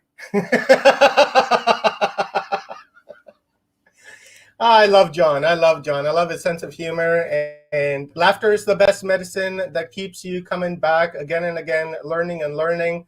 Thank you, Leanne, for covering and interviewing old John Shaughnessy there from Boston. And I love that. I love on your window in the back. That's a beautiful message to the world. All right, guys. So the next speaker really does not need any introductions. He's world famous, co-creator of the Fifth Kind, and an author of this wonderful series of books that will make you question your reality. The Scars of Eden, available. You guys can order that as you see it in my hand. And then we've got The Echoes of Eden right here, another great book. And then, of course, Escaping from Eden, which is another wonderful book. And oh, wait, my fourth one isn't in my hand yet. What's going on? Oh, there it is. I see it. It's in the mail. It's in the mail. They say it's in the mail. All right, Dan, I'm going to take you off screen. I'm going to bring our brother Paul Wallace on. And guys, get ready for this wonderful treat. I love Paul Wallace, and it's always a wonderful conversation. Hello, Paul Anthony Wallace. Thank you very much for being here, my brother. Thank you for giving us your time on your morning. I know you're a busy guy. You've got so many interviews and such going on, and especially with the book launch happening yesterday and today around the world. So congratulations on that. And you know, #1 on Amazon again and again and again. You got like a familiar spot there, Paul.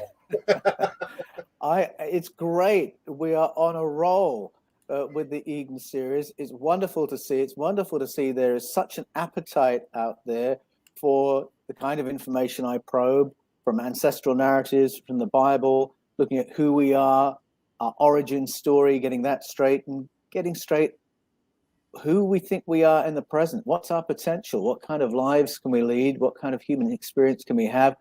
Clearly, billions of people are asking these questions all around the planet and are open to thinking new thoughts. So it's an exciting time to be in the field. It absolutely is, Paul. And you've put together in this just amazing series of books that you know, have taken the world by grip. You know, everyone's talking about it. You know, you got so many just wonderful reviews, and every video that I watch with you in it, you know, it's got like tens and thousands of views on it, and comments are just insane. And this conversation that you've started, you know, is epic. You know, this is you know, you're doing the same thing what Eric von Däniken did back in the 60s, and have just reawakened this entire conversation so that people from all walks of life can pick up the book and begin reading and begin questioning. And you know, you call your books like the gateway books, right? So that, you know, people can you know, just slowly get in there. So you know what, Paul, I'll give you the screen. Give us a download, brother. And as questions come in, I'll hit you up with them. And guys, as you know, as usual, put your questions in cap locks, please, so they're easier to stand out. Then I'll ask Paul. And otherwise, Paul, I'm waiting for my 4th book. It's in the mail. I can't wait Wonderful. to have it. So here you go, brother. So Omar, before I get rolling, just tell me, what time do you want to jump in with some questions? Because I can talk okay, forever. so we are at 4:51. So let me say, how about quarter after? I'll jump in. That's about 15, All right. 20, 25 minutes from now. I'll jump in with questions. And then we'll do like 10, 15 minutes of that, because I know you're busy. You got a lot of things going on, so I don't want to keep you for longer than I have to. So yeah, we'll do that around 10 after, quarter after. I'll jump in. All right, then. So I know how to pace myself. Thanks so much, Omar. I love being part of events like the ones that you pull together, because you draw together such an interesting group of people who are motivated by the questions we were just talking about. It's a great day to be gathered together, Earth Day, and I just want to share some reflections from my own research on what that means for us. Why is Earth Day important? Why would we need a day to sort of reacquaint ourselves with the planet and our place on it, and reflect on whether or not we're in balance with it? It actually goes right to the issue that pulled me into the questions of paleo contact all the way back when I was 11 years old. Because when I discovered Eric von Däniken, author of Chariots of the Gods, the thing that I felt he had put his finger on for me was our inability to explain ourselves as a presence on planet Earth. Somehow, Homo sapiens seemed to be an ill fit. We didn't have a story that explained how we became the alpha species on the planet, because really, if you look around the room you're in, we're somewhat ill-adapted to surviving on this planet. We're brought up to believe in survival of the fittest, but if you or I were left in the wilderness alone after 3 days, 3 nights, we'd probably be either ill or deceased if we'd not been rescued. The only way we could survive is if we could build a shelter, light a fire, have a weapon. In other words, the things that make us the alpha species and enable us to survive, let alone thrive, has to do with our higher intelligence, our higher level of consciousness. And when I was at school as a young boy, I was offered sort of two counterpart explanations for our being on the planet. And one was that we are God's special creation. That's why we're the alpha species. That's why we have different intelligence, different consciousness. But that seemed to be a lazy explanation. And it didn't account for the fact that we are so clearly earthlings. We are so clearly animals. We are mammals. We are primates. We're a type of animal. So if we were God's special creation, wouldn't we be even more different rather than the tweaking of what was here before? And then the scientific answer, well, it just restated the question, really. It explained that our survival advantage was our intelligence, higher intelligence, higher consciousness, but then couldn't explain how we got it. And when I read Eric von Daniken, that was the gap in our story that he'd put his finger on. And he said, wouldn't our development as a species make better sense if we allowed for the possibility that there were external interventions to nudge us along? Well, as I've probed the Bible through 33 years in church ministry, working as a church doctor, an archdeacon in the Anglican Church, and a theological educator, training pastors in hermeneutics, I was required by that work to drill down into the Bible. What are its narratives? What are its explanations?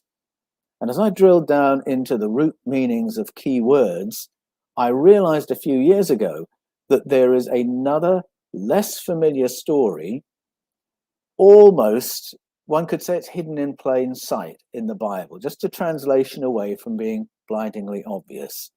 And when we go to the root meanings of these key words, and this is really the thing that grounds all my books, root meanings, key words, the story that emerges is indeed of external interventions in the story of humanity.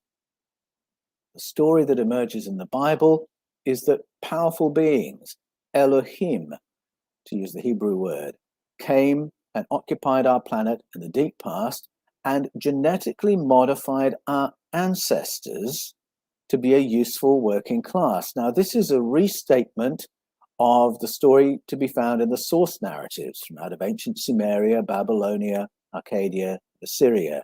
Same story, Anunnaki, those who came to the earth from the heavens, came and modified the life that was here to create a suitable working class.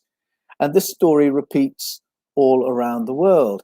And it amounts to a fine-tuning of our DNA to get us clever enough that we are a useful working class for the ET overlords, but not so clever that we become too difficult to manage. And it talks about a development in stages. And whether you're reading those accounts or the accounts in the Popol Vuh, which is the Mayan explanation of origins, what we have is a tweaking of the life that was here, so earth-based life, and we get a certain way, but not quite far enough. And the final step includes a fusing of ET DNA with terrestrial DNA. And so in the Bible, you've got the breath of the powerful one put into the clay and into the being that's produced from the clay of the earth. Very similar motif in the Sumerian story, where a clay is produced from the raw materials on planet Earth, and then the DNA of the Anunnaki, specifically of a being called Kingu, is infused with that to create human beings. Now, we have to realize we're using the metaphor of people from thousands of years ago to describe something for which we would have more technical language. We would talk about splicing DNA. But whichever language you use, the punchline is the same, that we are a fusion of earthling plus something else. So aspects of us are very well adjusted to planet Earth and other aspects not so well adjusted. And it goes some way to explaining the sense of anxiety and disorientation that really seems to be endemic to the human condition. Where did we come from? What are we doing here? Why do we feel slightly uncomfortable in our bodies? Why are we uncomfortable with nakedness when all the other animals on planet Earth don't think twice about it? Where does that ill-at-easeness come from? And these ancient stories give an explanation. So we've got interventions in our deep past to produce Homo sapiens sapiens. And then other interventions are mentioned that upgrade us to the point where instead of living in animal subsistence on the planet's surface, we learn how to farm, and we learn about medication and sanitation and city building. And you can find this in the Sumerian story of Enkidu being tutored by Shamhat, who introduces him to more sophisticated foods, the primitive man, and then to city living. It's there in the Greek Babylonian story told by the priest Berossus of Oannes and the Apkallu, who arrive and they teach not just agronomy, but writing and reading and civics, legal systems, money systems, banking systems, all the rudiments of city building and becoming a civilization. This is an intervention that I believe probably takes us back to about 10,000 years before present. That's the great leap forward that has long fascinated archaeologists and anthropologists. But it's not the only intervention of a tutoring kind that our ancestors spoke about. If you listen to the story of Aboriginal Australians or Native Americans, you will hear stories that suggest an intervention at least 60,000 years ago that was another tutoring in agronomy, but on a slightly different model. When we listen to these indigenous stories, we hear of a teaching that helps us to live in balance with the planet, to learn which plants are good to eat, which are good to avoid, which are good for medicines, which are good for altered states of consciousness.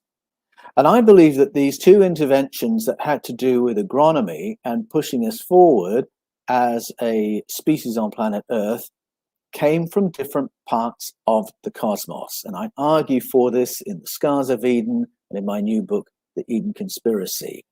I believe the earlier intervention that taught us to live in balance with the planet came from visitors from the Pleiades. And in the Eden Conspiracy, I talk about the Hebrew version of that story. It's the story of Asherah. And when we read of Asherah in the Bible, and when we go to archaeological sites in the Levant, I believe we can identify where she came from. She represents an incursion from the Pleiades, who sat with our ancestors and helped us live in balance with the planet. Back to that other intervention, the one that the Babylonians talked about, and I think that's an intervention 10,000 years ago, which combines farming with all those other things: money systems, legal systems, civics. There's a scale on which that intervention happens that I think really leads to the modern industrial scale farming that we're more and more familiar with on planet Earth. We have those two models still in place. There's the traditional, rotational, combination, organic farming that human beings have used for thousands of years, seeding next year's crop with this year's harvest, combination farming to deal with pests, all that sort of thing. Meanwhile, on the other hand, we've got the industrial scale petrochemical based farming, which is all about obliterating what's there naturally and replacing it with what you want. And these two models are clashing on planet Earth. And there are corporations in existence, I won't name them, but that are trying to obliterate the earlier layer of tutelage with this industrial scale petrochemical model, which is so much more easily monetized and centralized in terms of power and wealth. So we have these interventions, and I think we're at a place where we need to think very carefully as countries, as societies, as individuals. I think as countries, We need to think very carefully before we sign up to agreements that allow corporations to sue governments. This is something that is a live issue in Australia. And of course, when you sign up to agreements like that, it advantages the industrial scale, petrochemical, so on and so forth. But if we're looking at what makes us sustainable, what empowers ordinary human beings around the world, it is the other model, which is why the corporations in some countries, mentioning the USA in particular, are trying to illegalize the old Pleiadian model of farming. But you and I individually can get into this discussion and make decisions for ourselves. How much of our own food do we grow? My parents, my grandparents grew a heap of food. My grandparents, it was very significant to them getting through the Depression that they produced so much of their own food and didn't need money to produce natural, organic, healthy food. And I'll come back to why that might be important in a moment.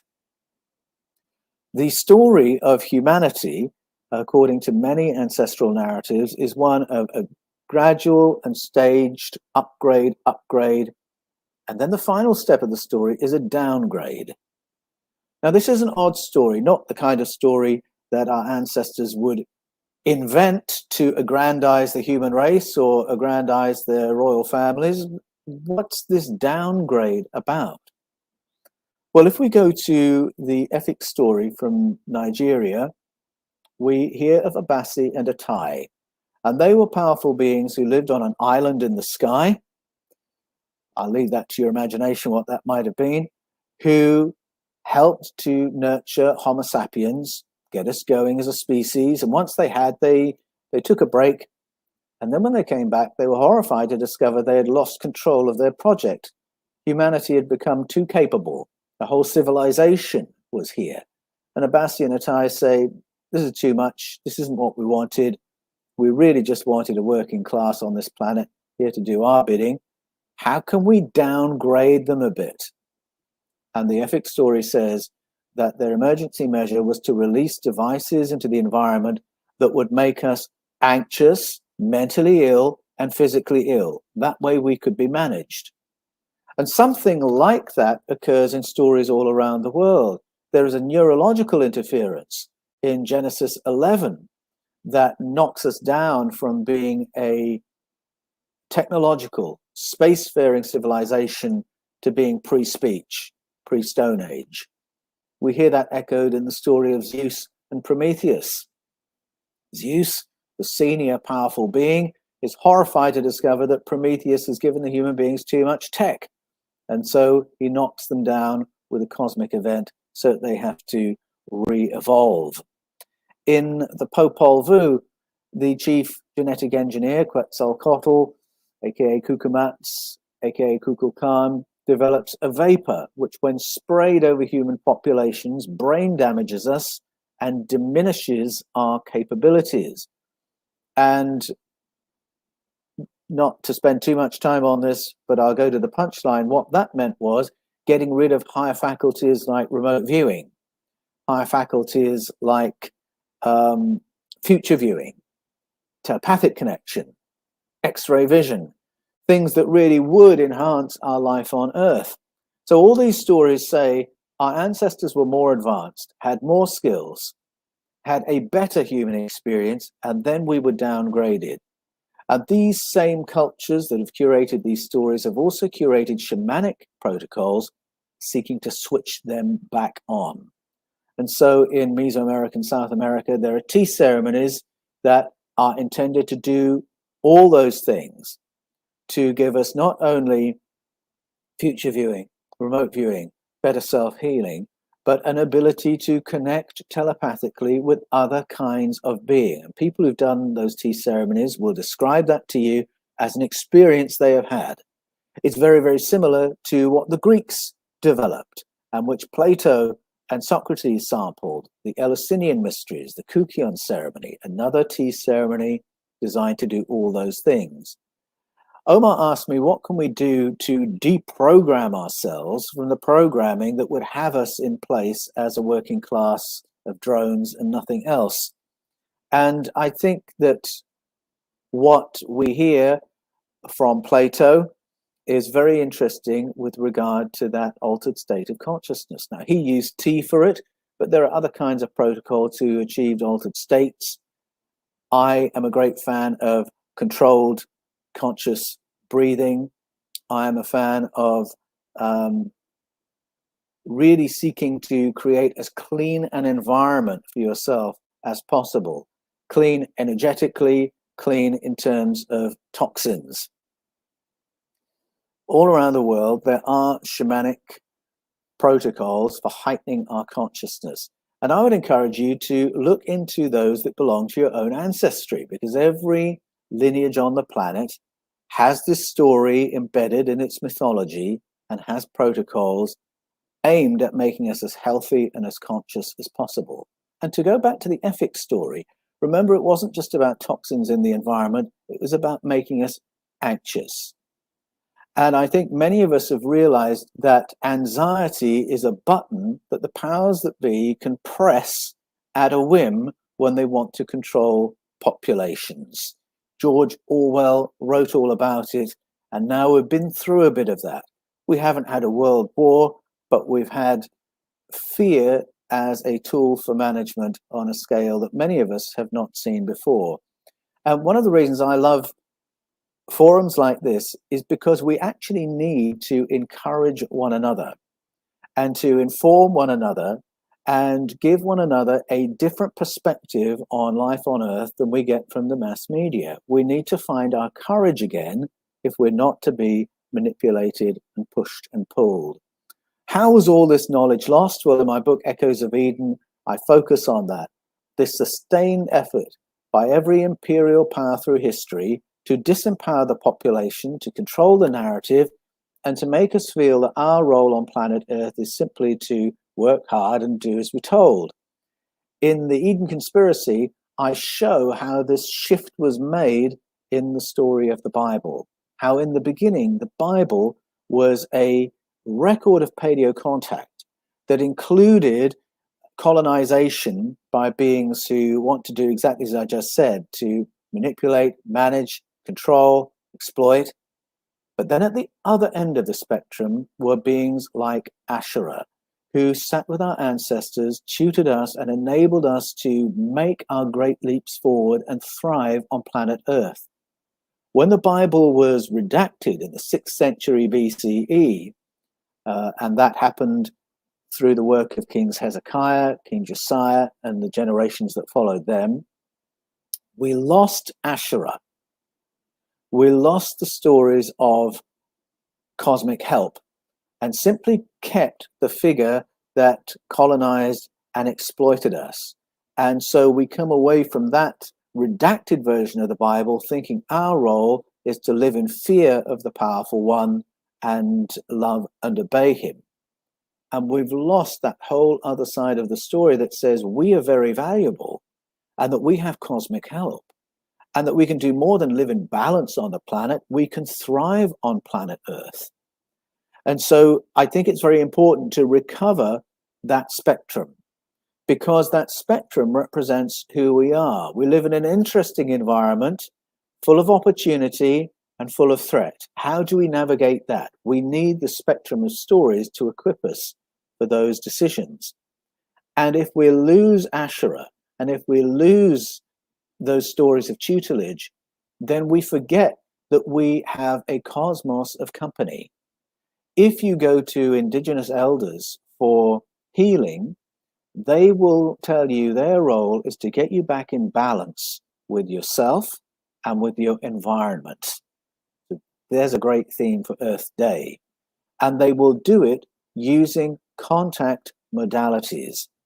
So as well as things like altering your diet, as well as things like controlled conscious breathing, they are actually seeking to tune into the conversation of other kinds of being who exist to support humanity and who exist to support your individual journey through life. Now, once we lost Asherah and the full array of help when the Bible was edited, all those of us whose cultures have been shaped by the biblical story through Judaism, through Christianity, we forget that we live in this cosmos full of helpers, full of resources there to equip us for our journey. And so when Jesus came along and said that the whole realm of the cosmos is available to us to support us, we didn't know what he meant. We didn't know that he meant not only powers and principles, but beings who surround us, intending to support us on our journey through space. So it's not just about coming back in balance with Earth for Earth Day, it's finding our feet again as a species in our cosmic family. And I'll pause there and we can go to our Q&A. Right on, Paul. You are reading my mind. I unmuted myself. I went ding, and then I heard that. I think that was your cue. Ding. Wow, Paul, thank you very much. And wow, there's a lot to unpack there. I've got a few questions for you, and maybe we can dig some awareness out of that. Now, you know, in the way that you're speaking about the Palladians and for us to get direction on how to eat and what to eat and kind of what have you, it almost sounds like the human is an extraterrestrial to this world because it doesn't know what to eat, and now it's being given direction saying that you can eat this vegetation, you can drink this, you can eat this type of meat, but don't eat this type of meat. It's not good for you. And my mind tells me in that if you're native to the planet and you've been here for, an indefinite period of time, you would have that sense within you. You would know, within you to not eat that mushroom because that's a poisonous mushroom, but the one next to it is okay and we can eat that. Even if we, went through a bottleneck type of event and that almost collapsed humanity, but that information would still reside within to know what we can and cannot eat. And then and that really takes me onto the road of what if we're extraterrestrials here, and what if we are from the Pallades, and our ancestors, the Palladians, are giving us a download on what we can and can't eat on this planet that's safe for us. That's kind of where I get lost. And, what's your thought on humans being extraterrestrials?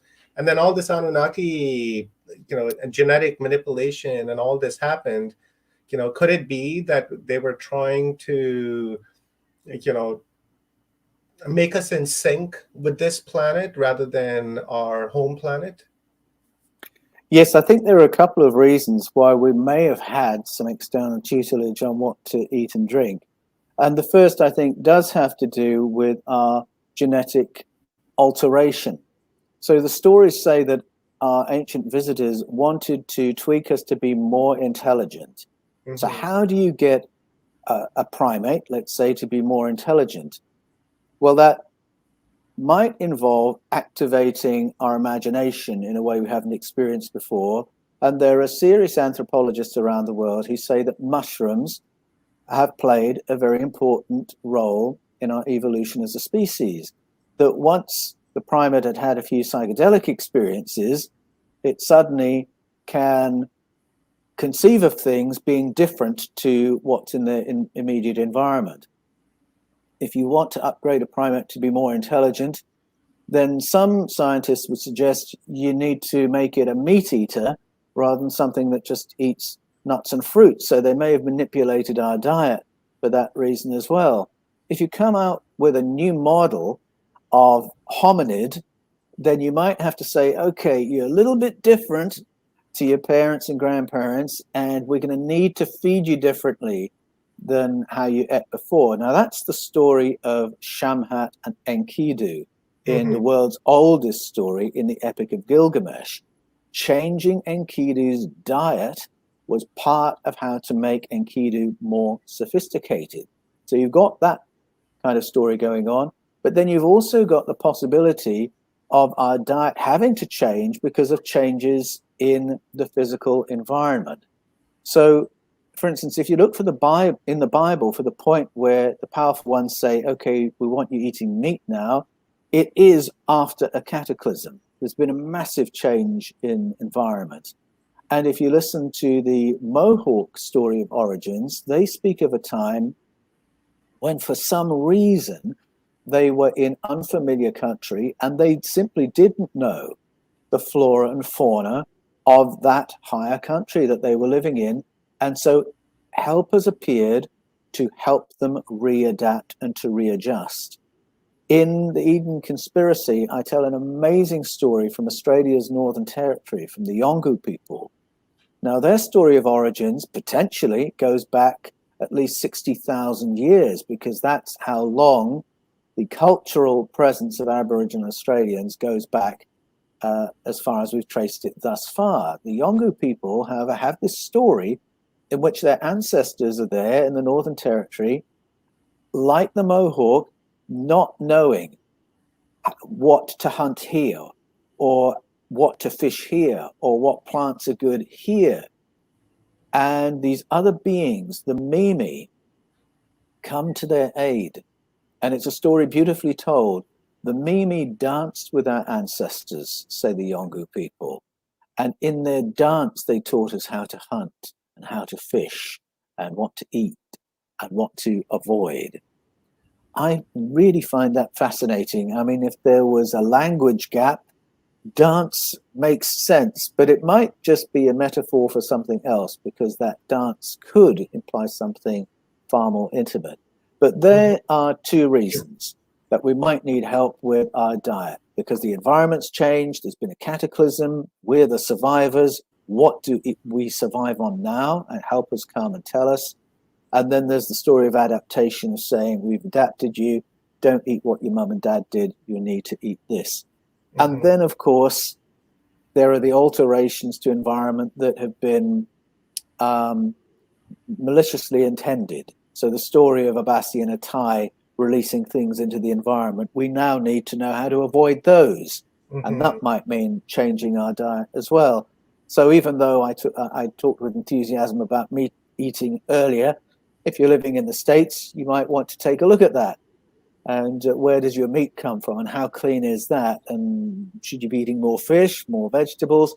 It's all down to the environment you are in. And I believe that we have the same kind of help available now that our ancestors did in the past. And it's why I celebrate Indigenous wisdom, because it's often there at the folkloric layer that we find information about how to live clean and healthy in the current environment as it is today. So, Paul, how do we, it just gets more confusing by the day. I tell you, brother, it just, it makes me want to pull my hair. That's why I'm going white. How do we bridge the idea, of this Anunnaki interference within our, genome 10,000 years ago? And then we look at the Aborigines in Australia that have been there for 60,000 years. So if the Aborigines have been there for 60,000 years and the Anunnaki came only 10,000 years ago, is it a certain branch of human that they genetically tinkered with? Because it would appear that the Aborigines have stayed, the way they have been for 60,000 years. But then we have the story over here, Babylonians that are telling us that the Anunnaki did this to us. So now I'm wondering, is it only a select group of humans? Like maybe, I don't know, like, why do it to this group of humans and then leave the other one intact? Yeah, you know what I'm saying? Or are they intact, the Aborigines, or did they come back like 60,000 years ago? You know what I'm saying? Like, that's kind of where my confusion is. Well, genetically, we are incredibly similar all around the planet. But the way we run our societies differs. Our appearance certainly differs, and it's very, very intriguing. And I often get questions from people saying, is there DNA data explaining why we look so different from one part of the planet to the other? And there isn't really. But in terms of how we live on the planet, I think different interventions are reflected. So if you look at the lifestyle of Indigenous Australians, Native Americans, First Nation Canadians, you can see some things in common there.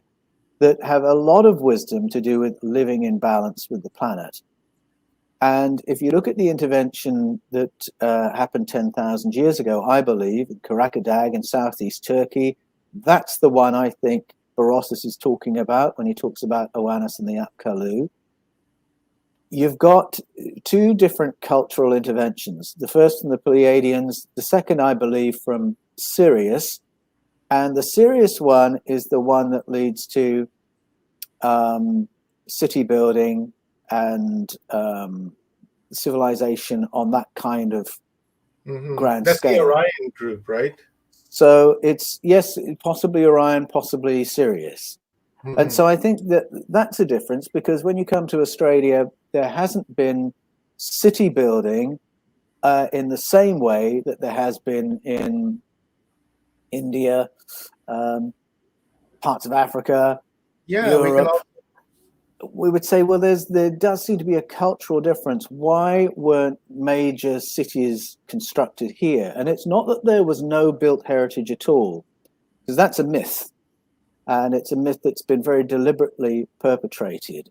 And indeed, the built heritage of parts of Africa has been distorted by history as well. There were far more developed cities in Africa before the Europeans decided they'd start carving that up.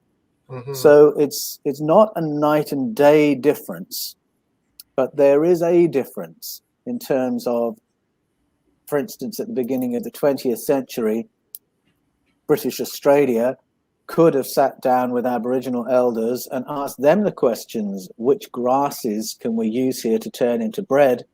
But instead they wanted to import their own model of industrial scale farming, and so had to reinvent wheat so that it would grow in Australia.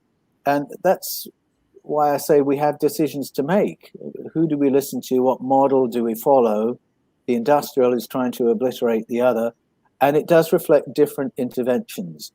But I don't think it has to do with our upgrade as human beings. I think we all have the same DNA, and in fact, higher cognitive powers, I would suggest, have been more faithfully curated by Aboriginal Australian culture, Native American culture, than perhaps when you get into Europe, and we've been all messed up by other kinds of education. And that's not to rubbish science or technology. It's just saying we've been distracted from this other interesting layer that has to do with enabling you and me to use our brains.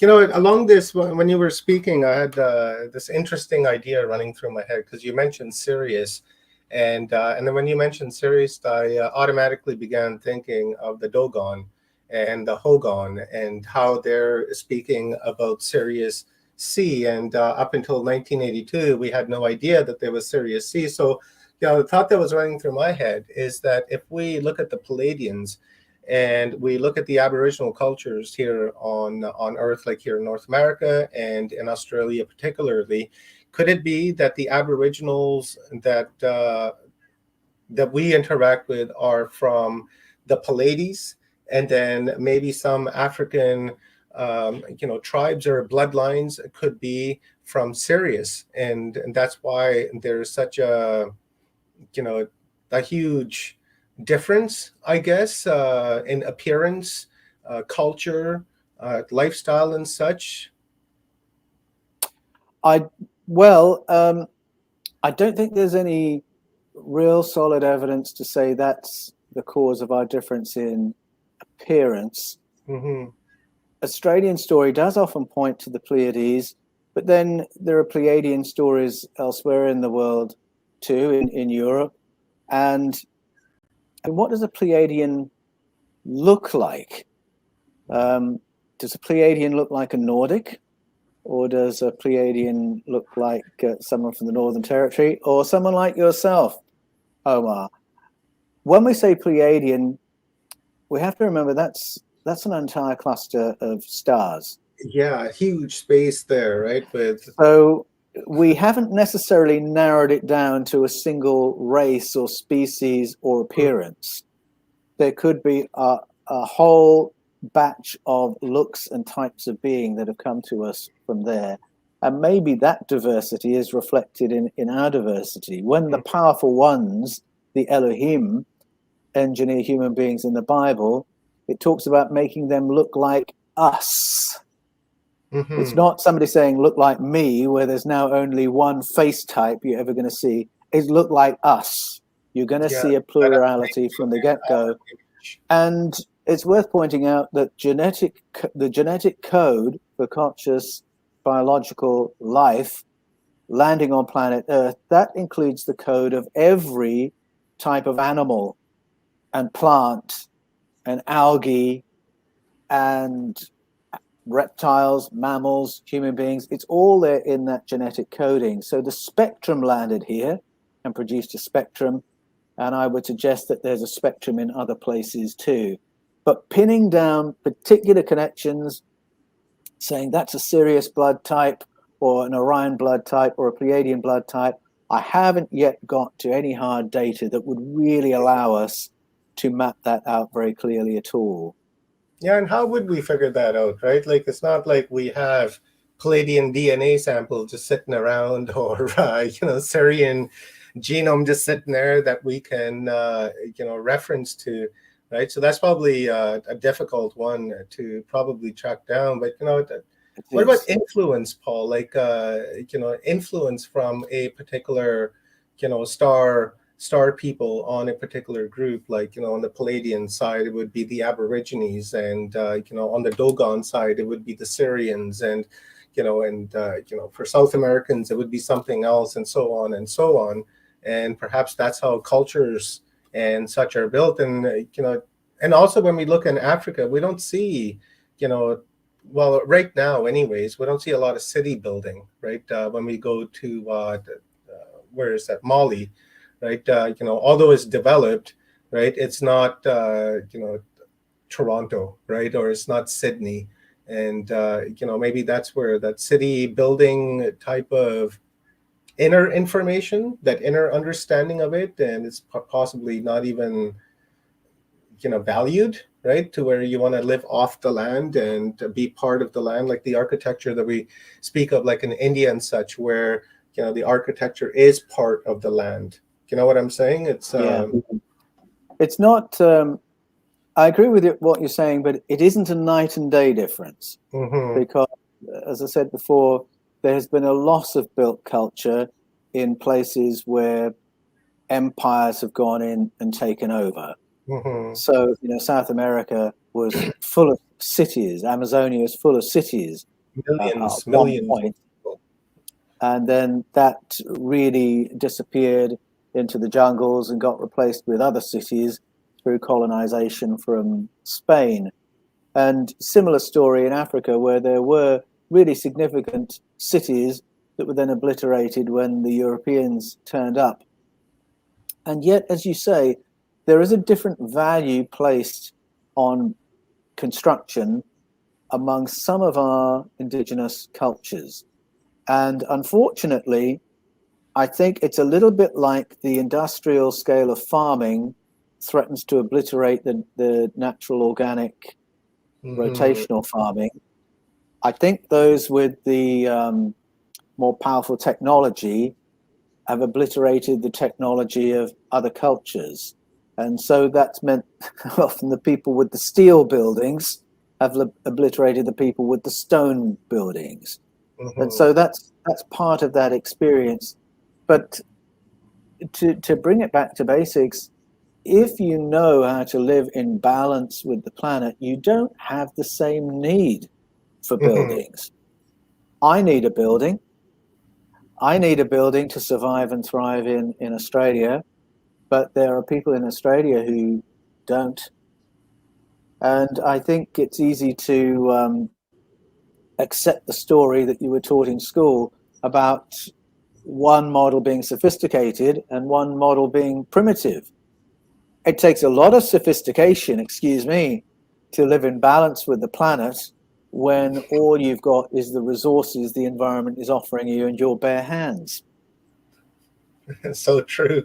It really is. It's sophisticated primitive, right? Is what that is. In fact, I don't even think it's primitive, but we're doing is primitive, like living in these steel buildings and apartment buildings and such. I would consider that to be more primitive because, you're creating an artificial cave that, that first of all, doesn't look good and causes, a lot of heartache and a lot of stress. It does. I mean, let's be fair, it takes phenomenal skill to build something like the Burj Khalifa and to live in that. But I still need to know how to be healthy, and I still need to be earthing and sunning and deep breathing and eating and drinking right if I'm going to live a long and healthy life, even if I live in the Burj Khalifa. Mm-hmm. So I think, we need all our skills. And I think that growing up in the West, as I have done, I have spent a lot of time learning one set of skills and neglecting the other. And it's the other that we need to recover on a day like Earth Day, because the other is important to our physical health, our emotional health, but also in becoming as human as we possibly can be. And if human involves better telepathic and empathic connection with each other, then let's have it. If human involves better future viewing so we can make better decisions, then let's have it. So I really want everything that we've learned as a species, rather than just one syllabus and then we forget the other contribution. Yeah, that's so true, Paul, and I agree 100%. We got so many questions coming in. It's sick.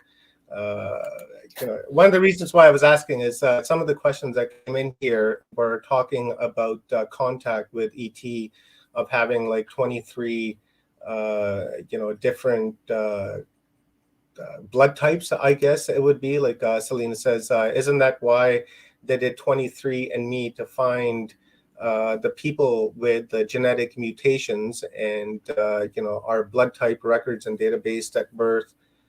It's more based on that. Here's Ronnie. She says, we have 22 different types of alien DNA within us, and that's been going around a lot as well. And that's kind of what my basis for the question was, as to whether we are perhaps extraterrestrials here to Earth, maybe not even from that far away, maybe from Mars, and we just kind of landed here, and this planet belonged to people with the elongated skull, and they just simply disappeared, and here we are, and we need to be taught what to eat, because obviously Mars and Earth is completely different planet, right? So the food would be different. I need to look up the name of the scientist who said this, but there was an eminent DNA scientist who crystallized what is forming as a view in that scientific community, and that is that our DNA as human beings isn't 90% junk DNA, that what we've called junk DNA is actually the codes and instructions for other forms of life that we're not familiar with. And so we carry the genetic story of our cosmic family within ourselves. We have a certain amount that is activated that produces us as we are, but there's other stuff in there that represents cousins, neighbors, older civilizations, and maybe newer civilizations as well. So we are cosmic beings in a very physical sense. And that's why I talked about finding our feet as part of a cosmic family. That's so true. Let me hit you with this final question, Paul, and then I'll let you go. I'm going to keep you forever, forever, but I know I can't. So I'll hit you with one more question, and this one's coming from a Gray Noise, and let me bring it up here. There's actually kind of two of them that go side by side with one another. The one is from Selena and Gray Noise. So this one is, Paul, your thoughts on Edward Meyer view that there are no 3D beings existing in the Pleiades system, since the largest stars are too hot to sustain the life there. Most mistake them for Plagiarians? I don't know. Well, I haven't looked into the work of Edward Mayer, but I would say again, the Pleiades is a star system, and there's the potential there for a great array of beings, some of whom may be 3D physical, and certainly our ancestors experienced them that way. Although that's not to say that's the whole story of who or what they are. But it's possible that there are other kinds of being associated with that region of space as well. So transdimensional beings, non-physical beings. And I talked about contact modalities and indigenous healing. You can find that in the Bible as well. That is a little bit agnostic as to the nature of the beings we're in communication with. They could be physical, who communicate telepathically. They could be energy-based beings. They could be transdimensional. When Plato had his contact experience, he appeared to be thinking transdimensional. And I think all those kinds of beings might occupy that region of space. I am still of the belief that many of our ancestral stories are talking about beings very similar to ourselves, but who had more advanced technology. And you look at how they behaved and what they wanted us to supply them with, it'd be very difficult to say they weren't physical beings. If you're having to supply your powerful ones with beef, lamb, gold, and virgin girls, I think it's a stretch to say that that is a transdimensional, non-physical being. Those were the beings in the Bible at the colonization end of the spectrum. But when we come back to the tutoring, yes, I do think there is a greater spectrum there of physical and transdimensional as well. As to the size of the stars and planets, I'm a little bit outside of my area of expertise there, so I'll have to come back to that in a few months' time. I would think that, the star size really wouldn't matter. The radiation level of it wouldn't matter. I don't think any of that would matter because life finds a way to exist in some of the most profound environments that we can even think of. So we don't know. There could be, some being that's living around a white dwarf star, or, who knows, right? But life is, very versatile. So it can come in many different forms and shapes. So, that's really is a shot in the dark, right? Could be really anything. So, Paul, thank you very much, my brother. And, I want to keep you forever. That's why I'm going to hit you with the final question. And that is on the theme of Earth Day of 2023. The idea behind this is that, the Earth is doing just fine.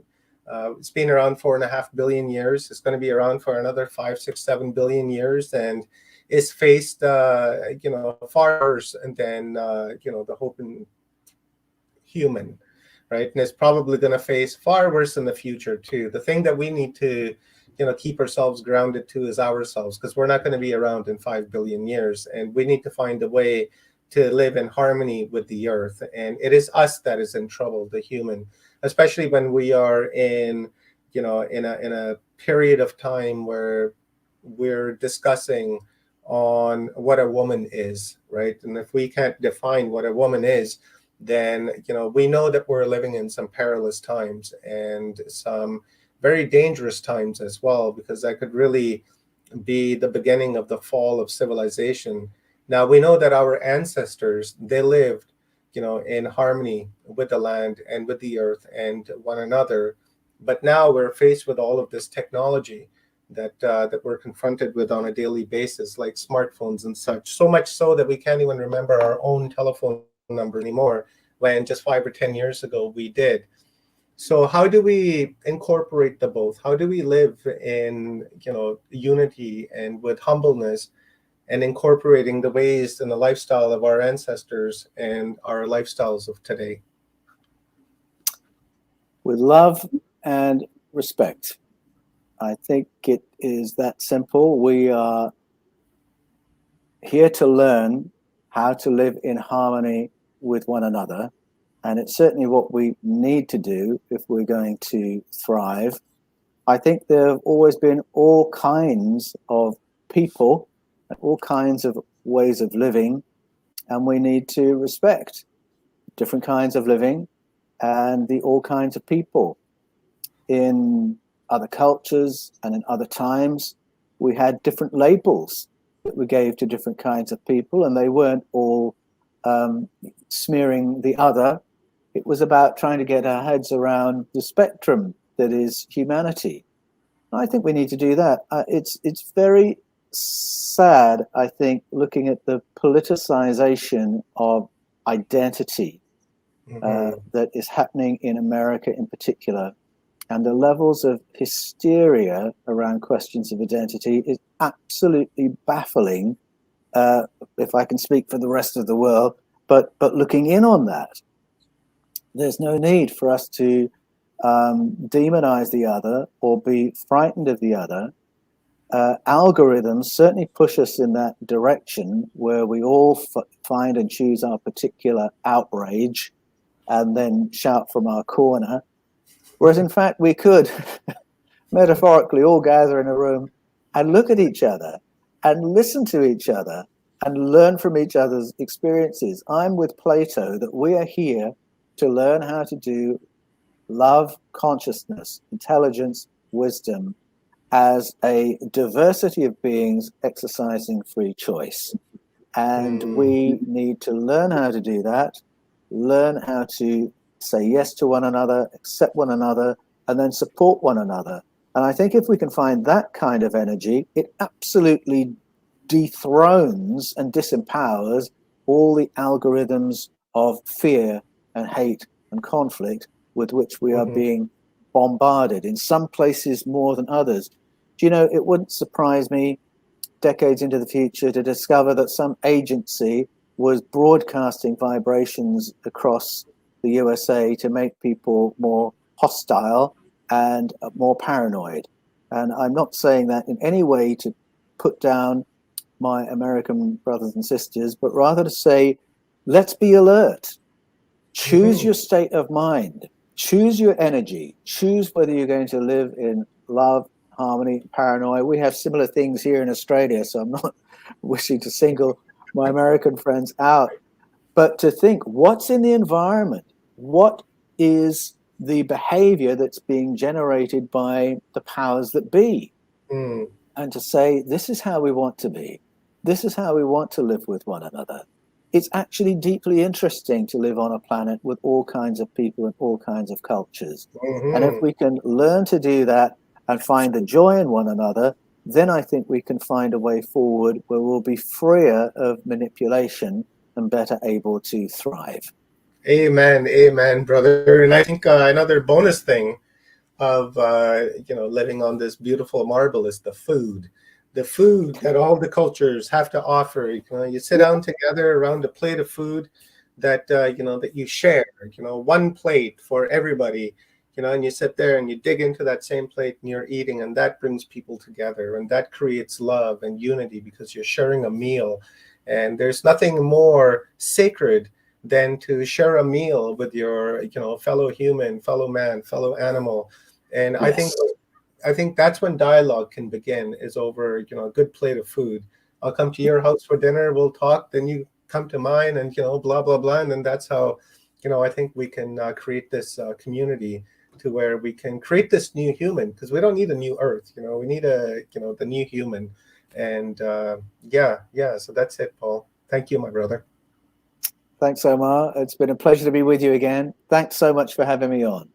I so appreciate you, buddy, and good luck with the Eden Conspiracy. And I'll be posting a selfie as soon as mine shows up, and hopefully that's just very shortly, because my collection is feeling a little empty right now. It'll be with you soon. I've got my author's copy here, so I need to order the real ones. Right on. Guys, thank you very much, and thank you, Paul. And go and visit paulanthonywallace.com, guys, to place your order for the Eden Conspiracy. You can go there, or you can go to Amazon. You can go to Chapters. You can go to Goodreads. I would suggest to go to your local bookkeeper and order the book through the small ma and pa bookshop, because that's where it's really at. And that's what I've done. Is I've got a bookstore up the hill, and I went there yesterday and told them what I wanted, and they said they'll put the order in, and I don't care if they get it from Amazon, because I'm getting it from them, and that's all that Yes. matters, because we need to support the local, and it's the local way is what's going to really get us out of trouble on this mass consumerism that we're involved in. Go to a market to buy your vegetables, go to a farmer to buy your meats and your chickens and such. Don't go to Walmart's, don't go to Home Depots and things like that, because that's just causing us to just become more dependent on the system, and we're not really going back to our roots, and we need to go back to our roots. That's what it's really all about. So guys, the book was released yesterday, and I guess 2 days ago from Australia perspective, and it is available in Kindle as well as paperback. And Paul's books are also available in audio format as well. I think there's only one book that's available in audio format for the time being, but I'm sure the rest will be coming up. That's a lot of work, and I saw Paul's journey go through that. Man, that is a lot of work. So help an author out, guys, and go to Amazon, leave a review, leave a 5-star rating, because that really, really, really helps, because then Amazon's algorithm sees it and they see, oh, look, 50 people have given 5 stars, so this must be good. And then they just push it out. And that's what we need. And that's how, the other books became, a success. And we need to just continue to roll off of that. Mm-hmm. And, spread the word, download an image from Google and post it on your Facebook, post it on your Twitter, post it on your IG, and, wherever you can, and, send out an email to your friends and say, hey, look, the new Eden book is out, and, let's build some hype around it, because that's the way it's done. Word of mouth, my friends, word of mouth, because that's how our ancestors did it, and that's how we're going to do it, and that's how we're going to continue to do it. So thank you, Paul. I love you very much, my friend, and I appreciate you, and just a lot of respect and kudos for you.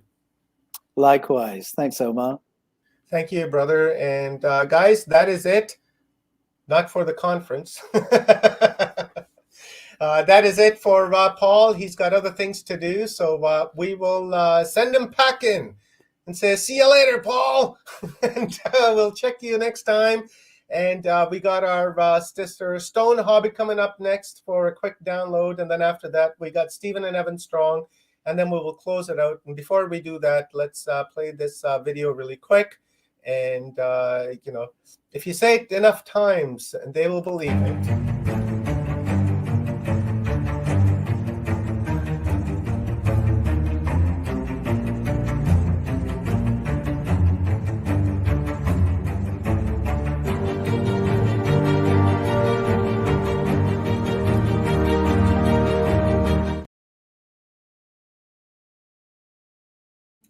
All right, guys, that is the Eden series, and check it out. It's my favorite series. I love it. I've read them all. In fact, I read the new one too now, and that was I really enjoyed it. I really liked the last chapter,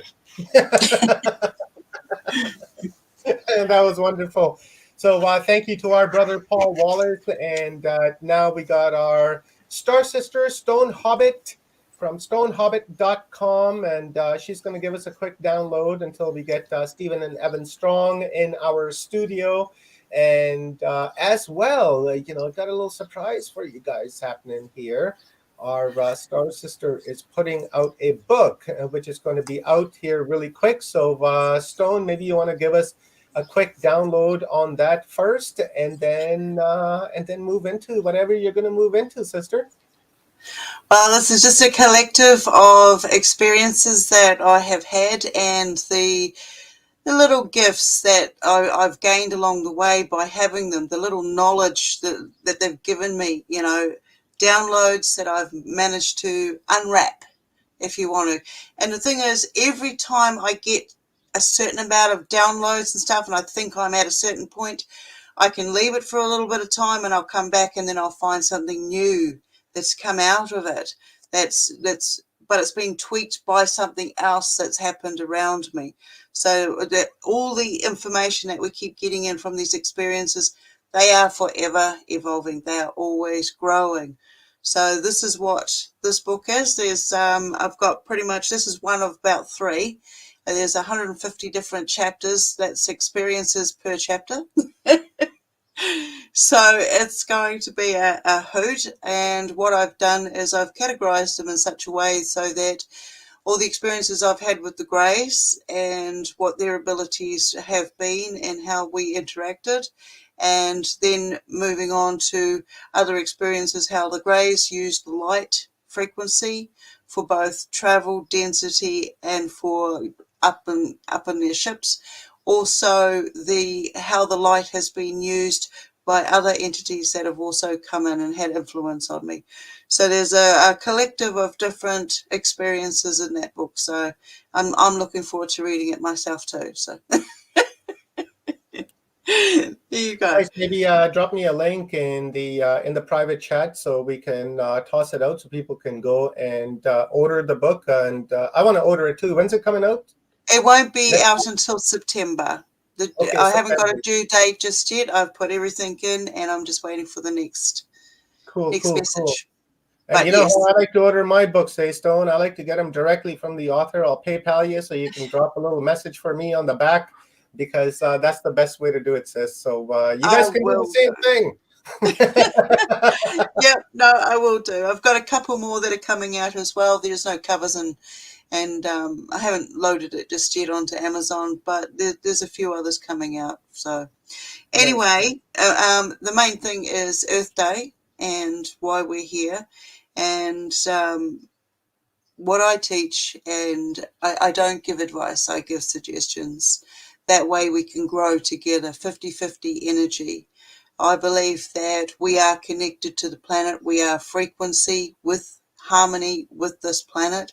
The planet will direct us to the medicines and the foods that we need, but we just got to remember how to listen to that information when it comes in. When I have encounters, it's now down to me being able to hear who's coming in, which area they're coming in from. It's like when I'm standing outside and I'm communicating with them, I can tell which area of sky they're going to show up because of the stargates that are up there and how they communicate with each other. And it's about getting in touch with our inner self, trusting your ability, acknowledging the journey that you've done so far, giving yourself appreciating the environment around you. Once you can clean your house, which I'm talking about the vessel, when you can communicate with all your harmonics, your organs, and you're communicating with your blood cells, because each one has a rhythm, has a heartbeat of its own, has an auric field around it. You know, they work together in communities when they get older. It's absolutely amazing. When you have an opportunity to go within yourself and see how your vessel works, and then you see how you work and you communicate, and you see that you're living in a symbiotic relationship with the vessel, you start taking care of the vessel because you're starting to communicate with it. You know what area needs what, so that you can work at your best level. So it's absolutely phenomenal. With all the foods and stuff that we're talking about, yes, we're totally aware of all the manipulations that are going on, as above, so below. And at the same time, we already have the knowledges within ourselves how to combat that, how to change it, how to reverse engineer. You know, we've done this for however long we've done it. Walk around with your feet in the soil. You might get this and that now and then, but it comes down to your perception, your mindset. If you are aware of something, then you can change the elements of it. We have that much ability. We are infinite. There is actually no words that I can describe our capabilities, what we can achieve and what we can do. Break all the programming and stuff that's out there. I mean, once we start saying, okay, look, I've had enough. I've had enough of being treated like this.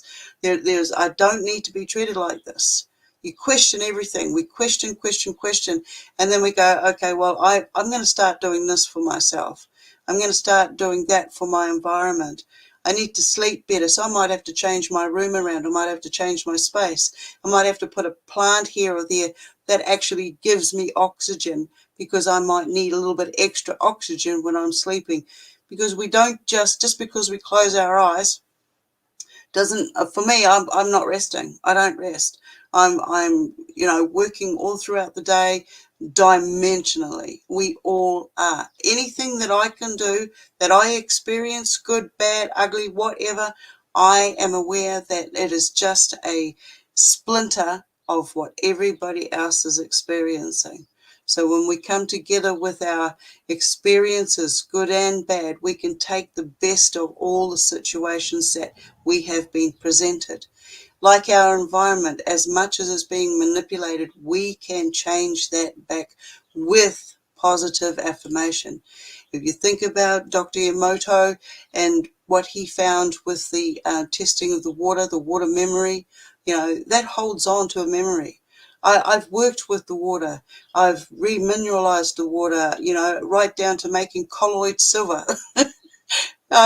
I make fermented foods, sauerkraut, fermented beetroot juice. I mean, you can't get any more earthly than fermented beetroot juice, geez. And it's feeding all the organs in us. The knowledge is there, but you have to listen to it. And then you've got to get up off your butt and you've got to go and investigate these feeling states and stuff. Of course, always keep yourself protected. Always do your research. If you're not sure about something, you make sure you have a companion with you so you can share the load. So you can say, well, if you go and do something and you get into danger somewhere, I can get you help. We listen to each other. We work together. At the moment, I'm working on old man's beard. All right. Lichens grows off a tree. It's pain relief. You drink a little bit, you seep it like a tea and you sip it, wait for it to cool down, and you get the medicines that are in that plant that are offering. This can be found all around the world. This is a pain relief. This works like penicillin. I mean, this is a magic plant and nobody's using it. So there are so many different little telltale bits that we need to get back into doing and practicing. The land will offer you the medicines that you need. Your frequencies that you put out there allow the environment to compute what is needed by you. And all of a sudden, it'll pop up. Explain to me how something that has no way of being in that location will suddenly grow there for you when you are in need of it. But until we can go back within ourselves and say, yes, I do actually need that, I agree with that, and we won't be able to see it. You can't change what you're not aware of. But as soon as you do become aware of it, wow, everything opens up for you. You're able to do so much more. When it comes to programming, breaking deep-rooted programming, it's not easy at first. Everything is victim. And then suddenly that's gone. You're no longer a victim. A lot of people talk about forgiveness. What is forgiveness? And I'm going to throw karma in there as well. This is just my take on it. We all have separate journeys. There's many paths to the same point. So forgiveness for me was, how could I forgive what I had been taught was wrong? I was taught that this is the way that it's meant to be, but it wasn't the way that it was for me. And every direction that I went for help didn't turn out to be helpful for me, but for somebody else. So in this aspect, it was, I've got so much there, so many different beings that have done so many different crimes and actions against me. How am I, one person, going to forgive all of this?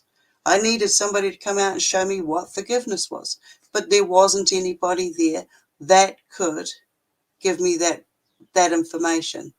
So I had to go in deeper and deeper and deeper. And then one day I realized I had nothing to forgive. I haven't done anything wrong. It wasn't my baggage. You cannot blame yourself for a lot of the baggage that was put on us. These are programmings that were put onto our parents and our grandparents and so on. Coming into the karma aspect, I can carry ancestral karma for the rest of the family for so on, or I can say, no, it's not valid because I'm not fully aware of it. So that contract doesn't work with me. My karma comes into place when I'm aware of my actions. I know what I did was wrong, or I know what I did was good. This is where I am introducing myself to karma. I don't need to bring any karma. I don't need to carry any baggage. So I say no thank you to that deal. And I move on. I do the best that I can possibly do while I am here in this vessel now. I communicate with all my environment. I communicate and listen to the birds as they talk to me, because there is so much more going on to just chirp, chirp, chirp. They are communicating with what they're seeing from their point of view in the environment. They're talking about the weather patterns and the flows and the currents and the foods and what they are seeing. So if we listen a little bit, we can see the weather as it comes in, what the birds and animals do around us, how they behave, how they will turn their bodies opposite a rain when the rain comes in. They communicate, they have compassion. You know, when you look at what they're doing with the farmings and so forth, and telling, you know, I haven't eaten red meats for a long, long time because I can't even stand the smell of it. And it's something that's built up over time. I used to go out there and hunt animals, skin them, and, you know, tan a hide with the animal's brain. I did all of that. And what did it do for me? It just gave me information that if I had to do it to survive in the wild, I could. But in knowing that I don't need to, because I can go and forage plants, I can go and weave plants into fabric to keep me warm. I know how to build a little hut if I needed to. And these are things that I can do for myself. These are things that you can do for yourself. You know, you've got to give yourself appreciation, thanks, confidence. You can do this. You can do anything that you want to set your mind to. It's mind over matter. We are frequency beings. We can change the water in that cup. Remember, in the Bible, it said, I mean, I look at the Bible as a blueprint. There's some good information in there. This is somebody else's journey that they're sharing with us. Some of it will resonate. It didn't resonate with me for a long time because it was attached to some of the darker side of my lifetime. But once I got past that, because I was forced into going through it at the same time, and eventually taking a break, and now I can sit down and go, well, know thyself. Treat yourself as you wish others to be treated. Treat others as you wish to be treated. You know, and there's all these little tidbits within the Bible that teaches us, shows us. It's not big things. These are little things that we can manage every single day. Give thanks. What are you giving thanks for? I'm giving thanks because I am here. I'm enjoying what I can see now. Yeah, they threw all of that stuff at me to keep me in the programs, to keep me in the stuck states, to keep me in a position where they could keep harvesting the energy from me. I must produce a heck of a lot of energy if that's what they wanted. But as soon as I discovered the power of saying no, the power of being able to see these entities, these parasitical feeders coming in, I was able to identify them and say, I see you, and I'm not having this anymore. You can leave now. When they can see you and you can see them, it turned into truth. I am a witness. I am a witness to all that was done against me, all that was done against others. I don't need to forgive anybody. I don't need to forgive myself. They will be carrying the knowing that somebody else out there knows their truth. They're only going to damage themselves by continually lying to themselves and everybody around them. They're not going to be able to get out of that frequency. So it's like, I do my best not to criticize or critique others' information. I still do it now and then. It's human nature, you know, but we do it for the best reasons. We do it because if I get a little bit annoyed with somebody else out there, it's because maybe I'm seeing something in myself that's being triggered. So when I can identify that I'm being triggered in this particular subject, I'm going to catch myself. I'm going to slow that trigger down. I'm going to see what that trigger is doing. Where's it coming from? Why is it coming in my direction? Am I meant to be listening to the person that's using that trigger because there's something else going on with them that I might be able to sway a little bit for them to be able to see a bit clearer? You know, we need not concern ourselves. I forgot how it goes. What is it? You need not complain about what you do not need to concern yourself with. So what you take on, what you experience, how deep into communication are you going to go with another being? I like to make sure it's 50-50 energy. We share the information. You know, we're always going to make mistakes. And in making these mistakes, it just is room for us to learn and grow and enjoy the adventure even more in doing so. So I'm probably way off track now, but I'm all about giving self-appreciation, self-acknowledgement, real eyes, learning the programs and deprogramming from any state, any label that they put on us. Yeah, I have like half a dozen plus different labels that the government has given me, my mental state, because of what I'd gone through. But at the end of the day, these are superpowers. I survived it. I'm here. I'm better for it. Oh, it's not a nice thing to say, I'm better for it, but I have taken away positive information from these negative experiences. That I cannot see an experience I cannot transmute into a positive energy. An energy that now becomes ours, now becomes we use it for the betterment of ourselves, our environment, and those around us, so that healing can happen en masse. Which one of the 100th monkey do you choose to be? I'm no longer at the end. At the end of 100 is a 0. I don't need to be down there. So I choose to make sure I lead by example. I practice what I preach. I go out there and I eat the weeds. You know, I'm always trying to find a way to grow plants. Every time we get to a certain point, they knock us out. They knock us out. They knock us back down because of the bloodlines, the purity, the information that we carry. Everything that they do to us while we're here right now, you know what's going on around you right now. And like a tree, you're going to have an imprint of that in your DNA. All right. And it goes deeper and deeper because we're multidimensional. This information is also shared within our dimensions. It's also shared from those hijacking us to get into those dimensions. I've seen it. I've been party to it. I've felt parasitical entities create frequencies so that I would be directed into specific dimensions where then they would harvest the energy and they would also communicate and then get out of there again. You know, there's so many levels to who we are, what we're experiencing here. If we stay calm within ourselves, we get to see things a little bit clearer. We're not always going to get it right every single time, and we're not always going to be able to push back those triggers.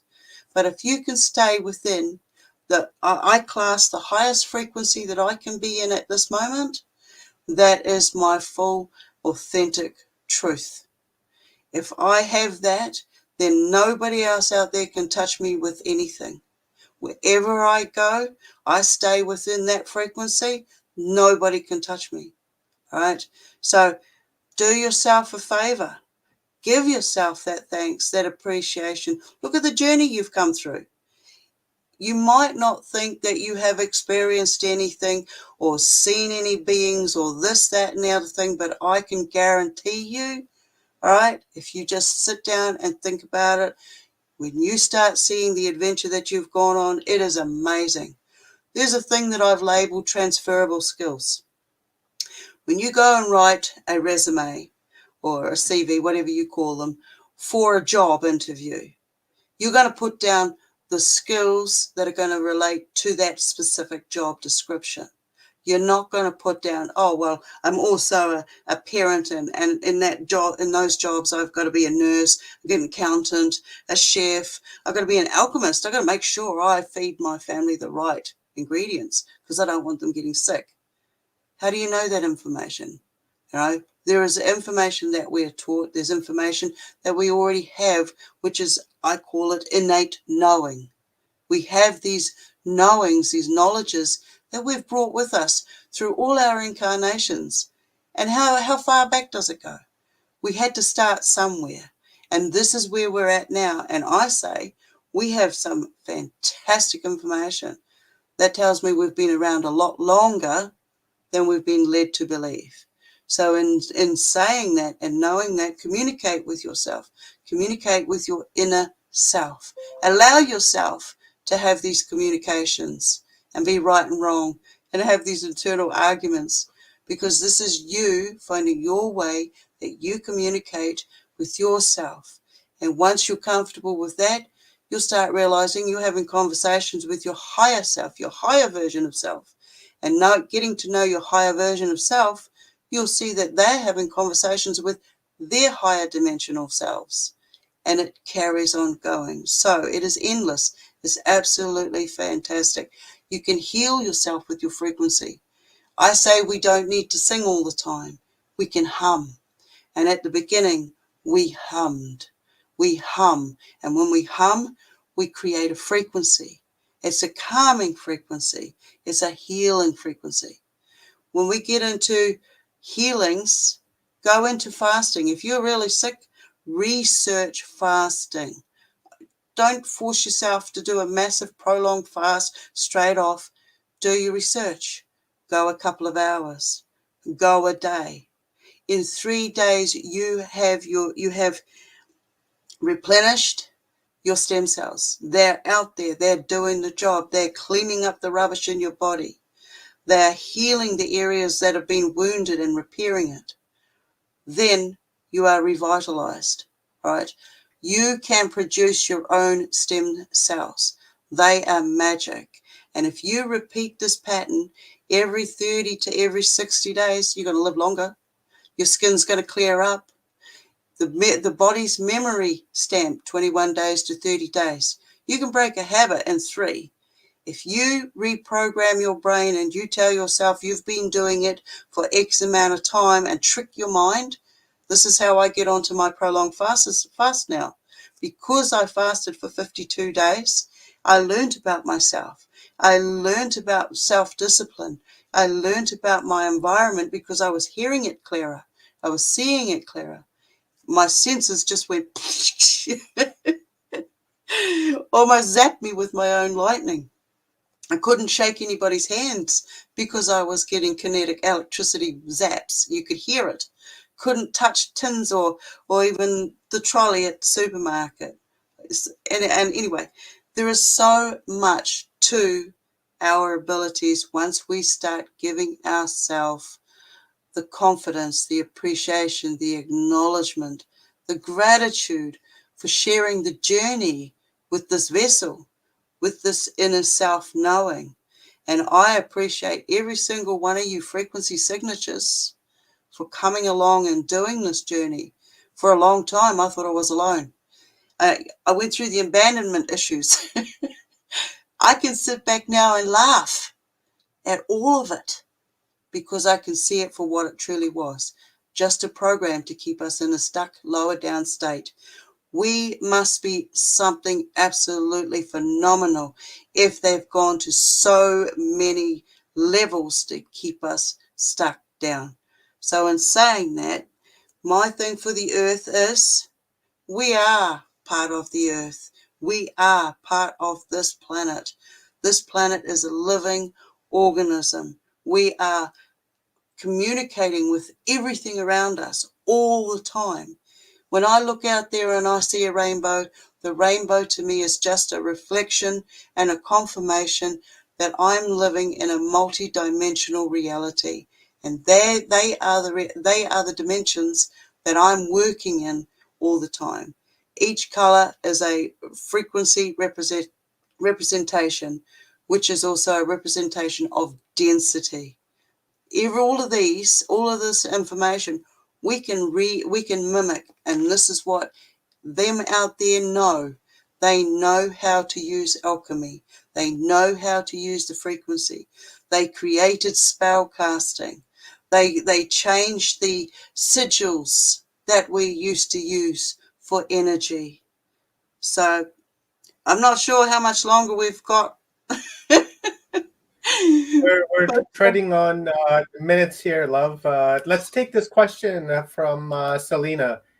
Stephen and Evan, they had their power drop out, so that's why they're a little bit late, but they got all their stuff organized. So Evan's grabbing Steve, and they should be coming into the studio here in just a few minutes. But let's hit this question from Selena. It says, I have read or heard we each have our own frequency sound. How would we find that out? Through meditation or something else? Okay, the easiest test of all is to go and get a bowl of water, stick it in the sun, see if you can see the reflection of the water in the bowl. Put your finger on the side of the bowl and watch the ripples form in the water. You will then see that is your frequency. Test it. Take your finger off, watch it settle down. Put your finger on, watch it pick up. That will show you that you have a frequency. Then go to the next step. How's that? That's a good one. I guess this one kind of falls in the same line. It's from Selena. Actually, maybe she asked the question twice. Says, does our soul have its own combined sound frequency? Yeah, I guess you just covered that. Well, So I guess I would say ourself, what I call ourself, our Mhm. self-identity, our conscious awareness. What I've seen of it, I saw it flow out of me with other people. I was doing Fulong Duffer, and our combined energy came into the middle, and it joined, and it became one mass, and it was undulating, and it was wow. It was a wow moment for me. And I got to see that individually, in my energy had a frequency of its own. And then when it came into mass, there was this one mass frequency. And when I saw that, it was like, wow, if we are creating that much energy and nobody can see it, somebody has to know about it. Otherwise, they wouldn't be doing these rituals and these dances and you know, all of it. And so I got to say, yes, our individual selves, our vessel has its own frequencies. Every organ has its frequency. Our blood has as the generator, the circulation, the generator. Each of our chakras has its own mechanisms because they're dimensional cockpits as far as I'm concerned. Each one is connected to the work that we do in the different dimensions, and we bring it into ourselves here. And then we go into the exterior. Yes, we pick up frequencies, we receive it, we have to analyze each of the information from the downloads. That's all in frequency. That goes inside us. That changes our frequency. Every little bit of information that we gather is going to change our frequency. The exterior changes the frequency for our interior. The interior changes the frequency for our chakras and our self-conscious awareness, self, soul, whatever you choose to call it. So on both of those, we have two separate individual frequencies. But you can harmonize both of those frequencies together once you know how. Once you know that you have these two frequencies and you can pull them into alignment, imagine your abilities that you're going to have, because you've got them. We just need to tune ourselves in. I mean, we heal ourselves with frequency. We know they got frequency warfare out there. Silent, they can do all sorts with frequency. So when you know, okay, if you get the ringing, the tunes, I get frequency pitch hits. It'll come in one side at really sharp, and it'll come out different on the other side. I know that because somewhere in between, the frequency has changed from there to there. I mean, how does a frequency go through one ear and out the other? When you break all of the sciences down and you hear it change, you know that you've just received a download. You might not know what the information is right away, but over time, your frequencies are going to show themselves. The information will show itself to you. There's other stuff that you're doing that you're not even aware that you're doing. So give yourself that gratitude and that appreciation, because you're working all the time. Okay, give yourself gratitude, give yourself love, because it's the law of attraction, man. If you don't give yourself love, if you don't give yourself gratitude and appreciation, then no one else will. You know, treat yourself like, you know, you would treat others, and treat others like you want to be treated. You know, and love and gratitude is all part of that. Lots of great questions coming in, but we are running out of time. Okay. Thank you, Stone Hobbit. I always appreciate you, my star sister, and it's always nice having, you know, listening to your wisdom and your knowledge, and the way you deliver it is so down to earth and so well rooted that it's you know, it's easy to, you know, take in, right? It's not complicated. You're not talking, you know, some crazy engineered gibberish that's getting everybody lost. You know, it's, you know, human to human, you know, the communication is down to earth. And I really, really, really appreciate that. Just before I run off, I do Zoom rooms each week. I do one Zoom room a week. It's called Half Fire Hangout. I did send a link, but we'll put it up later on. So yeah, cool. Look forward to seeing you there. Yeah, once you get back into the studio, toss that link in, and I'm sure you'll get a full house, because everybody loves you. Everybody. And guys, remember, books coming out in September. So don't forget. We'll be posting updates and such, anyways, leading into September to remind everyone that another new book is coming out to ingest and take in all that knowledge.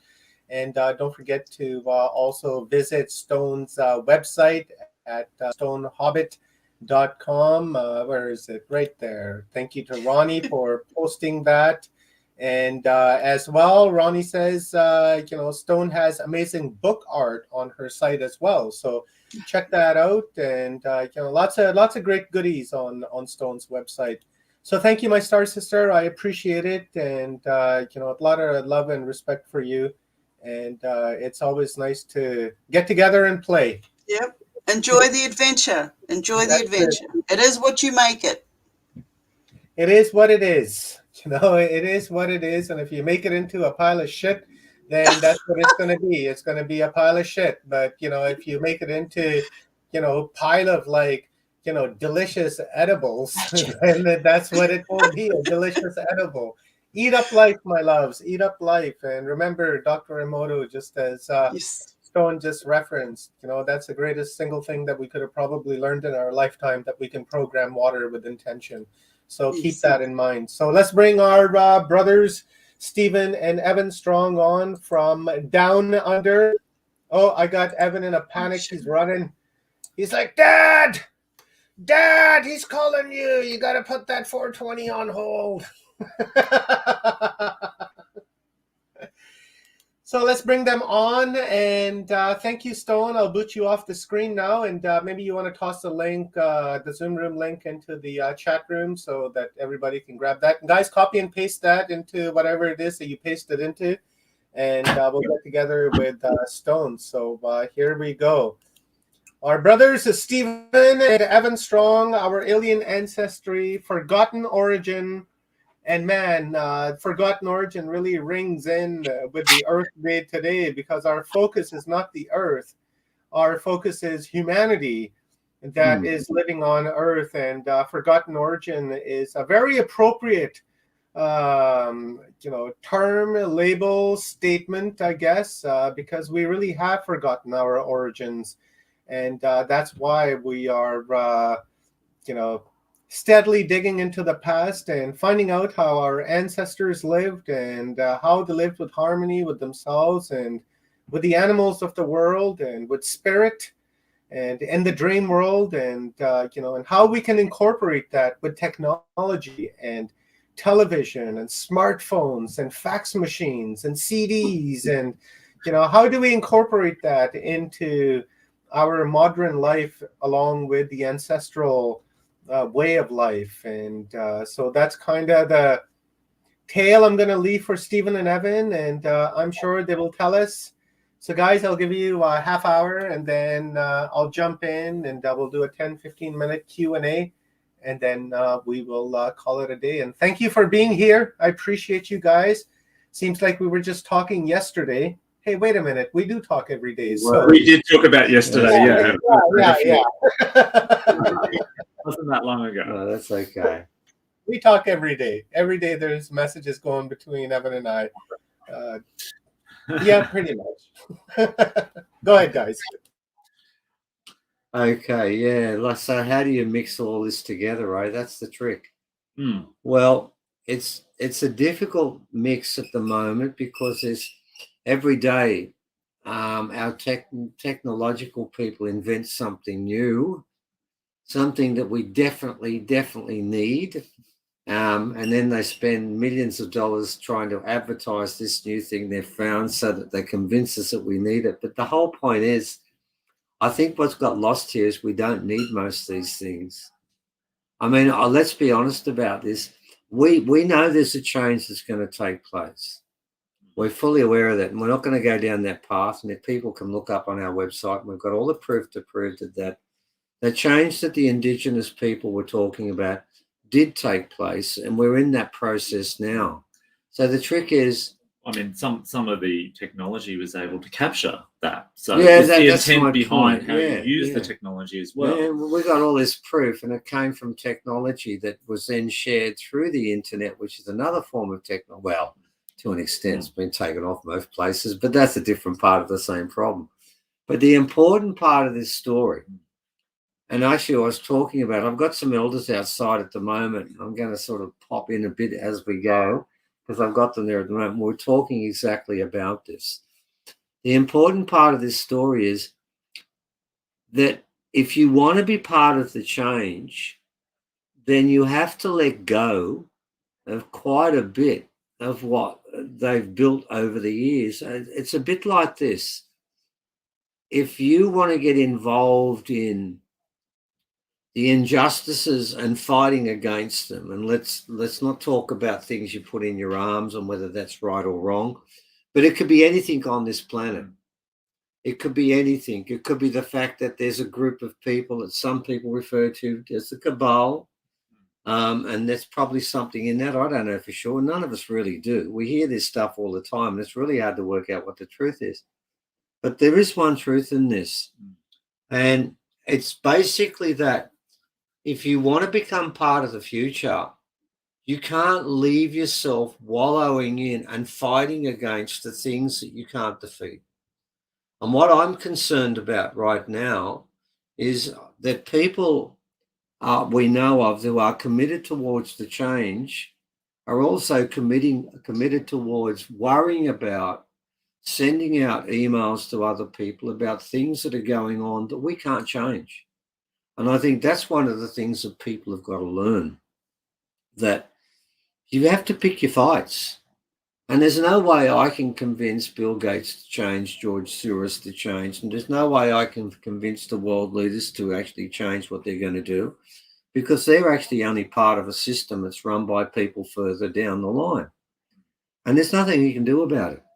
So the first thing I'm going to recommend is that take your head out of the fights that you can't win and try and focus on the positives.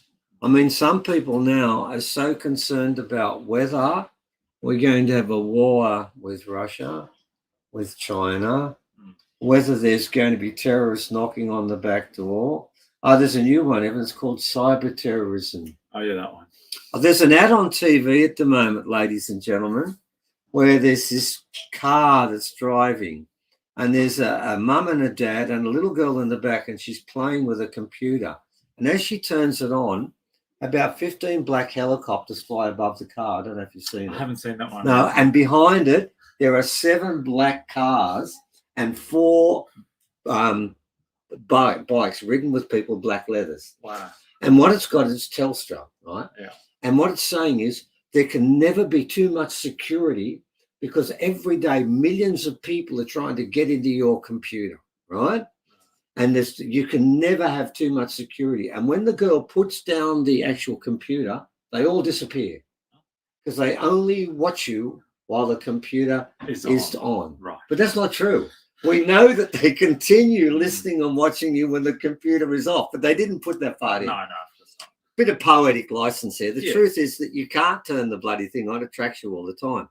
What I'm getting at is that we've now created a society where everyone's trying to get us. And we're in a constant state of computer fear, of will I have a job fear? Can I pay the increasing rates for the mortgage I've got? And if I'm young, what are my chances of actually ever owning a house in Australia? And the answer is bugger all or none. All those things become part of your daily bread. And that's what this is all about. So, ladies and gentlemen, the change that's coming is not a change where we all go back to Indigenous ways and we live in wigwams and lean-tos and then we wander around the countryside and find food. Nobody wants that. I don't want it. I want to be able to listen to music, and I need a computer for that, don't I now? You do. I do need those things. But what we've got to start realizing is that if you start investing in the fights that can't be won and investing in politicians or leaders to lead you to the promised land, I can tell you one thing: you're not going to stay. The important part of this story is that each person has to make their own decisions. They don't follow anyone. I really sort of get sick of people telling me about a politician, any one of them. I know there's one in particular they tell me about. He's not part of the cabal, therefore let's follow him. I'm thinking, so this person has 42 other major faults of character, but one positive thing.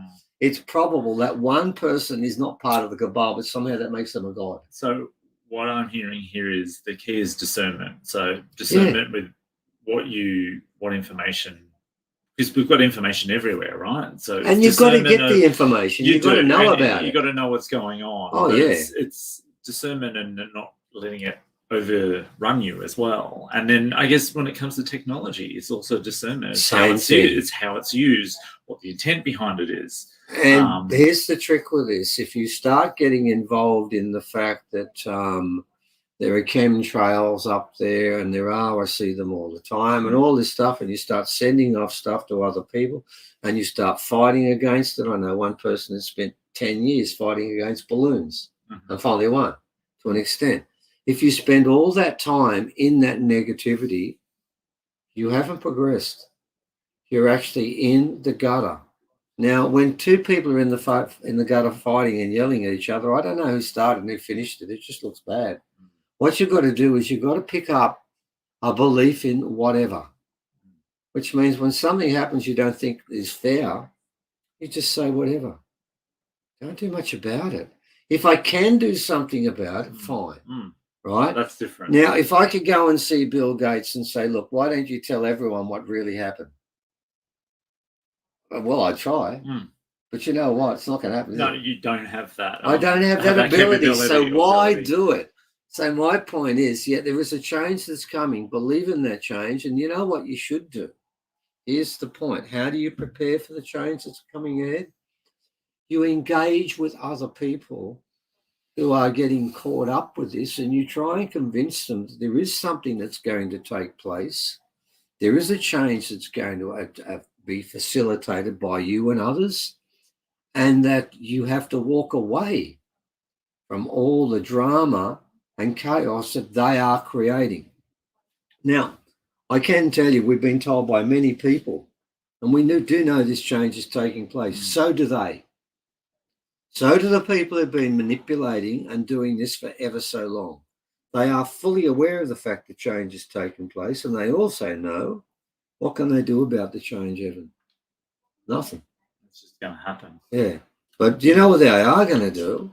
They're going to continue doing what they've always done, and they're going to do what Hitler did when he knew he was going to lose the war. When he left the country, he decimated it. He destroyed it. He blew it up. But they're not going to blow up the buildings. They're going to blow up your headspace. They're going to blow up your integrity. They're going to make you so fearful and so concerned about what's going to happen next that you won't be part of the change because you can't get your head out of the mire that they've created. Now, we do know, and Evan knows this is true too. We were told about this prophecy close to 10 years ago, and we've told people there'd be pandemics, there'd be threat of war, there'd be terrorism, people would be fearful of losing their jobs, the whole world would be suspicious, everything would be created. And it seems as one thing after another.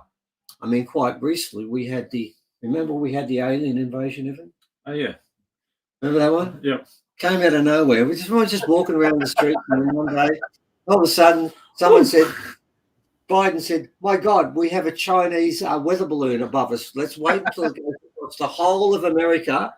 And when it gets to the other side down, let's shoot it down. Yes. And then straight after that, we'll pick it up, even though it fell in the middle of the ocean. You wouldn't know where to find it, would you? But they did, didn't they? Yeah, they did, yeah. But then what happened next was, and they said we didn't want to shoot it down while it was over the land because someone might get hurt.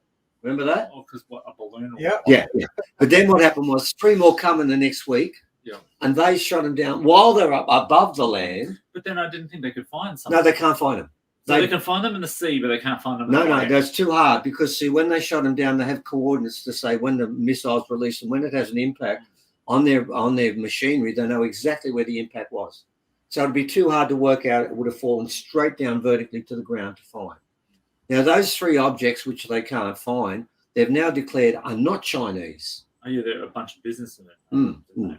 Now, well, what they've said is they could be a businessman that launched it all. It must have been Elon Musk on a bad day when they had some quiet business going on, rather than the big one that blew up. And they all said, that's a success. I thought, that's the first time in my life I've seen a rocket blow up. And they all said, that's a success. We did well. What I'm getting at, ladies and gentlemen, is they're all playing games at the moment. They're fear games. This is how you prepare for this future is the first step. The most important step is not to put aside food and provisions and all those sorts of things and turn yourself into a full-time prepper. The most important thing is not to get involved in all the smokescreen and all the negativity they're putting up on a daily basis. It will not finish. It will continue until the final minutes. That is what they're programmed to do. It's all they know what to do. And it has worked for so damn long. It's not funny. Even though they know it won't continue. You've got to remember these people know a lot more about a lot of other things than we do. And you might think, oh, well, if they know they're going to lose, why don't they join the good side? Why don't they do that? I mean, if they know it's not going to work. And I do think some of them already Some of have. them are. Some have. Let's make that clear. Don't be confused and think that everyone that's a reptilian, everyone that's a draconian is evil and all Homo sapiens are good. Don't think like that because that's not belonging to this planet. What you can think like is right now that people are changing. I want to close with this, that I hear on a daily basis people say they sense there's a change coming. Most of these people know nothing about the change 3 years ago with a magic box or Uluru. They just sense it. People are talking about it like it's something I'm feeling. The whole world is falling apart, which it is. This is part of the deal. So basically, yeah, they sense it, but they can't put a face to it. Well, do you know what? Everyone listening, you can. And what's your job in this? And this is the job of every human on this planet, is to remember quite a few people who are not going to stay here are not bad people. They're just unaware people.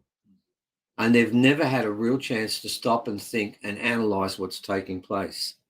Or maybe it's the responsibility of the people that are listening right now to go out over the time that's left and look, we're in contact with both spirits and aliens and quite a few other things that are in contact. And we've also got quite a few objects that have turned up recently too.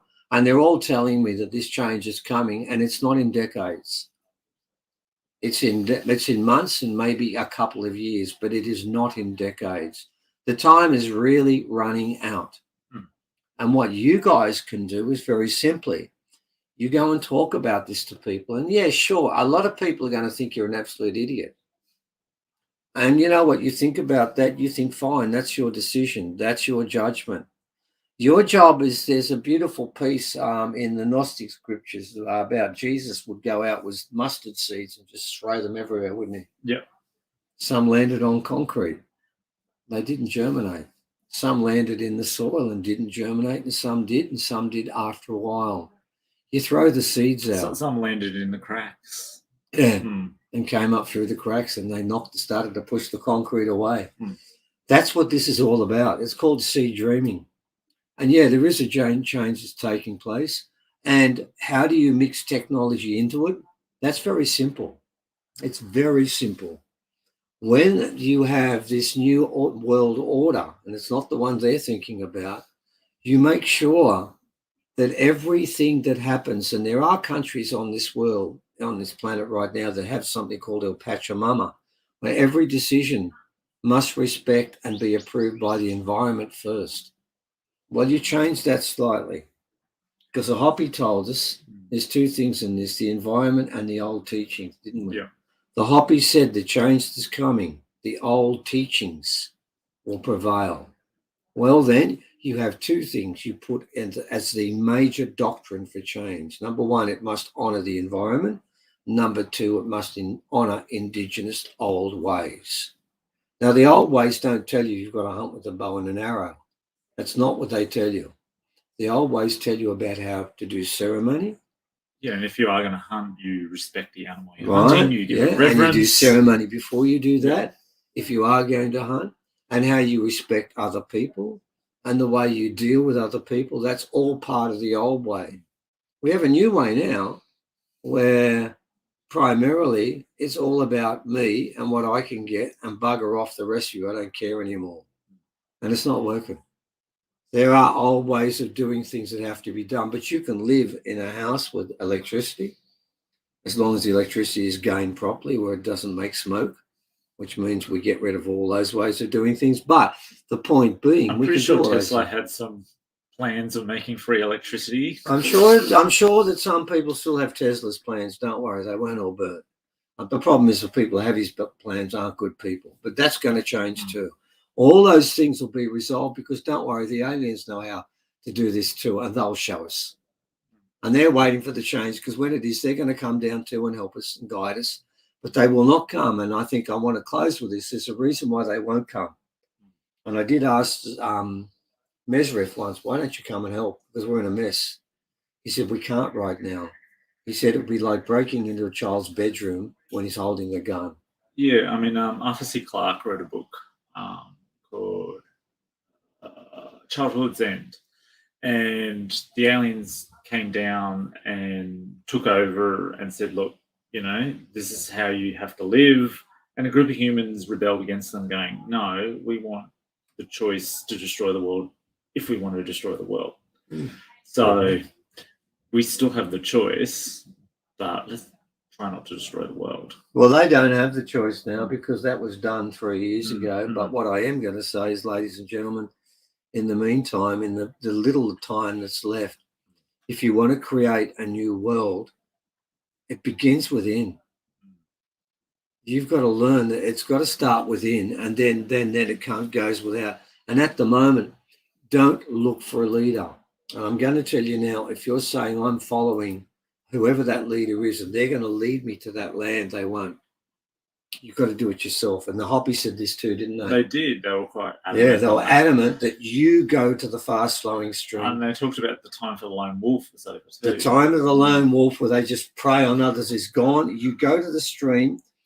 Some will be hanging onto the banks, and they won't let go. Don't worry about it.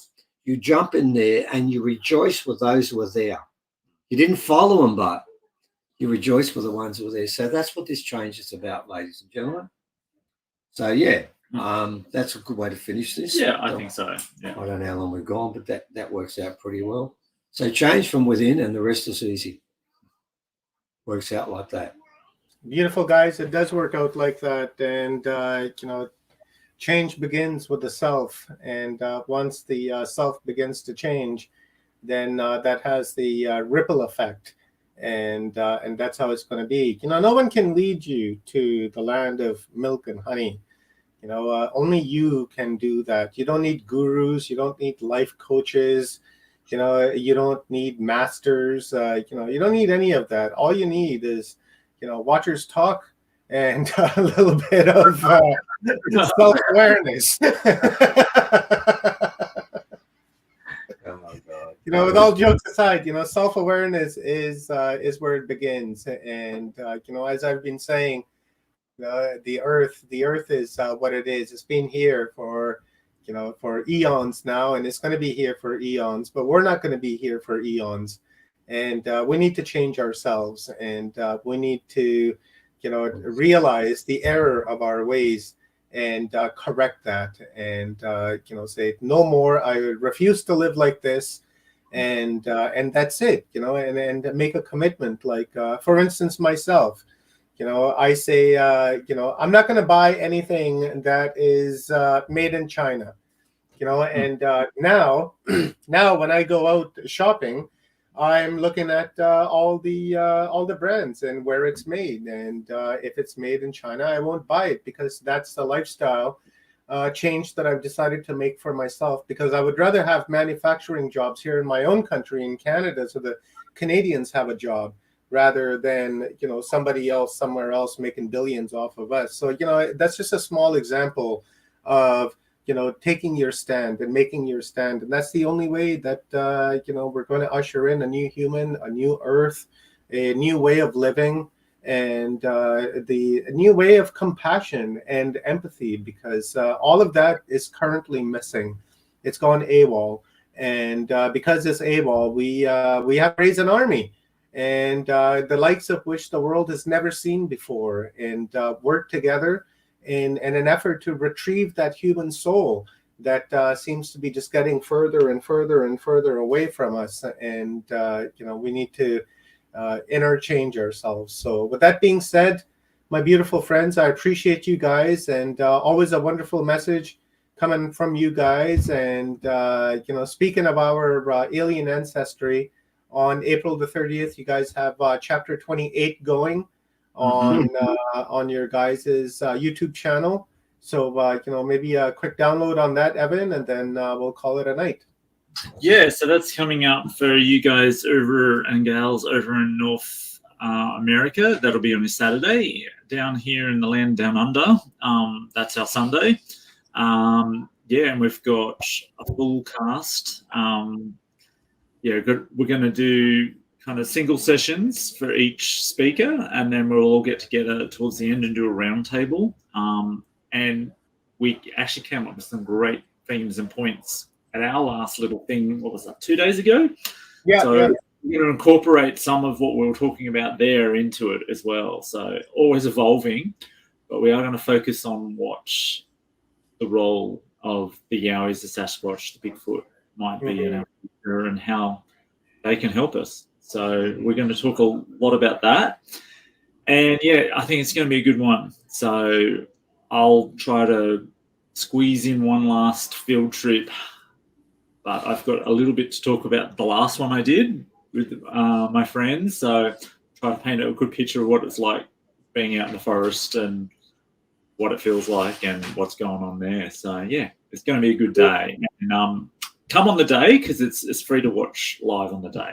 Yep, completely free. And here's a quick update, Evan, since the last time that we spoke the other day.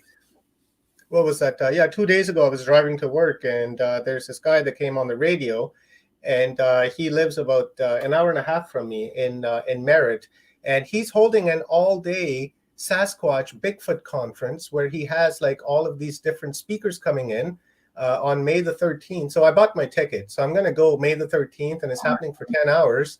And so while I'm there, I'll be shooting some videos and taking some pics, and I'll send those to you so that it can give you a perspective from this side, on how Yeah, it'd people. be good to have that. Thank you. Yeah, absolutely. So because I know you guys are like right into that, so when I go, I'll shoot you guys some info so that you can, we can work together, man. Work together, not against each other. All right. Love you guys. Thank you very much.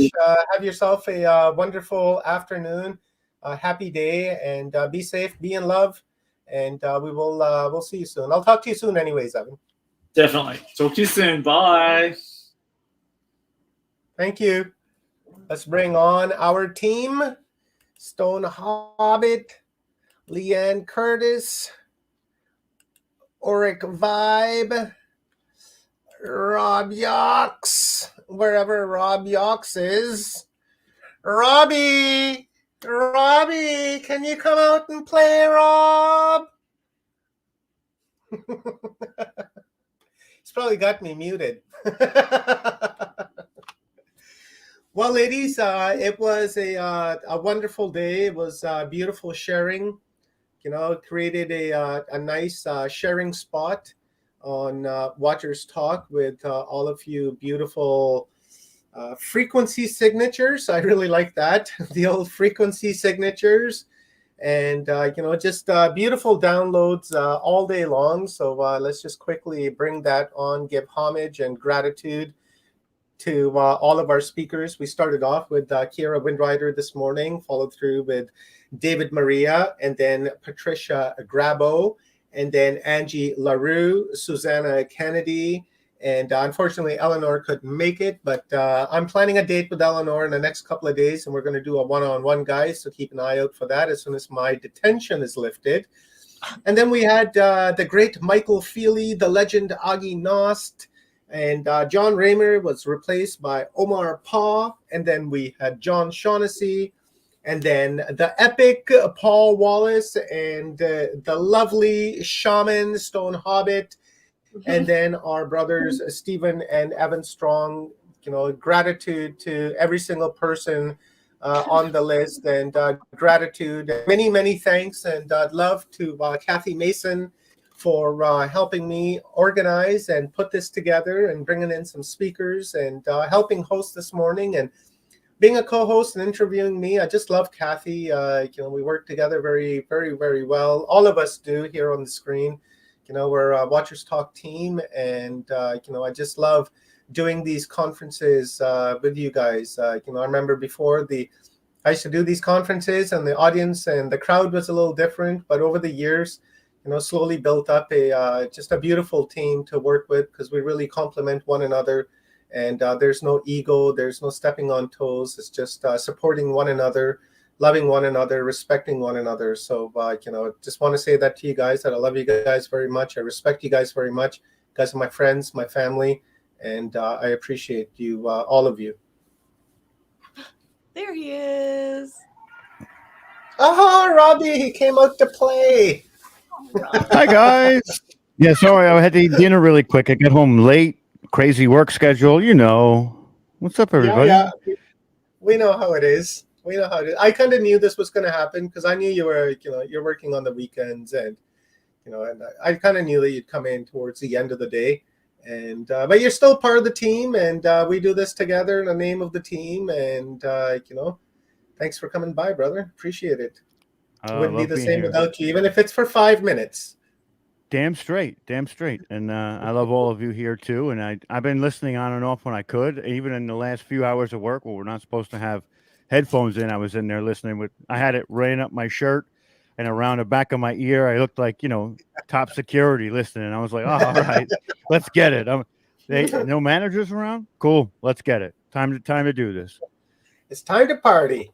The boss ain't around. Right on. Eric, Stone, Leanne, Rob, any final words? We'll just go around the room. We'll go with Stone, Eric, Leanne, and then we'll close up with Rob. Give Rob a few minutes, and see hasn't been here all day. I just want to say thank you to everybody who comes along and is doing this journey. Be nice to yourself. That's all I can say. Be nice to yourself.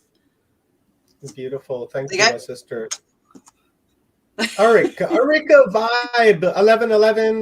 Guys, don't forget to subscribe to Ulrik's YouTube channel and check out the pyramids and stuff that she creates. In fact, got my order in and going to be getting some beautiful pyramids for my tables. So check that out. And Ulrik, go ahead, please. I just can't seem to shut the fuck up. So just go.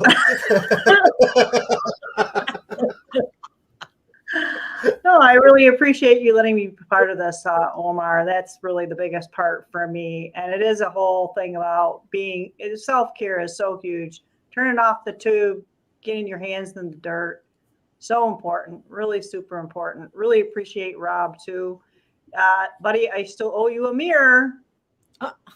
You got to give me that email address, you know, so I would be sending that because I just did, this was kind of fun. Dehive your mind. Don't give up that hive mind, yeah? So then you can become the vibe, right? So break away from the masses and do your own thing and figure out who you are, yeah?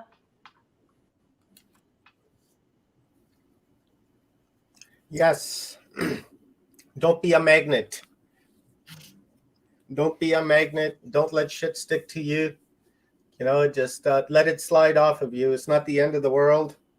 And, you know, yeah. Leanne. Hi. How you doing? Wow. Yet What's another completed conference. Like these things just are always so off the hook. I love it. I love it. The vibe is very, very good. And, you know, everybody out there, thank you so much for choosing to spend your linear time with us. If you made the whole day part of your Earth Day, then kudos to you for lasting. You guys have stamina. And, you know, I'll be watching it again because as much as I listen to every word, I kind of want to listen to it again. It was such a good vibe here today. It always is, but you know, I think each conference has its own frequency signature. Exactly. So there you have it. I'm very happy to be part of these things. I always have lots of fun. So yeah, thank you so much. Awesome. Thank you, love. It Awesome. wouldn't be the same without you. And we didn't get to do any stretches today, but you know, we will get that in there because we got a lot more in the works, and we'll continue to put together some more fun events for everyone to enjoy and to learn from. So let's get a download from Rob Yox from Full Spectrum Universe. Hello, my brothers and sisters. Before I let Rob do that, Go ahead. guys, I posted the link in the comments. It should be up there. And this is the weekly Zoom meeting with Stone Hobbit. And there is the Zoom link. And you guys can copy and paste the meeting ID and passcode. And we'll see you guys in with Stone Hobbit. So, Rob Yox, go ahead, my brother. All right, my brothers and sisters, hello, hello, hello. Welcome to this amazing event. Again, if you're just tuning in, and we're at the very end of it, but I'm just happy to be a part of it. I love the team, and I love all of you. And today is a day of great reverence for the mother, right? The great mother that we know that provides us with nourishment, shelter, and energetic sustenance. And this is what we do to pay homage to the mother. And we provide events like this, and Omar and Kathy put on an amazing event for that sustenance, the energetic sustenance that we need to survive, to as a collective to ascend in the sense of awakening and bring ourselves to the precipice of who we are and the potential that we all carry within us. It's super important to sit back in these days and absorb. And one of the things that Leanne hit on a little really quickly is she wants to go back and watch it again because she wasn't able to absorb it fully while taking part in it. And it happens when you're a host and you're doing these, to go back and reevaluate some of the things that sparked your interest and kind of go over it again and again. This is why we put this to video format. While we have 1 foot in the matrix, we also have 3 feet out, right? And what that means is we have these mediums so that we can bear witness to what we're doing, but also to specific information that we give out to everybody so freely, so that you can come back again and again and again and again until it actually becomes something that you can utilize. And it's a vitalization every time you utilize something that you hear somewhere else or something fits in, right? And this is why this family is important, because we are the structures from the Great Mother. We provide the structure which builds this tower into eternity, right? Into the multi-dimensional universe. And from that multi-dimensional universe, we connect with every fractal of ourselves across the spectrum. And this is why it's important, because the mother is the grounding factor. That ground is what keeps you here in the physical, but also lets you reside in the etherical.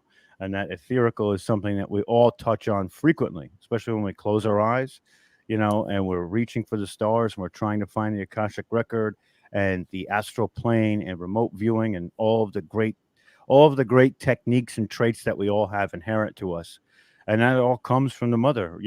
We're like the phoenixes, we rise from the ashes, from dusk till dawn, and all of these proverbial sayings I could say over and over, but it all has to do with going back to source, and source comes from the mother as well. And we get it from the universe, but also mother. And that's pretty much what I'm in reverence today. And I have eternal gratitude to everybody here just for giving me a chance to say something. And just to be a part of the team is what I'm eternally grateful for. And this blessed mother lets me walk on her all day, every day, for the remainder of my small existence in this specific reality. But my multidimensional existence will last forever. So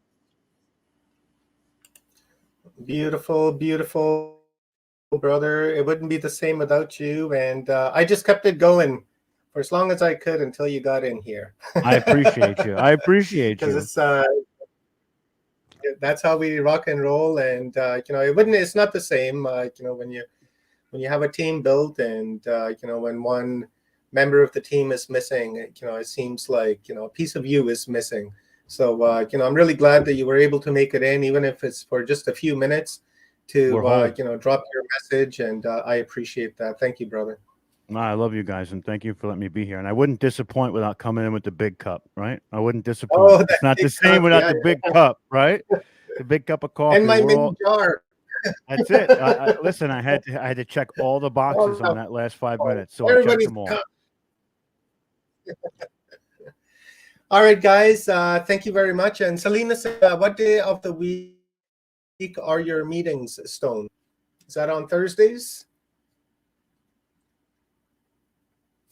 Right here. It depends where you are. Your Wednesdays. Most of the world Wednesdays. My time Thursdays. But all the timestamps are put in there. Okay, beautiful.